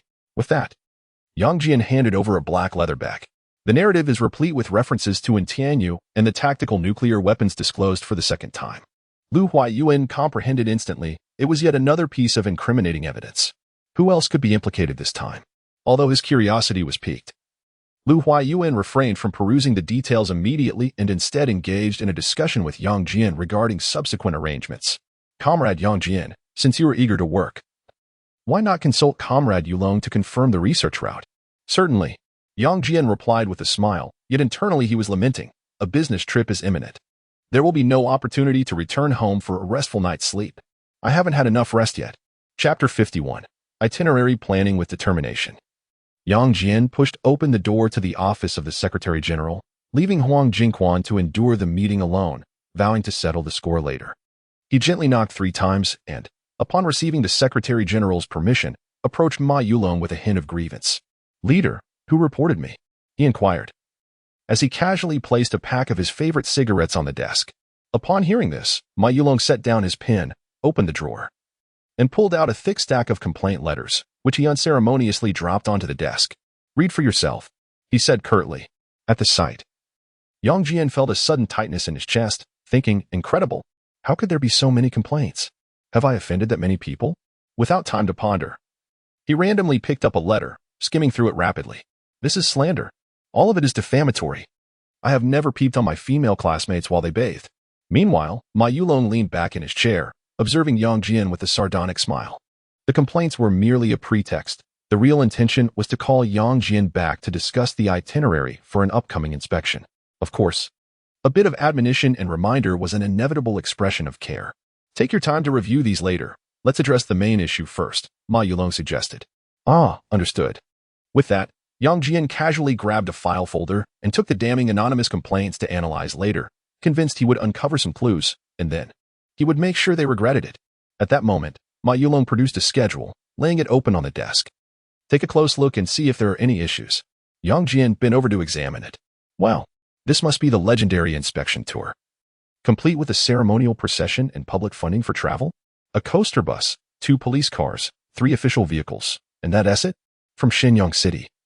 The first stop would be Fengzhou City, followed by Fengyao City, renowned for its delectable seafood. The ferry would then arrive at the romantic city, known as Little Port Island. Fenglian City, the perfect backdrop for wedding photos. Next would be Fengkou City, Fengmen City, and finally Fengyang City, where he could flaunt around in Dongfeng Town. Goodness. The itinerary arranged by the Secretary General is perfectly tailored to my tastes. Suddenly, Ma Yulong rapped his knuckles on the table, admonishing, "Hey, pay attention to your drooling." Startled, Yang Jian snapped back to reality, wiping his mouth sheepishly. Leader, the itinerary you've arranged is truly splendid. Ma Yulong let out a cold laugh. Enough flattery. Quickly share your suggestions. With those words, Yang Jian immediately composed himself, adopting a serious demeanor. Leader, I have but one suggestion. Could we possibly visit the border of Fodong City? Before he could finish, Ma Yulong turned his gaze towards the provincial map hanging in the office. After a moment of contemplation, his eyes suddenly brightened. Excellent suggestion. I'll add that right away. Yang Jian nodded with a smile, thinking to himself, whatever else is forgotten, we must not forget our heroic sons and daughters. You'll handle the government communication, and I'll take care of the provincial committee. As for the choice of personnel from the secretary's office, you can decide. This time, Yang Jian's eyes sparkled with excitement as he responded, Thank you for your guidance, leader. When the public announcement period concluded, Ma Yulong advised him to quickly integrate into the secretarial office. Yang Jian nodded vigorously, yes. To integrate, first assimilate and then enter, melting away Huang Jingxuan's authority before proceeding. Jinlu? How absurd. What am I thinking? As he exited the Secretary General's office, he took the opportunity to step into the secretarial office, conveniently located on the third floor to avoid an extra trip. Upon seeing Yang Jian's figure, the members of the secretarial office rose to greet him with enthusiastic warmth.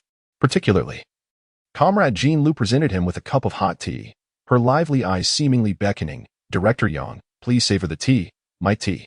Yang Jian smiled politely and declined. I have an announcement to make. I need to select 3 comrades with strong writing skills to accompany Secretary Lu on a research trip. Upon hearing this, all members of the secretarial office instantly displayed intense eagerness. Accompanying the provincial secretary on a research trip was a chance to shine. Who wouldn't want to go? Noticing the heightened spirits of the crowd, Yang Jian promptly doused their enthusiasm with cold water. Each of you must submit a speech draft to me before the end of the day. Only those who qualify will accompany Secretary Lu on the research trip. If you do not qualify, I would rather borrow someone from another department. With that, he turned and left, determined to assert his authority over the secretarial office. Upon entering the office of the dedicated secretaries, he was about to slightly close the door when Huang Jingquan abruptly stood up, his voice trembling as he asked, What are you going to do? Yang Jian approached, holding a file folder in one hand, drawing closer as he questioned, Why did you report me? Seeing the situation unfold, Huang Jingquan instinctively retreated, his gaze evasive as he stammered, No, absolutely not. Yang Jian narrowed his eyes, pressing, Then why is there handwriting that matches yours? Impossible. That is not my handwriting. Huang Jingquan, feeling guilty, almost let the truth slip. At this revelation, Yang Jian smiled slyly. Good. Well done. You may take your leave. With that, Yang Jian settled into the chair that rightfully belonged to him, casting a mischievous look around the room. Internally, he mused, the spy in building 1. It can only be you, Huang Jingquan. As he observed Yang Jian's unfriendly gaze, Huang Jingquan felt a chill run down his spine. What were the 36 stratagems again? Ah, yes. Avoiding confrontation is the best strategy. I will return. After Huang Jingquan left the room, Yang Jian reviewed the day's schedule. Upon closer inspection, at 3 o'clock, he was to meet with the executive vice mayor of Shenyang City, Su Boda. What was the purpose of this meeting? Not wanting to ponder further, he decided to fetch some water for the boss. While changing the tea, Lu Huayuan suddenly inquired, How is Comrade Boda's health? Yang Jian quickly replied, Thank you for your concern, Secretary Lu. Mayor Su is in good health, and it will not affect his normal work. Yang Jian's words were intended to verify whether Su Boda's whereabouts were as he claimed. At that moment, Lu Huayuan set down his pen and looked up, asking, Is Comrade Boda feeling wronged? Yang Jian immediately shook his head and replied earnestly, Absolutely not. Teacher Su once said that only comrades who have undergone trials can be entrusted with more significant positions. Upon hearing this, Lu Huayuan smiled and added, It is Comrade Boda whom I recommended. The organization department is about to have a conversation with him. Let him prepare well. Yes. Thank you, Secretary Lu, said Yang Jian, bowing deeply, his heart whispering, This kindness is overwhelming. How can I repay Lu Huayuan? There is nothing of value at home. Surely, I cannot repay with my life. Suddenly recalling the tasks that Lu Huayuan had secretly assigned him, a cold sweat broke out. This was indeed a complete surrender. This must be what is known as the grace of rebirth, repaid with one's life. Notify Comrade Gaoang to come and keep company, Lu Huayuan instructed. Understood. Yang Jian nodded in acknowledgement, then exited the office, heading straight to the restroom. This sporadic happiness, why quit smoking? The sooner one smokes, the sooner one enjoys. If one waits too long, there may be nothing left to smoke. The priority now is to leave some arrangements behind, lest one end up as a corpse on the street without even descendants to offer paper offerings. Reflecting on Su Qing's figure, a lifeline that one could never tire of. I do not wish to die young. I want to pull Director Dong down with me. Indeed, as brothers, we should lie together in neat formation. He promptly took out his mobile phone from his pocket and dialed Director Dong's number with enthusiasm. Brother Dong, I invite you to dinner tonight. After hanging up, a sudden thought struck Yang Jian. Could it be that because of my close relationship with Director Dong, Lu Huayuan entrusted me with those perilous tasks? Is Lu Huayuan's discreet visits aimed at subduing Director Dong? Oh, boss, why can't you just say it outright? Your subordinate truly cannot decipher it. Chapter 52. A second chance. Upon hearing the footsteps in the corridor, Yang Jian hastily blew away the lingering scent of smoke from his attire. He washed his hands and, maintaining a composed demeanor, exited the restroom. Affecting a look of pleasant surprise, he greeted, "Good morning," secretarially. In response, Li Bowen, the secretary of the Political and Legal Affairs Committee, smiled and nodded. "Xiao Yang, I was just looking for you." Yang Jian stepped aside to guide him into his office. After preparing a cup of hot tea, he offered it with sincerity, saying, "Thank you," secretarially. Li Bowen gratefully accepted the teacup and placed it on the coffee table. Retrieving several documents from his briefcase and laying them on the desk. First, he ensured that the paperwork was complete to avoid any potential vulnerabilities. After a moment, he picked up the teacup, gently stirring the surface of the tea. Yang Jian bent down to examine the documents, and tears nearly welled in his eyes. These papers contained the procedures for interprovincial case handling. Li Bowen, a member of the Provincial Party Committee and the Secretary of the Political and Legal Affairs Committee, truly exemplified the leadership of public security and law. With such meticulous attention to detail and unwavering self-discipline, he was a paragon for me, Yang Jian, to humbly learn from for a lifetime. There was no time to dwell on emotion. He needed to promptly complete the paperwork for Enchanyu. Grasping his fountain pen, he filled out the forms with precision, signed quickly, and returned them without error, bowing deeply as he expressed, "Thank you, Secretary Li, for your patience." Observing this scene, Li Bowen assisted Yang Jian as he gravely remarked, "In extraordinary times, we may employ extraordinary measures. However, we must never violate organizational discipline, nor contravene the laws of the party and the state." Indeed, Yang Jian replied with utmost respect, fully aware that Li Bowen's earnest counsel must be etched in his memory. "Should there be a next time, please inform me in advance." After a brief pause, Li Bowen added with a smile, "At least this time, we've made the necessary arrangements." Hearing this, Yang Jian shook his head with a smile. There will absolutely be no next time. Yet, inwardly he proclaimed, "I trust no one but Lu Huayuan. As long as I have made arrangements with the provincial secretary, what can other departments do to me?" Furthermore, on that fateful night with Feng Tai, I did not dare to misuse the police force that Secretary Li provided. Is that not a clear signal? If Lu Huayuan had faith in Li Bowen, would he have entrusted me with those shadowy tasks? Similarly, Li Bowen harbored doubts regarding Yang Jian's assurances. After all, Yang Jian was a reckless individual who dared to hold even the provincial secretary hostage. What mischief could he not conjure? With intentions conveyed, Yang Jian organized the documents and stood to inquire, "Does Secretary Lu have time? I wish to report on my work." "Secretary Li, please remain seated for a moment. I shall check on him," he added, first replenishing Li Bowen's teacup before stepping out of the office. Upon reaching Lu Huayuan, he softly stated, "Boss, Secretary Li wishes to see you."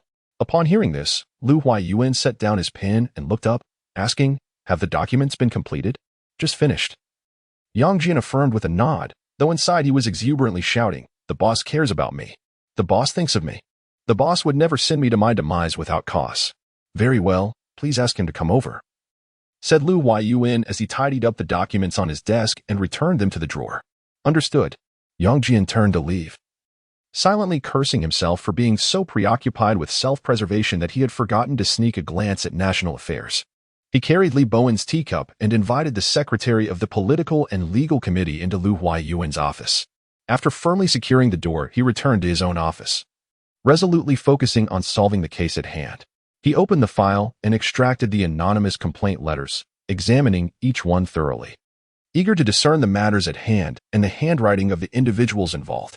The more he read, the more infuriated he became. His anger surged, and he felt a strong urge to curse. Most of the content was nothing more than baseless rumors, and he could easily guess they were penned by his fellow disciples, particularly recognizing the handwriting of Lu Xiaoyu. Damn Lu Xiaoyu, I wish you a son without an anus, he thought. Once I establish a good personal rapport with Secretary Xiao, I will make it my mission to expel you from the Xinjing Municipal Party Committee office. Suddenly, a knock at the door interrupted his thoughts. Yang Jian looked up just as he was about to speak when Huang Jingquan stormed in, seething with anger. Why was I not included?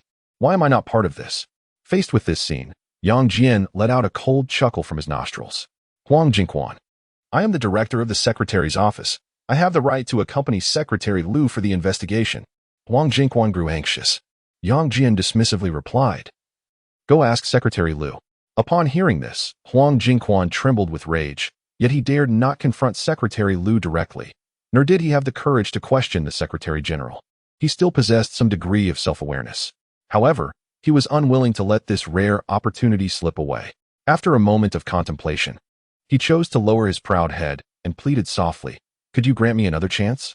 In an instant, the most popular film from 2 years ago, Infernal Affairs, flashed in Yang Jian's mind. Suddenly intrigued, he approached Huang Jingquan and mimicked Tony Liang's tone. Go ask Secretary Lu and see if he grants you an opportunity. Huang Jingquan raised his head, staring blankly at Yang Jian, unable to respond. Seeing Huang Jingquan unable to follow up, Yang Jian's enthusiasm dwindled, and he coldly remarked, Mind your own affairs, and strive to be a good dog. With that, he returned to his chair, no longer inclined to spare Huang Jingquan another glance. In the realm of bureaucracy, reconciliation was not an option. One either refrained from action or executed it with absolute resolve. Mercy was not an option. After a moment of silence, Huang Jingquan turned to leave, the only sound in the corridor being the echo of his footsteps, devoid of any further knocking. Yang Jian sat in front of the computer screen, lost in thought as he contemplated how to swiftly remove Huang Jingquan from his position. However, given that Huang Jingquan held the title of director within the secretary's office, his background was undoubtedly formidable. Who could it be? Vice Provincial Level Mayor Huang Yuan of Xinjing? Deputy Secretary of the Discipline Inspection Commission Huang Xingli? Who else could bear the surname Huang? After lunch, it was time for a brief respite.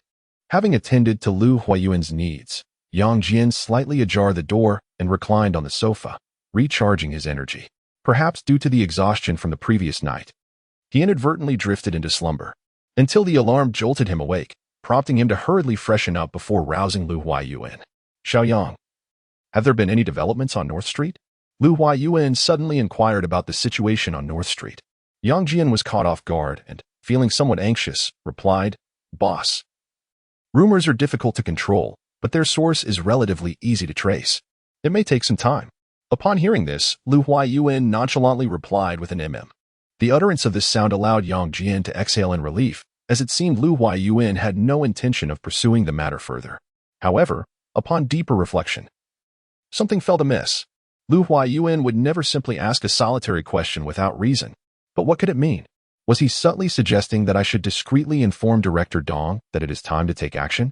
Oh, Secretary Lu, could you not utter a few more words? Even an additional syllable would suffice. Is 1 all you can muster? At 2:40 p.m., Su Boda, a member of the Shenyang municipal government and the executive vice mayor, suddenly appeared before Yang Jian. Without knocking, recognizing the gravity of the situation, Yang Jian adopted a formal demeanor and said, Please take a seat, Mayor Su. Would you like to drink? Anything. Su Boda retorted angrily, unable to tolerate the sight of Yang Jian's self-satisfied expression. Yet, the moment Yang Jian turned away, he could no longer suppress his laughter, forcing himself not to emit any sound, which was quite a struggle. After preparing the tea to Su Boda's liking, he respectfully presented it with both hands, saying, Father, please enjoy your tea. Addressing him as father in the number 1 building of the provincial committee certainly carried significant weight, didn't it? Chapter 53. Journey to the capital for the examination last night.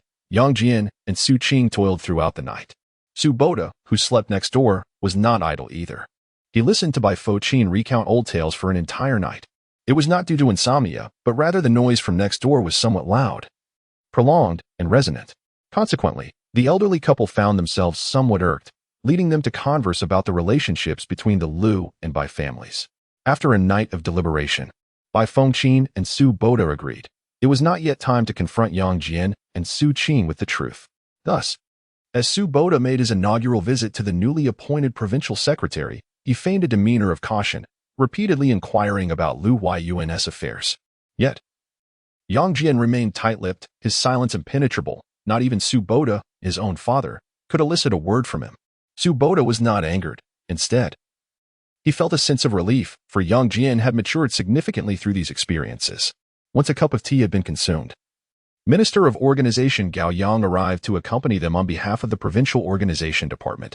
Yang Jian observed that the relationship between Gao Yang and Su Boda was quite amicable, far beyond mere acquaintanceship. With little time for further observation, he poured tea for Gao Yang before knocking on Lu Huayuan's door, announcing, "Secretary Lu, Minister Gao, and Mayor Su have arrived." "Good. Please have them come in." Lu Huayuan replied for the first time with a distinctly different tone. However, adhering to the principle of avoiding suspicion, Yang Jian felt it inappropriate to linger. He hastened the pace of pouring tea and discreetly tightened the door. The party school in the capital is akin to the esteemed Imperial Academy. Su Boda's opportunity to teach there would undoubtedly elevate the status of his future peers. Pondering this, he felt immense joy and decided to celebrate with a cigarette, as it cost him nothing. While smoking, Yang Jian reflected, it was time for him to progress as well. When would he have the chance to further his studies at the provincial party school? However, he quickly dismissed the thought. If he were to go, it should be to the party school in the capital. Gazing into the mirror, he encouraged himself. The top secret of Fengtian is the most formidable. After completing his self-motivation, he returned to his office to continue investigating the spies within building number 1. Not long after sitting down, the landline rang. Glancing at the caller ID, he saw it was the Secretary General. He promptly answered, adopting a serious tone. "Hello, leader, please give your instructions. Add Huang Jingquan's name to the research list," Ma Yulong commanded. Although surprised and most reluctant, Yang Jian had no choice but to concur. Understood. After a moment of silence, Ma Yulong continued, "Be discreet, avoid drawing attention, and learn to endure and conceal your talents." "Understood. Thank you, leader," Yang Jian replied solemnly, feeling an indescribable sense of gratitude. "Please convey my congratulations. Make time to visit for the wedding celebration at your home," Ma Yulong concluded before hanging up. It was not out of fear of Huang Jingquan's uncle, but rather to use Huang Jingquan as a whetstone to refine Yang Jian. Yang Jian, however, mused internally, the Secretary General possesses remarkable insight, knowing all from within his room. How did he learn that Su Boda is about to take a position at the party school in the capital? At this thought, he was astounded. The entire building one is filled with spies. As he was about to peruse the complaint letter, a member of the Secretariat unexpectedly knocked on Yang Jian's door. "Director Yang, I have come to submit my manuscript." The visitor, a man in his 40s, appeared to be a deputy director. Yang Jian was not yet acquainted with his name, so he could only respond with a courteous smile, gesturing for the man to take a seat while he went to prepare tea. "For guests are always to be treated with hospitality. Director Yang, allow me to handle this," the man said, his voice tinged with excitement, yet overshadowed by a palpable nervousness. Despite being a decade older than Yang Jian, in the realm of politics, age is seldom a virtue. Instead, it can often become a burden or an encumbrance. In response, Yang Jian smiled and gently declined. "Please, have a seat. We are all colleagues here. No need to stand on ceremony." "Yes." The man bowed slightly, yet hesitated to sit, choosing instead to stand quietly in front of the sofa, waiting for Yang Jian to serve tea. Yang Jian handed him a cup of steaming tea with one hand, explaining with a smile, "I sometimes struggle with recognizing faces, and I momentarily forgot your name." The man accepted the teacup with both hands and bowed in return, saying, "My name is Tang Xiaozhou. I was previously employed at the Fengtian Daily and have only recently been transferred to the Secretariat. It is understandable that you do not recognize me. Greetings, Director Tang." Yang Jian recalled the name. Deputy Director Tang Xiaozhou had been mentioned by Jean Lu. Upon hearing this, Tang Xiaozhou hastily set down the teacup and extended his hands for a firm handshake, smiling as he replied, "Director Yang, you are too kind." Once seated, Yang Jian engaged in brief conversation with Tang Xiaozhou, where Yang Jian posed questions and Tang Xiaozhou provided responses. Simultaneously, Yang Jian could not help but admire the seasoned editorial prowess of the former chief editor of the Fengtian Daily. Every word he spoke was precise and well-articulated. Feeling somewhat inferior, Yang Jian could only serve tea and bid farewell. After Tang Xiaozhou departed, Yang Jian proceeded to refill the water in Lu Huayuan's office for the leaders. When it was Su Boda's turn, Yang Jian discreetly shot him a glance, silently imploring him to be mindful of his spittle, which was splattered all over the table, as he would soon have to clean it up. Having completed his service to the leaders, Yang Jian returned to his office to meticulously review the manuscript submitted by Tang Xiaozhou. During the research process, delivering speeches was imperative, and the provincial secretary's speech was of utmost importance. Yang Jian dared not indulge in even the slightest negligence or carelessness. In truth, Yang Jian's writing skills were commendable. However, he could not compare to Tang Xiaozhou's professionalism. Suddenly, Jean Lu's voice broke the silence. "Secretary Yang, I have come to submit my manuscript." Without lifting his gaze, Yang Jian replied nonchalantly, "Just place it down." "Understood." Jean Lu gently set the manuscript on Yang Jian's desk and gave it a slight push. Yang Jian picked up the manuscript and promptly discarded it into the trash bin. Witnessing this, Jean Lu was momentarily frozen in shock. Tears began to stream down her face. At that moment, Yang Jian lifted his teacup, took a delicate sip, and calmly said, "Comrade, your attention to detail is commendable. Please assist me in looking after Secretary Lu." "Thank you, Secretary Yang." Jean Lu bowed deeply and then turned to leave, her emotions oscillating wildly, akin to a roller coaster ride. Yang Jian let out a cold snort. The tears of southern women are truly worthless. Had it been a northern lass, I would surely have found someone to give me a good beating. Around 4:30 in the afternoon, Su Boda emerged from Lu Huayuan's office. With a solemn demeanor, Yang Jian bid farewell. "Minister Gao, Mayor Su, take care." Su Boda and Gao Yang exchanged polite smiles and nodded before descending the stairs together. Yang Jian proceeded to tidy up Lu Huayuan's office. After completing the cleaning, just as he was about to exit, Lu Huayuan spoke up unexpectedly. "Xiao Yang, Comrade Boda is about to head to Beijing for his exam. As your father-in-law, to try to spend more time with your family." "Thank you, boss. I'm on standby 24 hours a day." Yang Jian smiled and nodded, inwardly rejoicing. I can finally go home. However, a thought struck him. Would Lu Huayuan, embarking on this solitary assignment, feel lonely? Moreover, today was Friday, and the weekend was upon them. How would Lu Huayuan spend it alone? Suddenly, he recalled the last invitation, which had been hastily cancelled due to the Feng Tai incident. Summoning his courage, he extended the invitation once more. "Boss, tomorrow is the weekend. I would like to invite you to my home as a guest." Upon hearing this, Lu Huayuan smiled and shook his head gently. "Let us talk about it another time." "Of course," Yang Jian replied with a smile, but inwardly he berated himself. What a terrible time to ask. The moment the words left his mouth, he regretted it.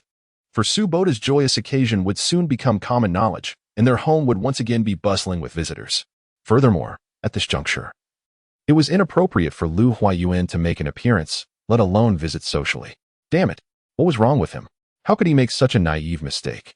Stepping out of Lu Huayuan's office, he made his way directly to the restroom and slapped himself sharply across the face. In his mind, he repeatedly admonished himself, "Speak less. Observe more, analyze diligently, and ponder deeply." Chapter 54. Blood Oath. As the workday drew to a close, the dedicated chauffeur, Zhang Mingxue, rapped on Yang Jian's door. "Where shall we indulge ourselves tonight, Brother Yang?" he inquired. Yang Jian responded with a weary smile, shaking his head. "I'm getting on in years. I can't keep up anymore. I'll head home to recuperate and strive to extend my years." As he spoke, Yang Jian opened his drawer and retrieved a pack of fine cigarettes, tossing it to Zhang Mingxue, who unceremoniously pocketed it without uttering a word of thanks. Why express gratitude among comrades? It was better to provide something tangible in return for Brother Yang's kindness. He quietly suggested, "Tomorrow morning, we'll visit the Xinyang Imperial Palace, and in the afternoon, we'll fish at the Han River. I've procured 3 sets of fishing gear." Yang Jian immediately flashed an okay gesture, seizing the opportunity to feign a chance encounter with Lu Huayuan, given that he had acquired the details of Lu's private itinerary. Even if Lu Huayuan were to discover Zhang Mingxue's leak, he likely wouldn't be upset. After all, "I'm not a stranger. What's wrong with showing concern for the boss?" They shared a cigarette, waiting for the workday to conclude. When the time came, Yang Jian accompanied Zhang Mingxue to Lu Huayuan's office. "Boss, wishing you a pleasant weekend. Do not hesitate to call if you need anything," Yang Jian said with a smile. Lu Huayuan nodded in acknowledgement, while Zhang Mingxue collected Lu's teacup and briefcase. They escorted Lu Huayuan to the side entrance of Building 1, where Lu and Zhang Mingxue proceeded to the cafeteria for a meal, while Yang Jian headed directly to his Passat. After starting the car, he dialed Director Dong's number. "Where are you?" Do you need me to pick you up? He asked. At the front entrance, in a black Jetta. I've been waiting for you to finish work, came the reply. Hearing this, Yang Jian hung up, turned off the Passat, and walked toward the main entrance, greeted by smiles all around. Everyone seemed in high spirits, perhaps due to the impending weekend. Upon meeting with Director Dong, they sped toward the city. Minutes later, the black Jetta came to a halt in front of a Japanese restaurant. Yang Jian's expression darkened. His patriotism took precedence, followed closely by his aversion to the exorbitant prices of Japanese cuisine. He wasn't keen on splurging. Noticing the sudden shift in Yang Jian's demeanor, Director Dong quickly explained, "You're treating, but the Japanese will foot the bill." With that, Director Dong retrieved a compact surveillance device from the armrest. Yang Jian was taken aback. What on earth? This was a setup. Director Dong, that cunning old fox. What a clever trick. While others might settle for mere rodents, Director Dong was aiming for something far more audacious. Seeing the situation unfold, Yang Jian bowed slightly, leading the way with the utmost respect. "Hero, please." Director Dong, undeterred, strode in with an air of authority, casting a sidelong glance at the welcoming staff. A private room for two, somewhere quiet. "Welcome," the server greeted in Japanese, to which Yang Jian nodded, having absorbed the language through countless films. Once seated, the directive was clear: order whatever is deemed expensive. After all, it was not his money being spent. Tonight, he intended to indulge until he could eat no more. Once the server departed, Director Dong commenced a thorough inspection of every nook and cranny of the room. Yang Jian could only stare in astonishment. Director Dong's professionalism was unmatched. He truly was a formidable figure in the Provincial Public Security Bureau. The influential figures are beyond reproach. Thus, one can only target the more malleable individuals, for there exists no other means to fulfill obligations, remarked Director Dong as he searched. Upon hearing this, Yang Jian expressed profound sympathy, recognizing the predicament that Director Dong found himself in was indeed as awkward as he described. High-ranking individuals with connections were untouchable for Director Dong, while those without influence were merely stepping stones, their merits preordained by the Municipal Bureau. The Provincial Public Security Department found itself caught in a dilemma, straddling a precarious position. However, the arduous days for Director Dong were soon to conclude, as favorable times awaited the Provincial Public Security Department. For Yang Jian surmised that Lu Huayuan would undoubtedly win over the intermediary, Dong Chui, thus securing complete control over the province's law enforcement power. With this thought in mind, Yang Jian conveyed Lu Huayuan's directive. This afternoon, Secretary Lu had suddenly inquired about North Street. Upon hearing this, Director Dong immediately donned a cautious demeanor. Humbly seeking insight, what do you think that implies? Yang Jian, momentarily taken aback, thought to himself, I underestimated Director Dong, who deftly returned the ball. Thus, he returned the inquiry. At that moment, I was caught off guard and could not decipher Secretary Lu's intentions. After a brief contemplation, Director Dong followed up, on Monday. We will proceed with the research, correct? The provincial department has arranged for 2 vehicles. Were you not aware of this? Yang Jian retorted, I am well aware. I personally selected the elite. Director Dong feigned ignorance with a knowing expression. Observing this exchange, Yang Jian rolled his eyes. Then why do you feign ignorance? You are doing the very same, Director Dong replied with a chuckle. At that moment, Yang Jian realized, when the tiger is away, the monkeys claim dominion. I concede defeat. Yang Jian, I had no choice before, but now I wish to choose you. As he spoke, Director Dong raised his glass. Yang Jian reciprocated, solemnly stating, in prosperity and adversity, we are united. Retreat is not an option. The glasses clinked with a resounding clang, almost shattering the system itself. After downing the contents, Yang Jian proactively poured more wine, eager to celebrate securing a confidant for Lu Huayuan. Yet, Director Dong unexpectedly brandished a knife. Shall you go first? Or shall I? Director Dong inquired, knife in hand.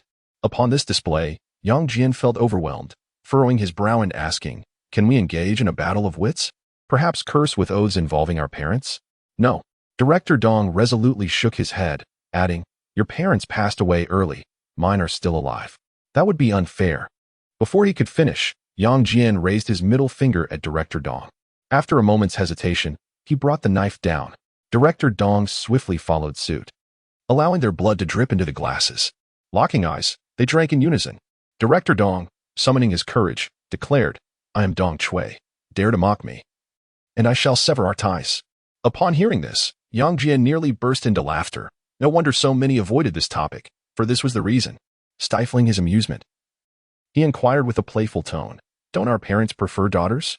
"Well, the name was chosen early, so I can only claim it in advance," Dong Chui replied innocently. "It's quite lovely, reminiscent of pickled vegetables." Yang Jian seized the opportunity to probe Dong Chui's limits. Dong Chui, taking the initiative to shift the topic, asked earnestly, "I wish to take action against Li Hongwei. Will the big boss be displeased?" Upon uttering these words, Yang Jian immediately restrained his smile and fell into deep contemplation. Li Hongwei was a subordinate of Huang Yuren, and to provoke him would be tantamount to inciting the wrath of Xinyang City, indirectly antagonizing the provincial governor, Chu Dashan. A slight misstep could lead to dire consequences.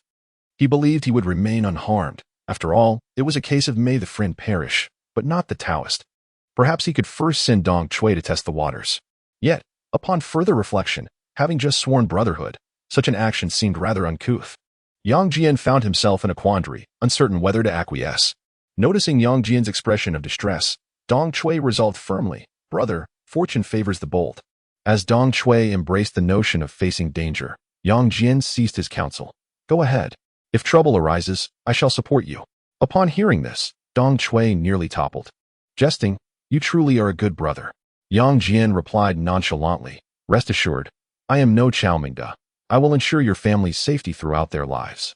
Dong Chui raised his glass, and Yang Jian met him with his own. After a clink, they downed their drinks in one go. "If I perish, I shall certainly drag your former brother-in-law down with me." Dong Chui gritted his teeth. "I sincerely thank you for that." Yang Jian, unfazed, thought little of it. The Bai family were all treacherous wolves, after all. Chapter 55. Refusal to take a stand. As the saying goes, those who are not of my kin shall not be treated with courtesy. Having filled her stomach, Dong Chui promptly dialed Bai Zhanxiang's number. Action. At her command, Bai Zhanxiang, who had been waiting patiently, immediately led his team to the Japanese restaurant where Yang Jian was located. Yang Jian was keen on taking his food to go, but Dong Chui would not allow it. It was not out of disdain for her brother's embarrassment. Rather, she had already arranged a second engagement and insisted on dragging Yang Jian along for support. With a sweet tongue and a short hand, Yang Jian had no choice but to assist his brother while also observing who else might be present. A few moments later, clad in his police uniform, Bai Zhanxiang, accompanied by the restaurant manager, knocked on the door of the private room where Yang Jian and Dong Chui were seated. Who reported the incident? Bai Zhanxiang inquired authoritatively. However, Yang Jian noticed that his former brother-in-law's legs were visibly trembling. "It was I who called the police," Dong Chui declared, presenting a set of miniature listening devices with both hands. With utmost seriousness, she continued, "I suspect this restaurant has spies. They aim to steal our nation's intelligence." Upon hearing this, the restaurant manager was instantly bewildered. Having spent his entire life in the catering industry, he had never encountered such a brazen act of dining and dashing. "If you don't want to pay, just say so. Why go to such lengths? Take them all away." Bai Zhanxiang, understanding the unspoken message, did not allow the manager a chance to defend himself. They would discuss it later after taking the suspects in for questioning. Witnessing this scene, Yang Jian smiled and nodded, thinking to himself, among the Bai family, only Bai Zhanxiang still possesses a shred of conscience. In that fleeting moment of eye contact, Bai Zhanxiang could only respond with a slight nod, yet his grateful gaze betrayed an unmistakable sense of reluctance and dissatisfaction. At that moment, Director Dong leaned in and whispered, "This Japanese restaurant truly has issues. It's not simply a matter of unwillingness to pay." Upon hearing this, Yang Jian was momentarily stunned and looked at Chui in astonishment. Dong Chui nodded solemnly, indicating that a mere meal's cost was not worth the jesting of one's reputation. After departing from the Japanese restaurant, Dong Chui escorted Yang Jian to an orchard in the suburbs. The instant they opened the door, everyone inside stood up in unison. "Hello, Secretary Yang." "Hello, Director Dong." The crowd greeted Yang Jian with a hint of flattery, first addressing him before showing deference to his elder brother. Dong Chui introduced each individual, most of whom were leaders from various cities, predominantly from the public security sector. Yang Jian shook hands with each one, having long since become accustomed to such encounters, as weekends often found him traveling to the provincial capital, a steadfast routine. After a brief introduction, Dong Chui took the head seat with Yang Jian beside him, and the drinking session commenced. Without the presence of Mao Dai, Dong Chui took a round, followed by Yang Jian, and the festivities began in earnest. Who would dare disrespect the secretary of the provincial committee's personal secretary? This meal had to be consumed. Otherwise, it would be a loss of face for their brotherhood. Moreover, Yang Jian aimed to leverage their influence to gather the information needed by Lu Huaiyuan. Most importantly, Yang Jian sought to seize this opportunity to hone his perceptive abilities, sharpening his senses to observe and listen intently. For himself, for his brethren, for his superior, and for the province of Fengtian, let the drinking commence. After downing a gene of white liquor, the undigested Japanese cuisine was promptly expelled. This situation deeply affected Yang Jian. He nearly lost his composure. The second round has concluded, and the third has commenced. It is unclear whose idea it was, but Yang Jian seems quite satisfied. When it comes to singing, one must have female colleagues, otherwise, how can there be a duet? Yet, it was not as glamorous as rumored. Everyone is a respectable person, certainly engaged only in respectable matters. In his intoxicated state, Yang Jian, citing his wife's strictness, graciously declined the invitations of several female colleagues, even refraining from sharing his phone number. Of course, he allowed them to add him on QQ for work-related purposes, which is perfectly reasonable, right? At exactly 11 o'clock in the evening, Dong Chui raised the microphone and solemnly declared, "Secretary Lu has just arrived in Fengtian, and I must be the first to express my stance." Upon hearing this, everyone in the private room immediately sat up straight. Their drunkenness seemingly vanished. Observing this scene, Yang Jian inwardly cursed, "These cunning individuals. They are all playing a part. No one is truly intoxicated. I, Dong Chui, firmly support the party and the state. I wholeheartedly back Comrade Lu Huaiyuan, the provincial secretary." Dong Chui's eyes blazed with conviction, and his tone was resolute, devoid of any semblance of insincerity. Furthermore, he was undoubtedly aware that his words would soon be widely disseminated, having mentally prepared for such a consequence. Yet, Yang Jian discerned a different undertone. Thinking, Dong Chui seeks a shield. This statement carries the implication of a power struggle. After Dong Chui made his declaration, others lined up to express their support for Lu Huaiyuan. Yang Jian remained seated on the sofa, silent and utterly expressionless. For among these individuals, one cannot ascertain who is sincere and who is disingenuous merely by their slogans. It is essential that they demonstrate their commitment through tangible actions. Otherwise, Yang Jian held no belief in their words, not even trusting Dong Chui, who had just sworn brotherhood with him. When it was Yang Jian's turn to express his stance, under the gazes of the crowd, he picked up the microphone and remained silent for an extended moment. Suddenly, he spoke, "Allow me to sing a song for our motherland." Upon hearing this, the crowd appeared somewhat bewildered, yet none dared to voice their objections. Yang Jian inwardly muttered, "A bunch of fools. Who believes drunken words? If you wish to compel me to express my stance and convey your messages, then demonstrate your commitment through actions." Selecting a song, he began to sing, fully absorbed in the moment, regardless of whether they wished to listen. He sang for his own enjoyment, as long as the nation thrives. After finishing the song, he smiled and took his leave, promising to gather again when time permits, though he would assert he had no time. The crowd accompanied Yang Jian out, with Dong Chui closely following, immediately expressing remorse. "Brother, I apologize. I drank too much." Yang Jian had no right to be angry. Considering it from another perspective, perhaps he had behaved even worse. Thus, he gently reassured him, "It's all right, I understand. After all, who isn't afraid of death?" Dong Chui lit a cigarette for Yang Jian, who gladly accepted, reluctant to refuse, fearing that Dong Chui might take offense. After a few puffs, he casually remarked, "Given my current position, I absolutely cannot make any rash declarations. Do you understand my meaning?" "I understand." Director Dong replied with a slight nod, his expression gravely serious. Upon witnessing this situation, Yang Jian could only utter a few more words. "They are all a group of homeless individuals. What justification do we have to take them in?" Although this statement may seem harsh, it accurately reflects the dire circumstances of these individuals. "I understand your desire to win some hearts, and I support it wholeheartedly, wishing for your continued prosperity. However, one must recognize that the essence of military strength lies in precision rather than mere numbers. This principle is not lost on you, dear brother." At this, Dong Chui nodded repeatedly, displaying a demeanor of humility and eagerness to learn, silently urging Yang Jian to elaborate further. "Do you know what my principles are?" Yang Jian countered. Dong Chui shook her head, not daring to underestimate the 28-year-old Yang Jian. At this moment, Yang Jian extended his finger, articulating each word with deliberate clarity. "First, to serve the people wholeheartedly, one must never serve solely for the leaders. Second, to resolutely support the party and the nation, One must never support merely the leaders. Third, I can be obedient, even serving like a faithful dog, provided that he is a good official.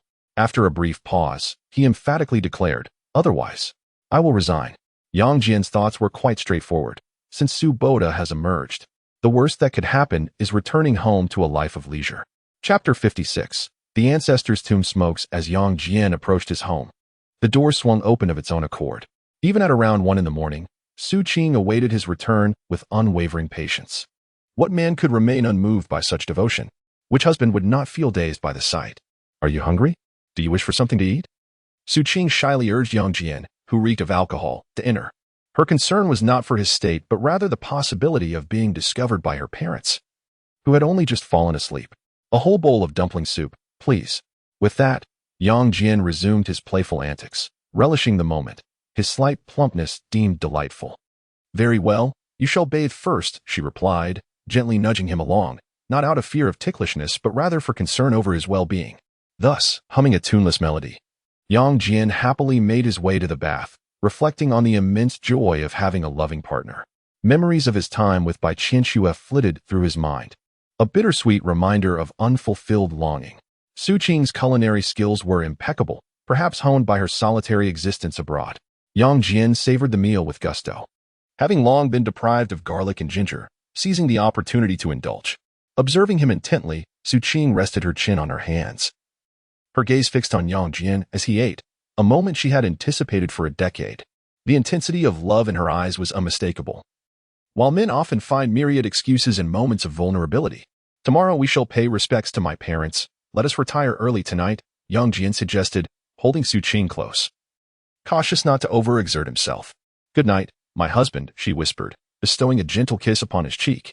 That night, Yang Jian enjoyed a deep, restful sleep, seemingly for the first time in a week. Awakening naturally, Su Qing insisted on attending to Yang Jian's needs, brushing his teeth, washing his face, and preparing breakfast. For a fleeting moment, Yang Jian felt as though he were in a dream, the reality of it all too surreal to comprehend. Once they stepped outside, they parted ways, with Su Qing tasked with procuring offerings and Yang Jian returning to the provincial government compound to retrieve his vehicle. The weekend at the provincial compound still buzzed with familiar faces.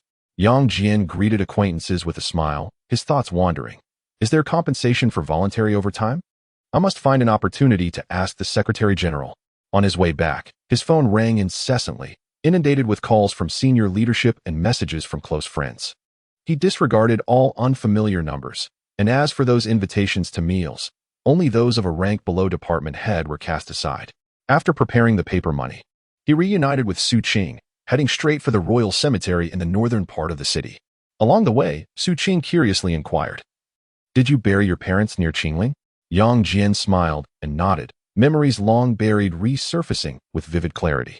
At the tender age of 10, a tragic accident at the Shenyang state-owned steel plant had abruptly taken his parents from him. The meager sums of 1,000 yuan for condolences, 500 for funeral expenses, and a pre-reserved worker's position were all matters that had no bearing on the first heir, Yang Jian. In a bid to usurp the inheritance of Yang Jian's parents, the Yang family unanimously endorsed the proposal of fostering Yang Jian. Thus, at the tender age of merely 10, Yang Jian found himself akin to a stray dog, compelled to pack his meager belongings and venture alone to the next relative at the end of each month. With the advent of reform and opening up, the living conditions of many improved significantly. However, the plight of orphans like Yang Jian only worsened. Starvation rendered any notion of education futile, with cigarette butts serving as a meager substitute for sustenance. Daily, he roamed the alleyways, preferring to scavenge alongside vagrants rather than return to the relatives' homes for a meal. It was not until he encountered Bai Fengqin, whose bowl of dumpling soup rekindled in the famished orphan a taste reminiscent of his mother's cooking. That bowl of soup, forever etched in Yang Jian's memory, was imbued with the salty essence of tears. From that day forth, the wheels of fate began to turn. He hurled insults at his second uncle, fought with his cousin, exhumed his parents' remains, severed ties, and established his own path. The day he unearthed his parents from their ancestral grave was one he could never forget. Armed with a shovel and a piece of red cloth, he wrapped his only kin and journeyed on foot to the royal cemetery in the northern part of the city. Undeterred by the heavens or the earth, unafraid of security guards or gray keepers, Yang Jian was resolute. His parents deserved to rest in the most auspicious of locations. What difference did lineage make? Did the Qing emperors possess any greater worth? Yang Jian vowed to inter his parents in the most prestigious plot in Fengtian province. Reflecting on his journey, he finally arrived at his destination. With one hand holding the offerings and the other clasping Su Qing's hand, he smiled at the solitary grave before him, fearing incarceration. He had burned copious amounts of paper money in the weeks prior, confident that his father and mother lacked for nothing in the afterlife. Upon hearing this, Su Qing smiled. Then tears streamed down her face. Father, mother, this is Su Qing, the daughter of your savior, now your daughter-in-law. Your son has done well. He is now the secretary to the provincial governor, affectionately dubbed the first secretary of Fengtian. Father, mother, I have been so busy lately that I almost forgot to report back. But rest assured, I will be here to honor you both during the festivals and holidays. Father, allow me to inform you in advance. Please do not blame me for severing ties with our kin. There is not a single good soul among the Yang family. Mother, do not resent me for my bitterness. You must have seen from above how the Yangs have mistreated me. Opening a bottle of Maotai, he poured a drink for his parents, then took a sip himself, while Su Qing refrained, as she needed to drive. Lighting several fine cigarettes, he offered 3 to his father, 1 for himself, inhaling deeply and exhaling slowly. His parents had passed too soon, never experiencing the good things in life. By next Qiming, I will erect a monument for you both. No department shall hinder me in this endeavor. I possess the means to accomplish it. I assure you, I speak no empty boasts. Father, mother, in times of poverty, one must maintain integrity, and in times of prosperity, one must aid the world. Today, I vow to become a good official. You need not worry. With that, Yang Jian began to bow deeply, with Su Qing following suit closely behind. Upon rising and preparing to depart, he suddenly turned his head and shouted, Dad, Mom. May your son be blessed to become a father soon. On his way back, Yang Jian sent a message to Zhang Mingxue, inquiring whether the boss had enjoyed his outing, while also arranging a chance encounter for the afternoon. Upon learning that all was proceeding smoothly, he immediately instructed Su Qing, this afternoon, accompany the provincial secretary for some fishing. What? Su Qing exclaimed in astonishment. Although she had somewhat anticipated this meeting and understood it was inevitable, 2 weeks seemed rather swift. Observing her reaction, Yang Jian reassured her. It's nothing to worry about. Just regard him as an ordinary charming gentleman. Moreover, this is not ancient times, and Lu Huaiyuan is not a sovereign ruler. What could possibly go wrong? He cannot forcibly seize maidens. Chapter 57. A willing fisherman on the southern bank of the muddy river. There were no fishermen downstream. The provincial secretary bore a striking resemblance to an elderly gentleman. Yang Jian found it hard to believe the scene before him. Had he not recognized the outline of Lu Huaiyuan, who would dare believe he was the esteemed secretary of the provincial committee of Fengtian? The southern gentleman's modesty, humility, and pragmatism were indeed worthy of emulation. Quietly approaching Lu Huaiyuan's side, he inquired softly, Boss, how many have you caught? At the sound of his voice, Lu Huaiyuan returned from his reverie, chuckling, The fish here are not biting. I am not accustomed to this water. After a moment of contemplation, Yang Jian replied gently, As the saying goes, an orange grown in Huainan is an orange, while one grown in Huaibei is a bitter orange. Shall I change your bait? No need. For I have caught you, Lu Huaiyuan retorted with a smile. Yang Jian cleverly responded, Boss, you have not only caught me, but you have also taken my family. He then took the opportunity to express his gratitude to Lu Huaiyuan for recommending Su Boda for a position at the party school in the capital. Lu Huaiyuan's hearty laughter nearly startled the fish that were about to bite. Sensing the favorable response, Yang Jian endeavored to further ingratiate himself. Boss, there is a matter upon which I must seek your counsel. Speak, Lu Huaiyuan said, setting down his fishing rod and turning to face Yang Jian with genuine attentiveness. Yang Jian squatted before him, maintaining an upward gaze as he spoke. My wife, Su Qing, is a lawyer who has recently taken on several commercial cases involving state-owned enterprises, central enterprises, and military enterprises. He candidly shared the unexpected fortune bestowed upon him by his secretary. Su Qing and I believe in taking from the people to give back to the people. We wish to establish a legal aid center near the procuratorate to assist laid-off workers in their legal battles, free of charge. As soon as he finished speaking, Lu Huaiyuan applauded enthusiastically. Seeing this reaction, Yang Jian nervously added, Boss, lawyers earn too much. I am somewhat apprehensive. This statement was a subtle probe to gauge Lu Huaiyuan's stance on the potential wealth from those central enterprise magnates. Lu Huaiyuan, perceptive as ever, promptly reassured him. There is nothing to fear in earning lawful and compliant money. At this declaration, Yang Jian's anxious heart finally found peace. However, He restrained any overt signs of joy and continued, "Secretary Liu, please oversee Su Qing and me." Lu Huayuan nodded with a smile. "It is both a matter of principle and personal interest. I should indeed supervise you both." With Lu Huayuan's endorsement, Yang Jin felt emboldened to call for Su Qing. Su Qing approached briskly, and Lu Huayuan rose with a smile, pondering, "It has been over 20 years. Will she still remember me?" Su Qing had no recollection. She only knew that Lu Huayuan was a benefactor to both the Su family and Yang Jian, repeatedly reassuring herself not to feel nervous. "Hello, boss," Su Qing greeted, following Yang Jian's lead, which conveyed warmth. "Good day, esteemed lawyer Su." Lu Huayuan replied with a smile, instinctively revealing a glimmer of fondness. Witnessing this, Yang Jian felt a sudden pang of concern, thinking, "This is not good.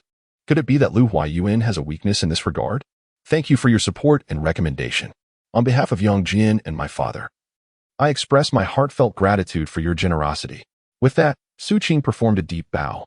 Yang Jian, in a flurry, accompanied his thoughts, pondering, "First, let us test the waters with Jean Liu from the Secretary's office. If there are any vulnerabilities in this regard, I shall immediately resign. Return home to live off my wife. Open a small shop near the party school in the capital." Lu Huayuan, with a gesture of support, affably remarked, "It cannot be said to be a debt of gratitude. It is Yang Jian and Comrade Boda who truly shine under scrutiny." As soon as he finished speaking, Yang Jian interjected, "Su Qing, not only does Secretary Liu agree with your vision, but he has also allocated a specific target for you. Rescue 100 ordinary citizens each year. Can you accomplish this?" In response to Secretary Liu, "I wish to take on greater social responsibility, aiming for a target of 200 individuals annually. I assure you I will fulfill this task." Su Qing replied with unwavering determination. Yang Jian smiled and nodded, yet internally he berated, "Foolish woman, is she really that naive?" Lu Huayuan clapped in praise. "Excellent. If you can achieve this, I will personally endorse you and promote your efforts." The moment these words left his lips, Yang Jian scolded himself silently. "I am the true fool here. Su Qing is remarkably clever. The issue of money is inconsequential. It is the formidable background that truly matters.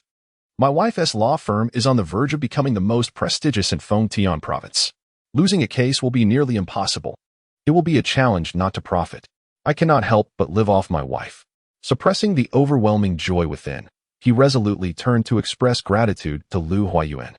"Boss, I have brought a charcoal grill. Shall we have a picnic?" Yang Jian inquired. "Splendid. Let us do it ourselves and enjoy the fruits of our labor." With that, Lu Huayuan, in high spirits, set aside his fishing rod and enthusiastically turned to the barbecue. In this moment, Yang Jian and Su Qing exchanged a glance, wishing fervently to share an intimate kiss before the crowd. Truly, a wise wife lessens misfortune. No, it is, with a lovely wife and an annual salary of 1 million. Who would dare provoke me? I could resign and return to a life of leisure. A hearty, authentic Northeast barbecue could instantly win over the palate of the provincial secretary. Thus, Lu Huayuan eagerly requested, "Bring me an ice-cold beer as well." "Certainly." Yang Jian presented it with both hands, trembling slightly. For this was his first time sharing a drink alone with the provincial secretary. As the bottles clinked, Yang Jian yearned to propose a toast to the provincial secretary. Yet, as the bottle approached his lips, he could only sip slowly. After a while of eating and drinking, Lu Huayuan returned to the riverbank to continue fishing. Yang Jian summoned his courage to report the events of the previous evening truthfully.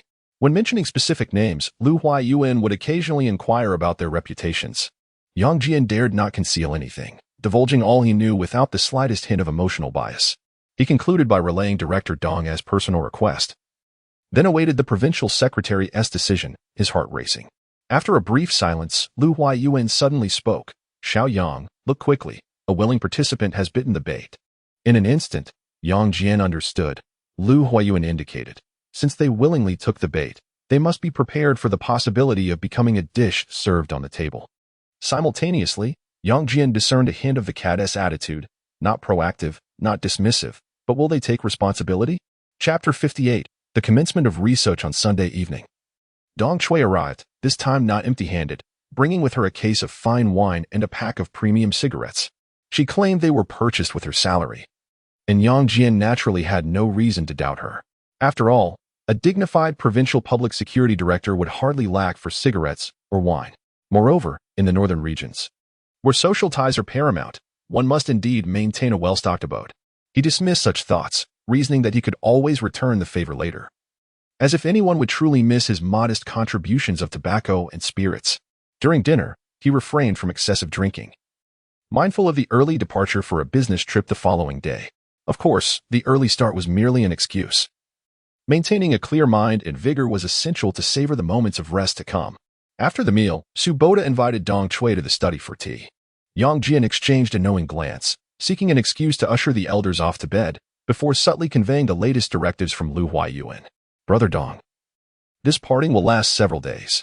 I wish you great success, Yang Jian stated directly. Upon hearing this, Dong Chui's eyes brightened, and he inquired, slightly agitated. Has the big boss given his consent? Yang Jian smiled enigmatically, leaving the matter unspoken, opting instead for a mutual understanding. I comprehend. Rest assured. I shall deliver a satisfactory report, Dong Chui proclaimed with unwavering conviction. Yang Jian nodded with a smile, lifted his teacup, took a delicate sip, and remarked, It's getting late. Brother Dong should return home and rest. Hearing this, Dong Chui reluctantly rose to leave. Glancing at the clock, he noted it was barely 9:30.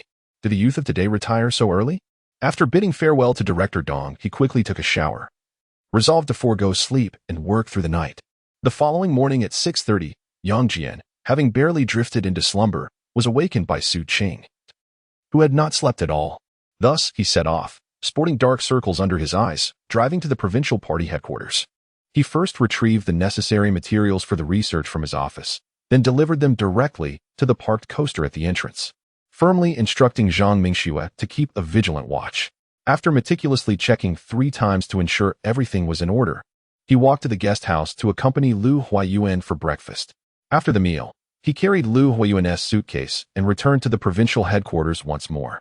The scheduled departure was set for 9 o'clock sharp, with the police car and the government convoy arriving first, while the leaders from the provincial party headquarters made their appearance last. At 8:55, Yang Jian approached Lu Huayuan, smiling as he announced, Secretary Lu, everyone is gathered. We may commence our journey. Excellent. Let us depart, Lu Huayuan replied, visibly exhilarated, seemingly eager for his first research trip since taking office. Yang Jian, holding Lu Huayuan's water cup, followed closely behind, sharing in the anticipation of this excursion.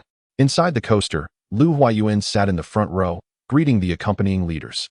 Yang Jian, however, was astonished to discover that the vehicle was equipped with a restroom. Could a dedicated secretary utilize it? He quickly dismissed the notion, thinking how awkward it would be should it offend any high-ranking official. With the police car leading the way and the coaster in the center, followed closely by the other vehicles, the inaugural research trip of the newly appointed provincial secretary was officially underway. During the journey, Lu Huayuan conversed with Vice Governor Han Jia, who oversees the industrial sector. Yang Jian, seated at the rear, was unable to overhear their discussion and could only speculate on Lu Huayuan's intentions. Based on the evidence provided by Tianyu, Yang Jian was nearly certain that Han Jia was involved in some wrongdoing. Nevertheless, Lu Huayuan tacitly permitted Han Jia to represent the provincial government and accompany him on this inaugural investigation. Moreover, there exists an unspoken rule in the bureaucratic realm. The more frequently one appears, the more likely they are to ascend the ranks. The movements of high-ranking officials attract the attention of minor players, who are apprehensive about missing out on opportune moments. Once this investigation concludes, it is likely that the threshold of Vice Governor Han's residence will be trampled by visitors. What is Lu Huayuan's purpose in bringing Han Jia along for the investigation?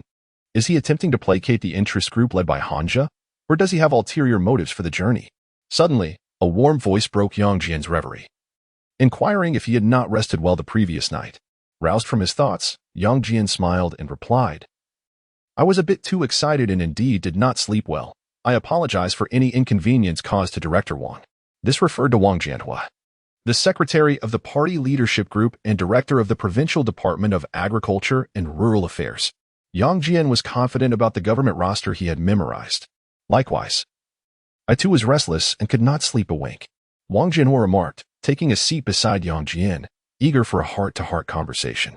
However, Yang Jian was not inclined to engage. He merely wished to seize the opportunity for a brief respite. Unfortunately, it would be impolite to refuse a high-ranking official seeking a connection.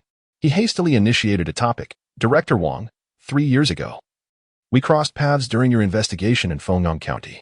Upon hearing this, Wang Jianhua's eyes lit up in realization. Ah, now I understand. No wonder you seem so familiar and approachable. I remember now. At this moment, Yang Jian was taken aback. His statement was fabricated. He had never actually met Wang Jianhua. For as a deputy town mayor, he had never been deemed worthy enough to approach the director during his previous investigation. Yang Jian's casual fabrication was a gamble, banking on Wang Jianhua's inability to recall insignificant figures. To his astonishment, Wang Jianhua was quite the performer, adept enough to be a leading actor. After a brief moment of shock, Yang Jian continued to play along. Indeed, I too feel an inexplicable sense of familiarity. Before he could finish, Wang Jianhua grasped Yang Jian's hand firmly, suggesting, "Let us arrange a time to reminisce." Upon hearing the word reminisce, Yang Jian realized he had landed himself in a predicament. Wang Jianhua would undoubtedly take advantage of this opportunity to climb the ranks, leaving Yang Jian to ponder how to evade such entanglements. With little time to dwell on his situation, he resolved to manage the immediate challenges ahead. Cursing himself for his loose tongue and wishing he could deliver a sharp reprimand to himself. Being a dedicated secretary is no easy task. The verbal challenges are particularly formidable. As they conversed, the convoy entered the jurisdiction of Fengzhou City. Even without official notification from the provincial committee, the locals could surmise the purpose of the secretary's visit. The sudden appearance of escort vehicles converging upon the provincial convoy indicated a direct route to the first stop of the investigation. Half an hour later, the convoy emerged from the toll station of Fengzhou City, greeted by the sight of the city's four principal leaders and a multitude of vehicles. Upon witnessing this scene, Lu Huayuan's expression changed dramatically as he sternly instructed Xiao Yang, informed them to proceed directly to the investigation. Upon hearing Lu Huayuan's directive, Yang Jian immediately rose and departed the vehicle alone, making his way directly to the location of the local leadership. Spotting Yang Jian's figure, Zhu Hongkai, the secretary of the Fengzhou Municipal Committee, was instantly drenched in cold sweat. He stepped forward and inquired softly, "What instructions does Secretary Lu have?" Yang Jian replied with a solemn demeanor, "Proceed directly to the investigation." Having said this, Yang Jian turned and walked away. Not entitled to be the first to extend a handshake, nor permitted to utter further words, with all eyes upon him, he contemplated. This scene would soon be known throughout the province, casting doubt upon Zhu Hongcai's political future. Chapter 59, A Wealth of Knowledge as they boarded the coaster. Just about to return to the rear seats, Lu Huayuan suddenly spoke, his tone neither too light nor too heavy. "Xiao Yang, please inform them that unrelated personnel should return to their normal duties immediately." "Understood." Yang Jian nodded earnestly, noticing a flicker of anger evident on Lu Huayuan's face. Simultaneously, the atmosphere inside the coaster grew palpably tense. Such was the authority of the provincial secretary. He wielded the power to dictate nearly everything within the province. His expression akin to a weather forecast for the entire region. With no time to ponder further, Yang Jian swiftly dialed Zhu Hongcai's number, whispering, "Secretary Zhu, could you kindly advise them to return for now?" "Certainly. Thank you, Secretary Yang." Zhu Hongcai replied before hanging up, not daring to waste a moment. After ending the call, Yang Jian turned to gaze out of the window, where the convoy of Fengzhou City was visibly dispersing in haste. At the same time, he felt considerable sympathy for the local leader's predicament, having personally experienced similar scenarios in the past. Uninvited and facing the threat of reprimand, one could only wonder about the consequences of ignoring such situations. Much like the custom of gifting during the Spring Festival, a gift given may not be remembered, but a gift withheld is surely noted. This conundrum presented no optimal solution. Respondents could only strive to minimize penalties. A little over 10 minutes later, the convoy arrived at the first research destination, Fengzhou Fengqiang Machinery Company, Limited. Once the coaster came to a halt, Fengzhou City Party Secretary Zhu Hongcai and Mayor Chun Baowei stood side by side, precisely 3 paces from the vehicle's entrance. Yang Jian had measured this distance with keen precision. It was all a matter of nuance that required careful observation. Indeed, in such matters, an inch too close or a foot too far could render one's efforts futile. At that moment, Provincial Secretary Lu Huayuan was the first to alight, stepping forward. Secretary Zhu and Mayor Chen also advanced in unison, creating just enough space for a handshake. "Secretary Lu, welcome to Fengzhou for your research." Zhu Hongcai bowed slightly as they shook hands, his demeanor unaffected by any perceived slight. Upon hearing this, Lu Huayuan nodded slightly, briefly engaging with Secretary Zhu before extending his hand to Mayor Chen. At that juncture, The leader of Fengxiang Group stepped forward with a bow, exclaiming, "Greetings, Secretary Liu. We warmly welcome you to our establishment." The man, in his 40s, was of short stature, with pronounced brows and large eyes, exuding an air of cleverness reminiscent of a monkey. Yang Jian had reviewed his profile. Wang Wenxiang, a true native of Fengzhou, had accumulated a modest fortune within just 3 years. It was said that following the onset of national reforms, Wang mobilized his family to raise 10 million, seizing a state-owned machinery factory valued at 50 million. Those in the know understood the intricacies involved. Furthermore, such occurrences were commonplace throughout the entire province of Fujian. As the saying goes, the times beget tycoons, the pigs lying in the wind shall all take flight. The inspection commenced, with Wang Wenxiang leading the group through the production workshop of Fengxiang Group. Yang Jian slowed his pace, graciously allowing the provincial secretary's aura to be savored by the local leaders. Suddenly, a man approached Yang Jian and softly introduced himself. "Secretary Yang, I am Chen Xing, the Secretary General of Fengzhou Municipal Committee." Upon hearing this, Yang Jian smiled knowingly. It was not appropriate to shake hands, nor could he express any overt opinions. He could only observe the purpose of the visitor's arrival. "Secretary Liu is from the south, is he not? Are there any particular dietary restrictions?" Chen Xing inquired tentatively. Yang Jian replied softly, "Simplicity is key. Extravagance must be avoided." "Understood. Thank you, Secretary Yang." Chen Xing nodded with a smile. Though internally he lamented, asking was tantamount to receiving no answer at all. Yang Jian was indeed tight-lipped. At this moment, Yang Jian quickened his pace, deliberately creating some distance. With so many eyes upon them, he could not afford to let outsiders seize any opportunity. Yet, some individuals inevitably approached for conversation, unable to evade any longer.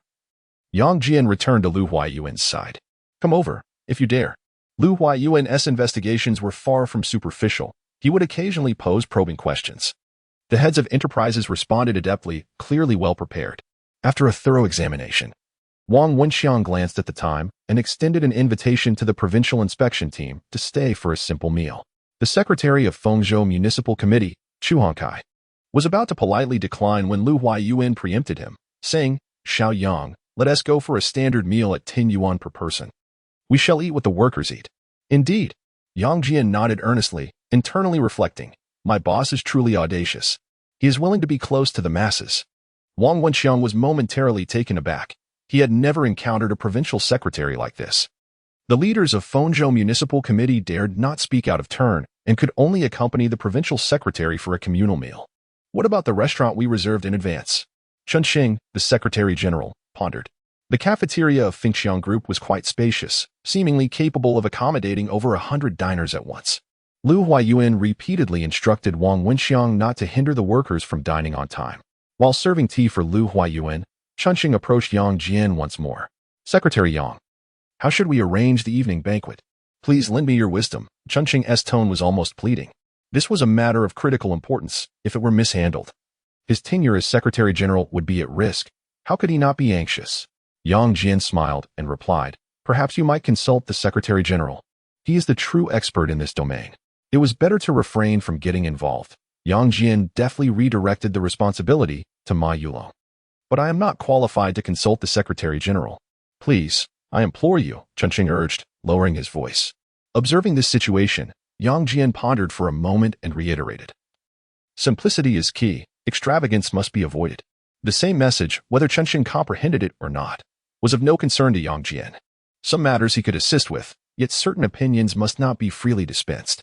If things went well, the credit would belong to Chen Xing. If not, the blame would fall squarely on Secretary Yang's misguided guidance. Yang Jian was no novice in the political arena. No one could use him as a pawn.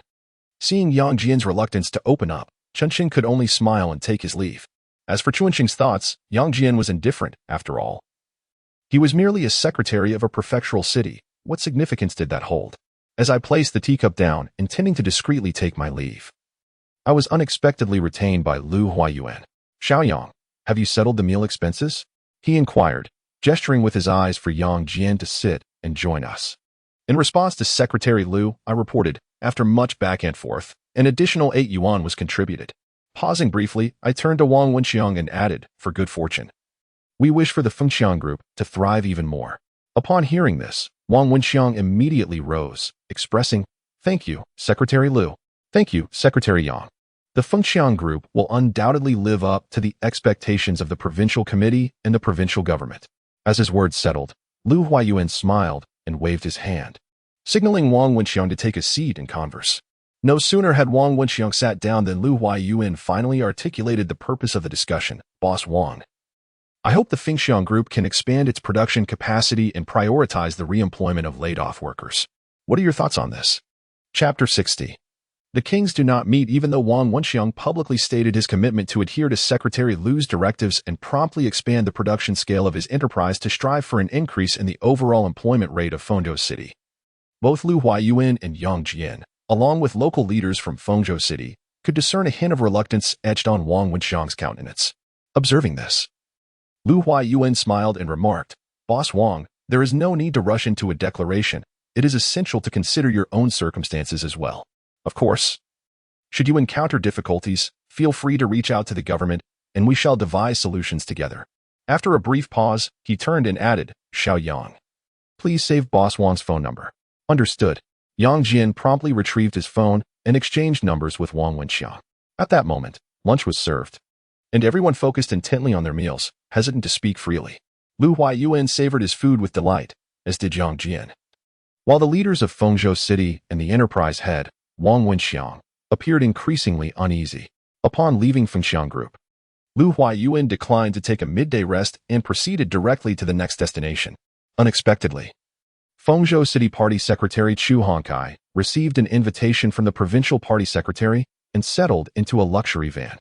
This signal indirectly countered the earlier rejection at the highway entrance. Yang Jian mused to himself, the boss's tactics are truly masterful. Managing people is a profound art. I've learned something new. Fengtian Province is not only an industrial powerhouse but also an agricultural stronghold. Thus, the first stop focused on industry, while the second must delve into agriculture, as it is the foundation of nation building and the bedrock of national strength. One must never forget their roots. Moreover, Fengzhou City's rice is exceptionally delicious. Half an hour later, the convoy arrived in the rural outskirts. Wang Jianhua from the Provincial Department of Agriculture and Rural Affairs proactively reported on the agricultural issues facing Fengtian Province, while local representatives took note of any shortcomings. Lu Huayuan nodded frequently and occasionally smiled, seemingly satisfied with the agricultural conditions in Fengzhou City. Yet, Yang Jian perceived a different nuance. It was a sardonic smile. Decidedly not one of genuine satisfaction. The notion that farmers could earn substantial profits was utterly unbelievable. The idea that farmers could receive full subsidies was as ludicrous as meat pies falling from the sky. Just as everyone believed the meeting was nearing a successful conclusion, Lu Huayuan suddenly interjected, Xiao Yang, you have served as a town mayor. What are your thoughts on this place? Upon hearing this, Yang Jian stepped forward and replied with a smile. In response to Secretary Lu, Fengzhou Town is far superior to Dongfeng Town. We humbly acknowledge our inferiority. Oh, in what aspects do you find them lacking? Lu Huayuan inquired with keen interest. After a moment of contemplation, Yang Jian responded earnestly, firstly, the per acre yield in Fengzhou Town exceeds that of Dongfeng Town by more than 5 times. Secondly, the agricultural subsidies in Fengzhou Town are several times greater than those in our town.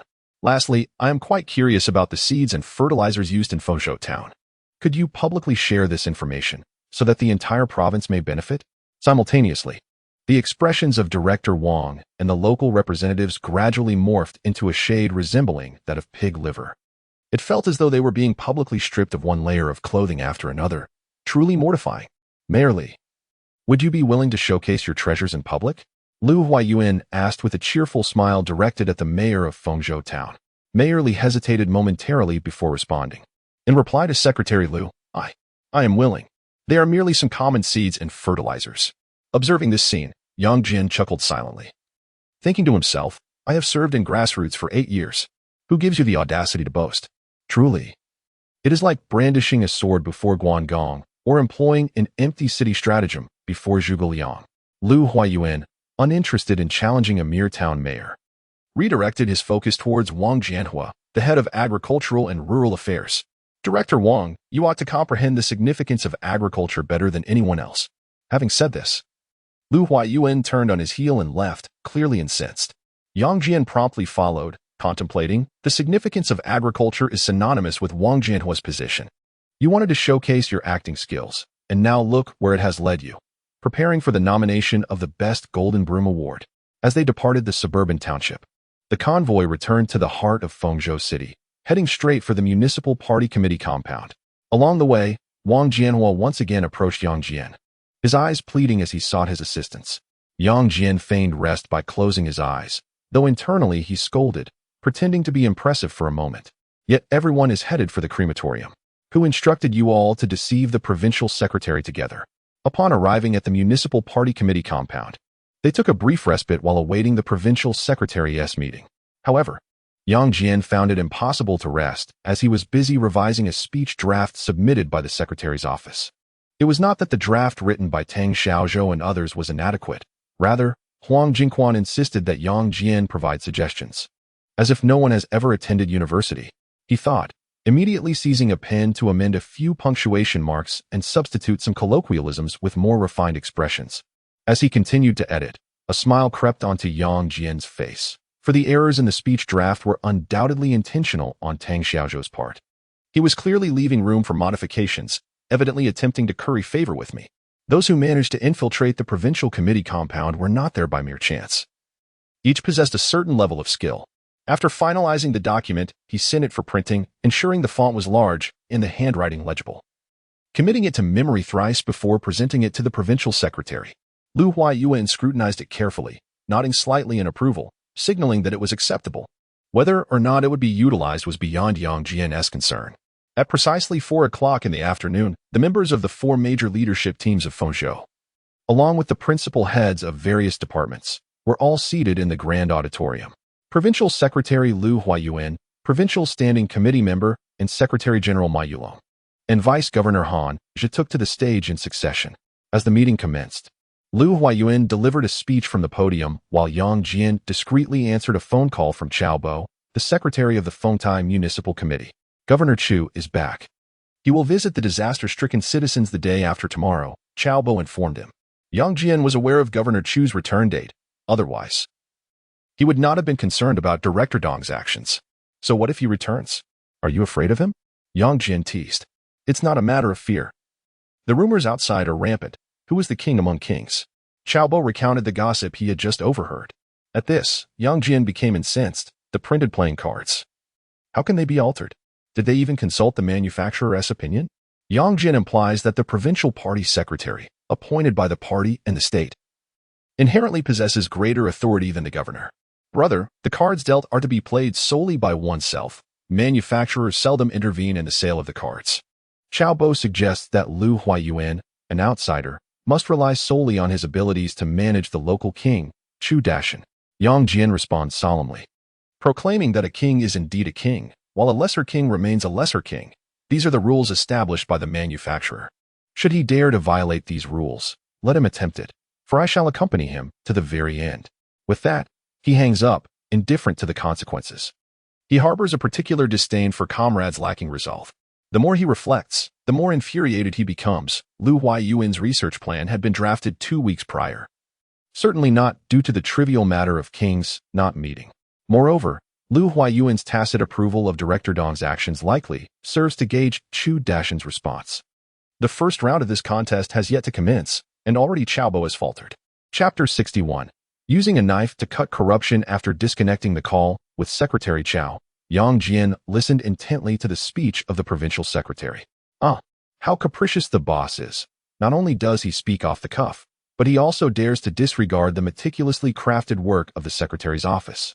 A few minutes later, Secretary Lu Huayuan ceded the stage to Vice Governor Han Zhe, who spoke on behalf of the Fengtian provincial government.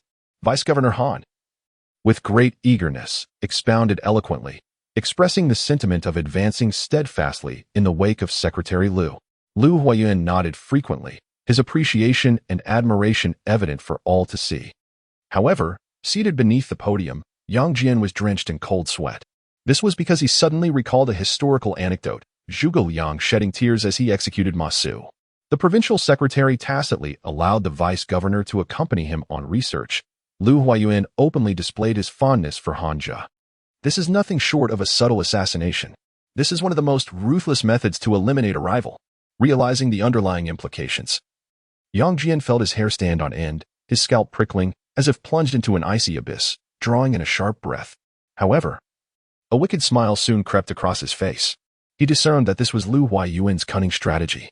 Imagine the reaction of Governor Chu upon learning of today's events. Would he not choke on his own resentment? Would he not feel a sense of trepidation? Would he not regard Hanja as his primary target? The power struggles among prominent figures, or the probing between the top leaders, often commence with the trusted confidants below. If Director Dong were to eliminate Li Hongwei from the city bureau, implicating Mayor Huang Yuan, Lu Huayuan could seize the opportunity to reclaim a stronghold. Would Governor Chu be willing to relinquish control over the provincial capital so easily? Yang Jian surmised that he certainly would not, at least in the first skirmish. He would not concede defeat lightly. Otherwise, how could Governor Chu maintain the hearts of the people and lead his subordinates effectively? Thus, it was certain that Governor Chu would retaliate. Currently, the targets for retaliation were two individuals. Firstly, Feng Taisian City Committee Secretary Chao Bo. Secondly, Vice Governor Han Zhou on the podium. Xinjiang is a sub-provincial city, with the mayor holding a high-ranking vice ministerial position. In contrast, Secretary Chao, merely at the Director General level, is hardly worthy of accompanying Huang Yuan to the gallows. Consequently, the focus of Governor Chu's ire must be directed towards the equally sub-provincial vice, Governor Hanja. Upon reflecting on this, Yang Jian sincerely admired Lu Huayuan. What a brilliant strategy. What an astute maneuver to utilize another's blade to combat corruption. Moreover, at the most critical moment, Lu Huayuan could discreetly provide incriminating evidence from his drawer. A final blow. By then, Vice Governor Han's fate would surely be dire. Abandoned by all, his family turning against him, left to accompany the wronged citizens to their graves. Considering this, Yang Jian nearly shouted with excitement, his face flushed, his body trembling with exhilaration. Taking a deep breath to steady his emotions, he continued to ponder further. If Governor Chu sought to successfully eliminate Hanja, he would undoubtedly have to pay a certain price. Otherwise, Lu Huayuan's reputation would be irrevocably tarnished, and the higher-ups would not permit such occurrences. At the very least, they would not condone such an event occurring shortly after Lu Huayuan's appointment in Fengtian. As this not only strikes a blow to Lu Huayuan's dignity, but also escalates to a challenge against the authority of the higher-ups. What price must Chu Dashan pay? Must he relinquish control over the provincial capital? The most favorable outcome would be a swap of positions, sacrificing the mayor of Xinyang in favor of nominating a vice-governor. While this may appear advantageous on the surface, it subtly implies a concession, but can Chu Dashan truly accept such terms? And what of Lu Huayuan? With merely one pawn sacrificed, he could secure a pivotal role. If this transpires, Lu Huayuan is indeed formidable. The intricacies of power play among influential figures are utterly captivating. With a spirited shout, Yang Jian fervently applauded Vice Governor Han as the meeting finally concluded. The evening banquet was not held at a hotel but was instead hosted at the Municipal Party Committee's cafeteria. Yang Jian lacked the privilege to dine in the grand private room, so he settled for a smaller one. Who would dare neglect the personal secretary? Accompanying Yang Jian were the Municipal Party Committee members, the Organization Minister, the Discipline Inspection Secretary, the Political and Legal Affairs Committee Secretary, and the Municipal Secretary. Was this arrangement insignificant? Certainly not. Aside from the top leaders, everyone else gathered in the room, orbiting around Yang Jian. As the guest of honor, Secretary Yang claimed the seat of prominence. The Organization Minister repeatedly urged him to take the lead, but Yang Jian resolutely refused, insisting on placing Director Wang in the primary position, allowing him to bask in the sunset glow once more. Wang Jianhua, however, was equally insistent, hoping for Yang Jian's support. After much back and forth, Yang Jian was ultimately forced into the secondary seat, and Wang Jianhua ascended as the unequivocal focal point of the gathering. Everyone raised their glasses in his honor, fully aware of the impending challenges he would soon face. Thus, they toasted to Wang Jianhua, a prelude to his impending hardships. Yang Jian joined in, embodying the sentiment that when friends falter, one must not shy away from their own fortunes. Dinner was neither excessive in drink nor duration. Concluding around 8 o'clock, the four main leaders of Feng'ai escorted the provincial research delegation to the Municipal Party Committee's guest house. Yang Jian carried Lu Huayuan's suitcase, ushering him to his room for a well-deserved rest. As for Yang Jian's own suitcase, naturally, it rested in the capable hands of Comrade Jean Lu. After all, what purpose would she serve otherwise? Inside the room, having placed the luggage, Yang Jian softly inquired, "Boss, would you prefer to shower first or rest a while?" To which Lu Huayuan replied with a smile, "I think I shall shower first. Otherwise, there may not be time later." Yang Jian nodded with a smile and turned to adjust the water temperature in the bathroom. His curiosity piqued. Whom would the boss meet tonight, and what discussions would ensue? Similarly, the Secretary General and Vice Governor Han would also be meeting local dignitaries in their respective rooms. With little time for contemplation, Yang Jian seized the opportunity to dispose of Lu Huayuan's soiled clothing, delivering them to Comrade Jean Lu outside the door for proper handling. After all, what purpose would she serve otherwise?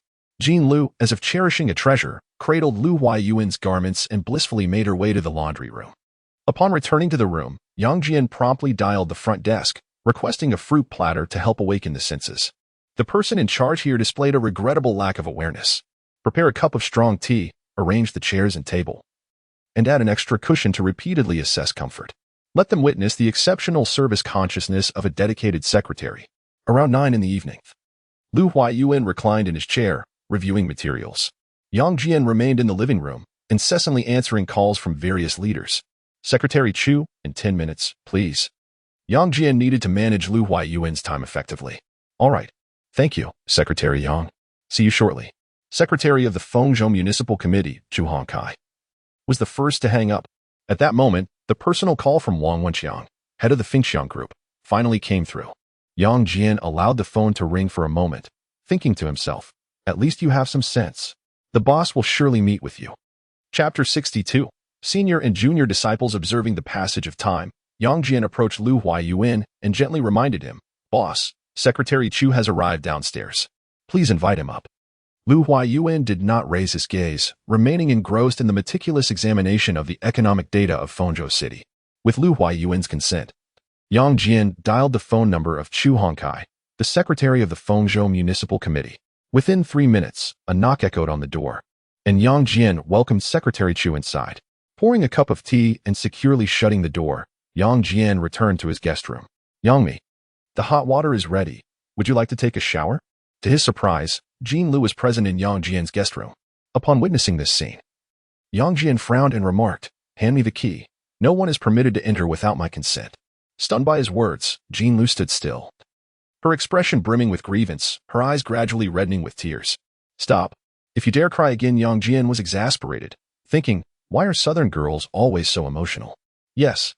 Yangmi. Jean Lu forcefully held back her tears, retrieving the key from her pocket and presenting it to him with both hands. Yang Jian did not take it. Coldly instructing, place it on the table and go rest. After Jean Lu left, he firmly closed the door and dialed the host's number. Junior brother. Do you still remember your senior brother? An excited voice came through the line. Yang Jian sighed, Senior brother, I may forget many, but I could never forget you. His senior brother, Zhu Minghua, currently served as the Deputy District Chief of Taizan District in Fengzhou City. Yang Jian shared a profound bond with Zhu Minghua, as it seemed to be the nature of such relationships between senior and junior disciples. Furthermore, during Su Boda's tribulations, Zhu Minghua had consistently endured the pressure, never uttering a word of complaint. Now that fortune had turned, it was imperative to lend support to Zhu Minghua. With this thought in mind, Yang Jian proactively shared his room number. I'm in 315. Call me when you reach downstairs. On my way. Zhu Minghua had been lingering near the municipal reception house. Yang Jian cheerfully ended the call, inwardly exclaiming, East University, growing ever larger. Upon receiving Zhu Minghua, Yang Jian could only pour a cup of tea. There was no time for pleasantries, as he needed to attend to the leadership next door. After filling the kettle with hot water and turning to leave, he could sense, despite only hearing a few sentences, that Lu Huayuan held a favorable impression of Zhu Hongkai. That's sufficient. We can return to our room for a chat now. As soon as Yang Jian entered, Zhu Minghua eagerly inquired, how is the teacher's health? In truth, Zhu Minghua longed to visit Xinjing, yet Su Boda adamantly forbade it, leaving him perplexed as to why.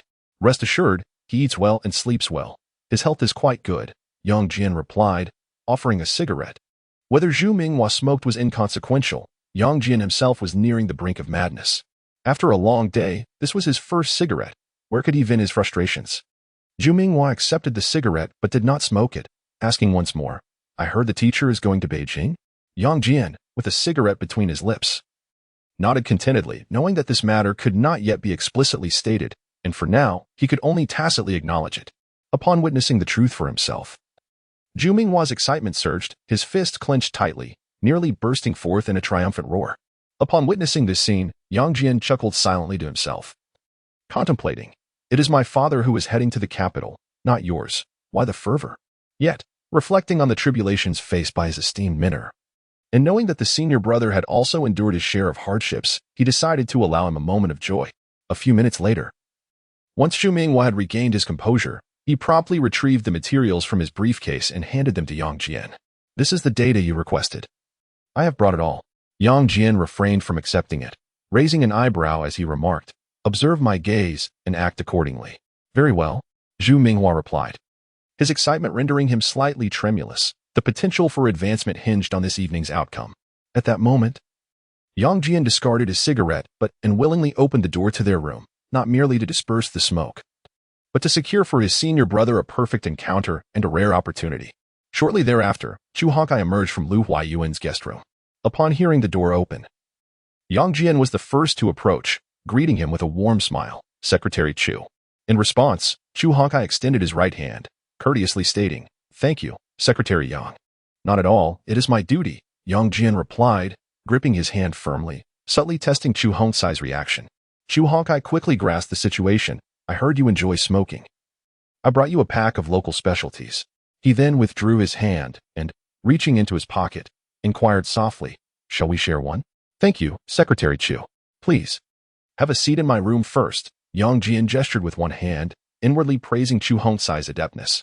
Chu Hongkai, equally eager to foster a rapport with Yang Jian, silently commended him for his approach. Yang Jian, pressed for time, could not introduce Zhu Minghua and instead instructed him, Senior, please entertain Secretary Chu for me. Zhu Minghua, smiling in response, assured him, no problem, you go ahead and attend to your matters. He then turned to Chu Hongkai, saying, please, this way. Upon witnessing this exchange, Chu Hongkai's eyes brightened, immediately discerning Yang Jian's intentions. Yang Jian entered Lu Huayuan's suite, first preparing a fresh cup of tea for his employer, then washing the used teacups before reporting, Boss, Mayor Chen also wishes to see you. Upon hearing this, Lu Huayuan responded with a non-committal HM. The moment the sound escaped his lips, Yang Jian understood. Lu Huayuan held little regard for Mayor Chen. Otherwise, he would have at least uttered an invitation. With no time to ponder further, he pulled out his phone and dialed Mayor Chen's number. Within 3 minutes, Mayor Chen Baowei of Fengzhou arrived before Lu Huayuan. Guided by Yang Jian, deliberately prolonging his return to the room, Yang Jian aimed to provide Zhu Minghua with additional privacy. He believed that his senior brother's demeanor would undoubtedly win Chu Hongkai's favor. Noticing the time, Yang Jian entered his guest room with a smile, saying, apologies for the delay. Secretary Chu. Not at all. Chu Hongkai responded, rising to greet him, showing no signs of neglecting Yang Jian. Secretary Chu, allow me to formally introduce you, Yang Jian said, gesturing towards his senior brother. This is Zhu Minghua, a disciple of Su Boda, and my senior brother. Upon hearing this, Chu Hongkai generously praised the talented individual from Dongda. Zhu Minghua is indeed a name that resonates profoundly. Observing this exchange, Zhu Minghua humbly responded, Chairman Chu, you flatter me. The true prodigy of Dongda is Yang Jian. I cannot compare to my junior. With no outsiders present, why the false modesty? Yang Jian jestingly retorted. Chu Hongkai promptly concurred, indeed, we are all among friends. Let us cast aside pretense. Following this, the conversation meandered into casual banter, requiring no explicit elaboration. Those who understood did so amidst the haze of smoke. Suddenly, Yang Jian received a call from the Secretary General. Once you finish, come over for a drink. Yang Jian was momentarily taken aback, quickly replying, yes, at your command. Yet, his mind wandered, contemplating the true intentions of the Secretary General. Chapter 63, Succession Plan. 10 minutes later, Zhu Minghua escorted Chu Hongkai home, while Yang Jian accompanied them to the entrance of the building. 15 minutes after that, Mayor Chen emerged from Lu Huayuan's suite. Yang Jian, not wishing to extend his company further, smiled and shook hands, saying, Mayor Chen, take care. Mayor Chen, having lit a cigarette, was graciously declined by Yang Jian, who smiled as if to say that he was not in need of tobacco. The principle was clear. I, Yang Jian, would not partake in anything associated with those whom Lu Huayuan disdained. Upon entering Lu Huayuan's suite, he first filled the kettle with water, washed the cups, and then reported, Boss, the head of Fengxiang Group has arrived and is waiting downstairs. Upon hearing this, Lu Huayuan lifted his head and replied with a smile, please ask him to come up. Yes. Yang Jian grinned knowingly and promptly dialed Wang Wenxiang's number. 3 minutes later, Yang Jian brought Wang Wenxiang before Lu Huaiyuan. This meeting required Yang Jian's presence. He could not leave. Secretary Lu, thank you for receiving me, Wang Wenxiang said, visibly nervous, struggling to keep his cup steady. Observing this, Lu Huaiyuan waved his hand with a smile. I do not bite. Why are you so tense? Sit down and let us have a relaxed conversation. Yes. Thank you, Secretary Lu. Thank you, Secretary Yang, Wang Wenxiang said, clutching his teacup, his forehead glistening with beads of sweat. Seeing his discomfort, Yang Jian took the initiative to break the ice. Boss Wang, are you eager to meet Secretary Lu because you've had a revelation, or do you face some difficulties? Before he could finish, Wang Wenxiang sprang to his feet, ready to respond. However, Lu Huaiyuan gently interrupted, let us sit and talk. I have said before, if you encounter difficulties, seek help from the government, and we will advocate for you. At this, Wang Wenxiang instantly grasped the implication and began to voice his grievances. Yang Jian understood as well, summarizing succinctly. It was not that he was unwilling to expand production, but rather that he faced incessant pressure from various sources. After listening to Wang Wenxiang's lamentations, Provincial Secretary Lu Huaiyuan made an immediate commitment. As long as you are willing to expand production, we will prioritize reemployment for laid-off workers. If you have problems or difficulties, feel free to reach out to Yang Jian. Upon hearing the provincial secretary's promise, Wang Wenxiang, filled with excitement, stood up and declared, Secretary Lu, with your assurance, I shall commence action tonight. In that moment, Yang Jian could only smile, while his heart whispered, have you both considered my feelings? At that juncture, Lu Huaiyuan stood and said, Boss Wang, when your project is completed, I shall come to inaugurate it. At this proclamation, Wang Wenxiang nearly fell to his knees in gratitude. After bidding farewell to Wang Wenxiang, Yang Jian returned to Lu Huaiyuan and gently suggested, Boss, it's quite late. You should rest early. Concerned for Lu Huaiyuan's well-being, Yang Jian thought to himself that should Lu Huaiyuan become exhausted, he would be at risk of losing such an impressive position, and where could he find another opportunity like this? All right, Lu Huaiyuan acquiesced, rising to wash up. Having attended to Lu Huaiyuan's needs, Yang Jian glanced at the time. It was already 11 o'clock. Was the Secretary General still drinking?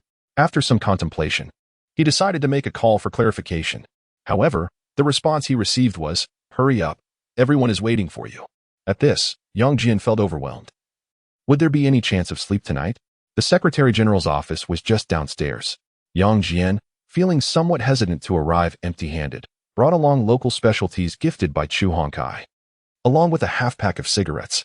He lightly knocked on the door 3 times, but it was not the Secretary General who opened it, but rather the standing committee member of the Fengzhou Municipal Party Committee, the organization minister. Yang, you must drink 3 cups as a penalty, said the organization minister, as he affectionately placed his arm around Yang Jian's shoulder. With a smile, Yang Jian replied, no problem. Upon entering the living room, he was immediately taken aback. Was this a meeting of the Fengzhou Municipal Party Committee in the Secretary General's guest room? It appeared that aside from Chu Hongkai and Chen Baowei, all the other committee members were present. At that moment, Secretary General Ma Yulong stood up and said, allow me to formally introduce Yang Jian, my chosen successor. At this proclamation, the crowd erupted into applause, casting envious and fervent glances in Yang Jian's direction. The Secretary General's statement bore 2 significant implications. First, he recommended Yang Jian for the position of full-time secretary. Second, Yang Jian was to be a future member of the Provincial Committee and Secretary General. In the midst of this, Yang Jian was utterly bewildered, unable to grasp the Secretary General's intentions. Just then, someone passed him a bottle of beer, enthusiastically saying, successor, show us a sample. Certainly. Yang Jian raised the bottle and drank with carefree abandon. The others, not wanting to be outdone, raised their own bottles in camaraderie. Even Ma Yulong took a gentle sip. After finishing a bottle of beer, Yang Jian boldly requested another bottle. However, no one dared to oblige, urging instead, eat something, take your time. Not one to feign modesty. Yang Jian willingly sat beside Ma Yulong, first offering him a large chicken leg. Ma Yulong took a hearty bite, unable to suppress his smile, and remarked, it was worth the trouble. Yang Jian chuckled, and, following Ma Yulong's bite mark, continued to devour the chicken leg. He thought to himself, for the sake of my future, for the positions in the Provincial Committee and Secretary General, what does a little saliva matter? After Yang Jian's arrival, the committee members turned their attention toward the young man. Yang Jian welcomed their challenges. After all, it was just beer. What was the difference from water? They continued to drink until around 1 in the morning, when the group, sensing the moment, began to take their leave. Yang Jian still had to attend to the provincial committee member and secretary general, Comrade Ma Yulong. Xiaoyang. The secretary Lu cannot drink, and I shouldn't indulge too much either. I can only rely on you to drink, Ma Yulong said amiably, slightly inebriated. Uncle Ma, I understand. Please think of me next time such a good opportunity arises. Yang Jian attempted to change his address. Hearing this, Ma Yulong smiled and nodded, internally praising Yang Jian for his perceptiveness. The former leader enjoyed grand displays, and everyone had grown accustomed to it. With a sudden change in leadership, a period of adjustment was inevitable. After a brief pause, the Secretary General spoke solemnly. Regarding matters inconvenient for Secretary Lu, I will take the lead. If I can't handle it, remember to see me through to the end. Ma Yulong's expression and tone conveyed a sense of resolve. Observing this scene, Yang Jian feigned deep emotion, though internally he mused, is it truly necessary to dramatize this into a life and death farewell? Besides, providing for one's elder is a duty best suited for one's own son. I, Yang Jian, can only convey your words to Lu Huayuan. Yang, speak less, observe more. Analyze diligently. Keep your eyes open in all directions and your ears attuned to the surroundings, Ma Yulong earnestly advised. Yang Jian nodded vigorously, affirming yes. Thank you, leader. At that moment, Yang Jian finally comprehended why the Secretary General could grasp the world without stepping outside the courtyard. It turns out that no matter where one goes for inspection, one simply invites people over for drinks at night. Chapter 64. Size 45. Upon returning to his suite, Yang Jian was nearly moved to tears. Before him lay a steaming bowl of noodles, a vibrant array of fruits, a neatly arranged set of fresh clothes, and a pair of intimate undergarments. He picked up the briefs and inhaled gently, shaking his head with a wry smile. Girls certainly possess a keen attention to detail. Even after handing over the keys to Jean Lu, she managed to find a way to deliver them to the bedroom, truly a born secretary. When there are matters to attend to, the secretary is indispensable. When there are none, what am I thinking? Illegal activities, no matter how beautiful the person, are still unlawful. As he bathed, Yang Jian pondered. It is said that the girls from the south are as fluid as water. Who would they choose to favor? The following morning at 6:30, Yang Jian was promptly awakened by his alarm clock, daring not to steal another moment of rest for fear of missing important tasks. Being a dedicated secretary was no easy feat. Sleep was perpetually insufficient, and dark circles had resurfaced under his eyes. He opened the window, lit a cigarette, reasoning that if he didn't indulge now, he would have no time to enjoy it later. Suddenly, his phone rang. Picking it up, he guessed correctly, it was the boss. Xiaoyang, bring Xiaozhang along. I'm treating you both to breakfast, Lu Huayuan cheerfully announced. Yang Jian suspected that Lu Huayuan might even be incognito. With little time for contemplation, he quickly called Zhang Mingxue. Hurry over, the boss is treating us to breakfast. After hanging up, Yang Jian entered Lu Huayuan's guest room and resumed his duty of drying the boss's hair. Noticing Yang Jian's slightly haggard appearance, Lu Huayuan smiled and teased. Did you not sleep well last night? In response, Yang Jian took the opportunity to confess, I was dragged out for drinks last night. Lu Huayuan merely smiled, saying nothing further. Observing this, Yang Jian continued to be forthright. Boss, the Secretary General regards me as a nephew. Can I decline his requests? This statement subtly inquired of Lu Huayuan. What should I do about Ma Yulong's overtures of closeness? It also served to gauge Lu Huayuan's stance. Is Ma Yulong pledging loyalty to you? Will you accept him? Lu Huayuan smiled for a moment before retorting. He is also your direct superior. What do you say? Upon hearing this, Yang Jian chuckled knowingly. Ah, understood. It's a dual leadership, always ready to respond. Lu Huayuan nodded approvingly and added, as long as it does not violate party discipline, personal interactions are permissible. However, you are still young. Do take care of your health. Yang Jian grasped the underlying message. While it appeared to be concern for his well-being, it was, in fact, a warning to remain cautious and not to trust anyone too readily.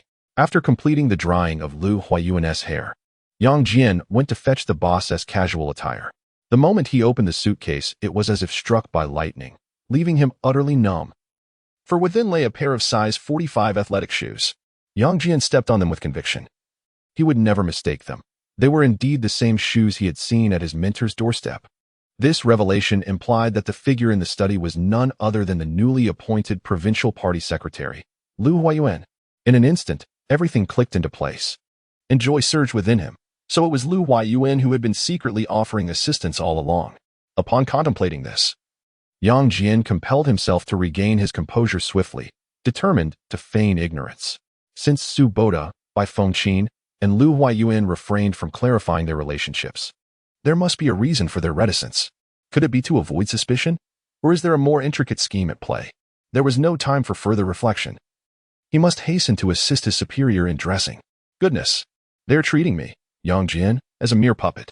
At the entrance of the Fengzhou Municipal Committee guest house, Yang Jian and Zhang Mingxue flanked Lu Huayuan, forming a characteristically triangular arrangement. Clad in casual attire, Lu Huayuan suddenly turned and inquired, Xiao Yang, Xiao Zhang, what would you like to eat? Before he could finish his sentence, Yang Jian and Zhang Mingxue exchanged glances. Yang Jian responded, Boss Lu, I have an old senior from Taizan District who is well acquainted with the local delicacies. Shall we consult him to discover the specialties of Fengzhou? Understanding Lu Huayuan's desire for an undercover investigation, Yang Jian took the initiative to find a guide, thereby creating a rare opportunity for Zhu Minghua. Upon hearing this, Lu Huayuan smiled and remarked, Certainly, we can't make this trip in vain. With Lu Huayuan's approval, Yang Jian promptly dialed Zhu Minghua's number, asking, Senior, how are the breakfast options in Taizan District? Which establishment is both clean and delectable? Zhu Minghua instantly comprehended, the Taizan agricultural market. You'll arrive in 10 minutes. Great. Thank you, Senior. See you shortly, Yang Jian replied with a smile. Since Lu Huayuan was on his side, he felt emboldened to expand his efforts and ambitions. Moreover, Lu Huayuan had not opposed his earlier suggestion. Zhang Mingxue hailed a taxi, and Lu Huayuan requested to sit in the front seat. Engaging the driver in conversation about the significant events and trivial matters of Fengzhou. However, the more he listened, the darker Lu Huayuan's expression became. And the more irate he appeared as the driver continued to vent his frustrations. Eventually, he fell silent, fixated on the driver's expletives. Yang Jian felt the sweat accumulating on his brow, inwardly cursing, This wretched driver, is it only you who can speak? Is your incessant chatter truly necessary? Upon reaching their destination, Lu Huayuan commanded, Call Boss Chu and instruct him to come over at once to settle the bill. Understood. Yang Jian promptly retrieved his phone and called Chu Hongkai, the secretary of the Fengzhou Municipal Committee. A few minutes later, Zhu Minghua arrived hurriedly at the dumpling shop, where Lu Huayuan was located, briefcase in hand. Good morning, Boss Lu. Zhu Minghua greeted with a bow, visibly excited and trembling. Lu Huayuan waved him over with a smile, asking, Have you eaten? I have, thank you, Boss Lu. Zhu Minghua dared only to take a seat, refraining from sharing breakfast with Lu Huayuan. At that moment, Yang Jian stood up to order another breakfast, believing that one should assist until the very end. How could he allow his senior brother to report on an empty stomach? Not long after, Chu Hongkai entered in a rush, immediately apologizing, Boss Lu, I am terribly sorry for my tardiness. Lu Huayuan nodded without expression, and Yang Jian ordered another breakfast, seamlessly diverting attention for Chu Hongkai, saying, Boss Chu, let us share a meal together. Thank you, Chu Hongkai replied softly, feeling an indescribable warmth in his heart. As breakfast was served, everyone silently focused on their meals, refraining from speaking, especially avoiding any discussions related to business within the confines of the bun shop. They could only patiently await Lu Huayuan to finish his meal. The moment he set down his chopsticks, Chu Hongkai immediately rose to settle the bill, just as Zhu Minghua was about to follow. Yang Jian subtly gestured for him to halt. This breakfast must be paid for by Chu Hongkai, otherwise his official position would be at stake. This was due to the fact that the provincial secretary had granted this opportunity to the municipal secretary, a chance to atone for past missteps. Forcing him to pay was tantamount to compelling him to rectify his errors. Otherwise, he would not even be afforded the opportunity for correction. Upon exiting the bun shop, Lu Huayuan spoke with a hint of challenge. Boss Chu, would you kindly take me for a tour? I wish to witness what constitutes local. At this remark, Chu Hongkai was utterly bewildered, a mix of confusion and sweat enveloping him. What had Secretary Lu just implied? What had local referred to? In that moment, Yang Jian stepped in to clarify. On our way here, we heard that the Fengzhou Municipal Party Committee and government do not permit street vendors, fearing it might disrupt the construction of a civilized city. Upon hearing this, Chu Hongkai suddenly understood it was due to this matter. However, he thought to himself, this issue does not pertain to me at all. It was entirely a product of the municipal government's decisions. Alas, as the head of Fengzhou City, any issues arising fall squarely on his shoulders. Chapter 65. The talented scholar of Dongda. Just as Chu Hongkai, the secretary of the Fengzhou Municipal Committee, was about to voice his reflections. The prepared deputy district chief of Taizan District, Zhu Minghua, interjected with alacrity. Boss Chu, I have brought the rectification materials you requested. With that, Zhu Minghua opened his bag and produced a document, presenting it to Chu Hongkai with both hands. Upon a glance, Chu Hongkai was astonished to find it was the feasibility analysis report for staggered operations at the Taizan agricultural market.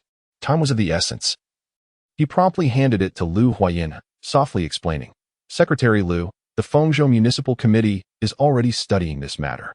This document is the feasibility analysis report from Taizan District. The committee plans to initiate a pilot project in Taizan District, and if successful, implement citywide rectifications. Lu Huaiyuan accepted the document without immediately perusing it, instead smiling and saying, Then let us discuss as we walk and take tangible actions. Indeed, Chu Hongkai felt as if he had been granted a reprieve, closely trailing Lu Huaiyuan while conversing. Observing this exchange, Yang Jian exchanged glances with Zhu Minghua, signaling his senior brother to take a step forward and assist Secretary Chu in addressing any gaps. Encouraged by his junior brother, Zhu Minghua advanced a step, ready to respond to any inquiries. Witnessing Lu Huayin nodding frequently, his demeanor becoming increasingly relaxed, Yang Jian sighed in relief, reflecting, only by being perpetually prepared can one seize unexpected opportunities. When fortune knocks on your door, ensure you are home. As they were parting, Lu Huaiyuan earnestly cautioned, gold cups and silver cups pale in comparison to the praise of the people. 1,000 evaluations cannot compare to the goodwill of the masses. The provincial committee and government not only seek a city of spiritual civilization, but also a home filled with the warmth of life. We must never allow our hometown to lack human warmth, nor let the villagers disparage the government. Understood. Chu Hongkai and Zhu Minghua both bowed in acknowledgement. Lu Huaiyuan smiled and nodded, extending his right hand, saying, Comrade Hongkai, I look forward to the results of Fengzhou's rectifications. Upon hearing the term comrade, Secretary Chu Hongkai was nearly overwhelmed with emotion, on the verge of tears. When it was Zhu Minghua's turn, Lu Huaiyuan playfully remarked, The talented scholar of Dongda lives up to his reputation. Keep up the good work. Yes, Secretary Lu. Zhu Minghua's eyes glistened with emotion as well. In this poignant moment, Yang Jian smiled silently, offering his quiet blessings in his heart. Upon returning to the municipal guest house, Lu Huaiyuan graciously declined visits from local leaders, preparing to depart for the next destination. Before leaving, he suddenly spoke. Xiao Yang, please inform Wang Jianhua that he may return to Xingjing once the rectifications are complete. Understood. Yang Jian promptly dialed Wang Jianhua's number, conveying Lu Huaiyuan's message faithfully. After hanging up, he pondered silently, wondering whether many wished for Wang Jianhua to return home. Considering the coveted position of head of the Provincial Department of Agriculture and Rural Affairs, the news of Director Wang's retention swiftly permeated the entire provincial research delegation. Consequently, the vacant seat in the coaster became an object of fervent competition among many. Yang Jian graciously declined numerous requests, bestowing the empty seat upon a journalist accompanying the provincial station. This was not merely because the journalist was reputed to be the most beautiful in Xinjiang, but rather to utilize the journey to fulfill the important responsibilities of the provincial propaganda department. Of course, curiosity played a role. What man does not appreciate the sight of a beautiful woman? Moreover, on a long journey, one naturally desires the company of a lovely companion. Such is life. And so it is in the realm of politics. Let us traverse this mortal world together, living with grace and ease. How foolish. Time has come. As per tradition, the provincial secretary makes the latest appearance, with the dedicated secretary boarding last.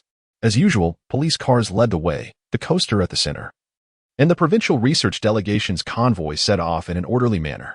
The sole difference was that the four major branches of Fengzhou dared not escort them to the expressway, only to the municipal reception center, in the last row of the coaster.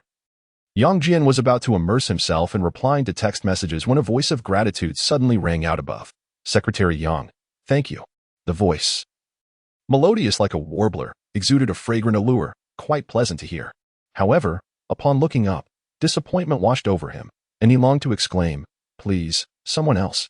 Yet the words caught in his throat, and he could only respond, you're welcome, it's my duty. Observing his reaction, Gu Zixi, acclaimed as the most beautiful in Xinjiang, took the initiative to sit beside Yang Jian, her eyes glimmering with intrigue, and said, may I have a moment to chat? Yang Jian, rising, maneuvered past Gu Zishi and made his way toward the front of the carriage, muttering to himself, "And this is what they call the most beautiful in Shijing?" She could barely rival by Qinxue, while Su Qing would undoubtedly overshadow her. Upon reaching Lu Huayuan, he bowed slightly to inquire, "Secretary Lu, the provincial station wishes to interview you." Lu Huayuan nodded with a smile. "Certainly, please have her come over."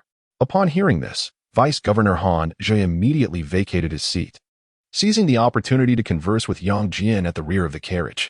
With Lu Huayuan's approval, Yang Jian brought Gu Zishi to sit directly opposite Lu Huayuan, and the interview commenced. Returning to the rear, Yang Jian took it upon himself to undertake Lu Huayuan's duties, continuing to flatter Han Zhe. After a round of compliments, Vice Governor Han Zhe felt elated, his smile radiant as a chrysanthemum. "Xiaoyang, I'll treat you to seafood tonight," Han Zhe whispered, stunned by the remark. Yang Jian's mind wandered to thoughts of that seafood, the kind most favored by men. Noticing his reaction, Han Zhe inquired, "What's wrong? Don't you enjoy seafood?" Yang Jian smiled and replied, "Thank you for the invitation, Governor Han." Han Zhe, sharing a knowing smile, added, "Come to my room tonight. We shall indulge in some drinks." "Indeed." Yang Jian nodded with a smile, feeling a wave of disappointment wash over him. What was the point of eating now? Chapter 66. Bravely entering the enemy's den upon her return, Gu Zishi still wished to nestle closely beside Yang Jian. Observing this scenario, Yang Jian proactively distanced himself from potential troubles.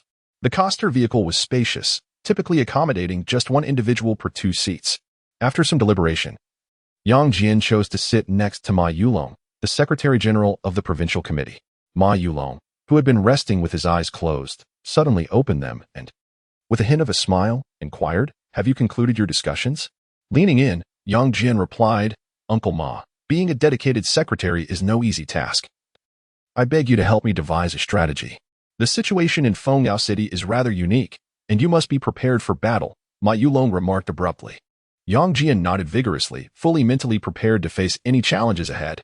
This was largely due to the fact that Fengdao was the ancestral home of Governor Chu, and the local officials were predominantly loyalists of Chu Dashan. Moreover, Lu Huayuan's research itinerary could not bypass Fengdao City, as it was rife with political maneuvering. Suddenly, he recalled Lu Huayuan's declaration, "No matter the perilous lair, I shall venture forth." Half an hour later, the convoy arrived punctually at the Fengdao toll station, where only one coster and 2 police vehicles awaited at the highway entrance. Observing this, Lu Huayuan smiled and said, "Xiaoyang, please invite them aboard." "Understood." Yang Jian promptly exited the vehicle and made his way directly to the secretary of the Fengdao Municipal Committee and the mayor. "Welcome, Secretary Lu, to Fengdao City," exclaimed Mu Baozhu, the secretary of the Fengdao Municipal Committee, as he extended his hands in greeting. Caught off guard by this gesture, Yang Jian realized he absolutely could not be the first to shake hands. This was undoubtedly a significant trap. Maintaining a neutral expression, he replied, "Secretary Mu, Mayor Ma, please board the vehicle." After speaking, Yang Jian stepped aside to lead the way, ensuring that everyone inside the coster could clearly witness his every action. Internally, he cursed, "This is our first meeting, and Secretary Mu dares to set a trap for me. Who granted him such audacity? Is this the work of Governor Chu?" With a sense of bewilderment, Yang Jian ushered Mu Baozhu and Ma Dakue into the coster. "Secretary Lu, we warmly welcome your visit to Fengdao City." Mu Baozhu bowed respectfully and once again extended his hands. Lu Huayuan refrained from shaking hands, instead saying with measured tone, "Comrades Baozhu and Dakue, please take a seat to converse. Otherwise, Comrade Yang Jian will have difficulty boarding the vehicle." Upon hearing this, Mu Baozhu immediately withdrew his hands and took a proper seat directly across from Lu Huayuan. Yang Jian understood instantly. This was a reprimand. As the coster began to move, Yang Jian sat beside the Secretary General, attentively listening to the conversation between Lu Huayuan and Mu Baozhu. "Secretary Lu, Fengdao City adheres strictly to the directives of the party and the state, diligently remembering the instructions of the provincial committee and government, and vigorously developing the distant maritime economy, marine industry, deep blue culture, and green concepts. To date, our city's GDP has significantly surpassed that of the same period last year." The level of economic development Secretary Mu Baozhu commenced with a boastful tone, his discourse infused with the accomplishments attributed to Governor Chu Dashan. Lu Huayuan nodded repeatedly, showing no concern for whose achievements they were. What mattered most was the well-being of the people. "Secretary Lu, the gateway to Fengdao City stands open to you 24 hours a day. You may inspect any location at your discretion, proclaimed Secretary Mu Baozhu with unwavering confidence. Lu Huayuan slightly nodded and replied nonchalantly, "No need. Let us adhere to the itinerary you have arranged." "Certainly." With that, Mu Baozhu retrieved his phone and promptly dialed for the escort of police vehicles to the Fengdao Economic Development Zone. Half an hour later, the convoy arrived at a large comprehensive resort by the seaside, which integrated leisure, therapy, hospitality, and business. The principal members of the management committee of the Fengdao Economic Development Zone had been waiting in neat formation for some time. As the host, Secretary Mu Baozhu introduced each individual in turn. Provincial Secretary Lu Huayuan shook hands with everyone, followed by Secretary General Ma Yulong, while Vice Governor Han Zhe found himself in the third position. Meanwhile, Yang Jian was discreetly searching for his comrade who was resting on the upper bunk. After scanning the area several times, he finally spotted his close friend in a dim corner. They exchanged knowing glances, and his friend promptly returned a gesture indicating a phone call. Yang Jian smiled and nodded, thinking to himself, "I must establish a few footholds in the lair of Chu Dashan, commonly referred to as dragon-slaying nails." Following a brief meeting, Provincial Secretary Lu Huayuan, surrounded by a throng of admirers, entered a luxurious five-star hotel. The hotel was owned by the Development Zone's Management Committee, and lunch was to be served there, predominantly featuring seafood. Yang Jian, still unqualified to join the main table, resolved to continue dining separately. After all, it was all seafood. As per usual, he politely declined the prime seating, impervious to any persuasion, pondering where he could savor the seafood. The time spent negotiating could have sufficed to finish a plate of seafood. Could they not focus on enjoying the meal? Truly, the well-fed cannot fathom the hunger of the starving. How oblivious, like entering an abalone shop, one becomes desensitized to the odor over time. As midday arrived, alcohol was not permitted, and lunch concluded swiftly. To everyone's surprise, Provincial Secretary Lu Huayuan not only graciously accepted the seaside villa but also proactively canceled the afternoon's research trip. Consequently, Yang Jian nervously carried Lu Huayuan's suitcase as he stepped into the opulent seaside room. "Boss, may I sleep on the first floor?" Yang Jian inquired softly. Upon hearing this, Lu Huayuan chuckled and teased, "If you are afraid, then come and stay with me." The moment those words were uttered, Yang Jian found himself momentarily speechless. Chapter 67. Embracing all rivers. Yang Jian reflected. If he dared to threaten the provincial party secretary Lu Huayuan, how could he possibly fear the governor Chu Dashan? His desire to relocate and reside together stemmed solely from the concern that Mu Baozhu and others might engage in covert mischief. Yet, certain matters could not be openly discussed. Thus, he resolved to demonstrate his loyalty through tangible actions. With this thought, he promptly dialed the numbers of the armed police and public security, requesting an immediate thorough inspection of the entire villa, leaving no corner unchecked. Witnessing this scene, Provincial Party Secretary Lu Huayuan appeared somewhat taken aback, but refrained from opposing it, tacitly allowing Yang Jian's overzealousness, considering it a testament to Yang Jian's loyalty. Upon the completion of the inspection, Yang Jian smiled and remarked, "Boss, one must harbor no malicious intent, yet one must remain vigilant against others." In response, Lu Huayuan chuckled, saying, "Be sure to wake me on time. We shall go swimming at the seaside this afternoon." "Understood." Yang Jian nodded with a smile, though internally he lamented, "How could I have forgotten to bring my swim trunks?" Closing the door to Lu Huayuan's room, Yang Jian dialed Zhang Mingshua's number. "Did you bring swim trunks?" "I brought 2 pairs. What color do you want?" Zhang Mingxue replied. "As long as it's not green, I can accept any other color," Yang Jian jested. After hanging up with Zhang Mingxue, Yang Jian called the guards, requesting them to conduct a preliminary sweep of the beach. Following that, he reached out to the provincial department, asking them to cordon off a section of the beach to minimize the presence of strangers. With arrangements in place, Yang Jian reclined on the sofa on the first floor to conserve his energy. However, the news of the provincial secretary's impending swim soon became widely known. At precisely 2 o'clock in the afternoon, Yang Jian dutifully awakened Lu Huayuan, cheerfully reminding him, "Boss, the sea is quite chilly. Would you prefer to swim in the courtyard instead?" To this, Lu Huayuan replied nonchalantly, "If you are afraid of the cold, you may wait for me on the shore." Upon hearing this, Yang Jian detected a distinct undertone. Lu Huayuan had mentioned the word afraid twice. Failing to respond would imply weakness, and Yang Jian had never feared anyone. With resolve, he declared, "Boss, I have a personal request." "Speak," Lu Huayuan said, halting his preparations and regarding Yang Jian seriously. Gathering his courage, Yang Jian continued, Secretary Liu, I wish to recommend an exceptionally capable grassroots cadre to you. In response, Lu Huayuan merely smiled, withholding further comment.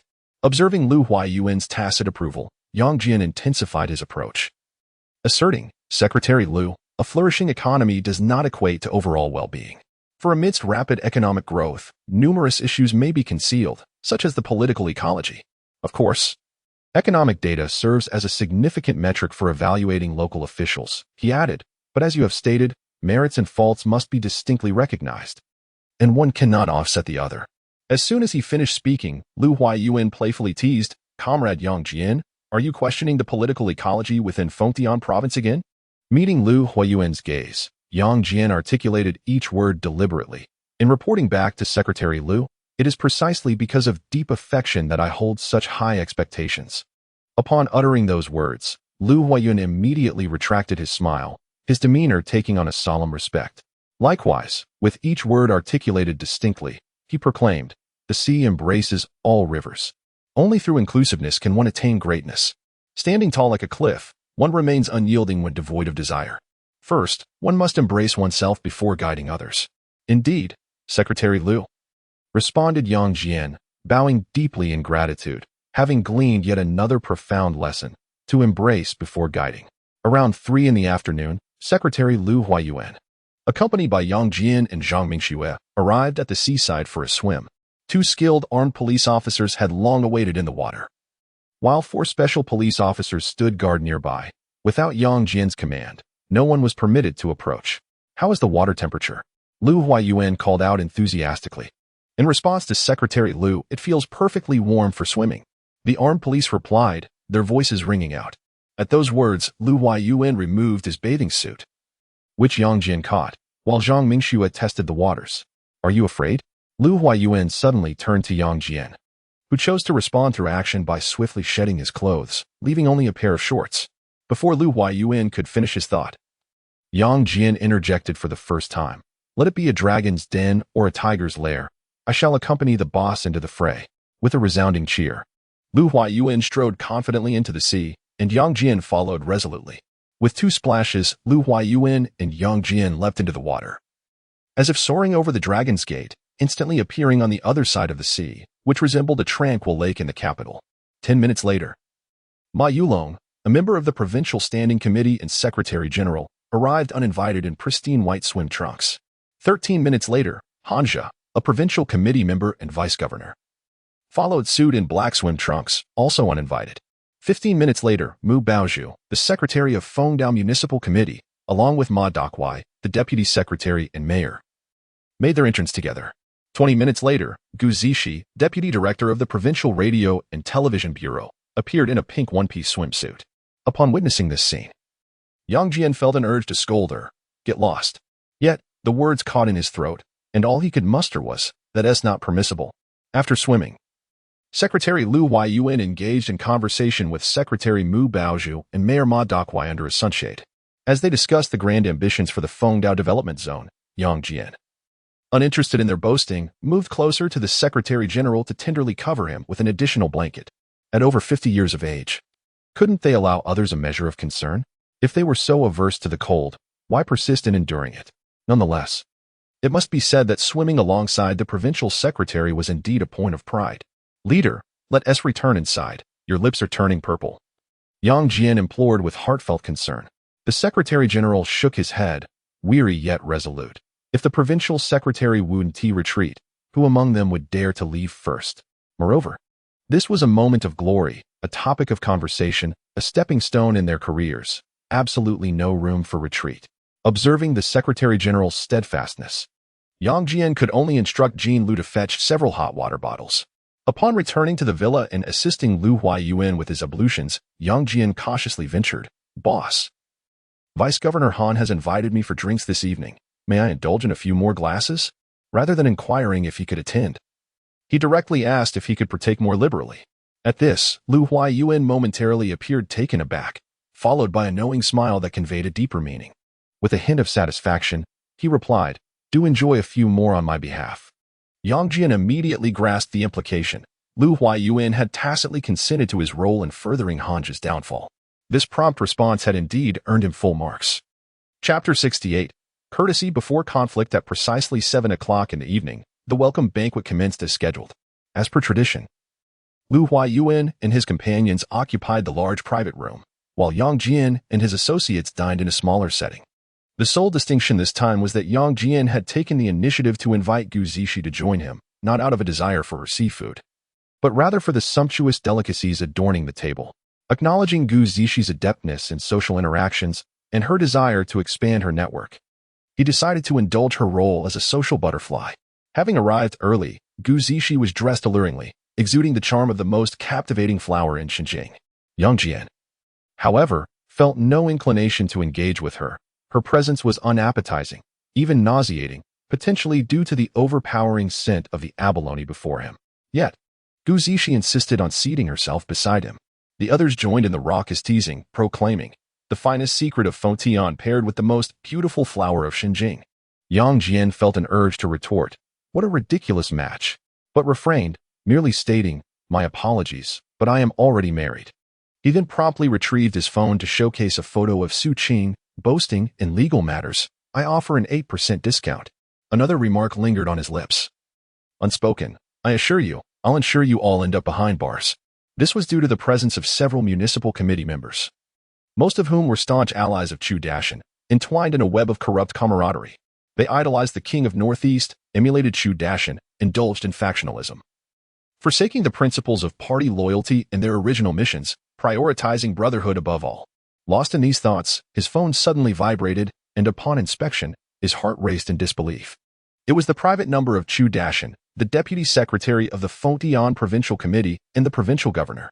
Yang Jian was taken aback, even trembling slightly. For typically, communications between top officials would first be facilitated through their secretaries before being answered simultaneously. During the Fengtian disaster relief, he had only spoken with Governor Chu's secretary, never having had direct contact with the governor himself. With no time for overthinking, he rose and exited the room, proclaiming, "Governor Chu, please, guide me." Yang Jian intentionally raised his voice, eager for the municipal committee members to hear. "Your leader is calling me directly." "Hello, Xiaoyang. This is Chu Dashan.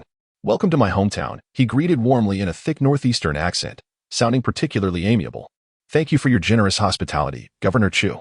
Would you like to speak with Secretary Liu?" Yang Jian replied, adopting a slight accent, infused with a hint of deference. He understood the gravity of the situation. He could not afford to offend the king of Northeast, a figure said to be ruthless. Allegedly, tens of thousands of passionate youths in Fengtian province idolized him, and those who dared to provoke Chu Dashan were rumored to never see the light of day again, with countless individuals eagerly pledging their allegiance. "Have you had your fill of seafood? Have you had a drink?" Chu Dashan did not respond directly to Yang Jian's inquiries, but continued speaking in a hospitable tone befitting a host. "I have eaten and drunk well. Once again, I express my gratitude for your warm reception. Fengtian City truly deserves its reputation as the pearl of Fengtian province," Yang Jian seamlessly complimented. "No need for thanks. We Northeasterners are the most hospitable," replied Chu Dashan with a cheerful smile. The moment Yang Jian heard the phrase "we," his scalp prickled and his mind went blank, leaving him momentarily at a loss for words. After a brief silence, he solemnly said, "Governor Chu, may I trouble you to hold on for a moment?" Since he could not formulate a response, he decided to pass the phone to Lu Huaiyuan. Covering the phone, he approached Lu Huaiyuan from behind and gently reminded him, "Boss, it's Governor Chu on the line." Upon hearing this, Lu Huaiyuan smiled and replied, "Quickly hand me the phone. I must extend my heartfelt gratitude to Comrade Dashan."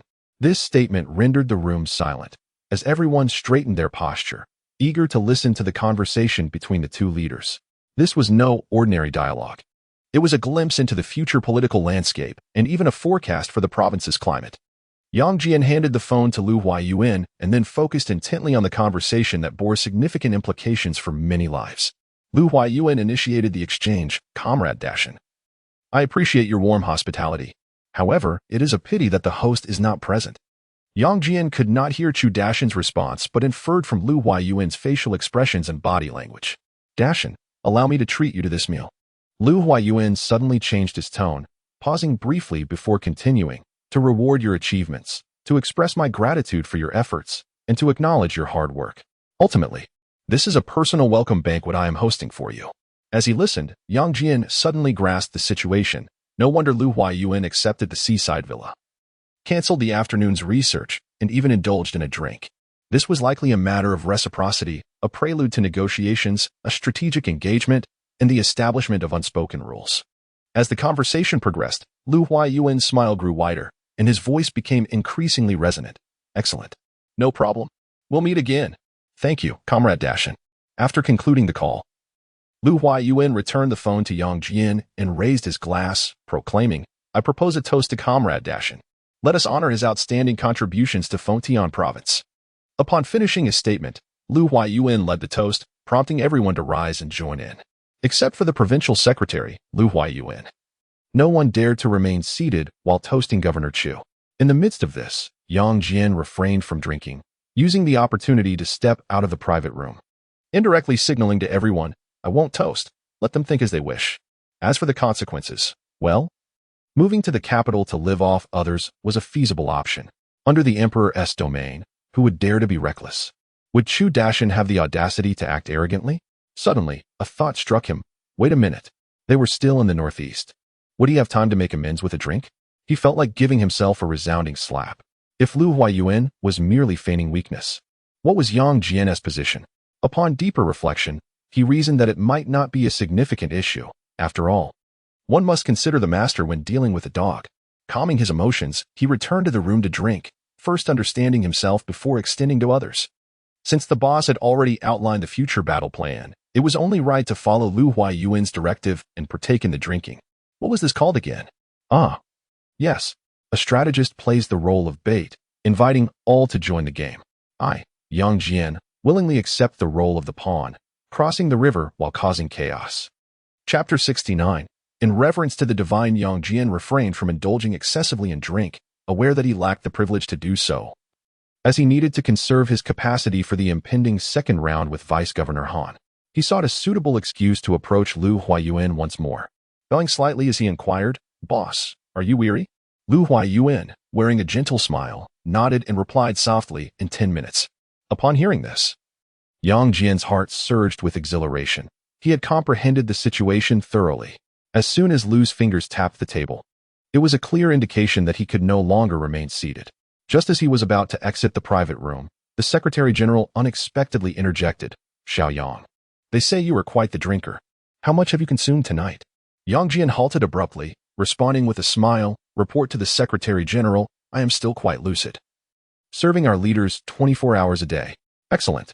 On behalf of the General Office, you shall represent Secretary Lu, the slightly tipsy Ma Yulong, in front of everyone.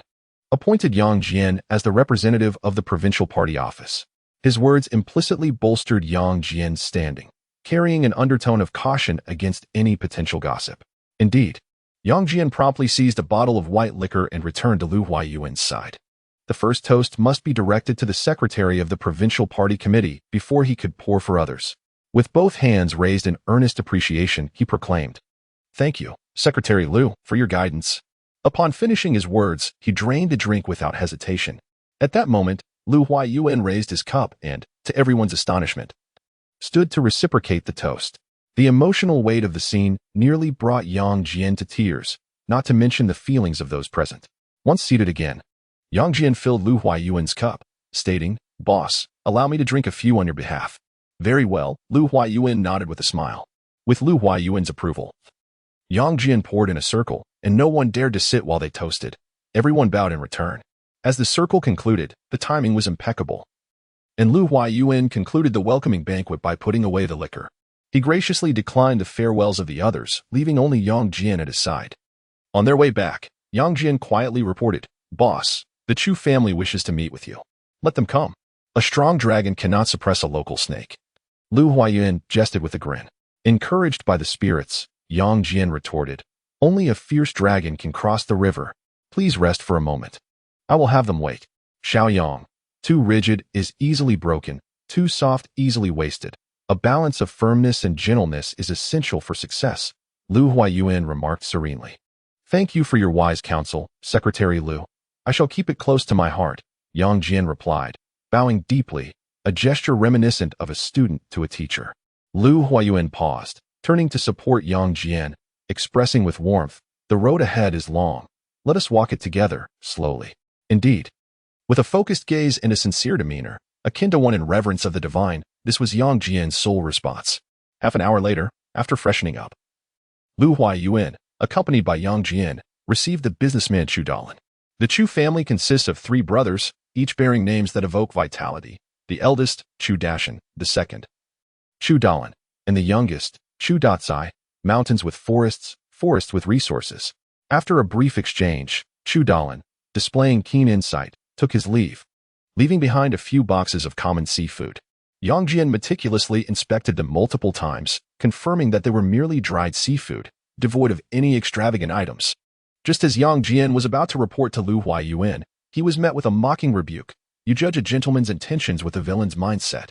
Yang Jian, feeling somewhat awkward, replied, "It is better to exercise caution. I shall take my leave now. Feel free to proceed as you wish." Lu Huaiyuan waved him off, and Yang Jian smiled as he took his exit. After securely closing the door to his room, Yang Jian still felt a twinge of unease. He summoned Zhang Mingxue to cover for him for a while. After a few brief instructions, Yang Jian dialed Vice Governor Han's phone to inquire about his whereabouts.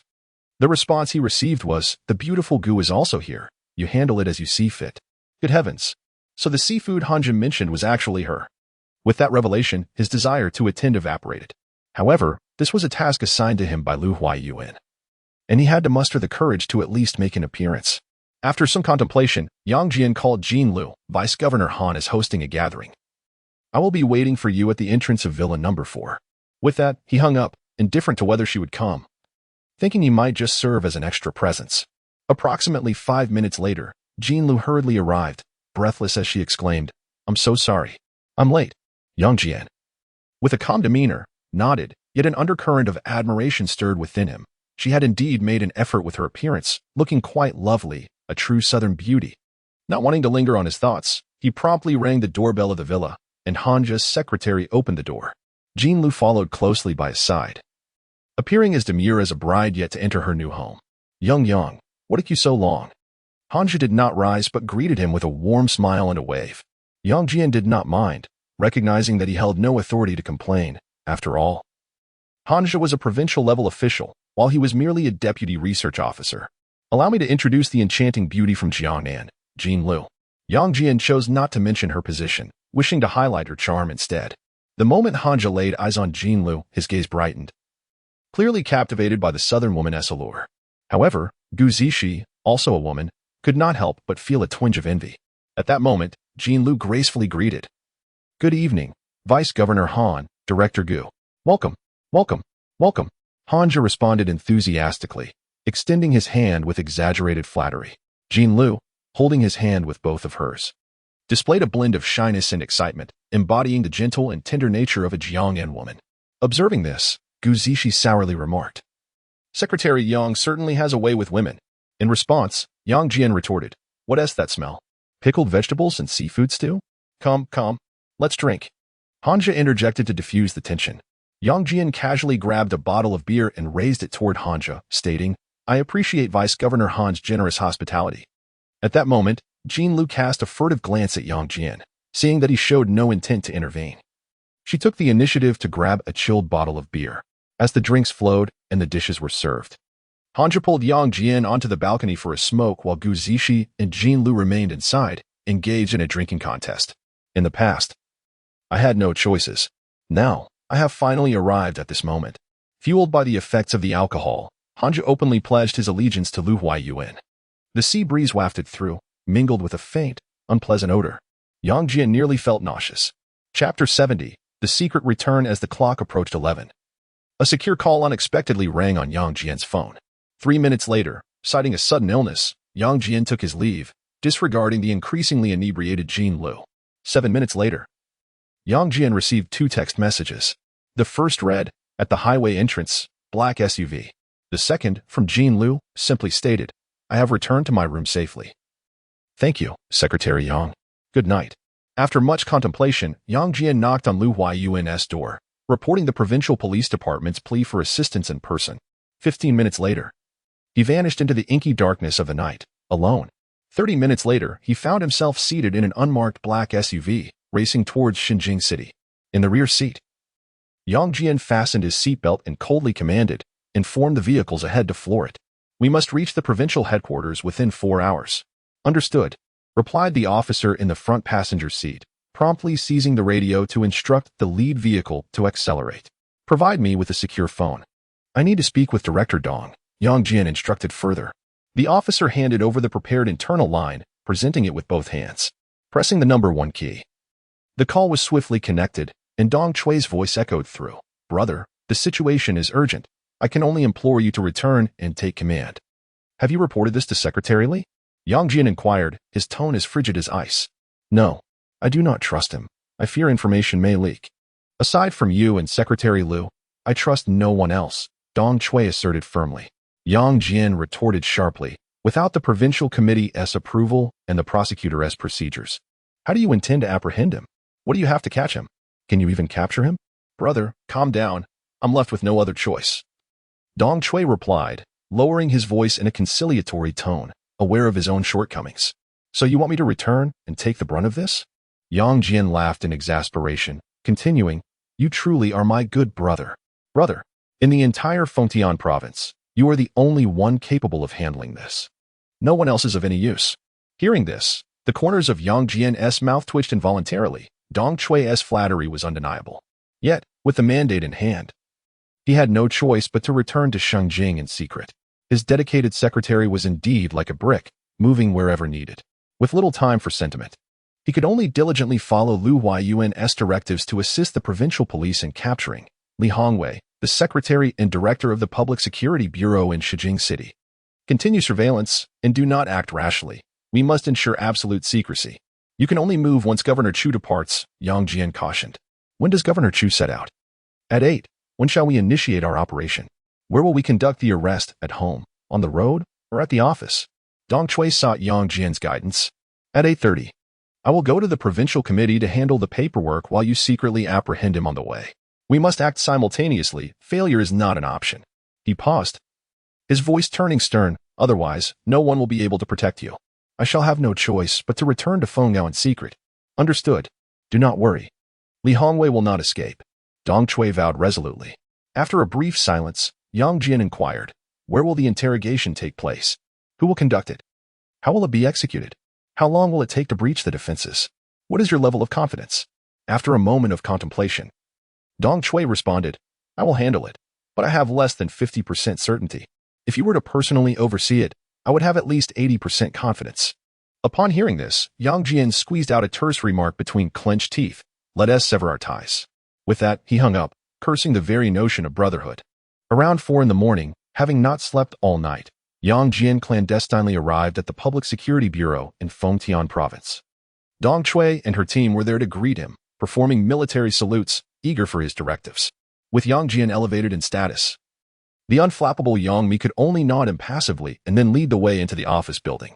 Inside the command center, the lights blazed brightly, and the room was filled with officers adorned with insignia, nearly blinding Yang Jian. Reporting to Yang Mi, "Suspect Li Hongwei is now firmly under the surveillance of the Special Task Force. Please provide your instructions."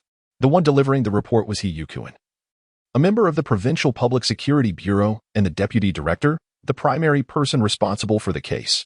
Dong Chui's audacity. Never mind. Brotherhood does indeed hold its own peculiar charm. Turning to face the large screen. "My word, the Provincial Bureau's equipment is truly advanced. They can even conduct live broadcasts." Suppressing his curiosity, Yang Jian feigned a demeanor of worldly sophistication and remarked, "Continue monitoring and report any developments immediately."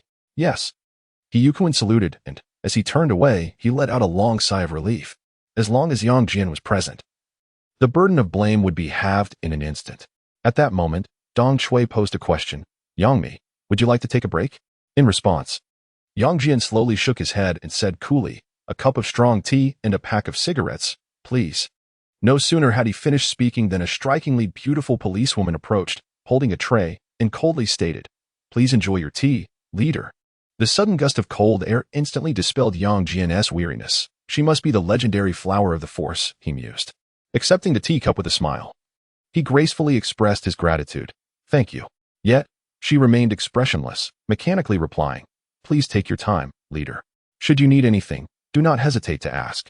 Witnessing this exchange, Yang Jian's expression darkened, and he forcefully placed the teacup back onto the table. At this, Dong Chui admonished sharply, "Get out. Bring someone else to serve."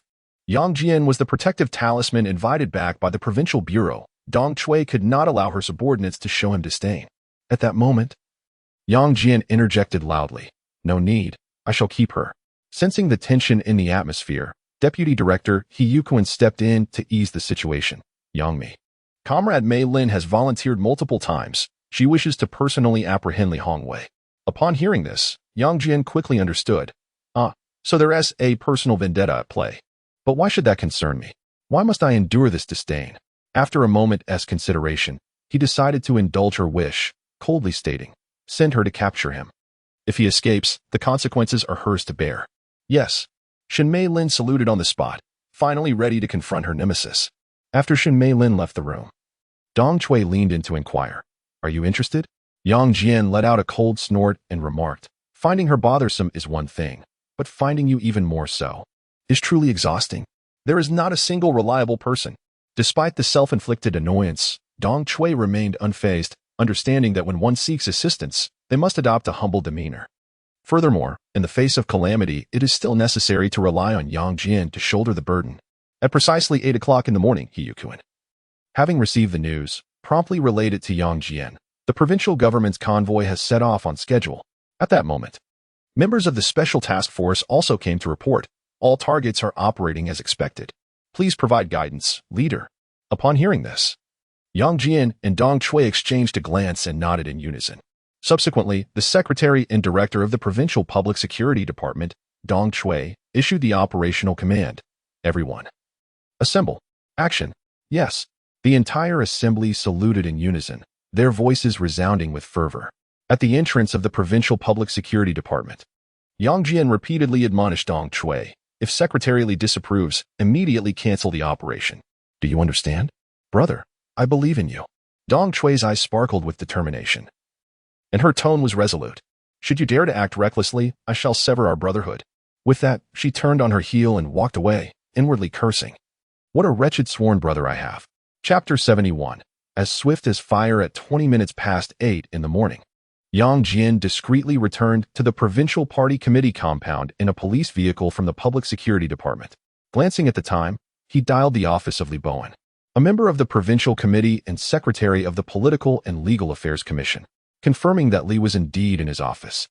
Yang Jian swiftly exited the car and dashed into the administrative building. Ignoring Li's secretary, he knocked and entered the room. Preferring that as few people as possible were aware of his return, ideally, no one at all. "Why have you returned?" Li Bowen inquired, astonished. Yet he could sense that something significant was afoot. Yang Jian replied earnestly, "Secretary Liu has dispatched me to oversee the actions of the provincial department." "What actions?" Li Bowen tensed immediately, for the operations of the provincial department had not been reported, and as the secretary of the Political and Legal Affairs Commission, he was completely oblivious. Yang Jian refrained from answering, instead raising his hand to check the time while awaiting a call from the Provincial Public Security Department. Suddenly, the intercom on the desk rang. Li Bowen answered promptly, "This is Li Bowen." A few seconds later, he responded in a hushed tone, "I understand." After hanging up, silence enveloped the room, broken only by the sound of their own heartbeats. Yang Jian remained motionless, awaiting directives from the secretary, while discreetly assessing whether Li Bowen was indeed an ally. After a moment of silence, Li Bowen spoke, his tone tinged with resignation. "Xiao Yang, theoretically."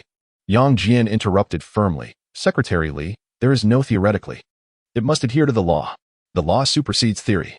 Locking eyes for a moment, Li Bowen picked up the phone and dialed immediately, declaring, "This is Li Bowen.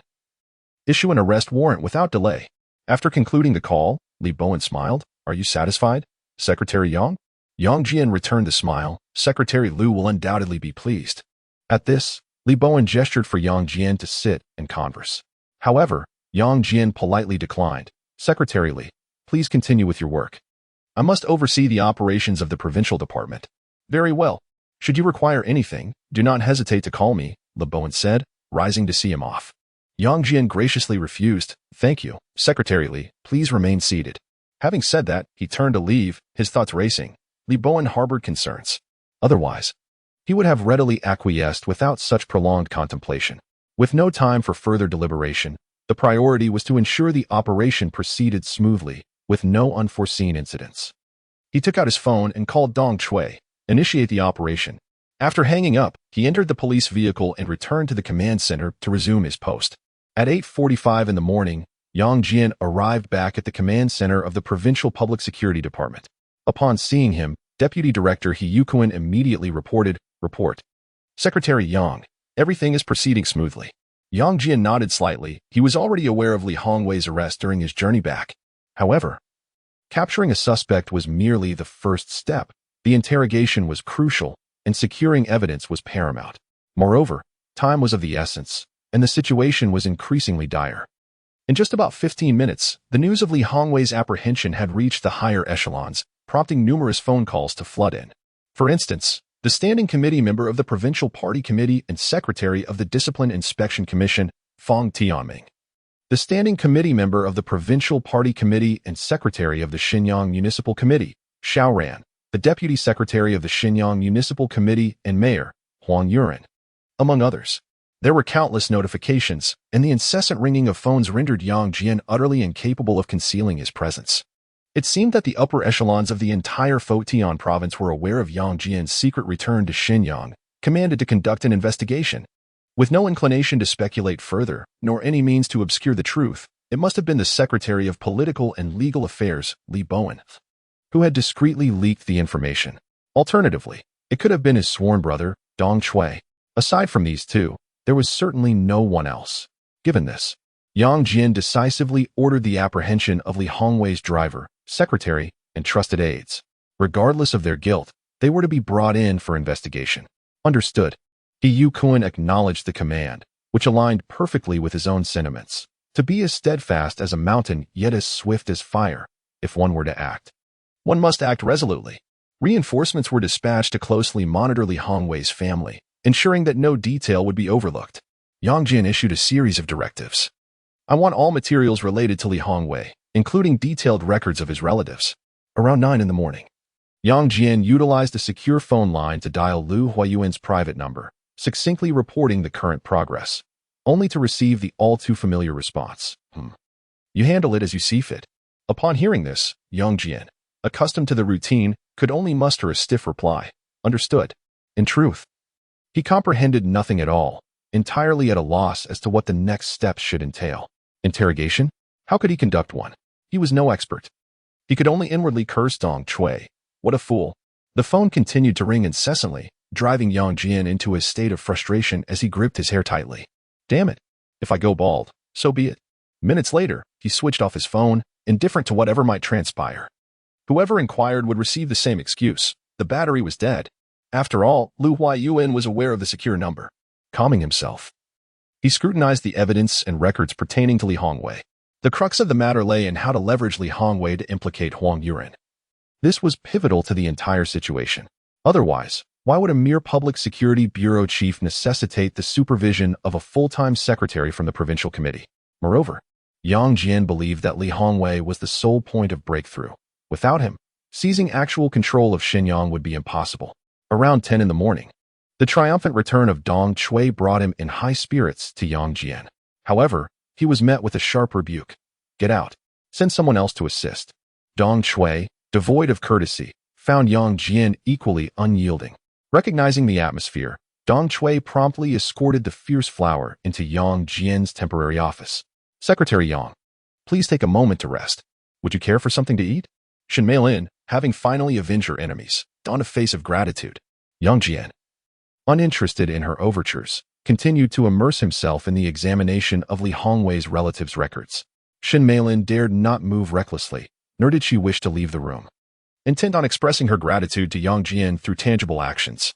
At 10:30 in the morning, Yang Jian suddenly rose, grabbed a piece of bread, and stuffed it into his mouth, chewing as he walked. Shen Meilin, bearing a tray, closely followed in his wake. By 10:40, the interrogation officially commenced. Yang Jian slumped in the adjacent interrogation room, squinting to scrutinize the professionalism on display. Dong Chui and He Yuquan accompanied him, while Shen Meilin continued to hold the tray, standing attentively behind Yang Jian, offering meticulous care. After half an hour of questioning, there was still no progress. Despite overwhelming evidence, Li Hongwei remained obstinately uncooperative. He simply refused to relent. Witnessing this situation, Dong Chui turned to seek assistance from Yang Jian. However, Yang Jian had already succumbed to slumber, utterly exhausted after 2 sleepless days and nights. While Dong Chui wished for Yang Jian to enjoy a well-deserved rest, the significance of Li Hongwei's testimony was too critical. Thus, she could only softly rouse Yang Jian. Awakened, Yang Jian rubbed his eyes and exhaled deeply. In an instant, he sprang up, exclaiming with indignation, "If I can't sleep, then neither shall anyone else. Let us all share in this sleeplessness."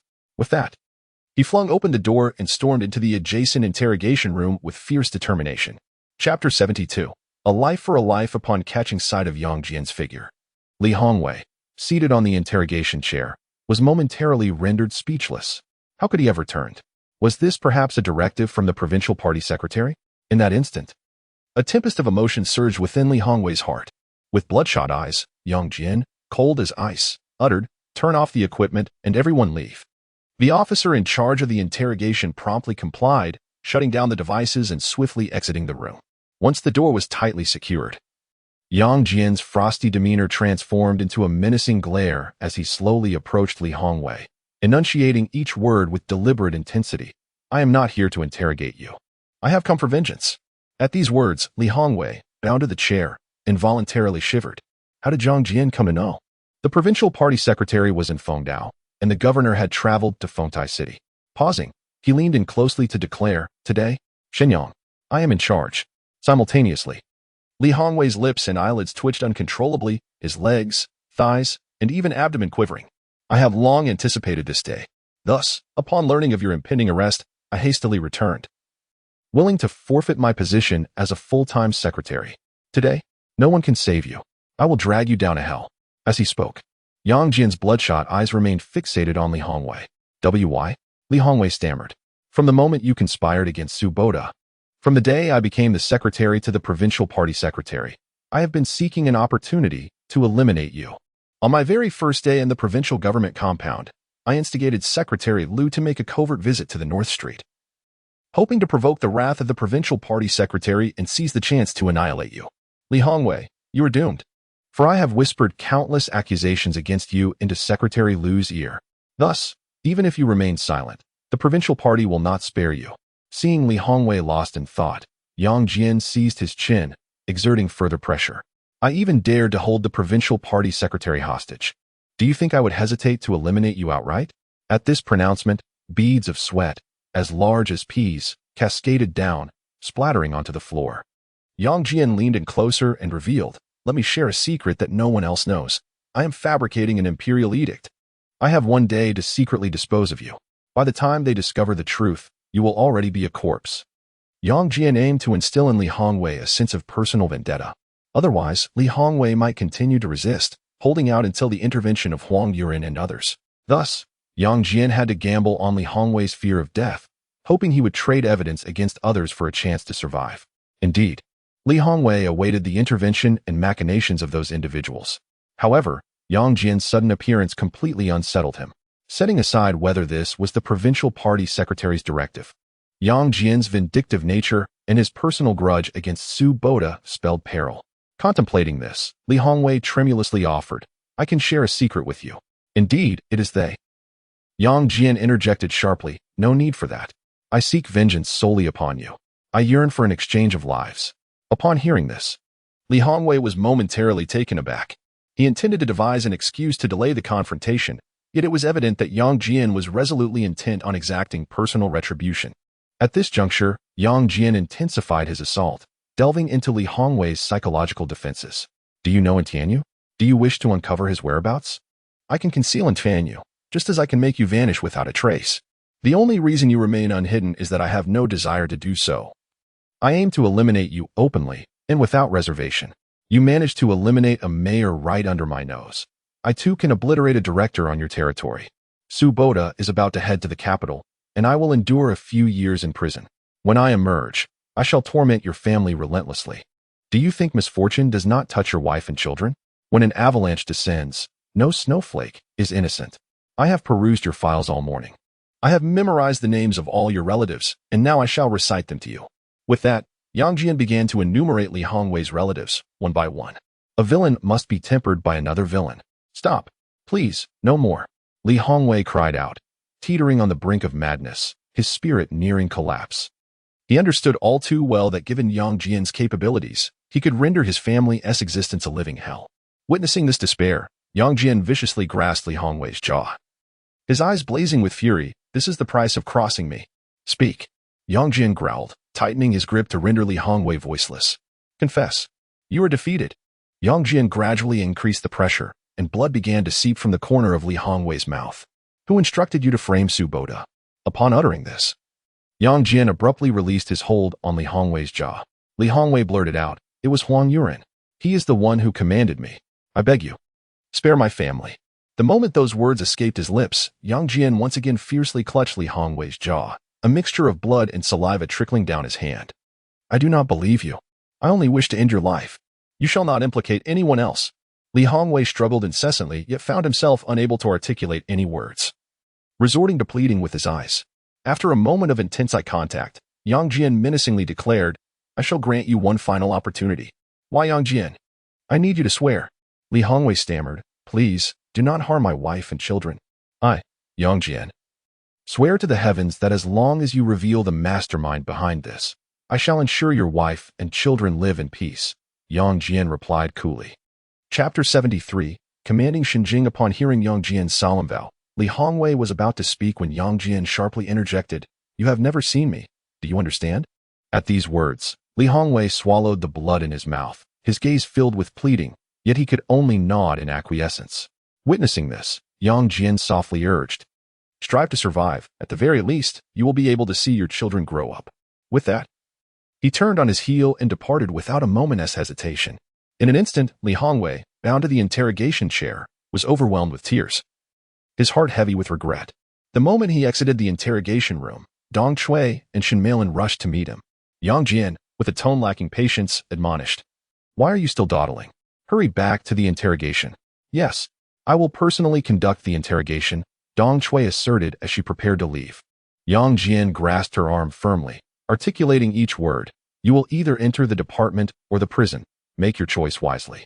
Without a hint of hesitation, Dong Chui replied resolutely, "Rest assured, leader, this is my duty and mission." Yang Jian released her, turning to Shen Meilin, "Are you afraid of death?" "Not at all." Shen Meilin responded with unwavering determination, eager for the challenge. In light of this, Yang Jian decided to take the moral high ground, declaring, "Except for Director Dong and Shen Meilin, everyone else should withdraw." With a command issued, all unrelated personnel stepped back, and Yang Jian urged the two, "Be swift." An hour later, Dong Chui presented a box containing a videotape and a written confession. Yang Jian accepted the evidence and turned to leave, saying as he walked, "I was never here. Arrange for a vehicle to take me back. Rest for a while before leaving," Dong Chui gently suggested. Upon hearing this, Yang Jian abruptly halted. Glaring at her, "Do not treat me like a fool. You will handle the remaining matters on your own." With those words, Dong Chui was taken aback.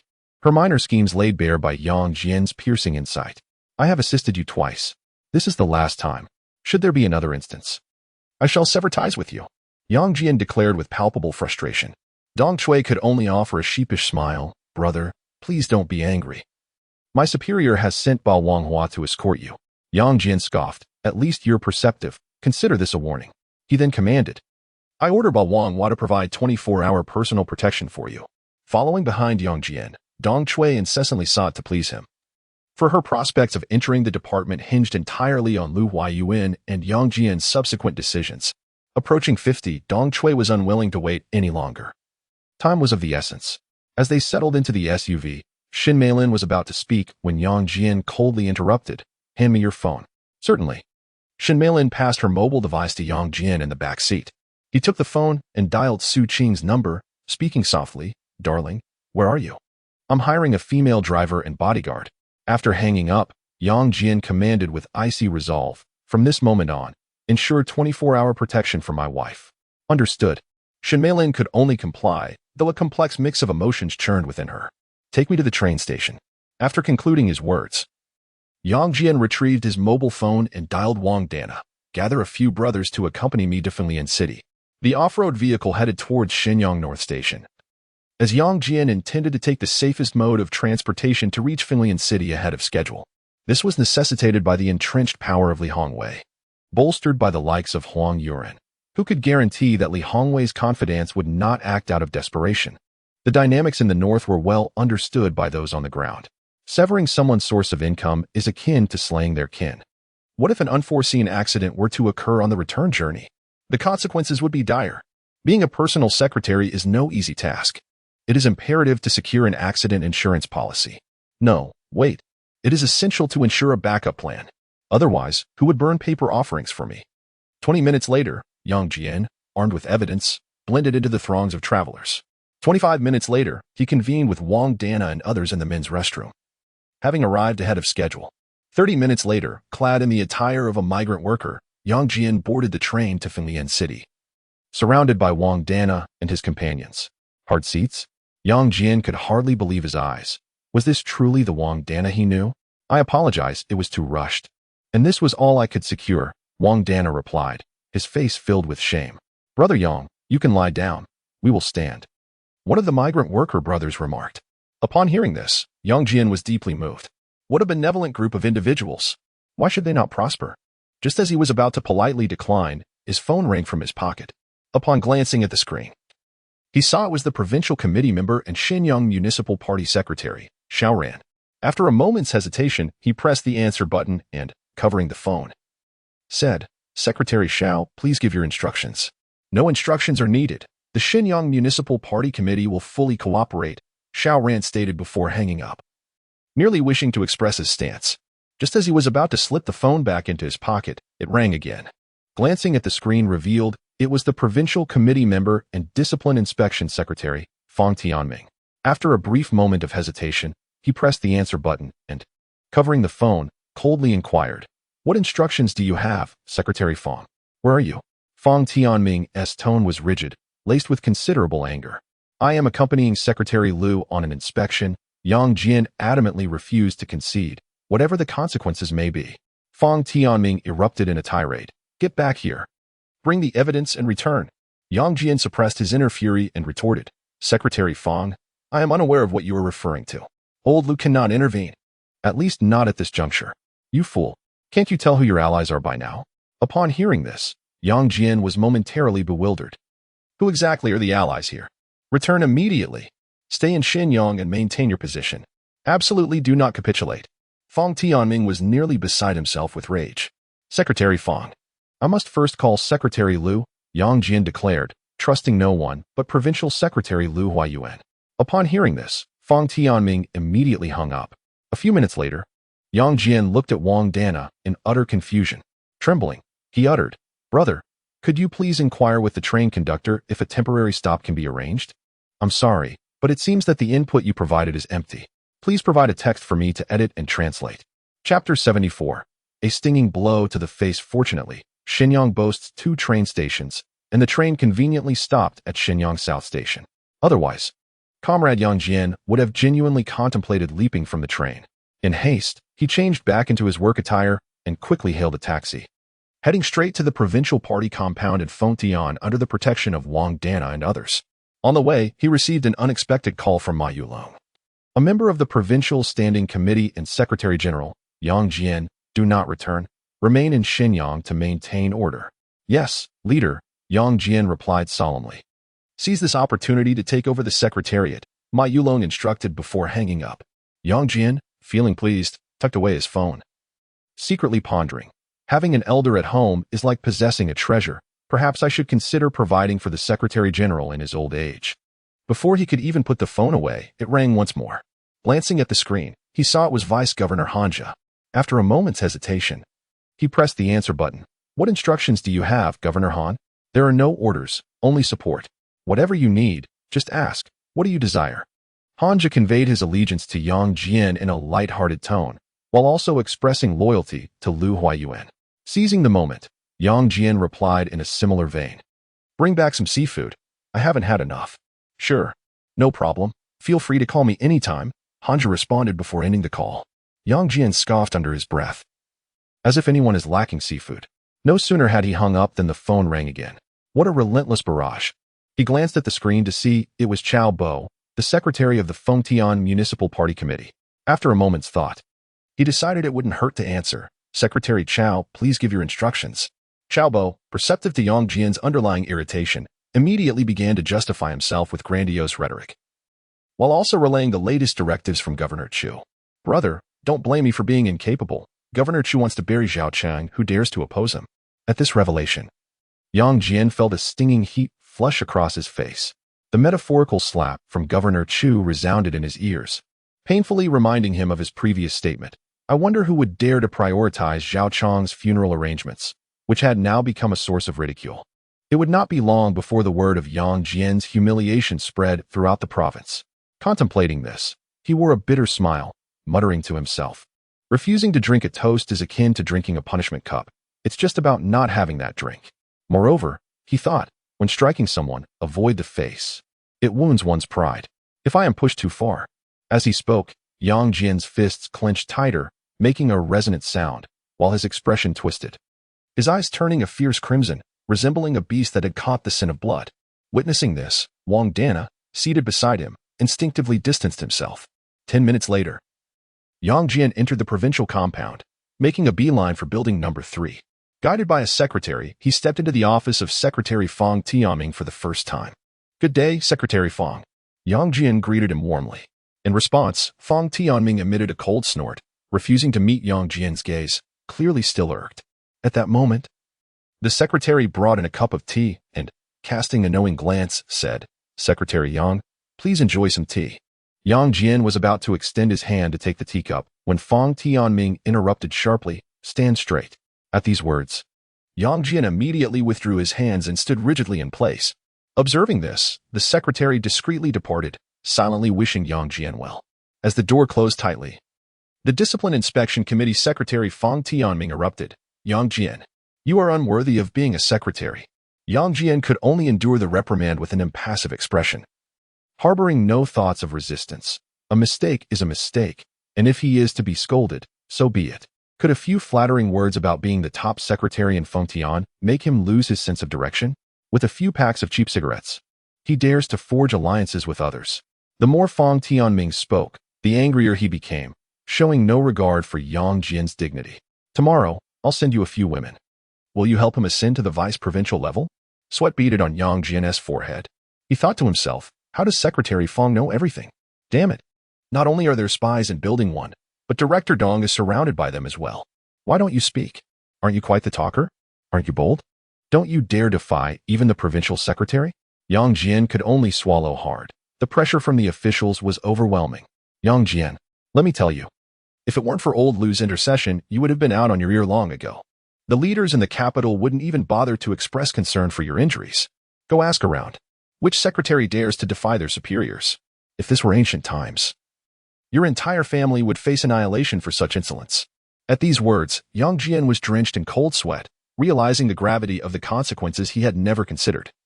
Yet he could not fully believe Fang Tianming's exaggerations. This is not ancient times. It's not as if one could simply wipe away a feather. Do you think I, Yang Jian, am easily intimidated? I am a person of Dong University. Look at the mess you've created. Look at the poor example you've set. Have you considered the far-reaching implications of your actions? Once old Lu departs, which leader would dare employ you? Which leader would hold you in esteem? Upon hearing this, Yang Jian immediately lowered his head, lacking the courage to meet Fang Tianming's gaze. Witnessing this, Fang Tianming picked up the teacup and took a large gulp. With a loud thud, the cup was slammed down onto the table. Refill the tea. Yes, Yang Jian hurriedly stepped forward to serve the tea and admit his fault. Bitter medicine is good for disease. Honest advice is hard to hear, Fang Tianming, the honest man of the Discipline Inspection Committee. Yang Jian offered the tea with both hands, and Fang Tianming accepted it with one hand, taking a sip before still letting out a cold snort. Witnessing this, Yang Jian could only return to his original position, standing straight and enduring the lecture. Your demeanor is brazen. You have repeatedly flouted the organization and its discipline. You are blind and deaf, unable to even recognize the most basic matters. Beyond your opportunism and reckless boldness, what else can you do? Without my permission, could you have met Su Boda? Without the protection of the Discipline Inspection Committee, could Su Boda have held on until Secretary Lu's arrival? Just because Li Bowen flatters you and gifts you cigarettes, you consider him an ally? Call Jixing right now and ask them if anyone is attempting to contact Tianyu. As these words emerged, Yang Jian felt as though struck by lightning, staring in astonishment at Fang Tianming. During the committee meeting, I took the initiative to confront Secretary Lu directly. Yet you still failed to comprehend my intentions? Or is it that you, Yang Jian, have never truly placed your trust in the organization? Yang Jian stood frozen in place, unable to utter a single word, utterly rendered speechless and subdued by the confrontation. For years of university life and 8 years in officialdom, only to discover that Su Boda's prized disciple is, in fact, a fool. Yang Jian yearned to articulate something, but the words clung to his throat, unvoiced, leaving him only to snap his jaws in silence. Perhaps it is best to refrain from further discourse. Let Fang Tianming vent his frustrations to the fullest. Moreover, to provoke such ire from a vice-ministerial figure, I, Yang Jian, must be quite impressive, wouldn't you agree? Chapter 75. The Fang Tianhuaji. After a moment of silence, Fang Tianming, having regained his composure, inquired coldly, "Where is the evidence?"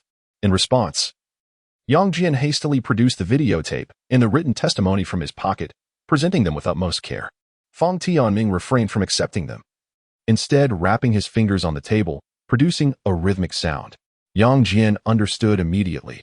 He first placed the evidence down before proceeding to pour tea, offering it with both hands and adding, "Secretary Fang, please calm down." "Humph. It is hardly worth my anger," Fang Tianming retorted, shooting Yang Jian a fierce glare. Observing this, Yang Jian stammered, Yes, indeed. Not worth it at all. I am merely—" His words trailed off as Fang Tianming cast another stern look his way. Yang Jian promptly shrank back, obediently returning to his previous position, standing straight. At that moment, Fang Tianming picked up Li Hongwei's statement and scrutinized it for a while, a faint smile curling at the corners of his mouth. "Not fit to be a secretary. You would be better suited for the Discipline Inspection Commission," he remarked. Yang Jian could only offer an awkward smile, afraid to interject, silently apologizing to himself. The Provincial Discipline Inspection Commission is indeed formidable. I, Yang Jian, have been rather short-sighted. Who knows of this? Fang Tianming lifted the videotape. Yang Jian replied soberly, "Director Dong and Shen Meilin."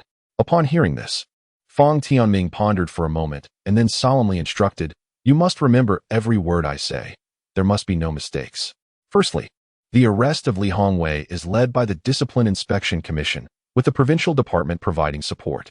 Secondly, I requested Secretary Lu to send you back to oversee this matter. It is not the directive of the provincial secretary. Lastly, this is a follow-up to the Subo incident. I need you to participate deeply in this case as a liaison for the joint investigation team. Remember, deeply. Do you understand?" Fang Tianming articulated each word with emphasis. "Understood." Yang Jian nodded vigorously. After hearing Yang Jian's response, Fang Tianming snorted coldly and added, "Now do you comprehend the true intent of the joint investigation team?" Yang Jian could only nod. In truth, did he know? Not really. He was quite uncertain. Yet, he dared not inquire further for fear of being deemed a fool, opting instead to ponder it gradually. "Tomorrow morning at 9 o'clock. You are to attend the special meeting of the provincial government punctually. Governor Chu will inquire about today's operations. How do you plan to respond?" Upon hearing this, Yang Jian contemplated briefly and replied, "Supervision, merely monitoring without intervening. Oversight, only overseeing without executing." Seeing that Fang Tianming appeared dissatisfied, Yang Jian took a gamble and added, "A dedicated secretary is like a brick. Wherever needed, there I shall be." This remark nearly elicited a laugh from Fang Tianming. Yang Jian had a knack for flourishing in the light. Witnessing this, Yang Jian chuckled sheepishly. "I hope to amuse you, Secretary Fang. Do not try to be overly familiar with me. Were it not for old Lu's favor, you would be the first to face disciplinary measures from the Provincial Discipline Inspection Commission." Fang Tianming retorted, a blend of admonition and leniency in his tone. In truth, he had reflected upon Yang Jian's performance, acknowledging it as commendable and well-suited for breaking the deadlock. However, his youth, lack of experience, and overly straightforward nature made him susceptible to falling into the enemy's traps. Regrettably, within the halls of power, one must tread lightly, for a single misstep could lead to an abyss. He felt compelled to rouse Yang Jian from his stupor, otherwise he would betray not only his own conscience, but also the solitary courage of Lu Huayuan as he ventured into Fengtian. It is said that one pays a king's ransom for a horse's bones, and the esteemed secretary of the provincial committee, Lu Huayuan, is sorely in need of capable talent. Contemplating this, The Discipline Inspection Commission Secretary, Fang Tianming, took the initiative to inquire. The Dongda gang nearly frightened Yang Jian to death as he stammered through the latest developments. After listening to Yang Jian's account, Fang Tianming fell into a brief silence before sternly commanding, "Compile a list. I shall scrutinize it first." Yes. Yang Jian suppressed the elation bubbling within. However, Fang Tianming could not help but perceive that fleeting glimmer of joy. He promptly cautioned Yang Jian, "No factionalism is permitted. One must solely serve the people." Yang Jian immediately affirmed, "As a student of Dongda, I shall strictly adhere to the directives of our leaders and wholeheartedly serve the populace." Placing the leaders first, surely this would satisfy him? In response, Fang Tianming let out a cold snort, contemplating. This young man, Yang Jian, is a double-edged sword. He either vanquishes foes or inflicts harm upon himself. Yang Jian pondered as well. Secretary Fang is the spear of Fang Tian, while I am his treasured sword. Who else in Feng Tian could compare? After a few admonishments, Fang Tianming waved him off. "Be gone. Return and tidy yourself up. Present yourself properly." In truth, he felt a twinge of concern for Yang Jian, for the latter's actions were almost reckless. Since aligning with Secretary Lu Huaiyuan, he had indeed lived by the adage, wherever needed, there he must go, seldom enjoying a good night's sleep. Alas, the political landscape in Fengtian province could only be stirred by Yang Jian. Such is the fate of pawns in a game of chess. Upon hearing Fang Tianming's dismissal, Yang Jian filled a kettle with hot water before finally turning to leave. At the moment he shut the door behind him, he exhaled deeply. Passing by the secretary's office, he knocked and expressed his gratitude. "Thank you, brother." The secretary rose, smiling as he tossed a pack of cigarettes. "No need for thanks. Come by often." Yang Jian shook his head vigorously, resolutely refusing to frequent the place. Secretary Fang was simply too intimidating. He yearned to interview this secretary. How could one's heart withstand the presence of such a boss? Exiting the provincial committee's third building, he swiftly made his way to the office in the first building. The chief secretary remarked, "Seize the opportunity to take over the secretary's office. Thus, I shall heed the directives of my superiors." He opened a cabinet, retrieved a pack of cigarettes, and selected 2 boxes of fine tea. Armed with cigarettes and tea, he entered the secretary's office, ready to wield both grace and authority as if it were second nature. Upon spotting Yang Jian, the remaining members of the secretary's office set aside their tasks, greeting him with overwhelming enthusiasm. Yang Jian reciprocated, offering cigarettes to those who smoked, while playfully teasing those who did not. "If you don't smoke, I want tea either. What shall we use to repair the newly acquired aircraft carrier?" 1 cigarette, 1 cup of tea, and a plan for a team-building event.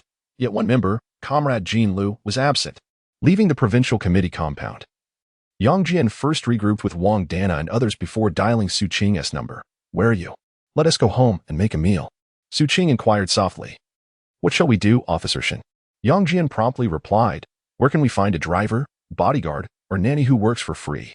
In truth, Yang Jian was deeply concerned for Su Qing's safety, but hesitated to express the full extent of his worries.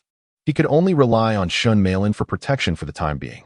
After ending the call with Su Qing, Yang Jian perused his contacts, contemplating the overdue dinner engagements he could fulfill this evening. After careful consideration, he began to call the secretaries of state-owned enterprises, central enterprises, and military-industrial companies. The issue of money was trivial. What mattered was exemplifying the role of a group leader while also assisting Su Qing in expanding her business. Observing this scenario, Wang Dana felt a mix of desire to participate and reluctance to join in. After much contemplation, he graciously declined Yang Jian's invitation in his capacity as a businessman. Upon hearing this, Yang Jian placed a comforting arm around Wang Dana's shoulders and raised an eyebrow, saying, "Here is secret, earn a little fortune, and help the government address the employment rate in the northern district." At this, Wang Dana was moved to the point of tears. Who among us has not faced tempestuous storms, only to witness the clouds parting and the moon shining through? Chapter 76. The initial payment of Fengtian in the present day. Within the Su family, only Yang Jian and Su Qing remain, savoring the sweetness of their intimate world. This is not a deliberate outcome orchestrated by the elderly couple, nor is it merely due to the cacophony emanating from the adjacent room. Rather, it is because Su Boda, the current standing committee member of the Shenyang Municipal Committee and executive vice mayor, has departed for the capital to partake in examinations. Accompanying him is Gao Yang, the organization minister and a member of the provincial standing committee, representing the Fengtian Provincial Party Committee throughout the process. Bai Fengtian has not only taken an extended leave but has also packed an abundance of luggage, seemingly confident of securing a position at the Beijing Party School. Yang Jian secretly wishes that the elderly couple would remain away indefinitely, to spare him the anxiety of having to tread lightly while sleeping, fearing that any noise might disturb his in-laws. Perturbing the neighbors is one thing. Awakening his father-in-law and mother-in-law is an entirely different level of embarrassment. The migrant worker brothers, resolutely unwilling to enter, rendered Wang Dana hesitant to intervene. Observing this, Yang Jian became exasperated and proclaimed loudly, "Anyone who refuses to step inside is showing disdain for me." Yang Jian. Upon hearing the commotion, Su Qing hurried over to graciously invite everyone inside. Fortunately, the house was well stocked with shoe covers. Otherwise, the migrant workers would have felt quite awkward. Once inside, Yang Jian, assuming his role as the head of the household, personally brewed a pot of hot tea and served each guest a cup, for every visitor is deserving of respect. After a sip of tea, one individual suggested, "Brother Yang, we should take our leave. We must return another day for a meal." Hearing this, Yang Jian embraced the man's shoulder and lamented, "My dear brother, you have dined, drunk, and conversed with the provincial party secretary. What significance do local officials hold?" With that, Yang Jian refilled the tea, warmly urging his guests to stay. Aspiring to emulate the esteemed comrade Lu Huayuan, the provincial party secretary, the motto was clear: "The strength of the people is the most formidable support of our party." After exchanging pleasantries for a while, a knock resounded at the door, prompting Yang Jian to answer. "Greetings, group leader." The newcomer, in his 40s, whose name eluded him, was a department-level official from the tobacco company. What did this imply? Was he here to bribe the group leader? Yang Jian furrowed his brow, hesitating to invite him inside. Noticing the hesitation, the visitor chuckled and remarked, "On a first visit, one cannot arrive empty-handed." Hearing this, Yang Jian inwardly chastised himself. Foolish. He had invited guests home to save money, yet this had led to misunderstandings. With that in mind, he reluctantly produced a pack of cigarettes and a bottle of liquor, insisting that nothing more would be accepted, otherwise, no one would be allowed entry. The visitor returned the remaining cigarettes and liquor to his vehicle, feeling honored to step into the home of the first secret of Fengtian. The group consisted of 7 individuals, but only 5 could attend that evening. As the deputy-level general manager was accompanying the boss on a business trip, Yang Jian took the primary seat, with the department head in the second position, while others settled according to their ranks. Su Qing graciously declined the guests' offers and chose instead to sit at the table with the migrant worker brothers. Nearly forgotten was Shun Meilin, the department-level official responsible for pouring the drinks. As the evening progressed, with the wine flowing and the dishes savored, a slightly tipsy Yang Jian took the initiative to introduce the theme of the night. Raising his glass, he addressed the esteemed leaders, imploring them to guide his benefactors along a fresh and prosperous path. With that, he downed his drink in one go, leaving none behind, and the others followed suit. Shun Meilin poured the liquor as Yang Jian spoke again, hinting at whispers of potential developments in the real estate sector. His stance was unequivocal, unwavering support for the party and the nation's policies. Fueled by the spirits, he inadvertently shared insights gleaned from recently uncovered documents. Policies dictate trends, shape opportunities, and pave the way for wealth. Yang Jian, indifferent to riches, sought merely to alleviate Lu Huayuan's burdens and aid in addressing the employment crisis in Shengjing, while also facilitating Wang Dana's prosperity. The gathering was filled with astute individuals. The information leaked by the secretary was of considerable value, its significance evident. Thus, the secretaries collectively pledged their support for Wang Dana to ascend as the wealthiest in Fengtian. Bolstered by this backing, Wang Dana rose unsteadily and downed 3 shots of white liquor. Just as he settled back down, Yang Jian jested, "Being the richest in Fengtian doesn't sound quite right. You ought to aim to be the down payment of Fengtian, the one who contributes. Brother, one must give to gain. There is no family without a country." He lifted his glass, toasting exclusively to Wang Dana, serving as a reminder to all present. As the revelry continued, a phone rang, and upon glancing at the screen, he noted it was Director Dong. After a brief hesitation, he answered decisively, inquiring curtly, "What now?" "Brother, please come quickly. The elder brother is on the brink." Director Dong lamented. Hearing this, Yang Jian felt a surge of frustration, vowing to choose an auspicious day to sever ties with him. Entering his study, he firmly shut the door and demanded, "Who is involved?" "The Anti-Corruption Bureau," The prosecutor's office, Mayor Huang. Only Secretary Li is missing, Director Dong replied candidly. Is there official documentation? Yang Jian needed clarity before making a decision. Yes. The prosecutor's office has initiated a case, and the Anti-Corruption Bureau has arrived with papers. Director Dong was on the verge of a breakdown. Hold on. I need to consult with the leadership. With that, he hung up and immediately called Secretary of the Disciplinary Committee, Fang Tianming. Secretary Fang, the prosecutor's office is demanding individuals. What should I do? Handle it as you see fit, Fang Tianming replied before ending the call. Yang Jian felt utterly stunned. Once again, it was the same phrase. Do as you see fit. Frustrated, he thought. I can't afford to provoke this. Returning to the living room, he offered his apologies. You all enjoy your drinks. I must step out for a matter of urgency. Observing the situation, no one pressed him to stay, for they understood that Yang Jian's affairs were of significant importance. Shen Meilin, who had abstained from drinking, volunteered to see him off. Yang Jian promptly declined. Stay here to protect my wife. Rest assured, there are plainclothes officers nearby. It's absolutely fine, she assured him. With her promise, Yang Jian publicly kissed Su Qing, then reluctantly entered his Passat. His frustration simmered, with no outlet for the evening. Being a secretary was indeed a challenging endeavor. Meanwhile, in the conference room of the Provincial Public Security Department, Director Dong was engaged in a delicate dance of negotiation with the leaders of the Anti-Corruption Bureau and the Procuratorate, steadfastly refusing to surrender the criminal suspect Li Hongwei. Suddenly, the door to the conference room was pushed open. In an instant, the heated arguments ceased, and everyone turned to glance at the entrance. There stood Comrade Yang Jian, his expression as stern as ever, striding closer with palpable irritation. Director Yang, Comrade Yang Jian. Various exclamations filled the air, with some rising to offer their respects.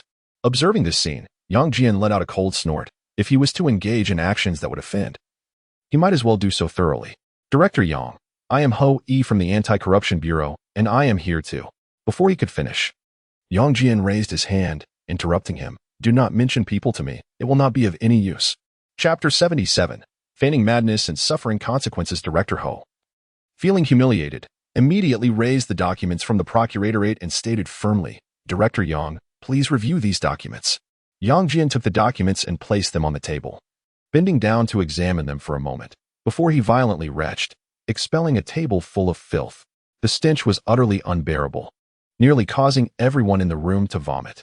Shen Meilin offered him a bottle of mineral water, and after taking a hearty gulp, Yang Jian sheepishly remarked, I apologize. I drank too much and couldn't hold it back. Witnessing this scene, Director Ho gritted his teeth in anger. If it weren't for his apprehension regarding Yang Jian's position, he would have unleashed a torrent of curses. At that moment, the chief prosecutor of the Provincial High Court, Tao Te, exuded an air of authority without anger, commanding, Ho Yi, go fetch another set of documents. Yes, Ho Yi replied, turning to leave, no longer willing to endure the foul odor in the conference room, and disdainful of Yang Jian's countenance. Once Ho Yi was dismissed, the elderly chief prosecutor, Tao Te, chuckled and inquired, how much have you had to drink? In response, Yang Jian, seizing the opportunity to feign drunkenness, hesitated before replying with bleary eyes, I haven't drunk too much, just a little. The old chief prosecutor, wary of crossing Yang Jian, who was the dedicated secretary to the provincial party secretary and nearing retirement age, could not afford to offend him. Seeing this situation, Yang Jian, quick-witted as ever, pretended to be intoxicated and suggested, it's after work hours. Since we've gathered late, why not indulge in a drink now? The old chief prosecutor, relieved to find an excuse to extricate himself from the evening's tensions, readily accepted Yang Jian's invitation, saying, indeed, it is after work, we can share a drink together. Thus, under the astonished gazes of the others, Yang Jian swiftly led the old chief prosecutor away from the contentious scene. Observing this, Director Dong decisively declared, I have a stomachache. I must go to the hospital. With that, he turned off his phone and departed, indifferent to the chaos. Deputy Director He Yukuan glanced around and suddenly exclaimed, oh no. I almost forgot to pick up my child. The onlookers exchanged glances, each competing in wit and improvisation, as a plethora of increasingly exaggerated excuses emerged. Moments later, Shen Meilin escorted Yang Jian and the chief prosecutor to a secluded barbecue restaurant. Once inside, Yang Jian dismissed Shen Meilin and closed the door for a private conversation. Old leader, I have long wished to invite you, especially since my wife, Su Qing, has just opened a law firm.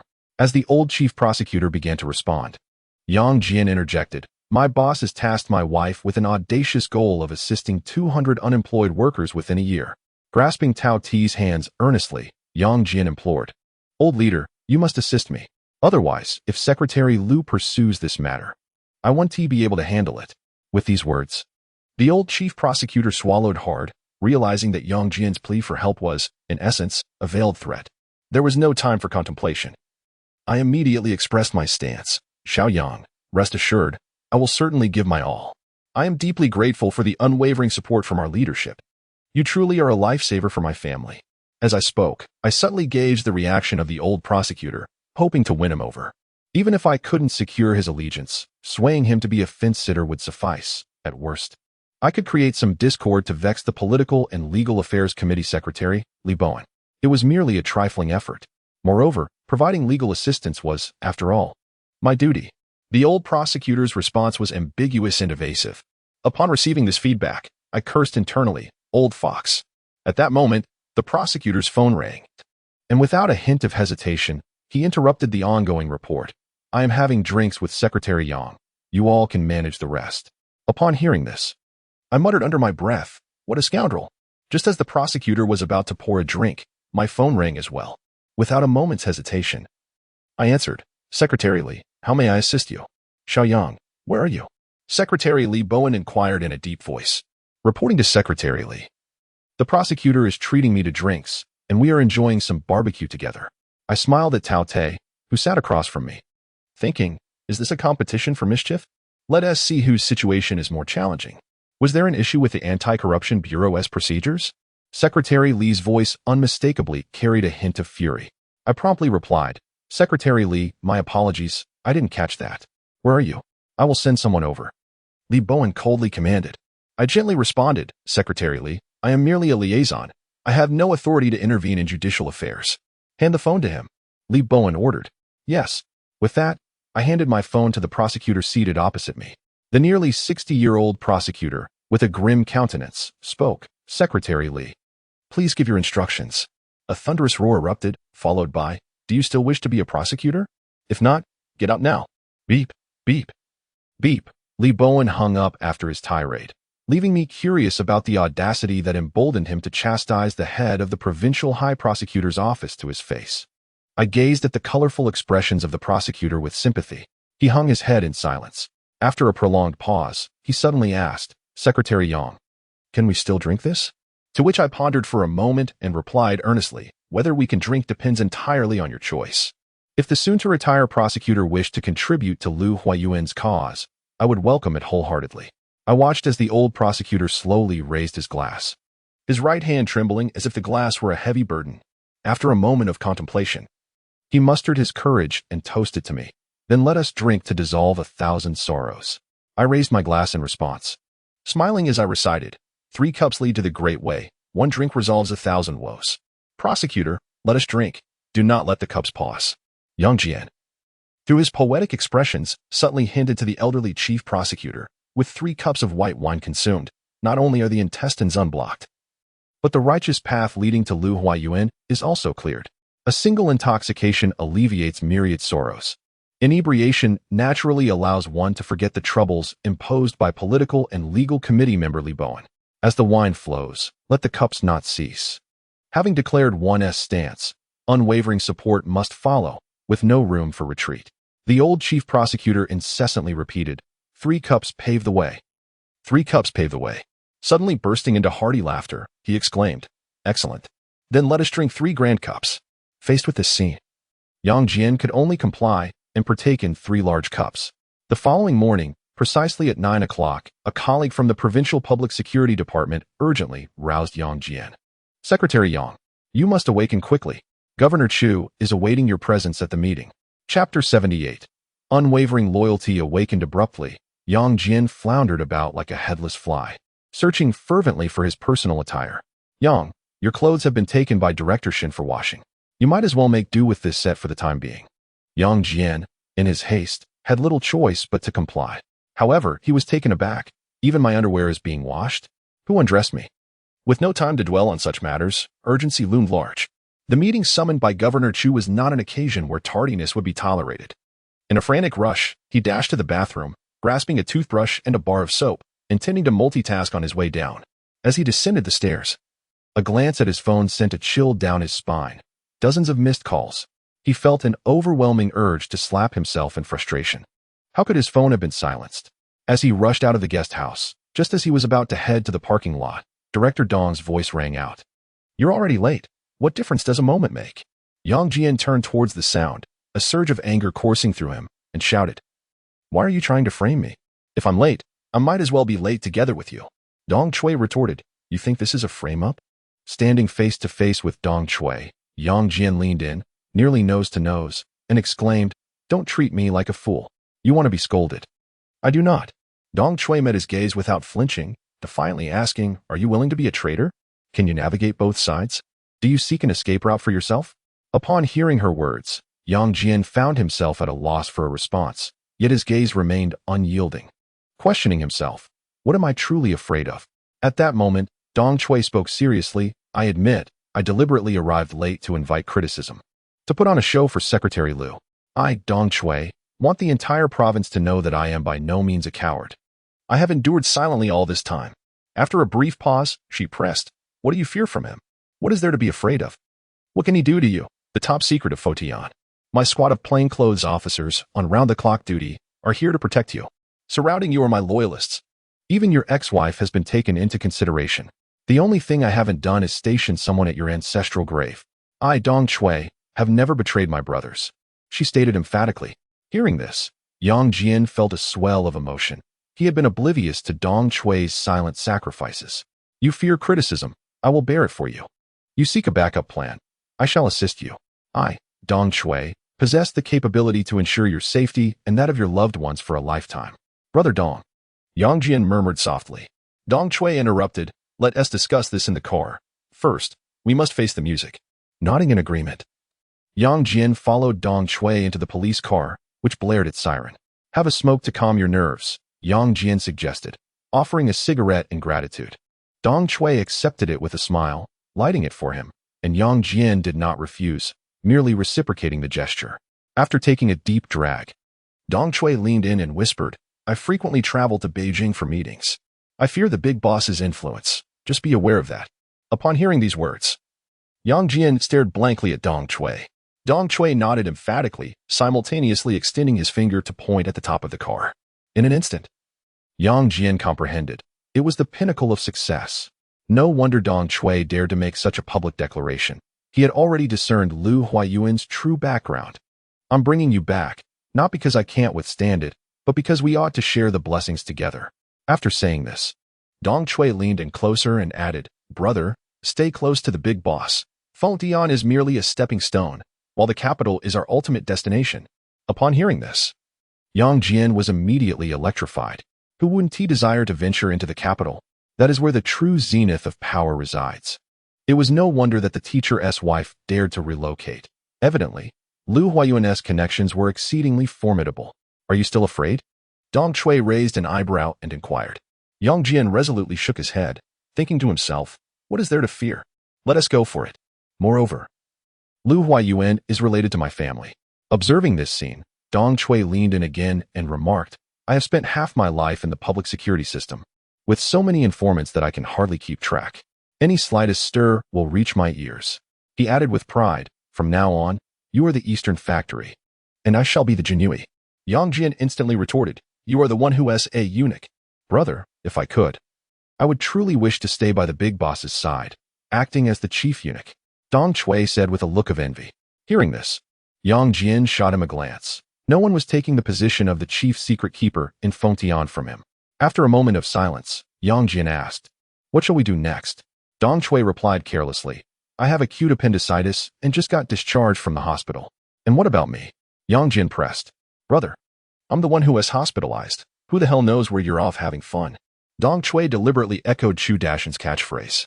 Yang Jian retaliated with a middle finger. "Damn. You truly are my great brother. As an aside, Shin Mailin is clean. You can use her without worry. However, that little girl Jean Liu, she is quite interesting," Dong Chui said with a smirk. "You dare to investigate me in secret?" Yang Jian blushed instantly. but he understood that Dong Chui was expressing concern for him. Brother, can you believe it? The most beautiful flower of Shengjing is still a virgin. No way. Is that true? It can't be. Yang Jian refused to believe it. Go and find out for yourself. Then you'll know, Dong Chui encouraged. Yang Jian shook his head vigorously. No way. Absolutely not. I am a. Dong Chui interrupted. Pretend. Keep pretending. If by Daimei isn't the school beauty, would you marry her? Would you willingly leave everything behind? Upon hearing this, Yang Jian was momentarily speechless, reflecting on his heart.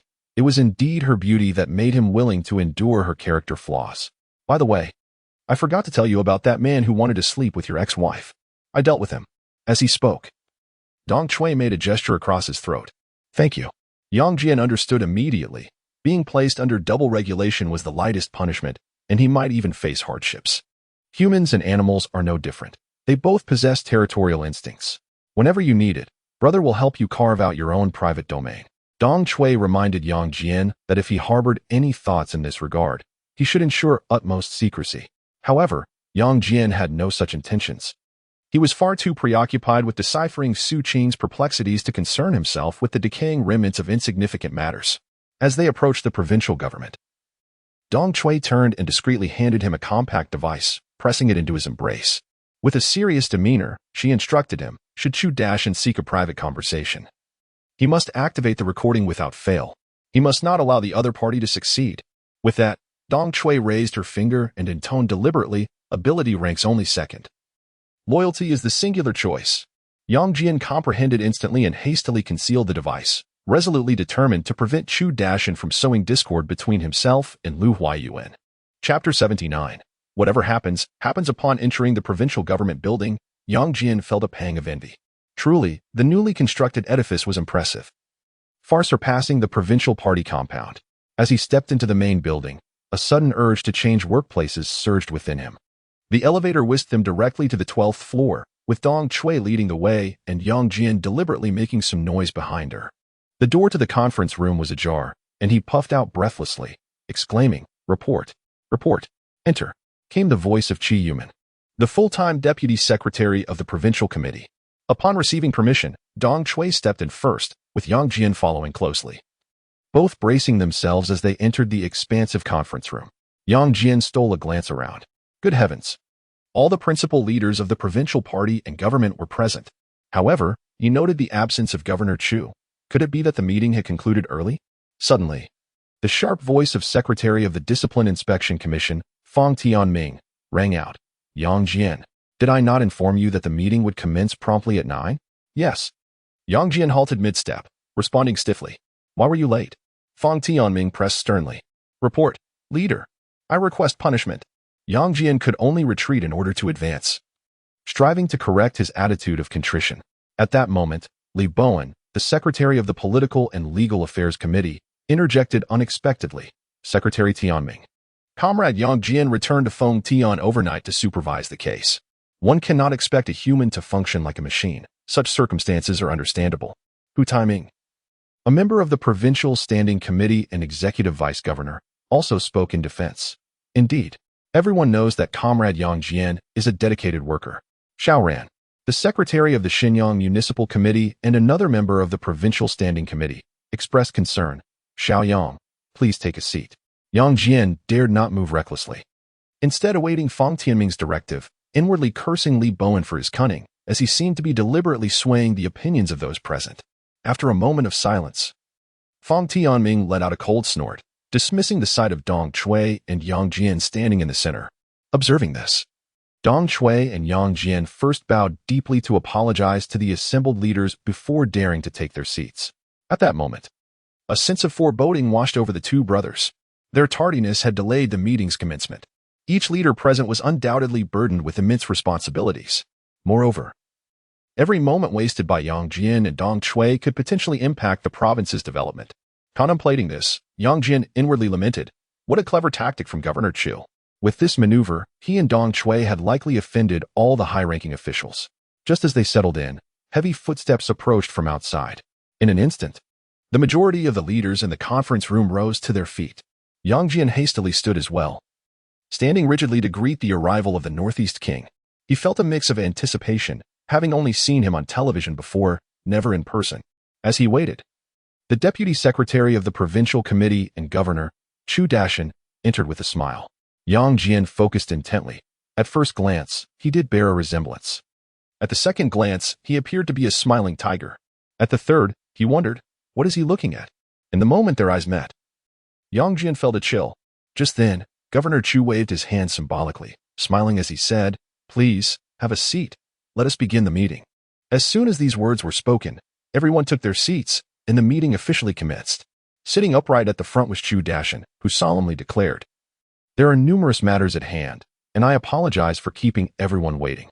With a sweeping glance over all present, his gaze settled on Li Bowen, the Secretary of the Political and Legal Affairs Commission.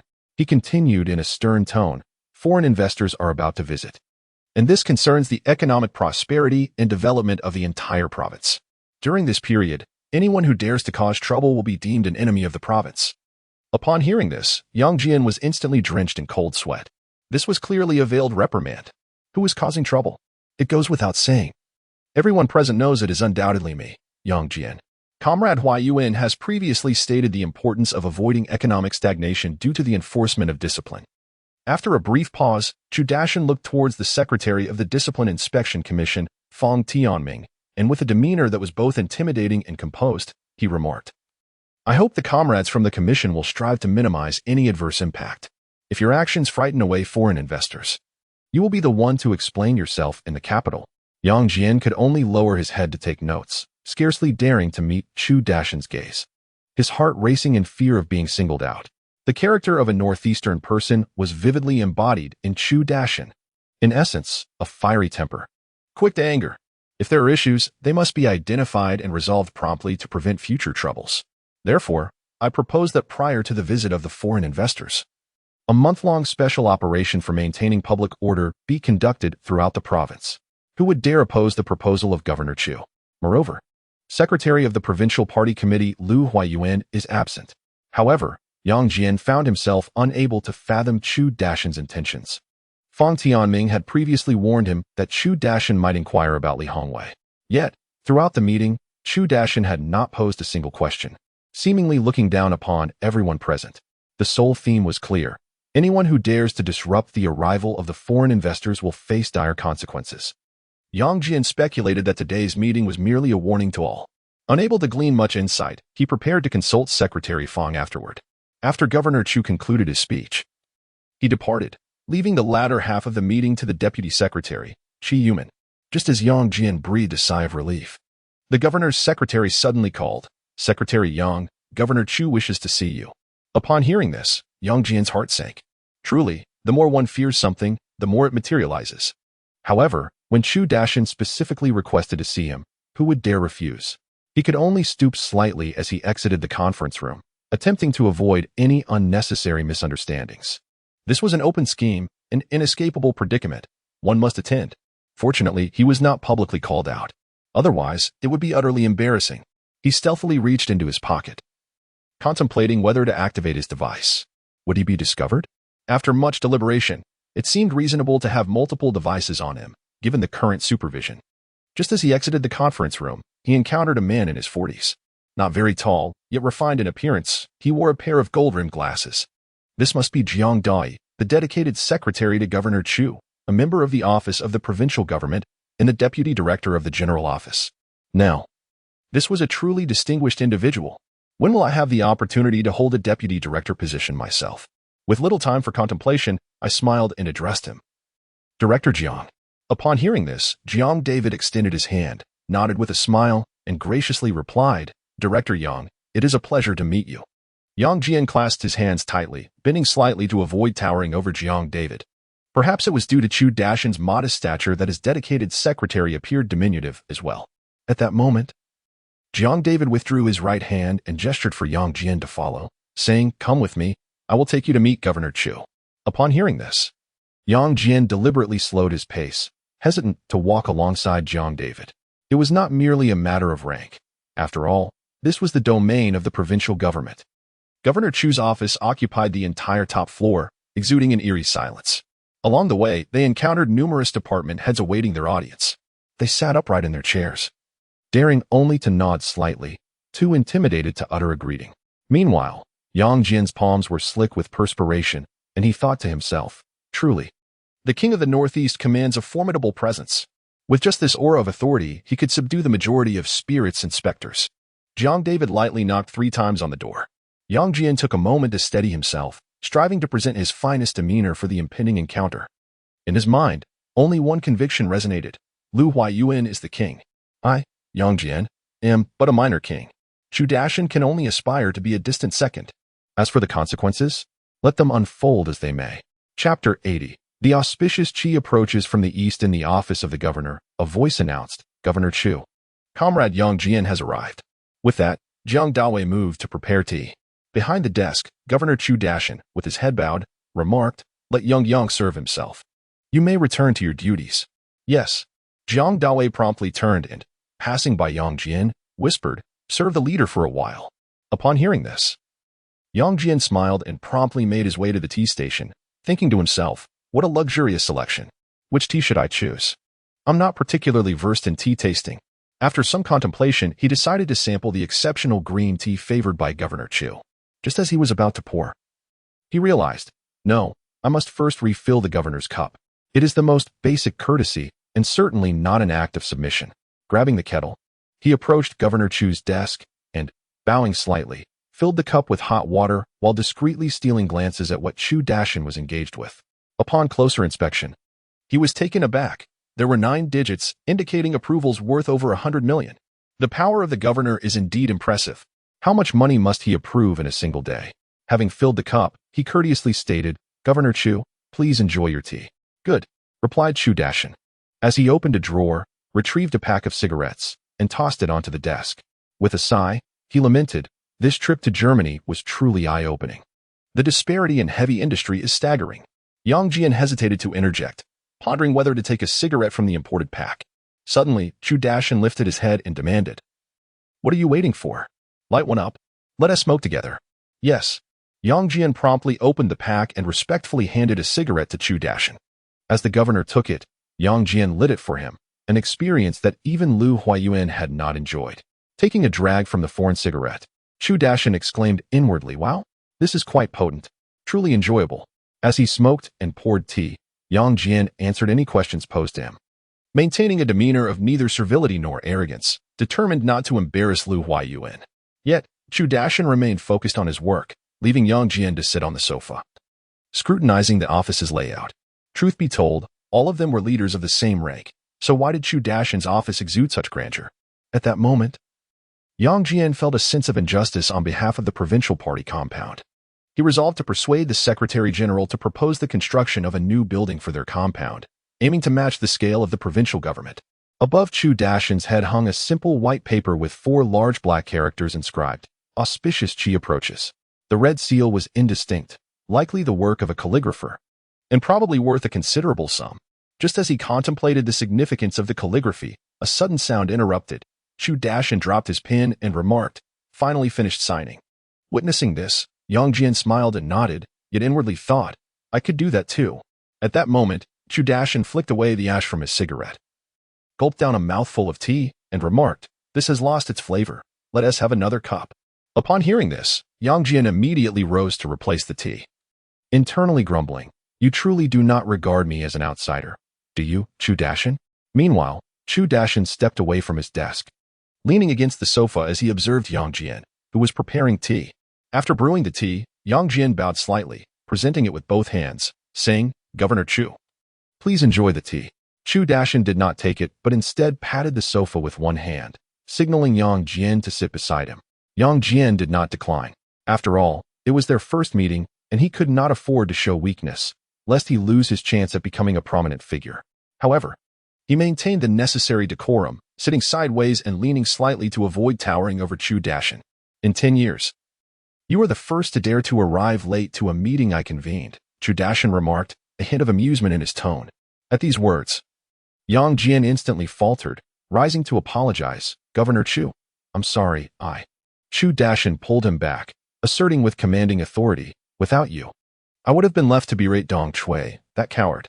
In this situation, Yang Jian could only awkwardly smile. despite having previously motivated himself. The weight of Chu Dashan's long-held authority was enough to stifle anyone's spirit. It was as if even breathing became a luxury. This was not merely a matter of courage. It was an instinctive response. It could be said without exaggeration that Chu Dashan held the power to determine many fates, even if he was not the provincial party secretary. On the way back, I heard people speak of you. Truly, you are a man of the Northeast, and you suit my tastes. He chuckled before continuing, especially you. This brash youth, daring to publicly detain Comrade Huai Yuan. At this remark, Yang Jian wished he could find a mouse hole to hide in. For Chu Dashan's words were not a compliment, but a blatant mockery, even laced with a warning. Little Yang, we are both from the Northeast, born here, raised here, and ultimately buried here. But what about outsiders? Would they willingly remain here? Can they regard our Northeast as home? He sneered, adding, they are all merely passers-by. I have reviewed your file. Our childhoods bear a striking resemblance. However, I have endured far more hardship than you. Your generation cannot fathom the suffering my generation has faced. Yang Jian listened attentively to every word from Chu Dashan, carefully pondering his intentions. To remember hardship and cherish sweetness, to prosper without forgetting frugality. How many of us from the Northeast can truly achieve that? It's quite the farce.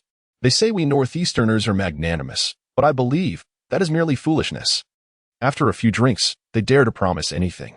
A few flattering words, and they think the whole Northeast belongs to them. Nevertheless, I suppose this is also a virtue of our Northeastern spirit. Having said this, Chu Dashan lightly patted Yang Jian on the shoulder. When there is a matter at hand, he truly steps up. When friends face difficulties, he genuinely lends a hand. Doesn't he, little Yang? Upon hearing this, Yang Jian could only respond with an awkward nod, while internally exclaiming, Chu Dashan is a master, with one hand offering sweet dates and the other wielding a heavy stick. He knows when to provide a taste of sweetness and when to deliver a blow. In his words lies both admonition and goodwill. It is up to you to choose your path. At that moment, Chu Dashan reached for the cigarettes on the table. But Yang Jian preemptively seized one and took the initiative to light it for Chu Dashan, refraining from smoking himself. Chu Dashan took a deep drag from the cigarette, exhaling a plume of smoke that wafted directly towards Yang Jian's face. Meeting Chu Dashan's gaze, Yang Jian displayed a fearless demeanor, maintaining a smile. Observing this, Chu Dashan chuckled and remarked, you resemble a true Northeastern man. Yang Jian nodded with a smile, knowing full well that such words were a trap, one he must avoid at all costs.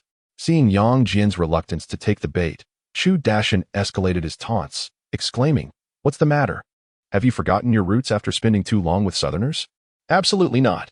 One must never forget their origins. Yang Jian retorted, intentionally infusing a hint of Northeastern accent into his voice, subtly reminding Chu Dashan that his current success was, in part, a result of their relentless pressure. Chu Dashan scoffed. You take your time to respond, barely managing to utter a word. Governor Chu, I am here for training. How could I dare speak out of turn? Yang Jian could only offer a wry smile. At this, Chu Dashan's demeanor shifted entirely. Have I ever trained you? Have you ever witnessed me reprimanding anyone? He pointed sternly towards the door, his voice rising. Go outside and inquire who would dare to stand equal with me. Before the last word had left his lips, Yang Jian immediately stood up, facing Chu Dashan with unwavering posture. Yang Jian, don't say I haven't given you opportunities. If they're essay next time, your treatment will be far from what it is today. Chapter 81. Who is Xiao Wang? I assure you, I will never be late again, Governor Chu.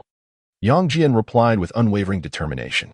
He did not respond with, there will absolutely not be a next time, because he could not afford to squander the opportunity presented by Chu Dashan. The warning from Governor Chu is clear. Yang Jian, your actions must not falter. Since the battle has commenced, there is no turning back. Moreover, to hell with regional distinctions. What nonsense is this north-south disparity? We are all Huaxia people. I, Yang Jian. Heed only the directives of the party and the state, resolutely supporting Secretary of the Provincial Committee, Lu Huaiyuan. Witnessing Yang Jian's unflinching demeanor, Chu Dashan was almost certain that this young man was indeed fearless.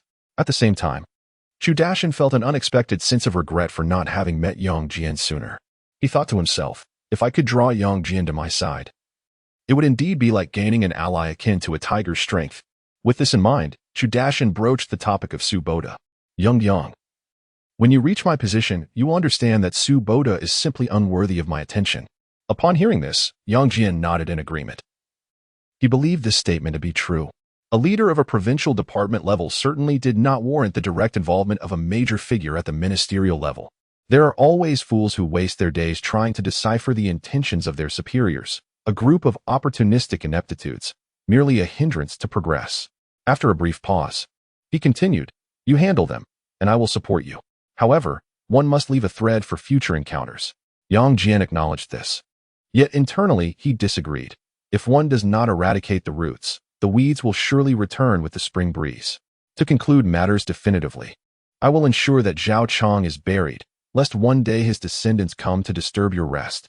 This was a blatant threat, and Yang Jian could only nod in response, thinking, if worst comes to worst, I could always relocate the grave.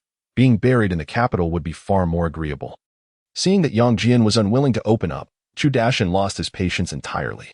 It has been ages since I have engaged in such lengthy conversation with anyone.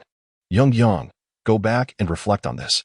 I will leave you with one piece of advice. If you desire seafood from Fengdao, I will see to it that you have plenty. If you wish to drink yellow rice wine from the south, it cannot be found in the northeast. With that, Chu Dashan raised his teacup and signaled for his guest to depart. Yang Jian bowed in farewell, expressing gratitude for Governor Chu's warm hospitality. Having said that, he turned to leave, as if someone were unable to afford seafood at a banquet. Exiting Governor Chu's office, Yang Jian knocked on Jiang Dawei's door. Pleasantries were secondary. He was primarily interested in observing the other's office. Upon seeing it, he regretted it instantly. Truly, comparison could invoke envy. Both were secretaries. Yet why did Jiang Dawei reside in opulence while Yang Jian was confined to a bare room? His own office hardly lived up to the prestige of being the top secretary in Fengdian.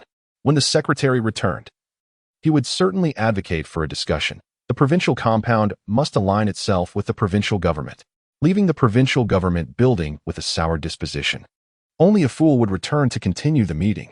The pressing matter at hand was to promptly report to Lu Huoyan. Governor Chu invited me for tea and even gifted me a fine pack of cigarettes. After completing his report, he prepared to head home. Truly, a dedicated secretary has no rights at all, not even a single day of leave. Just as I was about to be discharged, my phone rang. I took it out to check. What now? I'm waiting for you in the car. As she spoke, Dong Chui leaned out of the window, waving her hand, careful not to let the driver honk the horn. Observing this scene, Yang Jian immediately hung up the call, pondering the necessity of expenses. After all, what is a deputy director's salary compared to a deputy department head's? It surely cannot be more. As soon as Yang Jian entered the car, Dong Chui eagerly inquired, "How was it? What did you discuss?" Yang Jian cast a sidelong glance at her and retorted brusquely, "None of your business." Dong Chui refrained from pressing further and reached to examine the equipment on Yang Jian. Her curiosity piqued about what Chu Dashan might have discussed with him. Yang Jian pushed her hand away, impatiently asserting, "I didn't record anything." "What a coward!" Dong Chui exclaimed, visibly annoyed. Upon hearing this, Yang Jian's demeanor shifted instantaneously. He pulled out his phone and revealed Chu Dashan's private number. "I'll call Governor Chu right now and tell him you instructed me to secretly record his conversation." The moment those words left his mouth, Dong Chui cowered, his expression shifting to one of obsequiousness. "No need for that, brother, you're mistaken. I'll treat you to a feast tonight." Yang Jian scoffed. "I don't have time. I need to go home and sleep." The time for one meal is inconsequential. There is someone you absolutely must meet. As he spoke, Dong Chui's demeanor transformed, becoming exceptionally serious. Surprised, Yang Jian asked, "Who is it?" "A great hero. I wish to recommend him for the position of the director of the Shenyang Public Security Bureau," Dong Chui replied earnestly. Yang Jian decisively shook his head, promptly declining. "I lack the capability. You should seek someone more suitable." "Brother, if he cannot secure the position, then there is truly no justice left in this world," Dong Chui insisted. "It's not that I don't want to help, it's simply beyond my means. The provincial department only has advisory power. What influence does a mere secretary like me wield?" Yang Jian lamented. "Xiao's secretary can do it. It's merely a matter of his word." Dong Chui's eyes gleamed with determination. Hearing this, Yang Jian felt overwhelmed. Indeed, Xiao Ran, a member of the Provincial Standing Committee and the Secretary of Shenyang City, possesses absolute nomination and recommendation authority, and the Provincial Committee would certainly consider the opinions of the Shenyang City Committee.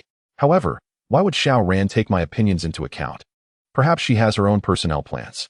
Noticing Yang Jian's reluctance to express a stance, Dong Chui adopted an emotional appeal. "Brother, We cannot let the hero bleed and weep simultaneously, can we? Comrade Chang Jiefeng, having survived numerous life-threatening situations, bears countless scars. He is a man of iron will. It is solely because he cannot ingratiate himself with the leaders or strive for advancement that he continues to be suppressed by Li Hongwei. Enough. Stop right there. Yang Jian interrupted, waving his hand. Thank you. I represent. You can represent nothing. Do you know how Governor Chu assesses you? Yang Jian interjected again. How does he assess me? Dong Chui asked curiously. Yang Jian replied candidly, a coward. Upon uttering those words, Dong Chui was instantly rendered speechless, her complexion deepening in hue, and her breath becoming increasingly labored. Yang Jian relished this effect, inwardly exclaiming, let the battle commence. Pikachu. First. He decided to return to the guest house to change attire. Certainly, one cannot attend a banquet without proper undergarments, can they? He also felt compelled to chastise Shen Mailin once more, who granted you the authority to wash away my undergarments. Following that, he intended to call Su Qing to inform her that he would be returning home later than usual. After concluding the call with Su Qing, he ought to express gratitude to the officer who lent him clothing, perhaps by treating him to a lunch at the provincial hall's cafeteria. Just as he arrived at the cafeteria, serendipitously, he encountered his former brother-in-law, Bai Zhanxiang. They might as well dine together, as he could conveniently use his meal card to settle the bill. While they were eating, Bai Zhanxiang suddenly remarked, brother-in-law, thank you. Upon hearing this, Yang Jian nearly choked in astonishment. Chapter 82, The Tang Dao unsheathed in the small garden of the Public Security Bureau in Fengtian Province. Two robust figures sat side by side on a stone bench, wisps of smoke rising languidly around them. To be candid, I am quite irate. None of you from the Bai family are worth a dime. Yang Jian initiated the conversation, breaking the oppressive silence. Brother-in-law, the situation is not as you perceive. Bai Zhanxiang hastily defended himself. Yang Jian interjected sharply, stop. Do not refer to me as brother-in-law. I have no younger brother-in-law. A sigh escaped Bai Zhanxiang as he slowly lowered his head, his gaze fixed on the cigarette, but in his hand, a bittersweet smile gracing his lips. Truth be told, you are not a bad fellow. At least you treat me well. As he spoke, Yang Jian reached out to lift Bai Zhanxiang's chin. One must act in accordance with one's conscience, honor the badge upon one's chest, and serve the citizens beside us, and perhaps, this brother-in-law title. Having said that, Yang Jian rose slowly, resting a hand on Bai Zhanxiang's shoulder. Gazing at the leaves above, he murmured softly, regarding your sister, alas, I do not harbor resentment toward her. It is because of her that I, Yang Jian, have been granted a second chance at family. Family is the most cherished aspect of my life, yet you have all callously destroyed what I held dearest. I care not for wealth, as it cannot purchase the essence of home. I fear not imprisonment, for I have family awaiting me outside.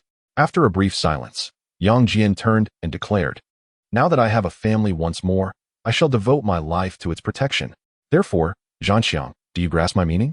I understand, Bai Zhanxiang replied softly. Zhanxiang, you have yet to establish your own family.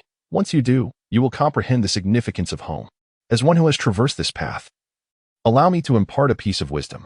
Pausing for a moment, Yang Jian added with satisfaction, seek a partner who loves you dearly. Never marry the one you love. Bai Zhanxiang nodded, somewhat perplexed, yet he held reservations about his brother-in-law's advice. Suddenly, Yang Jian's phone rang. He pulled it out to find an unfamiliar number. After a moment's hesitation, he pressed the answer key. Hello, who is this? Young Mi, this is Tang Chuan. Are you at the provincial office? A somewhat familiar voice resonated. Yang Jian paused momentarily, recalling the liaison from the joint investigation team who had previously contacted him via phone and email. He responded courteously. I am in the back courtyard of the provincial office. Do you have matters to discuss? I will be there shortly. Let us talk in person. Tang Chuan hesitated briefly before hanging up. Seeing this, Bai Zhanxiang took his leave with understanding. Yang Mi, you may continue your work. I shall return to mine. In response, Yang Jian smiled and said, Fool, be off with you. Yes, brother-in-law.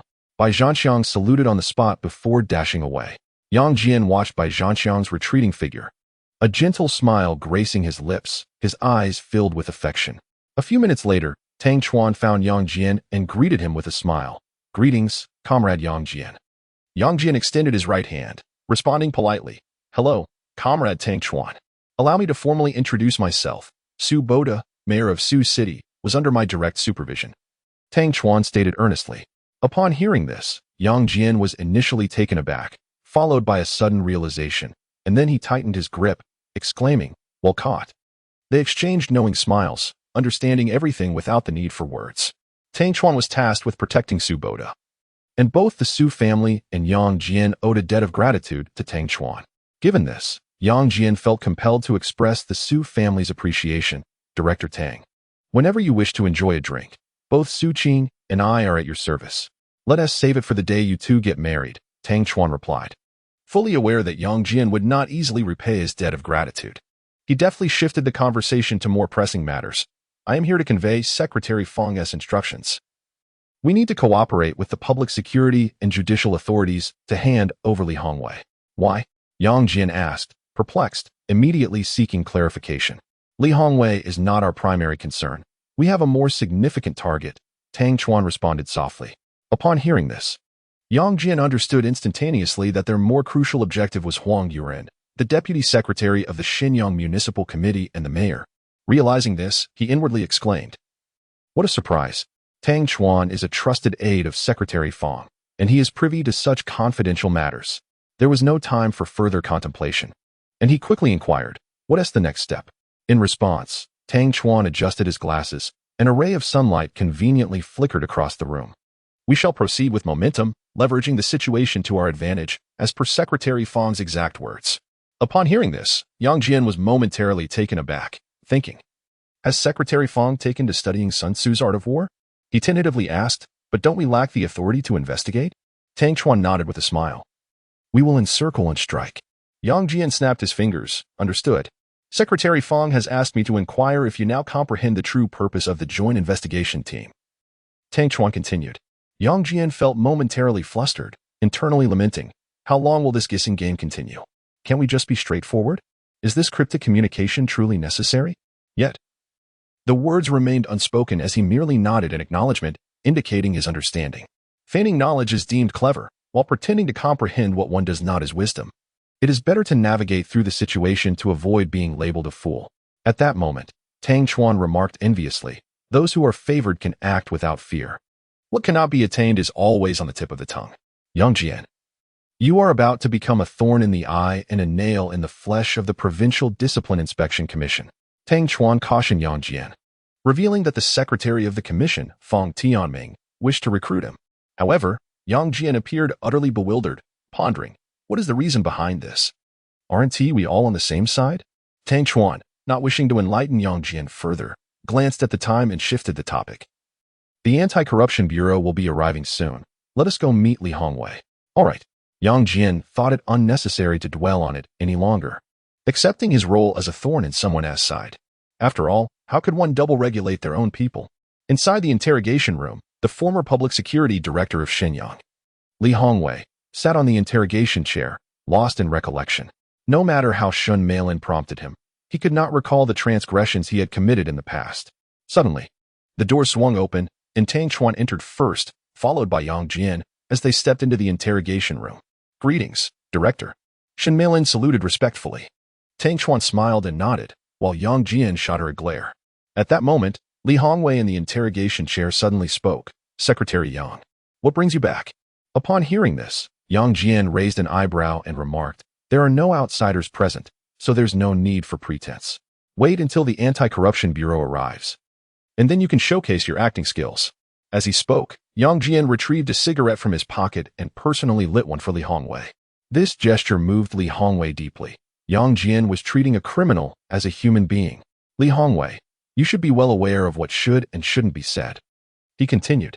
At this moment, Tang Chuan's eyes emitted a chilling glare, directed straight at Li Hongwei. Trembling, Li Hongwei replied, "I understand. I know. I am clear. I will cooperate." Observing this scene, Yang Jian felt somewhat unconvinced. Was Tang Chuan truly that formidable? Could a mere glance intimidate someone? Chapter 83. The dispute over the lineage. Li Hongwei's broad-mindedness, sense of measure, and ability to discern priorities earned him a rare smile from Tang Chuan.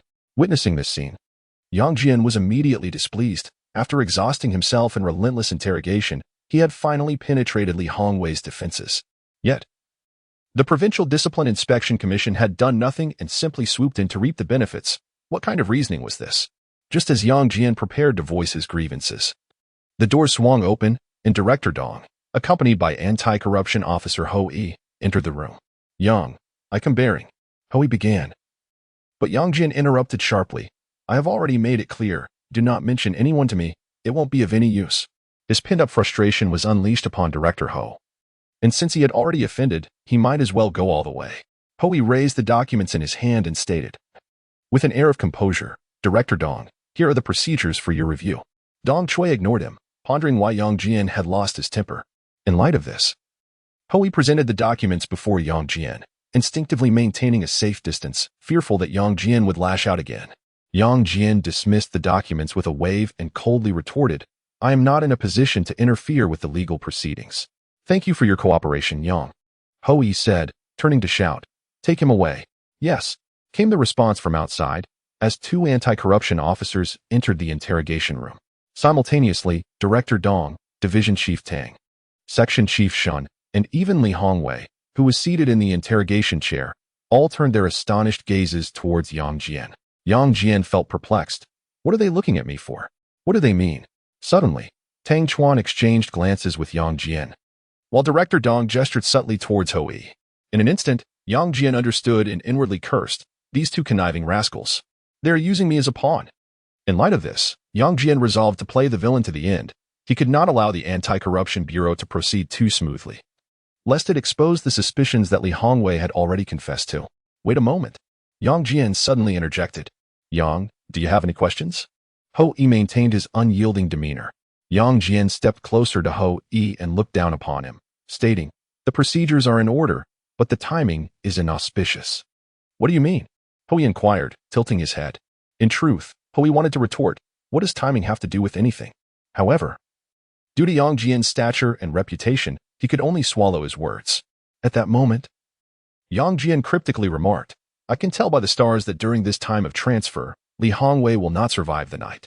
Upon hearing this, Li Hongwei erupted, let go of me. I refuse to go. I don't want to die. Silence. Be quiet. Yang Jian and Ho Yi responded in unison, surprisingly in sync. Hearing this, Li Hongwei instantly became subdued, gazing at Yang Jian with a pitiful expression filled with desperation and pleading. Comrade Yang, as a party member, you should not indulge in superstition. Ho Yi's tone was noticeably rigid. Yang Jian smiled and asked, do you think I believe in it? Ho Yi shook his head, unwilling to prolong the situation any further, and barked, take him away. Yes. The anti-corruption officers tightened their grip and hastened their actions. At that moment, Yang Jian inexplicably remarked, the Monkey King and Erlangshan will never become good friends. As he spoke, he approached the door, blocking Ho Yi and the others' exit. Do you know why? Different paths do not conspire together, Ho Yi articulated word by word. In response, Yang Jian smiled and shook his head, equally deliberate in his words. Incorrect. It is because you're unworthy. After a brief exchange of glances, he continued, Erlangshan is the Emperor's own nephew. And what of the Monkey King? He is merely a wild monkey sprung from a crevice in a rock. Absent the journey to the west, he would have remained an inconspicuous stable master.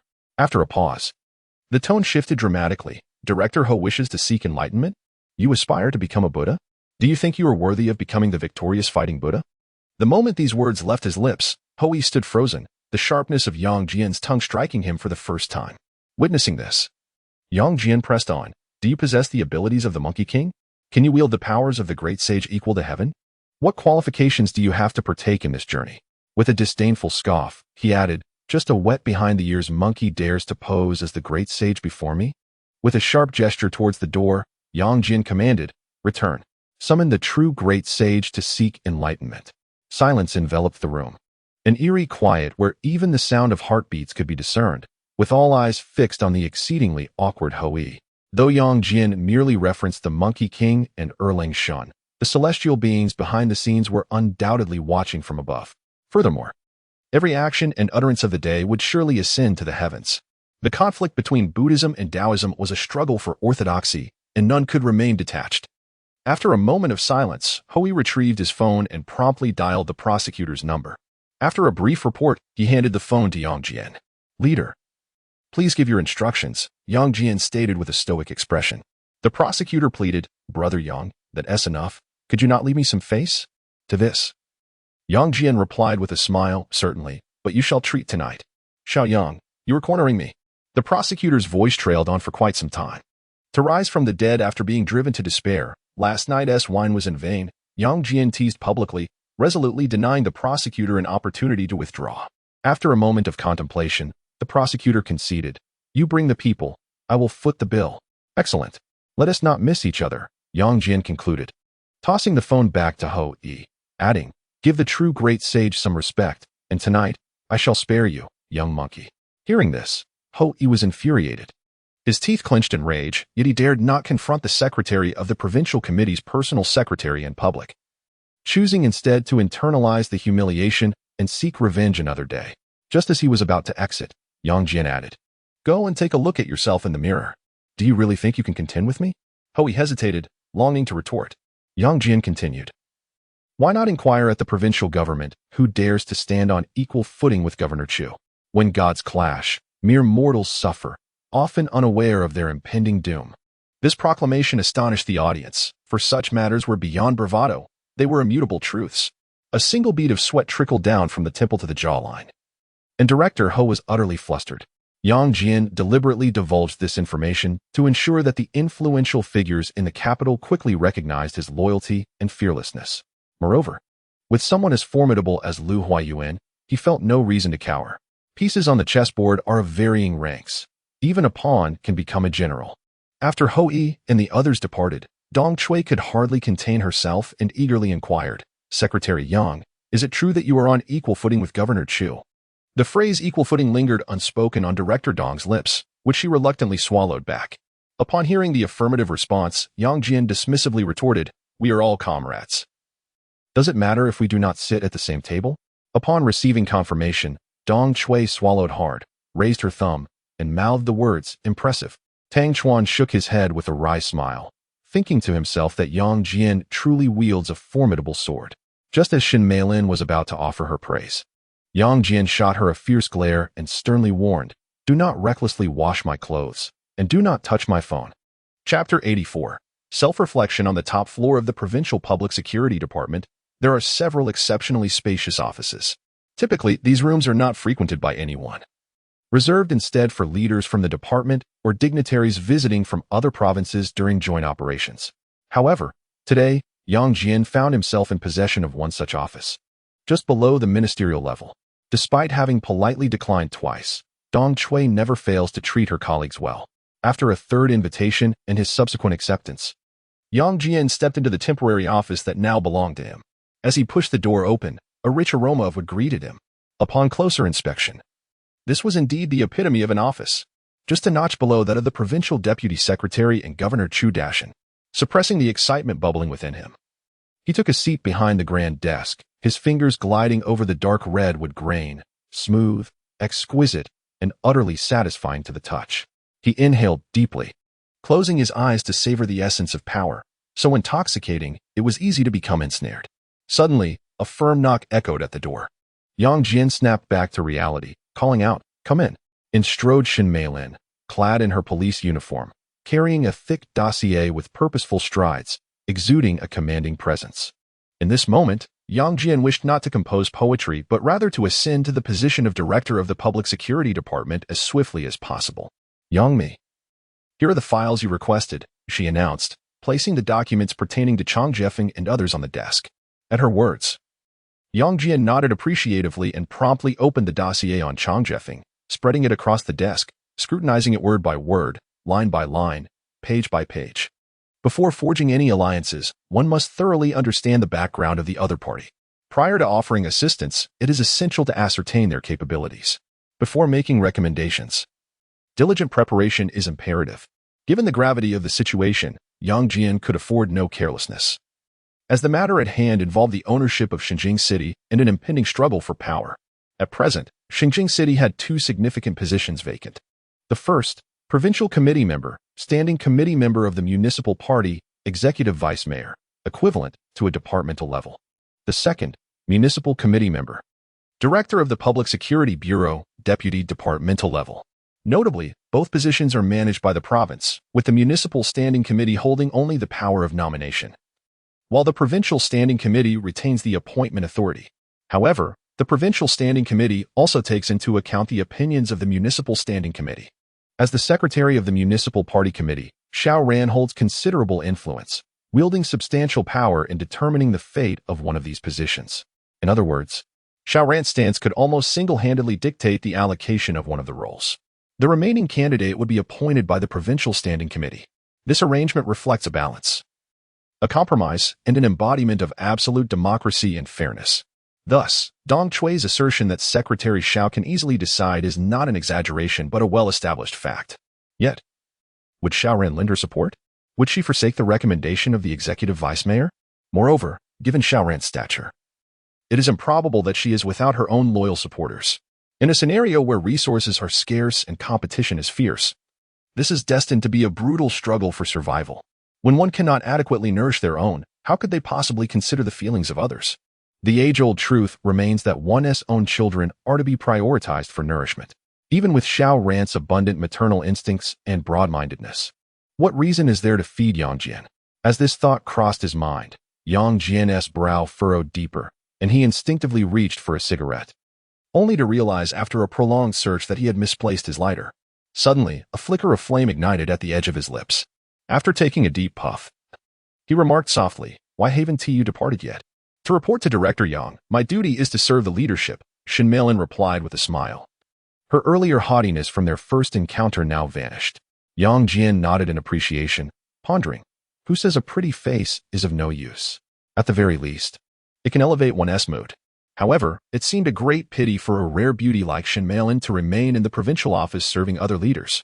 Reflecting on this, Yang Jian made a spontaneous decision to present Shen Meilin to a wider audience for their admiration.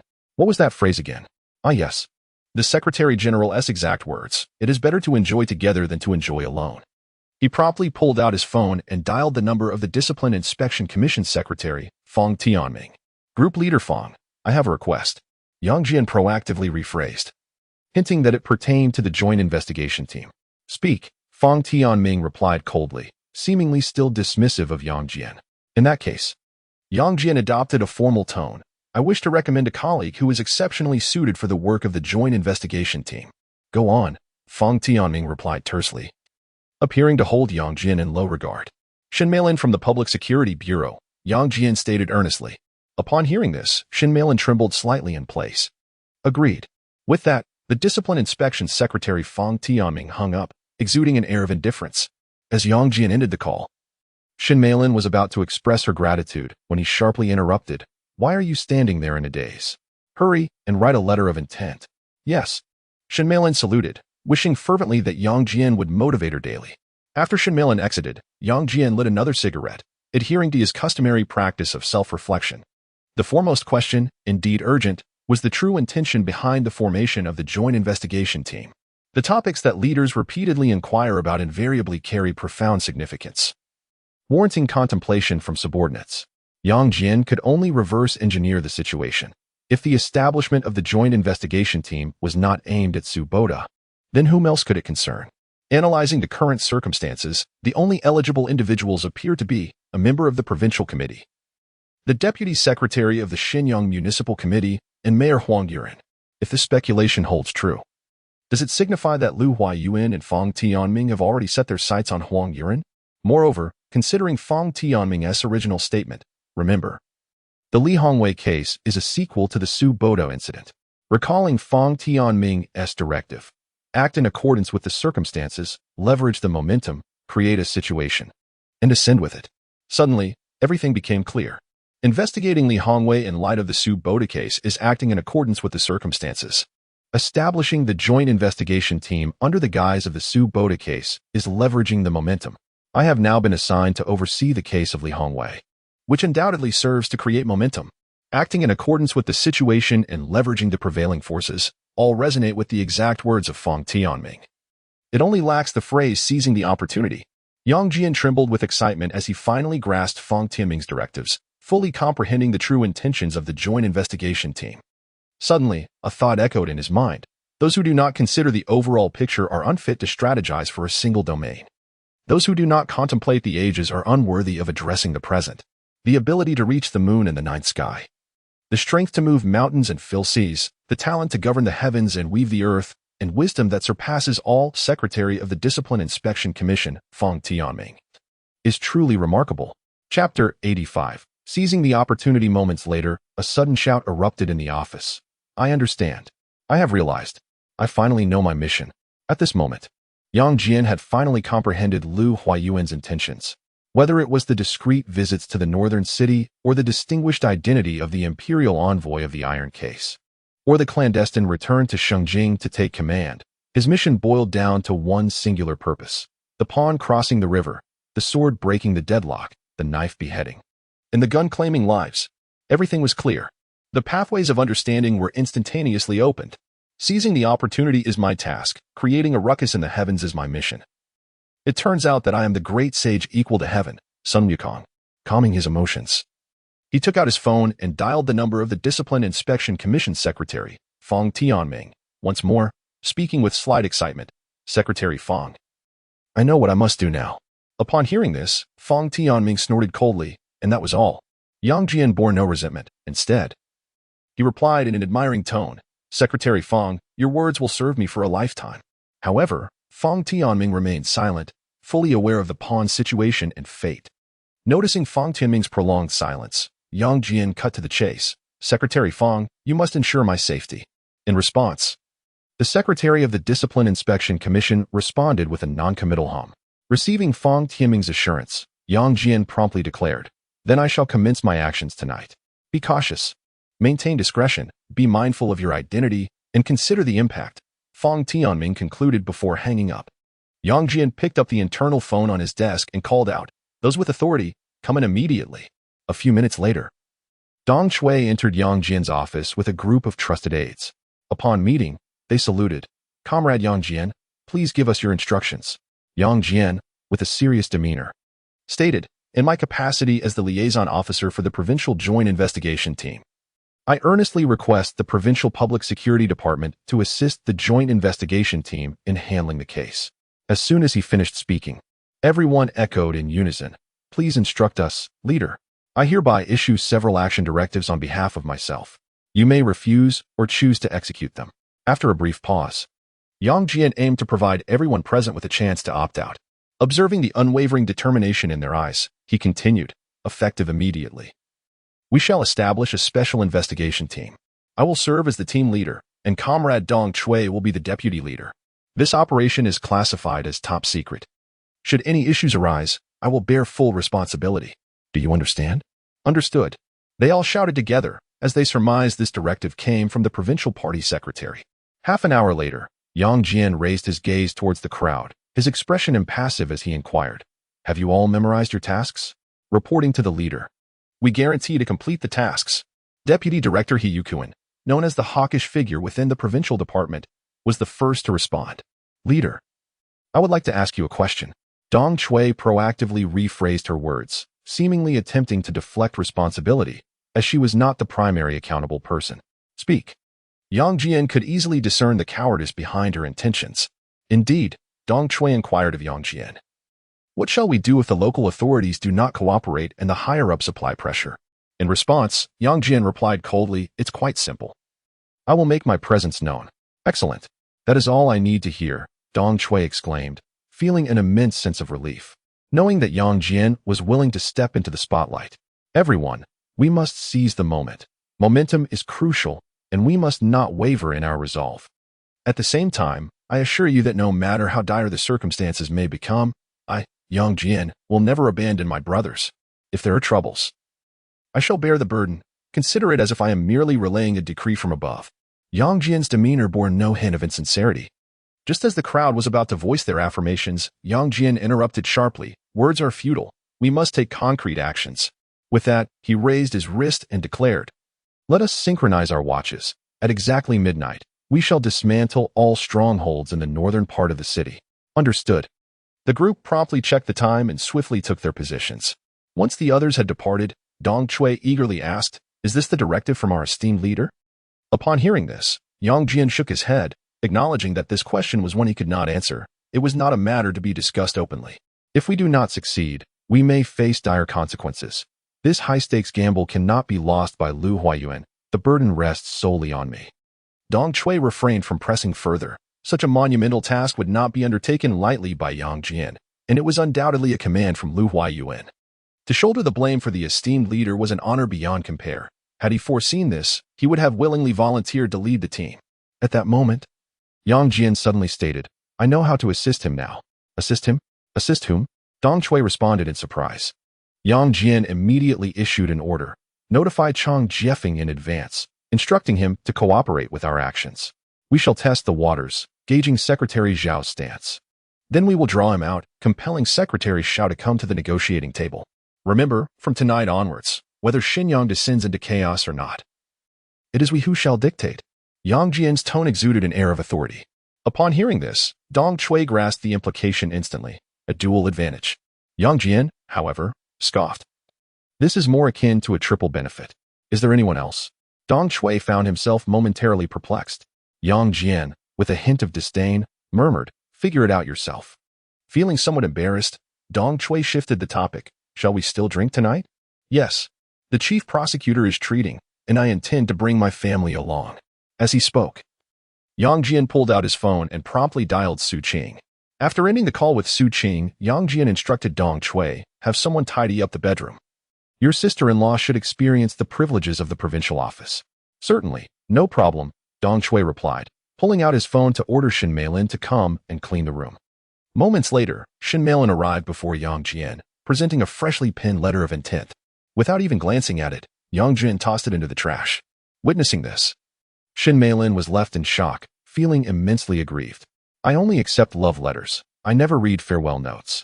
With that, he turned and walked away, leaving behind an imposing silhouette. Those words and that figure would be indelibly etched in Shen Meilin's memory, never to be forgotten. Love arises from unknown origins, yet it runs deep. The connection remains elusive, yet it never falters throughout a lifetime. At the age of 24, our paths first crossed, and a single glance at Yang's secret led to a lifelong misunderstanding. Chapter 86. One government, two courts. Around 8 o'clock in the evening, Shen Meilin went to pick up Su Qing, while Dong Chui drove Yang Jian directly to a certain restaurant in the city specializing in iron pot stew. Along the way, Dong Chui remarked sarcastically, "On such a hot day, going for iron pot stew, this old fellow clearly has ulterior motives." In response, Yang Jian dismissively retorted, "This is merely a case of reciprocity. The old prosecutor, who feels cornered, wants us to experience the heat of the fire as well." In truth, Yang Jian fully comprehended Tao Ti's predicament, but felt no sympathy for him, as the prosecutor's office is a vertically managed entity. Even though the prosecutor's office must accept dual leadership, and despite Li Bowen being the secretary of the political and legal committee, he cannot arbitrarily interfere with judicial independence. However, the old prosecutor Tao Te, of similar deputy ministerial rank, is being led around by Li Bowen, evoking a sense of shame in Yang Jian on his behalf. A few minutes later, Yang Jian and Dong Chui arrived at their destination, greeted by the sight of 3 blood-red characters, iron pot stew. Upon seeing the restaurant's sign, Yang Jian snorted disdainfully, "Tonight, we shall gather enough for a pot and stew you all." Upon catching sight of Yang Jian, the prosecutor rose to introduce him, Xiao Yang. "This is President Yin from the Provincial High Court, Yin Yuanchao." Before he could finish, Yin Yuanchao extended his hands, his expression slightly obsequious. "I've long admired Secretary Yang from the Provincial Party Committee. Today, I finally have the pleasure of meeting you." In response, Yang Jian grasped his hands warmly, returning with enthusiasm. "I have also long admired President Yin's esteemed reputation. Today, my wish is fulfilled." After a brief exchange of pleasantries, Yang Jian and Dong Chui took their seats, while Su Qing, who had arrived early, proactively poured tea for Dong Chui. "Brother Dong, please enjoy the tea." Dong Chui got straight to the point, "Sister-in-law, all the heads of the public security and judiciary are here. Whatever grievances you have, Big Brother will lead the charge to resolve them." Observing this scene, Yang Jian smiled at Su Qing, thinking to himself, with both the government and the courts present, losing a case would be a challenge. At this moment, Yin Yuanchao also expressed his support. Indeed, the case of lawyer Su will be prioritized for consideration at the Provincial High Court. Given his close friendship with Tao Te, how could he be unaware that Su Qing is advocating for justice on behalf of Lu Huayuan? "Thank you, Prosecutor, President Yin, Director Dong." Su Qing graciously expressed her gratitude to each of them. Meanwhile, Yang Jian willingly played the role of a supporting character, his mind preoccupied with the thought, tonight, I shall be a thief of flowers. I shall thoroughly enjoy this exquisite peony. Witnessing this scene, Shen Meilin felt a pang of jealousy. Reflecting to herself, in terms of appearance, I fall short. In terms of figure, I am utterly defeated. At the same time, she was puzzled. How has Su Qing achieved such a physique? It makes no scientific sense. Meanwhile, Su Qing was wholeheartedly reporting on the case. Half an hour later, 3 desperate citizens suddenly found themselves on the brink of a new life. Su Qing raised her glass, expressing gratitude on behalf of the complainants. One by one. However, Yang Jian did not wish to drink. He could only manage a wry smile. Without Su Qing, they would have no chance of redemption in their lifetimes. An hour later, Su Qing and Shen Meilin, using shopping as an excuse, discreetly took their leave. The private room was left with only Yang Jian, the prosecutor, President Yin, and Director Dong. The prosecutor poured a drink, his expression somber. Xiao Yang. This is all I can do. Without uttering a word, all sentiments lay submerged within the wine. Yang Jian raised his glass in a toast, draining it in one gulp. Dong Chui poured the wine, and Yin Yuanchao lifted his glass. Yang Mi, I wish to express my stance. Upon hearing this, Yang Jian raised his cup and replied earnestly, I am all ears. He resolutely endorsed the directives of the party and the state.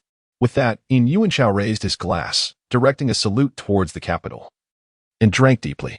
Yang Jian felt compelled to join, for Yin Yuanchao's declaration of support for the party and state was, in essence, a tribute to the provincial secretary, Lu Huayuan.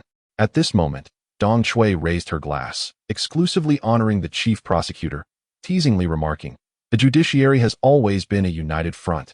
Does the chief prosecutor wish to venture solo?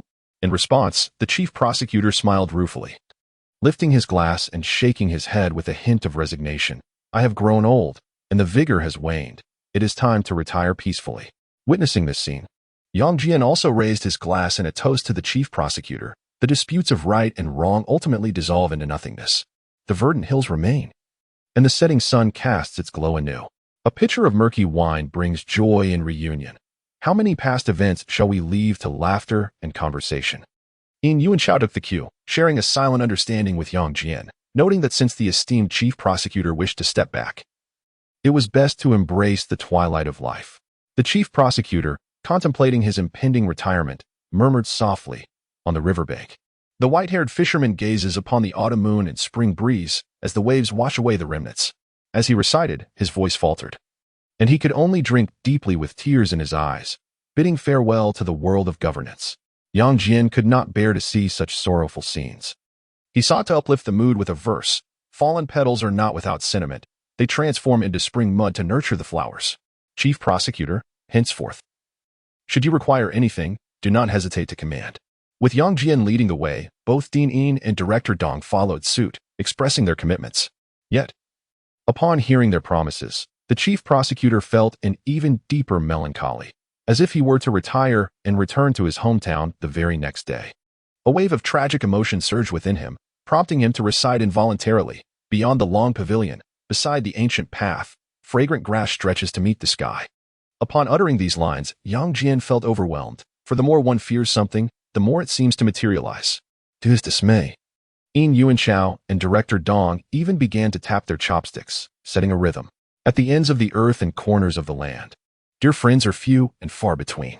The evening breeze caresses the willow, and the flute's sound fades. The setting sun casts its glow beyond the mountains. As they sang on, Yang Jian too found himself contemplating a resignation to return home and indulge in a life of leisure.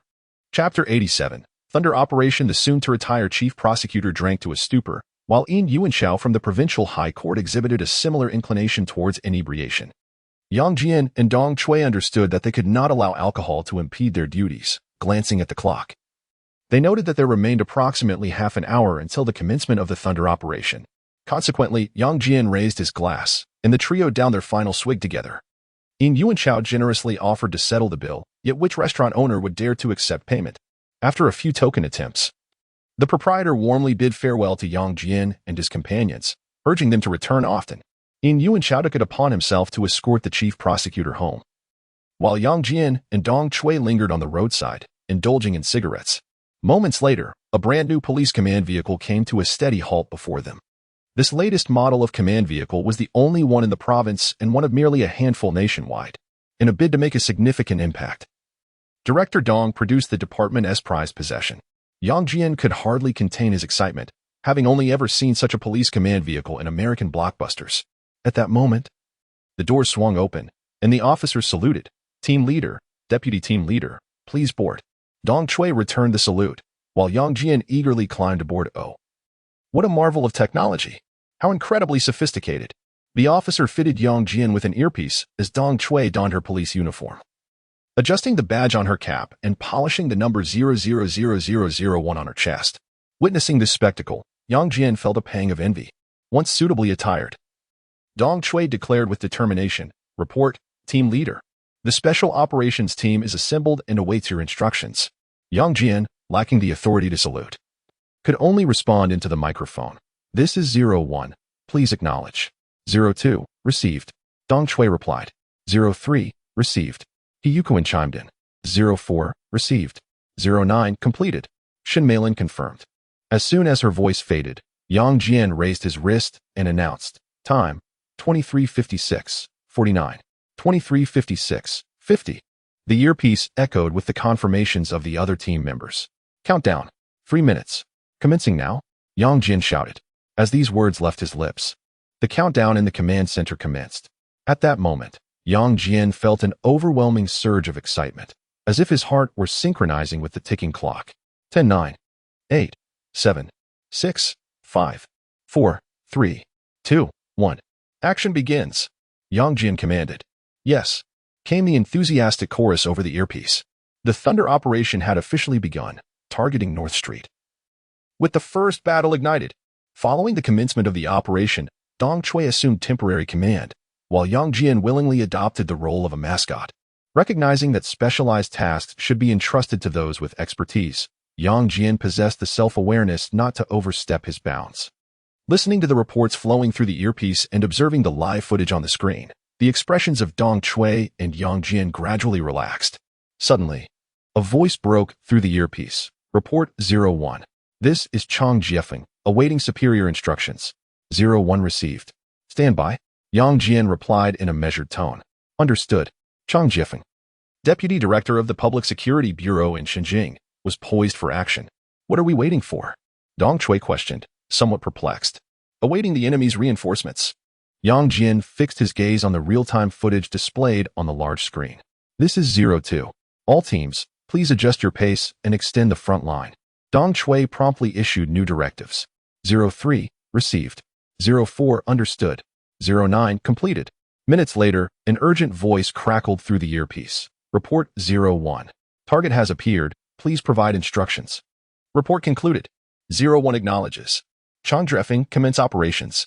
Yang Jian shouted with a hint of exhilaration. Received. Completed. Chang Jiefeng led the municipal police force into formal engagement. You stay here to command. I shall meet with District Chief Sun. With that, Yang Jian opened the car door and leaped out. Observing this scene, Dong Chui exchanged a knowing glance with her trusted aide, who understood immediately and dashed out after him. North Street. Notorious not only as the most chaotic thoroughfare in Shenyang, but also as the very street Lu Huayuan had covertly visited, served as a den for certain interest groups. Those audacious gangs, brazen enough to undermine the provincial secretary, were now being systematically apprehended by a substantial contingent of special police and officers. The sword was unsheathed, shattering the heavens, as one battle would determine the fate of all. At that moment, District Chief Sun Shichuang arrived at the scene, his expression grim as he demanded, "Why weren't we informed in advance?" In response, Chang Jiefeng replied impassively, "No comment. Please cooperate with the provincial department's actions." Chang Jiefeng, be aware of your position. You are the Deputy Director of the Municipal Bureau, not a mere lackey of the provincial department. Sun Shichuang spat, clearly dismissive of Chang Jiefeng.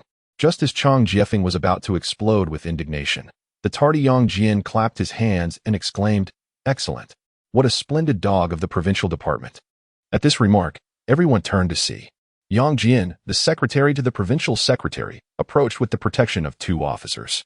Upon witnessing this, Sun Shichuang was immediately taken aback. What is Yang Jian doing here? Could this be Lu Huayuan's directive? At this juncture, a chorus of greetings erupted. Secretary Yang, Director Yang, Coming to his senses, Sun Jichuang hurried to Yang Jian's side, his demeanor obsequious. I have long admired you, Director Yang. Today, I finally have the chance to. Yang Jian interrupted sharply. I would appreciate it if District Chief Sun could repeat that last statement. Upon hearing this, Sun Jichuang froze, sheepishly retracting his hands as he murmured, Director Yang, could you please do me a favor? And what makes you think you are deserving of such a favor? Yang Jian retorted disdainfully. At this, Sun Jichuang wished fervently for a hole to hide in. Just as the atmosphere became exceedingly awkward, Yang Jian's phone rang. He pulled it out to see. Mayor Huang Yuan of Xinyang. After a moment's hesitation, he answered. Maintaining a composed demeanor. What instructions do you have, Mayor Huang? Whose instructions? Mayor Huang's voice was laced with evident ire. These are directives from Governor Chu. Yang Jian replied. Equally incensed. When did Governor Chu issue such directives? Mayor Huang pressed on. Governor Chu's exact words were, before the visit of foreign merchants, a month-long security rectification operation shall be launched across the province. This is also referred to as moving with the tide and seizing the opportunity. It is akin to using their own methods against them. Yang Jian is causing an uproar in the Heavenly Palace by leveraging the latest directives from Governor Chu. With a justifiable cause, we simply act upon it. When it comes to accountability, we are merely executing Governor Chu's orders. Just as no one is oblivious to overt strategies, it remains to be seen how Governor Chu will interpret this. Sleepless nights await. Shijing City. Chapter 88. Taking advantage of the wind, the incessant ringing of the telephone overwhelmed Yang Jian, prompting the thought that perhaps his secretary was in order.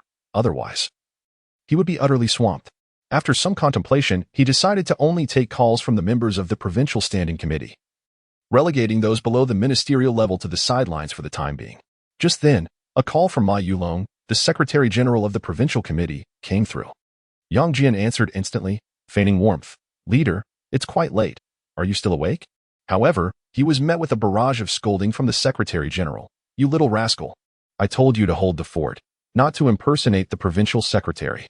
Taken aback, Yang Jian retorted. Leader, such blasphemous words should not be uttered lightly. I still have much life left in me. Your flattery is unwelcome. The moment I received your message, I sensed your ill intentions. The Secretary General's mind buzzed with the knowledge of every move in Shijing City, with a clear understanding that this was indeed the will of Provincial Secretary Liu Huayuan. Otherwise, Yang Jian would never dare to act recklessly, much less provoke the powers that be. Given the circumstances, the immediate priority was to assist the successor in smoothing over matters, bolster the dedicated secretary, and pledge allegiance to the Provincial Secretary. He made his intentions clear. I have contacted the provincial station. They will arrive shortly. Pausing for a moment, he gently advised Yang Jian. Harness the wind to fuel the fire. Let the flames grow strong with public opinion to rally the people's hearts. Do you comprehend? Upon hearing this, Yang Jian felt a surge of gratitude, nearly moved to tears. Uncle Ma, you are truly benevolent. I shall ensure your comfort in your later years. I don't need you to do that. Just spare me the trouble. Ma Yulong concluded, promptly hanging up. Yang Jian, feeling elated, tucked away his phone. Musing to himself, what I dread most is an abrupt silence in the air and the inexplicable concern for my subordinates. He stowed away his playful demeanor and pressed the call button. This is 01. Attention all teams. Gather all innocents at the small square for interviews. 02. Received. Dong Chui was the first to respond. 03. Understood. Hiyukuan followed suit. 09. Acknowledged. Shen Malin was last. Chang Jeffeng received. All accounted for. Chang Jeffeng was responsible for the final touches. 04. This is 01. Dispatch 2 officers to welcome the provincial station reporters. Yang Jian specifically chose Pan Bin, having shared trials together in Fonai City. 04. Received. Understood. Pan Bin immediately took command. 02. This is 01. Prepare for the on-screen appearance. Yang Jian offered Dong Chui another opportunity to shine. 02. Understood. Thank you, 01. All set. Dong Chui's tone was noticeably excited. 20 minutes later, the provincial station's reporters and photographers arrived, panting before Yang Jian. Director Yang, shall we begin? The male reporter was brimming with enthusiasm, knowing that the events of the night would undoubtedly headline tomorrow's news. Seeing their eagerness, Yang Jian nodded with a smile. Thank you for your hard work. With his approval, the reporters and photographers promptly commenced the live broadcast. As Dong Chui engaged in the interview, Yang Jian discreetly withdrew. Not out of a desire for anonymity, but due to more pressing matters, such as returning home to sleep, as Su Qing was nearly dozing off. On the return journey to the provincial office, the phone incessantly rang, yet Yang Jian chose to disregard it, indifferent to the cacophony. The true contest lay not in the realm of telephonic communication but within the hallowed halls of power. The immediate priority was to conserve one's strength, preparing for the myriad challenges that loomed from all directions. The foremost challenge, Su Qing and the bed. Navigating through various tribulations, Yang Jian succumbed to slumber, not awakening until noon. Rubbing his eyes, he swiftly scanned the multitude of missed calls, only to find the absence of Director Zhang's call. Was it that Governor Chu cared not? Or was it a case of silent suffering, akin to a mute tasting bitter gall? There was no time for excessive pondering. He decided to return a call to the provincial committee member and Shenyang Municipal Party Secretary, Xiao Ran. My apologies, Secretary Xiao. I have just awakened. I hope you will be understanding. Yang Jian began with an apology, recognizing the impropriety of his actions in another's domain. The one who should apologize is I. It is I, the municipal secretary, who has fallen short, Xiao Ran remarked with a sigh. Upon hearing this, Yang Jian promptly defended Xiao Ran. Personnel matters are cumbersome. It is a struggle to manage them all. I understand your predicament.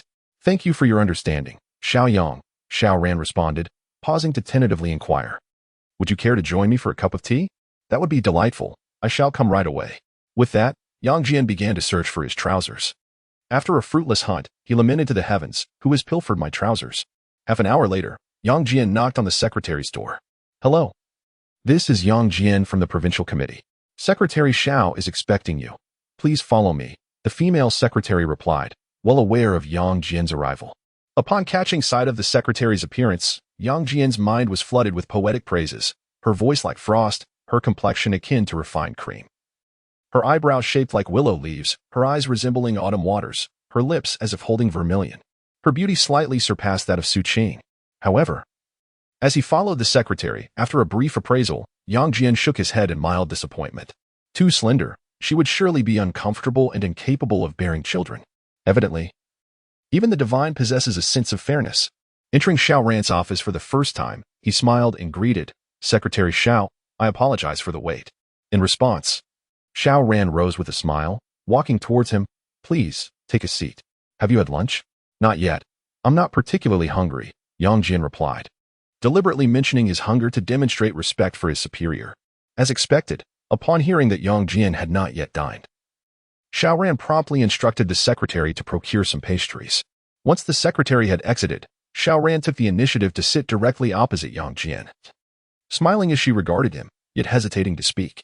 Faced with this silence, Yang Jian broke it, asking, Secretary Xiao, shall we only have tea? With a hand propping her chin, Xiao Ran assumed a demure demeanor, asking, what else would you like to drink? In that moment, Yang Jian was tempted to remark, you are nearly 50. Why masquerade as a youthful maiden? Yet, the words caught in his throat, and he could only respond, I shall drink whatever Secretary Xiao offers. You lack nothing. What could I possibly grant you? Xiao Ran retorted with a playful smile. After a moment of contemplation, Yang Jian resorted to an old adage, then I humbly request, Secretary Xiao, to grant me a path forward. Upon the utterance of these words, Xiao Ran's cheeks flushed a deep crimson as she shyly recited, the merchant girl knows not the sorrow of a fallen country, across the river. She still sings of the rear garden flowers. Is this correct? Upon hearing this verse, Yang Jian was momentarily taken aback. This truly exemplifies the notion, a match of wits between equals, akin to a young man encountering a beautiful woman, or dry tinder meeting fierce flames. One might feel the urge to slap their own cheek, pondering the absurdity of sipping tea brewed from chicken feathers.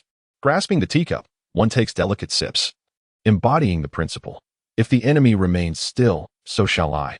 If the enemy stirs, victory shall be mine. In summary, remain unprovoked. Neither accept nor reject. Assume no responsibility. Chapter 89. 3 instances of human relations with merely a verse from an ancient poem. The worldly wise Xiao Ran could discern the character of Yang Jian.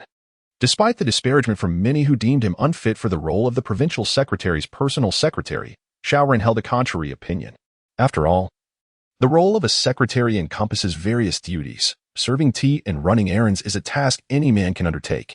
Yet, there are certain responsibilities that only Yang Jian can fulfill, and therein lies his uniqueness. Reflecting on this, Xiao Ran, with a hint of melancholy, recited, old tales of the 6 dynasties flow with the water. To this day, the merchant girls still sing. Pausing, she sighed, what can I do?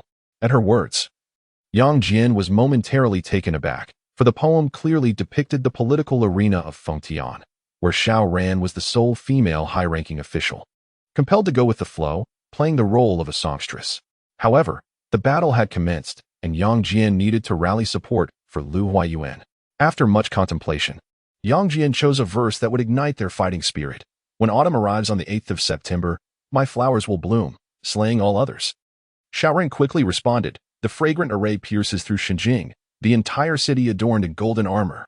Little Yang, are you trying to incite a rebellion? Yang Jian chuckled. Xiao Ran retorted, you cannot blame me for altering Xinjing, can you, Yang Jian? His words were refreshingly candid. He bore no responsibility and would never make reckless statements on behalf of the provincial secretary. Observing the exchange, Xiao Ran suppressed her laughter and suddenly inquired, how is Secretary Qi's health? Upon hearing this, Yang Jian was taken aback, inwardly exclaiming, Xiao Ran has quite the appetite. She is eyeing the provincial deputy secretary. He could only respond lightly, time ages us, and the years are unyielding. After a brief pause, he added, yet, time never defeats a beauty, especially one as exquisite as Secretary Xiao. Yang Jian's implication was clear, with Xiao Ran's youth having ascended to the position of provincial deputy secretary. How could she possibly falter? With a soft giggle, Xiao Ran covered her mouth, her heart brimming with joy. Her youth was indeed one of her assets. Seizing the moment, Yang Jian sought to ingratiate himself. Secretary Xiao, how do you maintain your youthful glow? I truly envy you, a perennial beauty. All right, enough flattery. Xiao Ran chided him with a playful glare. I merely speak the truth. Yang Jian replied with a double entendre, suggesting that Xiao Ran should also share some truths. Noticing Yang Jian's eagerness, Xiao Ran decided to make a declaration, stating solemnly, a 3-year pact. Yang Jian immediately understood, to ascend to the position of provincial deputy secretary within 3 years. However, he dared not express his thoughts. Nor did he possess the authority to do so. He could only relay this to Lu Huayuan. At that moment, a knock sounded at the door, and the secretary entered with a platter of pastries. Yang Jian smiled and uttered a polite thank you, diving into the food, conveniently diverting the conversation away from their previous topic. Suddenly, Xiao Ran spoke, her tone teasing, little Yang, overeating will lead to discomfort. In response, Yang Jian lifted his head, smiling as he replied, it's all right, I have a hearty appetite. Xiao Ran shook her head with a smile, without climbing the high mountain. One cannot know the vastness of the sky without approaching the deep ravine. How can one comprehend the depth of the earth? The path of life and the path of the political arena are no different. Xiao Ran harbored a fondness for talent and thus offered a few words of caution to Yang Jian in the affairs of Xinjing City. It is prudent to temper one's appetite and refrain from the folly of attempting to achieve everything in one fell swoop, lest one risk overindulgence. Yang Jian, perceptive as ever, immediately set aside the delicacies before him and rose to express his gratitude. Thank you, Secretary Xiao. He then performed a deep bow, reciprocating the sentiment. Observing this, Xiao Ran stood to assist Yang Jian, whispering a teasing breath of warmth. We are both cunning foxes, yet you remain somewhat inexperienced. Yang Jian could only manage a sheepish smile, feeling a touch embarrassed, and instinctively took a step back, silently praising. Xiao Ran is truly a fox spirit cultivated over millennia. I know what you desire. Do you think I will grant it? With that, Xiao Ran resumed her position on the sofa, crossing her legs elegantly. Yang Jian smiled and remarked, Secretary Xiao will surely bring out the best in others. To which Xiao Ran playfully replied, you are mistaken. I am first a woman, and only then a secretary. There exists a distinction between great women and lesser ones. Secretary Xiao is undoubtedly a grand beauty. Yang Jian could only offer compliments, for there was no other recourse.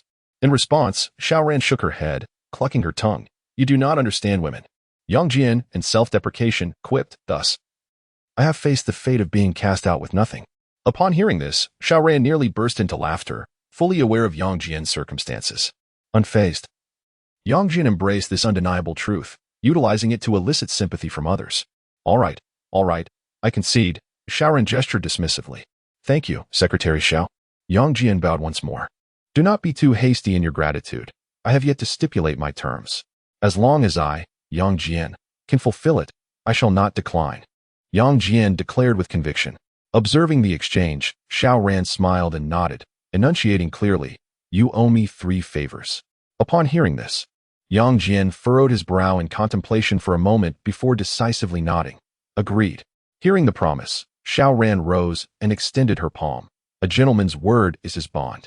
It is as difficult to retract as a team of 4 horses. Yang Jian raised his hand to meet hers, the sound of their palms meeting echoing in familiarity. Secretary Liu is back. Please assist me in making a dinner reservation. There remain 2 favors. Get lost. Very well. Yang Jian turned to leave. As he exited Xiao Ran's office, Yang Jian knocked on the secretary's door, his mind troubled, unable to refrain from inquiry, feeling quite restless. Upon seeing Yang Jian's figure, the female secretary, who was about to enter to tidy the office, looked somewhat surprised. Yang Jian, straightforward as ever, asked, "Is your surname Yin?" At this, Yin Ryu smiled. Like a Tianshan snow lotus just blooming. Observing her, Yang Jian quickly amended his greeting. "Greetings, Master Ant." No wonder she resembles Yin Rui. She is indeed the sister of the esteemed chief secretary from Jixing. At this moment, Yin Ryu shot him a playful glance. "Do not call me that. I am not your Master Ant. Speak not of it, lest my identity be revealed." Hearing this, Yang Jian chuckled, finding Yin Ryu delightfully naive, pondering whether there truly exists an impenetrable wall in the realm of politics. Chapter 90. A fiery fury upon exiting the municipal building of Shengjing. Yang Jian glanced at the time and dialed the phone of the first secretary of Jixing province. As the call connected, he jested, "Master, you are quite adept at hiding." "What is the matter?" Yin Rookie replied, bewildered. "What have I hidden? What has been discovered?" At this, Yang Jian cleared his throat and remarked, like jade. "In accordance with my heart's desire, and you still claim to have hidden nothing? Yang Jian, if you dare to lay a hand on my sister, I will ensure our complete destruction." Yin Rookie's demeanor shifted abruptly. His sister was his Achilles heel. Anyone who dared to touch her would face dire consequences. "How could I ever betray my master and ancestors? I, Yang Jian, would never stoop to such treachery. Why don't you ask around at Dongda University? Who doesn't he know? It is precisely because I have inquired that I am warning you." Yin Rookie interrupted sternly. These words left Yang Jian momentarily speechless, prompting him to introspect. Is my reputation truly so tarnished? Who is spreading these vile rumors? Yang Jian, this is my final warning. Stay away from my sister. Your assistance is neither required nor desired. Yin Rookie concluded before hanging up. Yang Jian, gritting his teeth in defiance, muttered, "On the contrary, I intend to pull both of you into this." At that moment, his phone rang, revealing it was a call from Su Qing. He answered eagerly, "Wife, what time did you leave? Where are my floral shorts?" However, Su Qing did not address his question, instead gently requesting, "Do you have time now? Could you come to my law firm?" Upon hearing this, Yang Jian's heart sank, and he anxiously inquired, "What's wrong? Who has wronged you?" "I'll be there immediately." "I'm fine. Let us discuss it in person." "Please take your time on the way," Su Qing advised before ending the call. Yang Jian sprinted off. Hailing a taxi with an authoritative tone, "Run the yellow light. What's the worst that could happen?" A mere 15 minutes later, Yang Jian stepped into Su Qing's law firm for the first time. With no time to admire the reception area, he made a beeline for her office, bursting through the door. "What is going on?" Upon seeing him, a young man immediately knelt before Yang Jian, sobbing, "Senior, please help save my sister. Leader, I implore you. Save my daughter." A middle-aged couple followed suit, falling to their knees, weeping uncontrollably. Seeing this, Yang Jian quickly bent down to assist them. "Uncle, Auntie, please rise and speak." Yet the couple clung tightly to his legs, refusing to stand, their cries heart-wrenching. Faced with this dire situation, Yang Jian sternly admonished the young man. "A man's knees are worth their weight in gold. Don't bring shame to the students of Dongda University." These words jolted the young man back to reality, prompting him to urge his parents to release their grip. Once the middle-aged couple was calmed, Su Qing began to recount a harrowing tale on behalf of the petitioner. As Yang Jian listened, his heart grew heavier, trembling with an inner tumult akin to a raging inferno. Noticing Yang Jian was on the verge of exploding with anger, Su Qing gently soothed, "Darling, please don't get upset. Our immediate priority is to rescue Zhou Tian. Yang Jian reached for a cigarette, but his hands trembled uncontrollably, as if they were disobeying his commands, resembling the symptoms of a cerebral thrombosis. Discarding the cigarette, he trembled as he posed the question, "Why didn't you come find me sooner?" "Senior, I called you," Zhou replied, his head bowed. In truth, he had not only called, but had also sent messages, yet Yang Jian had never deigned to respond. Upon hearing this, Yang Jian immediately rose, facing the middle-aged couple, and bowed deeply. "Uncle, Aunt, I apologize. Leader, I implore you, please save my daughter." The couple wept profusely, clutching at the only lifeline available to them. Yang Jian could hardly bear to witness such sorrowful scenes. He tilted his head back, closed his eyes, and inhaled deeply. I will return. We shall be united as a family. With that, he turned to leave. Darling, I will accompany you, Su Qing exclaimed. Yang Jian turned back, replying, No need. They do not abide by the law. Your presence would be futile. My love, please do not act recklessly. Su Qing could interpret Yang Jian's expression, which was one of impending fury, a look she had witnessed more than once during their school days. Observing Zhou Yi's hesitance, Yang Jian sternly commanded, Come with me. Your senior will give you a lesson. Hailing a taxi, Yang Jian instructed the driver to reach Shenyang Mental Health Hospital at the fastest possible speed. He then dialed the provincial department. Using an authoritative tone, Shenyang, a 6798, clear the way. Shortly after hanging up, a motorcycle escort arrived, instantly exciting the taxi driver. He called Shun Meilin, commanding her, Arrive at Shenyang Mental Health Hospital within 10 minutes. Bring handcuffs and a baton. As soon as he hung up, Dong Chui called, Brother, what is going on? Deploy someone to monitor the police chief, finance chief, and district party secretary in the west of the city. I need to know their every move. What are you planning? Dong Chui sensed trouble brewing, as Yang Jian's tone sent shivers down his spine. Don't ask so many questions. I have my reasons. This time, I cannot take you. With that, he hung up. After a moment's contemplation, Yang Jian called Tang Chuan, curiously inquiring, Is the process for double regulation complex? Upon hearing this, Tang Chuan responded with surprise, What are you up to? I intend to give him a beating first, and then you can come for the double regulation. Does that work? Yang Jian humbly sought advice. Absolutely not. Tang Chuan immediately rejected the notion, sensing that something significant was about to unfold. Then let it be as if I never asked. Yang Jian concluded before hanging up. At that moment, Zhou Yi, seated in the passenger seat, timidly spoke, Senior. Yang Jian smiled reassuringly. It's nothing, just a jest. We shall not engage in illegal activities. Zhou Yi nodded slightly, yet the expression on his senior's face unmistakably indicated a desire to break the law. Suddenly, the phone rang. He picked it up to see. It was Li Bowen, the secretary of the Political and Legal Committee. After a brief hesitation, he pressed the answer button and spoke earnestly. Secretary Li, please give your instructions. Xiaoyang, at 3 o'clock this afternoon, there is a political and legal meeting. Please remember to attend punctually. Li Bowen's tone was flat, revealing no hint of anything unusual. Secretary Li, I have an urgent matter and would like to request leave. Yang Jian replied in an equally unremarkable manner. This is the directive from Governor Chu. I strongly recommend your punctual attendance, Li Bowen stated solemnly. Upon hearing this, Yang Jian fell into a momentary silence before responding gravely. Secretary Li, I shall report to you in advance. After a brief pause, he added with intensity. Some individuals are utterly depraved. They are unworthy of existence. Xiaoyang, where are you? Is it convenient for us to meet and discuss this further? Li Bowen felt a sudden apprehension regarding the gravity of the situation. Secretary Li, if the law cannot uphold justice, then convening more meetings will be of no avail. Beep. Beep. Beep. For the first time, Yang Jian chose to terminate the call from his superior. Chapter 91. The Flames of Fury at the Entrance of Xinjing Mental Hospital. Shen Meilin, clad in her police uniform, paced anxiously, her left hand gripping her phone while her right hand dangled a police baton. Confusion enveloped her. Why had she come here in the first place?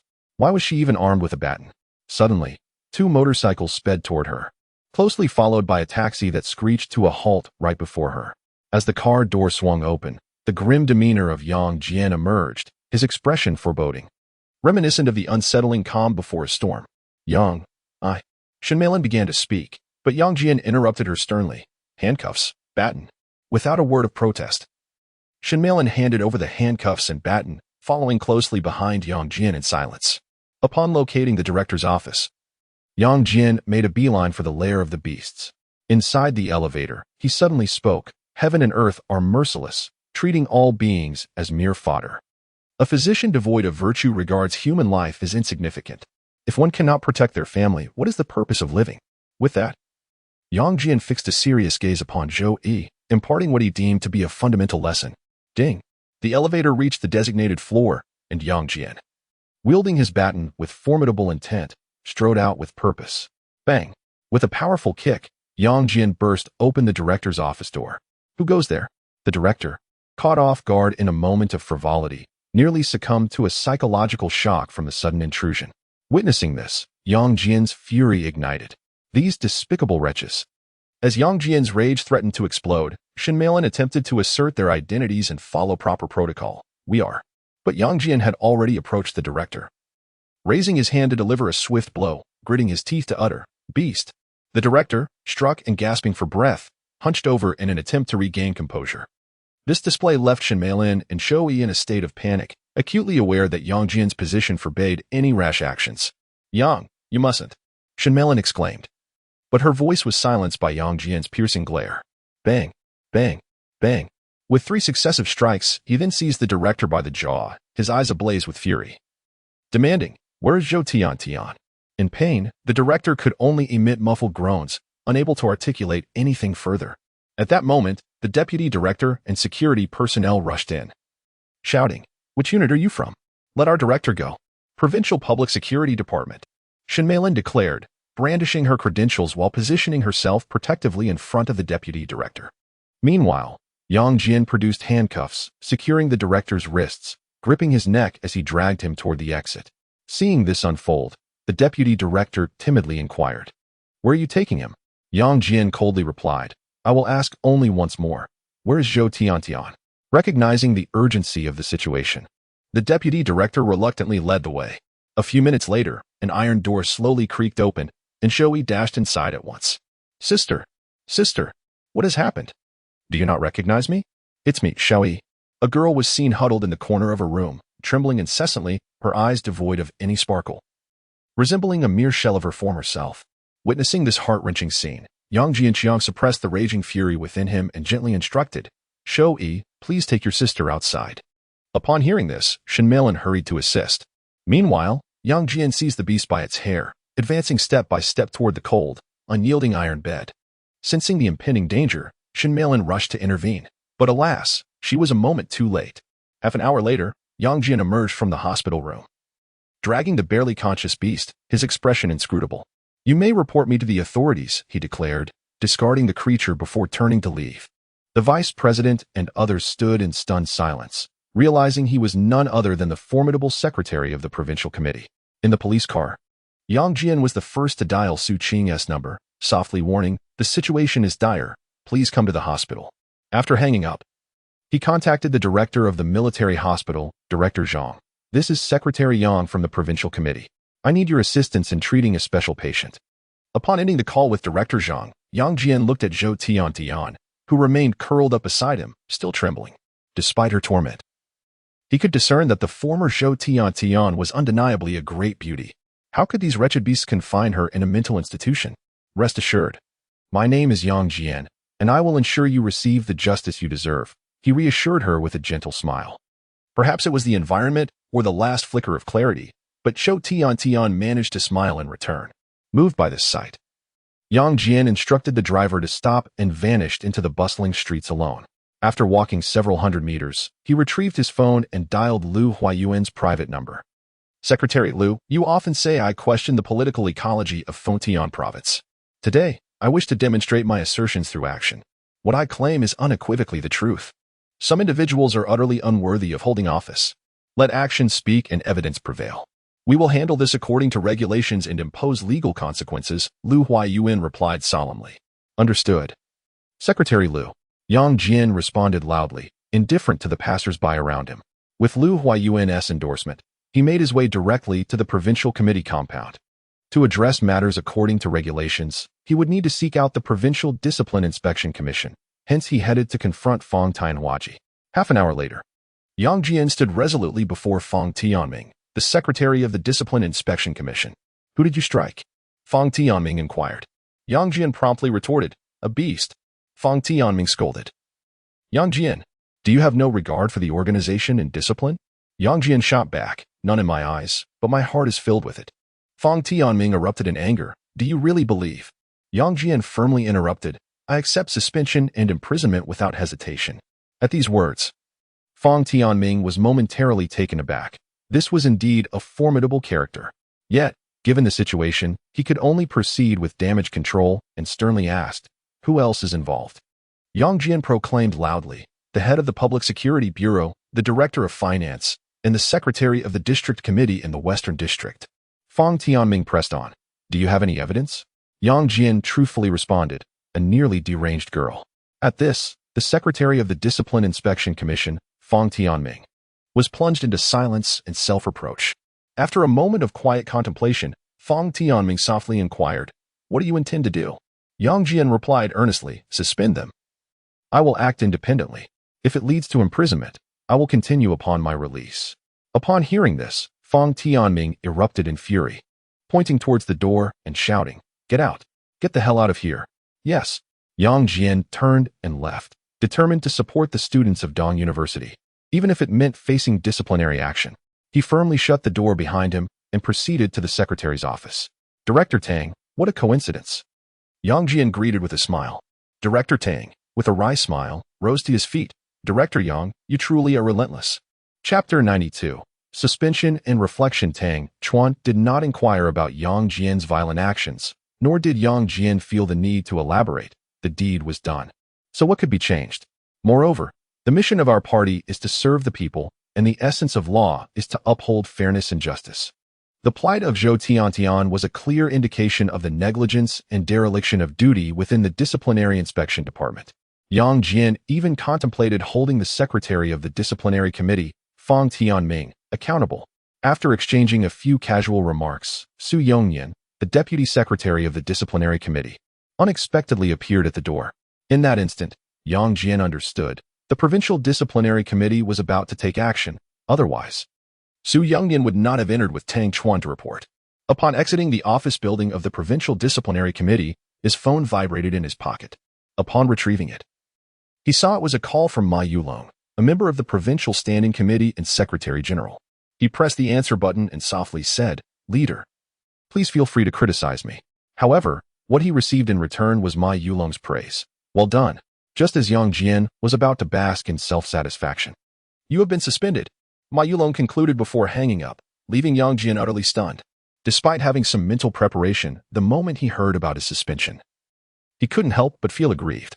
Just as he was about to return home to live off his partner, his phone vibrated again. Mechanically, he glanced at the screen and was taken aback to see it was a call from Lu Huaiyuan, the provincial secretary. He answered immediately, albeit with a hint of disappointment in his voice. Secretary Lu, please provide your instructions. Xiaoyang. The password for the safe is the date I first arrived in Fengtian province, Lu Huaiyuan stated. With those words, Yang Jian felt rejuvenated instantly. You need to examine the second layer, third file closely, Lu Huaiyuan advised. Understood.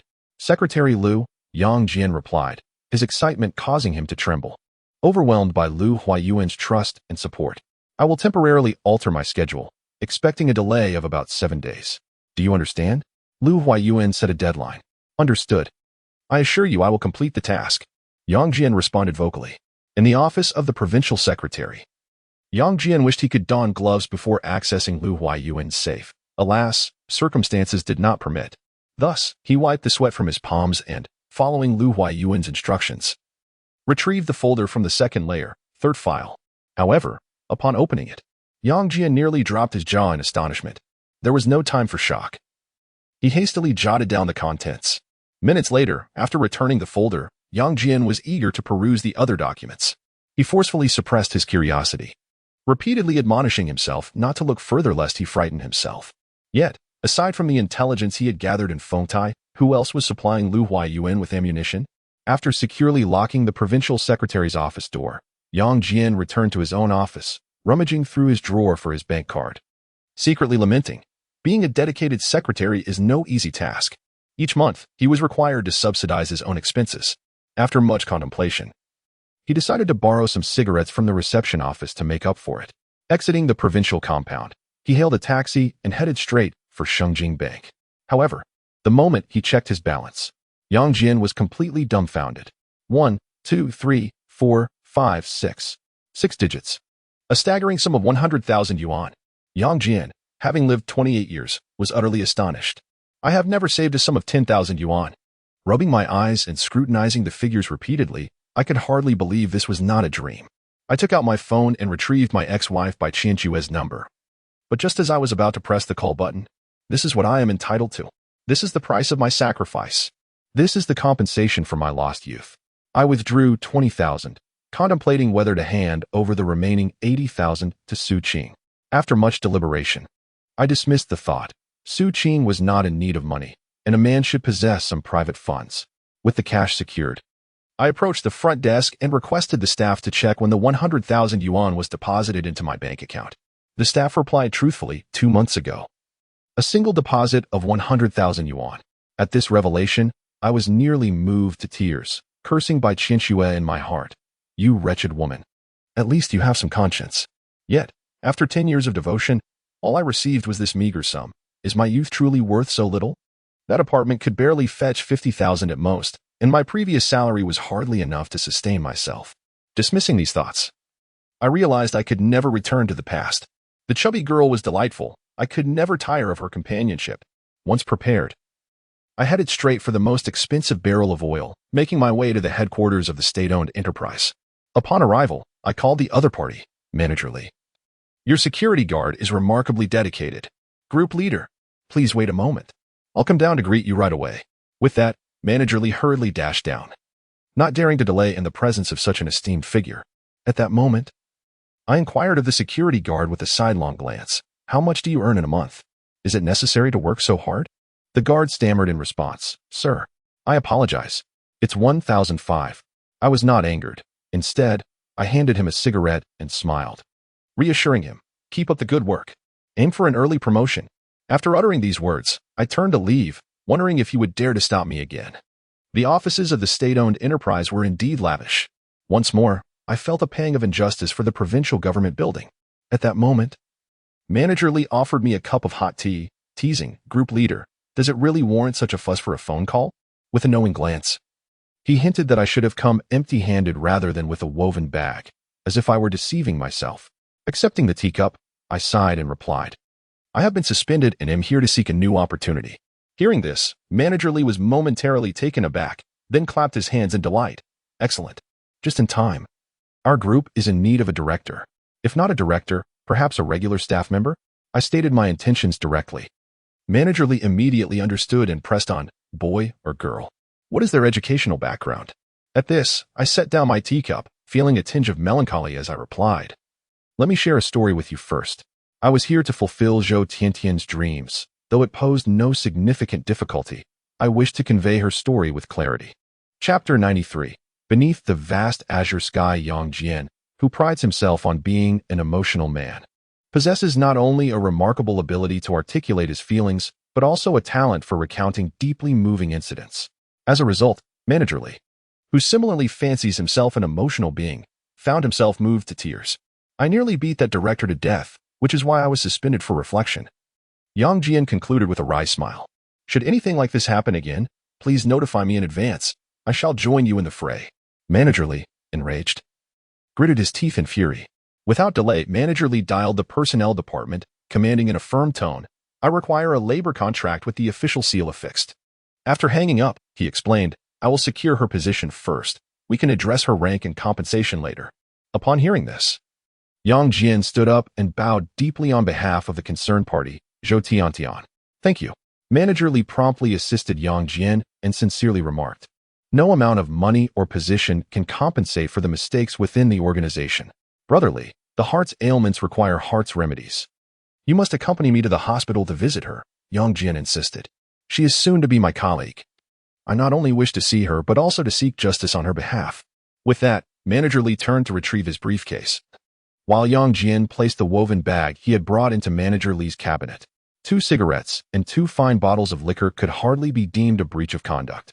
They were merely tokens of human connection. The military hospital was bustling with activity. For a fleeting moment, Yang Jian thought he spotted by Qianxue. After a decade of shared moments, he could not mistake the outline of his ex-wife. Yet why was she here? There was no time to investigate, nor any right to inquire. What if the question led to inquiries about gynecological issues? Upon seeing Yang Jian, Su Qing, Zhou Yi, and Zhou Tiantian's parents greeted him, as if they had been waiting for a steadfast pillar of support. Yang Jian smiled and nodded, then introduced, from China National Petroleum, this is General Manager Li. Manager Li shook hands with him in turn before getting straight to the point. This is the labor contract. Please sign on behalf of Zhou Tiantian. She can commence her employment at any time. At these words, the middle-aged couple was momentarily taken aback before kneeling in gratitude. Witnessing this scene, Yang Jian shook his head with a bitter smile and approached Zhou Tiantian's bedside with the labor contract in hand. Even in slumber, her brow bore an expression of fear, as if haunted by troubling dreams. With a sigh, Yang Jian settled beside her and spoke softly. Tiantian, I've brought you a contract. Would you like to awaken and take a look? Yet, Zhou Tiantian remained unresponsive. He continued, have you heard of China National Petroleum? The benefits are truly remarkable. And the office is grand and luxurious. I am assisting you, not merely as a favor, but because you deserve this, and you are worthy of this position. After a moment of silence, he added, could you please recover swiftly? I long to witness you begin your new role. As he finished speaking, it seemed that Zhou Tiantian on the hospital bed offered the faintest glimmer of response. Yet, Yang Jian remained oblivious, still immersed in his delightful reverie. Sweet Tian. Life must encompass a spectrum of flavors, from the sour to the sweet, the bitter to the spicy. However, from this day forth, there shall be but one taste in your life. Just as your name suggests, it is indeed exquisitely sweet. With that, Yang Jian raised his voice and continued. For the sake of your parents, for your family, could you not recover swiftly? I envy you so much. You are fortunate to have such loving parents. Unbeknownst to him, the suddenly awakened Zhou Tiantian was already in tears. At the threshold, Su Qing stood weeping uncontrollably, moved by the profound wounds in Yang Jian's heart that would never heal in this lifetime. Manager Li, who fancied himself an emotional person, had gone through an entire pack of tissues, blaming Yang Jian for being excessively sentimental. Meanwhile, everyone had become aware of Yang Jian's status as an orphan. Zhou Yi, a student from Dongda University, stood motionless, determined to etch this scene into his memory. At that moment, a cry rang out, Brother Yang, in a half-conscious state. Zhou Tiantian suddenly embraced Yang Jian at the bedside. Brother Yang, sob, sob. All my grievances and those indescribable tragedies poured forth in a torrent of tears. Yang Jian could only gently pat her back, letting her tears soak through his pristine shirt. Just then, the director and a doctor entered the room, choosing first to assess Zhou Tiantian's condition rather than offering pleasantries. After a thorough examination, the director spoke with mixed emotions. She is half recovered and should be able to heal completely. Upon hearing this, everyone in the room breathed a sigh of relief. Truly a momentous piece of good news. After calming Zhou Tiantian, Yang Jian and the others exited the ward. Thank you, Director Zhang, for your assistance. Yang Jian promptly expressed his gratitude. No need for such formality. It is our duty, Director Zhang replied, shaking hands firmly. He had intentions of befriending Yang Jian and would not let this opportunity slip away. Yang Jian, not one to be overly polite, immediately explained Zhou Tiantian's plight and her status as a witness, urging the military hospital to spare no effort in ensuring her swift recovery. Director Zhang saluted in acknowledgement, pledging to expedite her treatment. Once Tiantian is discharged, I shall treat everyone to drinks, Yang Jian declared, seizing the chance for camaraderie. For it is always wise to be prepared. After seeing off Director Zhang and the others, Yang Jian called over his junior, Zhou Yi. 15,000, no interest. Remember to repay me, he said, handing over a thick envelope. Zhou Yi steadfastly refused, insisting he had sufficient funds. Witnessing this, Yang Jian scolded him with frustration. I am your senior. Do not bring shame upon your elder. Upon hearing this, Zhou Yi accepted the envelope, gripping it tightly, its significance etched deeply in his heart. At that moment, Yang Jian took out his phone and called Tang Chuan from the Provincial Discipline Inspection Commission, Northeast University. Department of Chinese, Zhou Yi. Understood, Tang Chuan replied. Sensing the unspoken bond, Yang Jian does not shy away from promoting the deserving, even among acquaintances. Hanging up the phone with Tang Chuan, Yang Jian extended his hands and firmly pressed them upon Zhou Yi's shoulders, articulating each word with gravitas. Seek vengeance. Senior. Zhou Yi's eyes instantly brimmed with tears. Yang Jian then pointed resolutely at Zhou Yi's heart, enunciating with conviction, remember this day, hold steadfast to your mission. Zhou Yi gazed up at Yang Jian with unwavering determination. Let the valiant warriors of Longqing rise, and do not permit the barbaric horses to traverse the Yingshan Mountains. Uphold the moral foundation, defend the dignity of the law.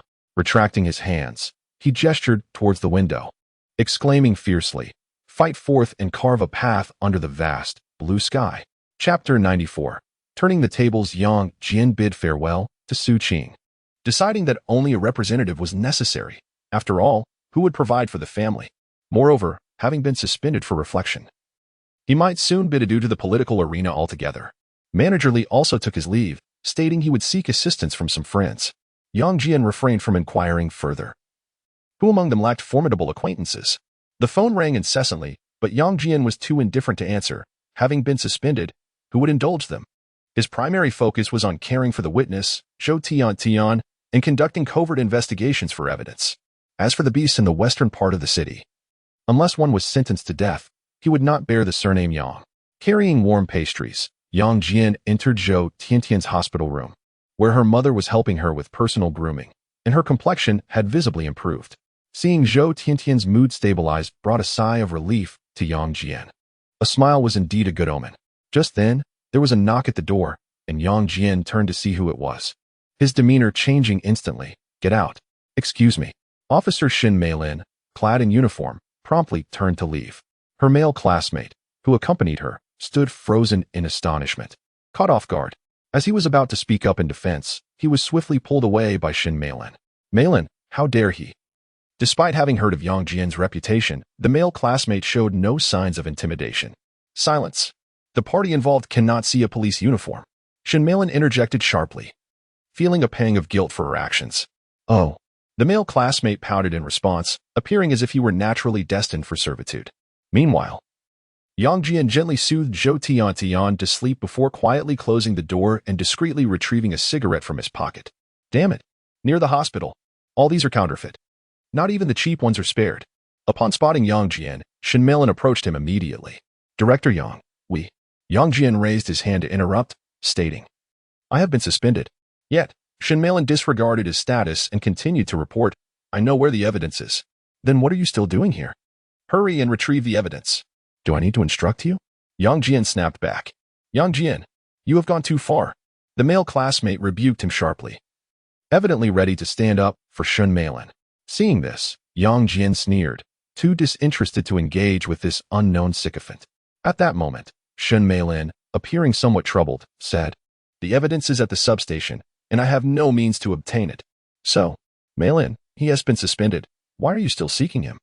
I can take you to find someone else." The male classmate interjected loudly. Just as Shin Meilin was about to turn and scold him, a voice rang out. "Oh, isn't this the once revered secret of Fotian?" Upon realizing the speaker was Director Dong Chui from the Provincial Public Security Bureau, the male classmate immediately saluted. "Hello, leader." Dong Chui ignored his presence and approached Yang Jian, gleefully saying, "Call me Big Brother. Get lost." Yang Jian was unfazed by the presence of onlookers. Being suspended meant he owed no one any favors. Dong Chui, far from being offended, burst into hearty laughter. "Ha ha ha. Now that's the brother I know." This is indeed the fearless first secret of Fotian. Yang Jian, uninterested in his boastful rhetoric, reached into Dong Chui's pocket and retrieved a half-pack of cigarettes, tucking them into his own trousers. "That should suffice. Let us discuss more pressing matters." With that, Dong Chui's smile faded, replaced by a fierce sense of righteousness. He had just learned the full details of Zhou Tiantian's ordeal and rushed to the hospital to find Yang Jian. Upon hearing this, Yang Jian led the way into the men's restroom, with Shin Meilin hesitating momentarily before following suit. Upon encountering the male students, Dong Chui erupted, "Get out." "Yes, Director Dong." The male students replied, quickly vacating the premises, silently cursing Yang Jian's arrogance. "Comrade Jiafeng, perhaps you should address this," Dong Chui suggested, as he had learned of Zhou Tiantian's incident through Chang Jiafeng. "Comrade Yang Jian, I must first express my self-criticism to the provincial committee." Chang Jiafeng began, knowing he was currently the primary responsible party for public security in the city. Following the arrest of the former director of the Xinyang Public Security Bureau, Li Hongwei, Deputy Director Chang Jiafeng had assumed the acting director's role. He was acutely aware that his position was entirely due to Yang Jian's recommendation. However, he remained oblivious to the fact that Yang Jian owed favors to 3 individuals for this directorate. At that moment, Yang Jian raised his hand to interrupt. "Brother Chang, there are no outsiders here. Speak plainly. Based on my investigations, I have discovered that Zhou Tian is not the only victim. There are individuals specifically seeking out young and beautiful girls for exploitation. On the day of the incident, Zhou Tian reported it to the police. And the responding officer is my old comrade, who possesses the sole piece of evidence." Pausing for effect, he continued, He intends to leverage it to threaten his superiors. As soon as he finished speaking, Yang Jian ordered Shen Meilin, retrieve the evidence and conduct a DNA test. Hearing this, Shen Meilin promptly acknowledged, yes. Yet, Chang Jiefeng hesitated, voicing, Yang Jian, I do not care who he is. The evidence must be presented. Yang Jian interjected sharply. Witnessing this exchange, Chang Jiefeng immediately took out his phone and dialed his old comrade. As soon as the call connected, Yang Jian snatched the phone and commanded sternly, Provincial Committee Yang Jian here. Surrender the evidence, and leniency will be granted. Director Yang, I only seek. You have no standing to negotiate. Even if you refuse to hand it over, I can still have all of you incarcerated. Yang Jian interrupted forcefully. After a brief silence, the other party replied, Understood. I will deliver it to you immediately. Hearing this, Yang Jian passed the phone to Shen Meilin, raising his voice to threaten, If there is a mistake, you will be stripped of your uniform. This served as both a reminder to Shen Meilin and a warning to the officer on the other end of the line. Yes. Shen Meilin accepted the phone and confirmed the meeting location with the caller. Once Shen Meilin departed, Dong Chui voiced his discontent towards Yang Jian. Brother, we agreed to share both fortune and adversity. How can you act unilaterally? In response, Yang Jian smiled and jested, The provincial committee can afford to lose an incompetent secretary. But the provincial bureau cannot do without a capable director. At this moment, Chang Jiefeng inquired, Brother Yang, what are our next steps? Yang Jian pondered for a moment before countering, What is the agenda of the political and legal conference? Dong Chui replied, Resolutely pledging to implement Governor Chu's directives and continue the special operations for public security rectification. Chang Jiefeng added, All actions must be reported in advance, without Secretary Li's approval. No one is permitted to act independently. Upon hearing this, Yang Jian lamented, Governor Chu is truly righteous. Brother, what shall we do next? Dong Chui was eager to embark on a vigorous endeavor. In response, Yang Jian furrowed his brow, pondering deeply for an extended period, and then suddenly exclaimed, If we are not invited to the table, then no one shall dare to pick up their chopsticks. Yang Jian made an impromptu decision to overturn the table. Chapter 95. Rising fame around 6 o'clock in the evening, Chao Bo, the secretary of the Fengtai Municipal Committee, unexpectedly appeared before Yang Jian. He began with a jest. Brother Yang, I hear you've been suspended.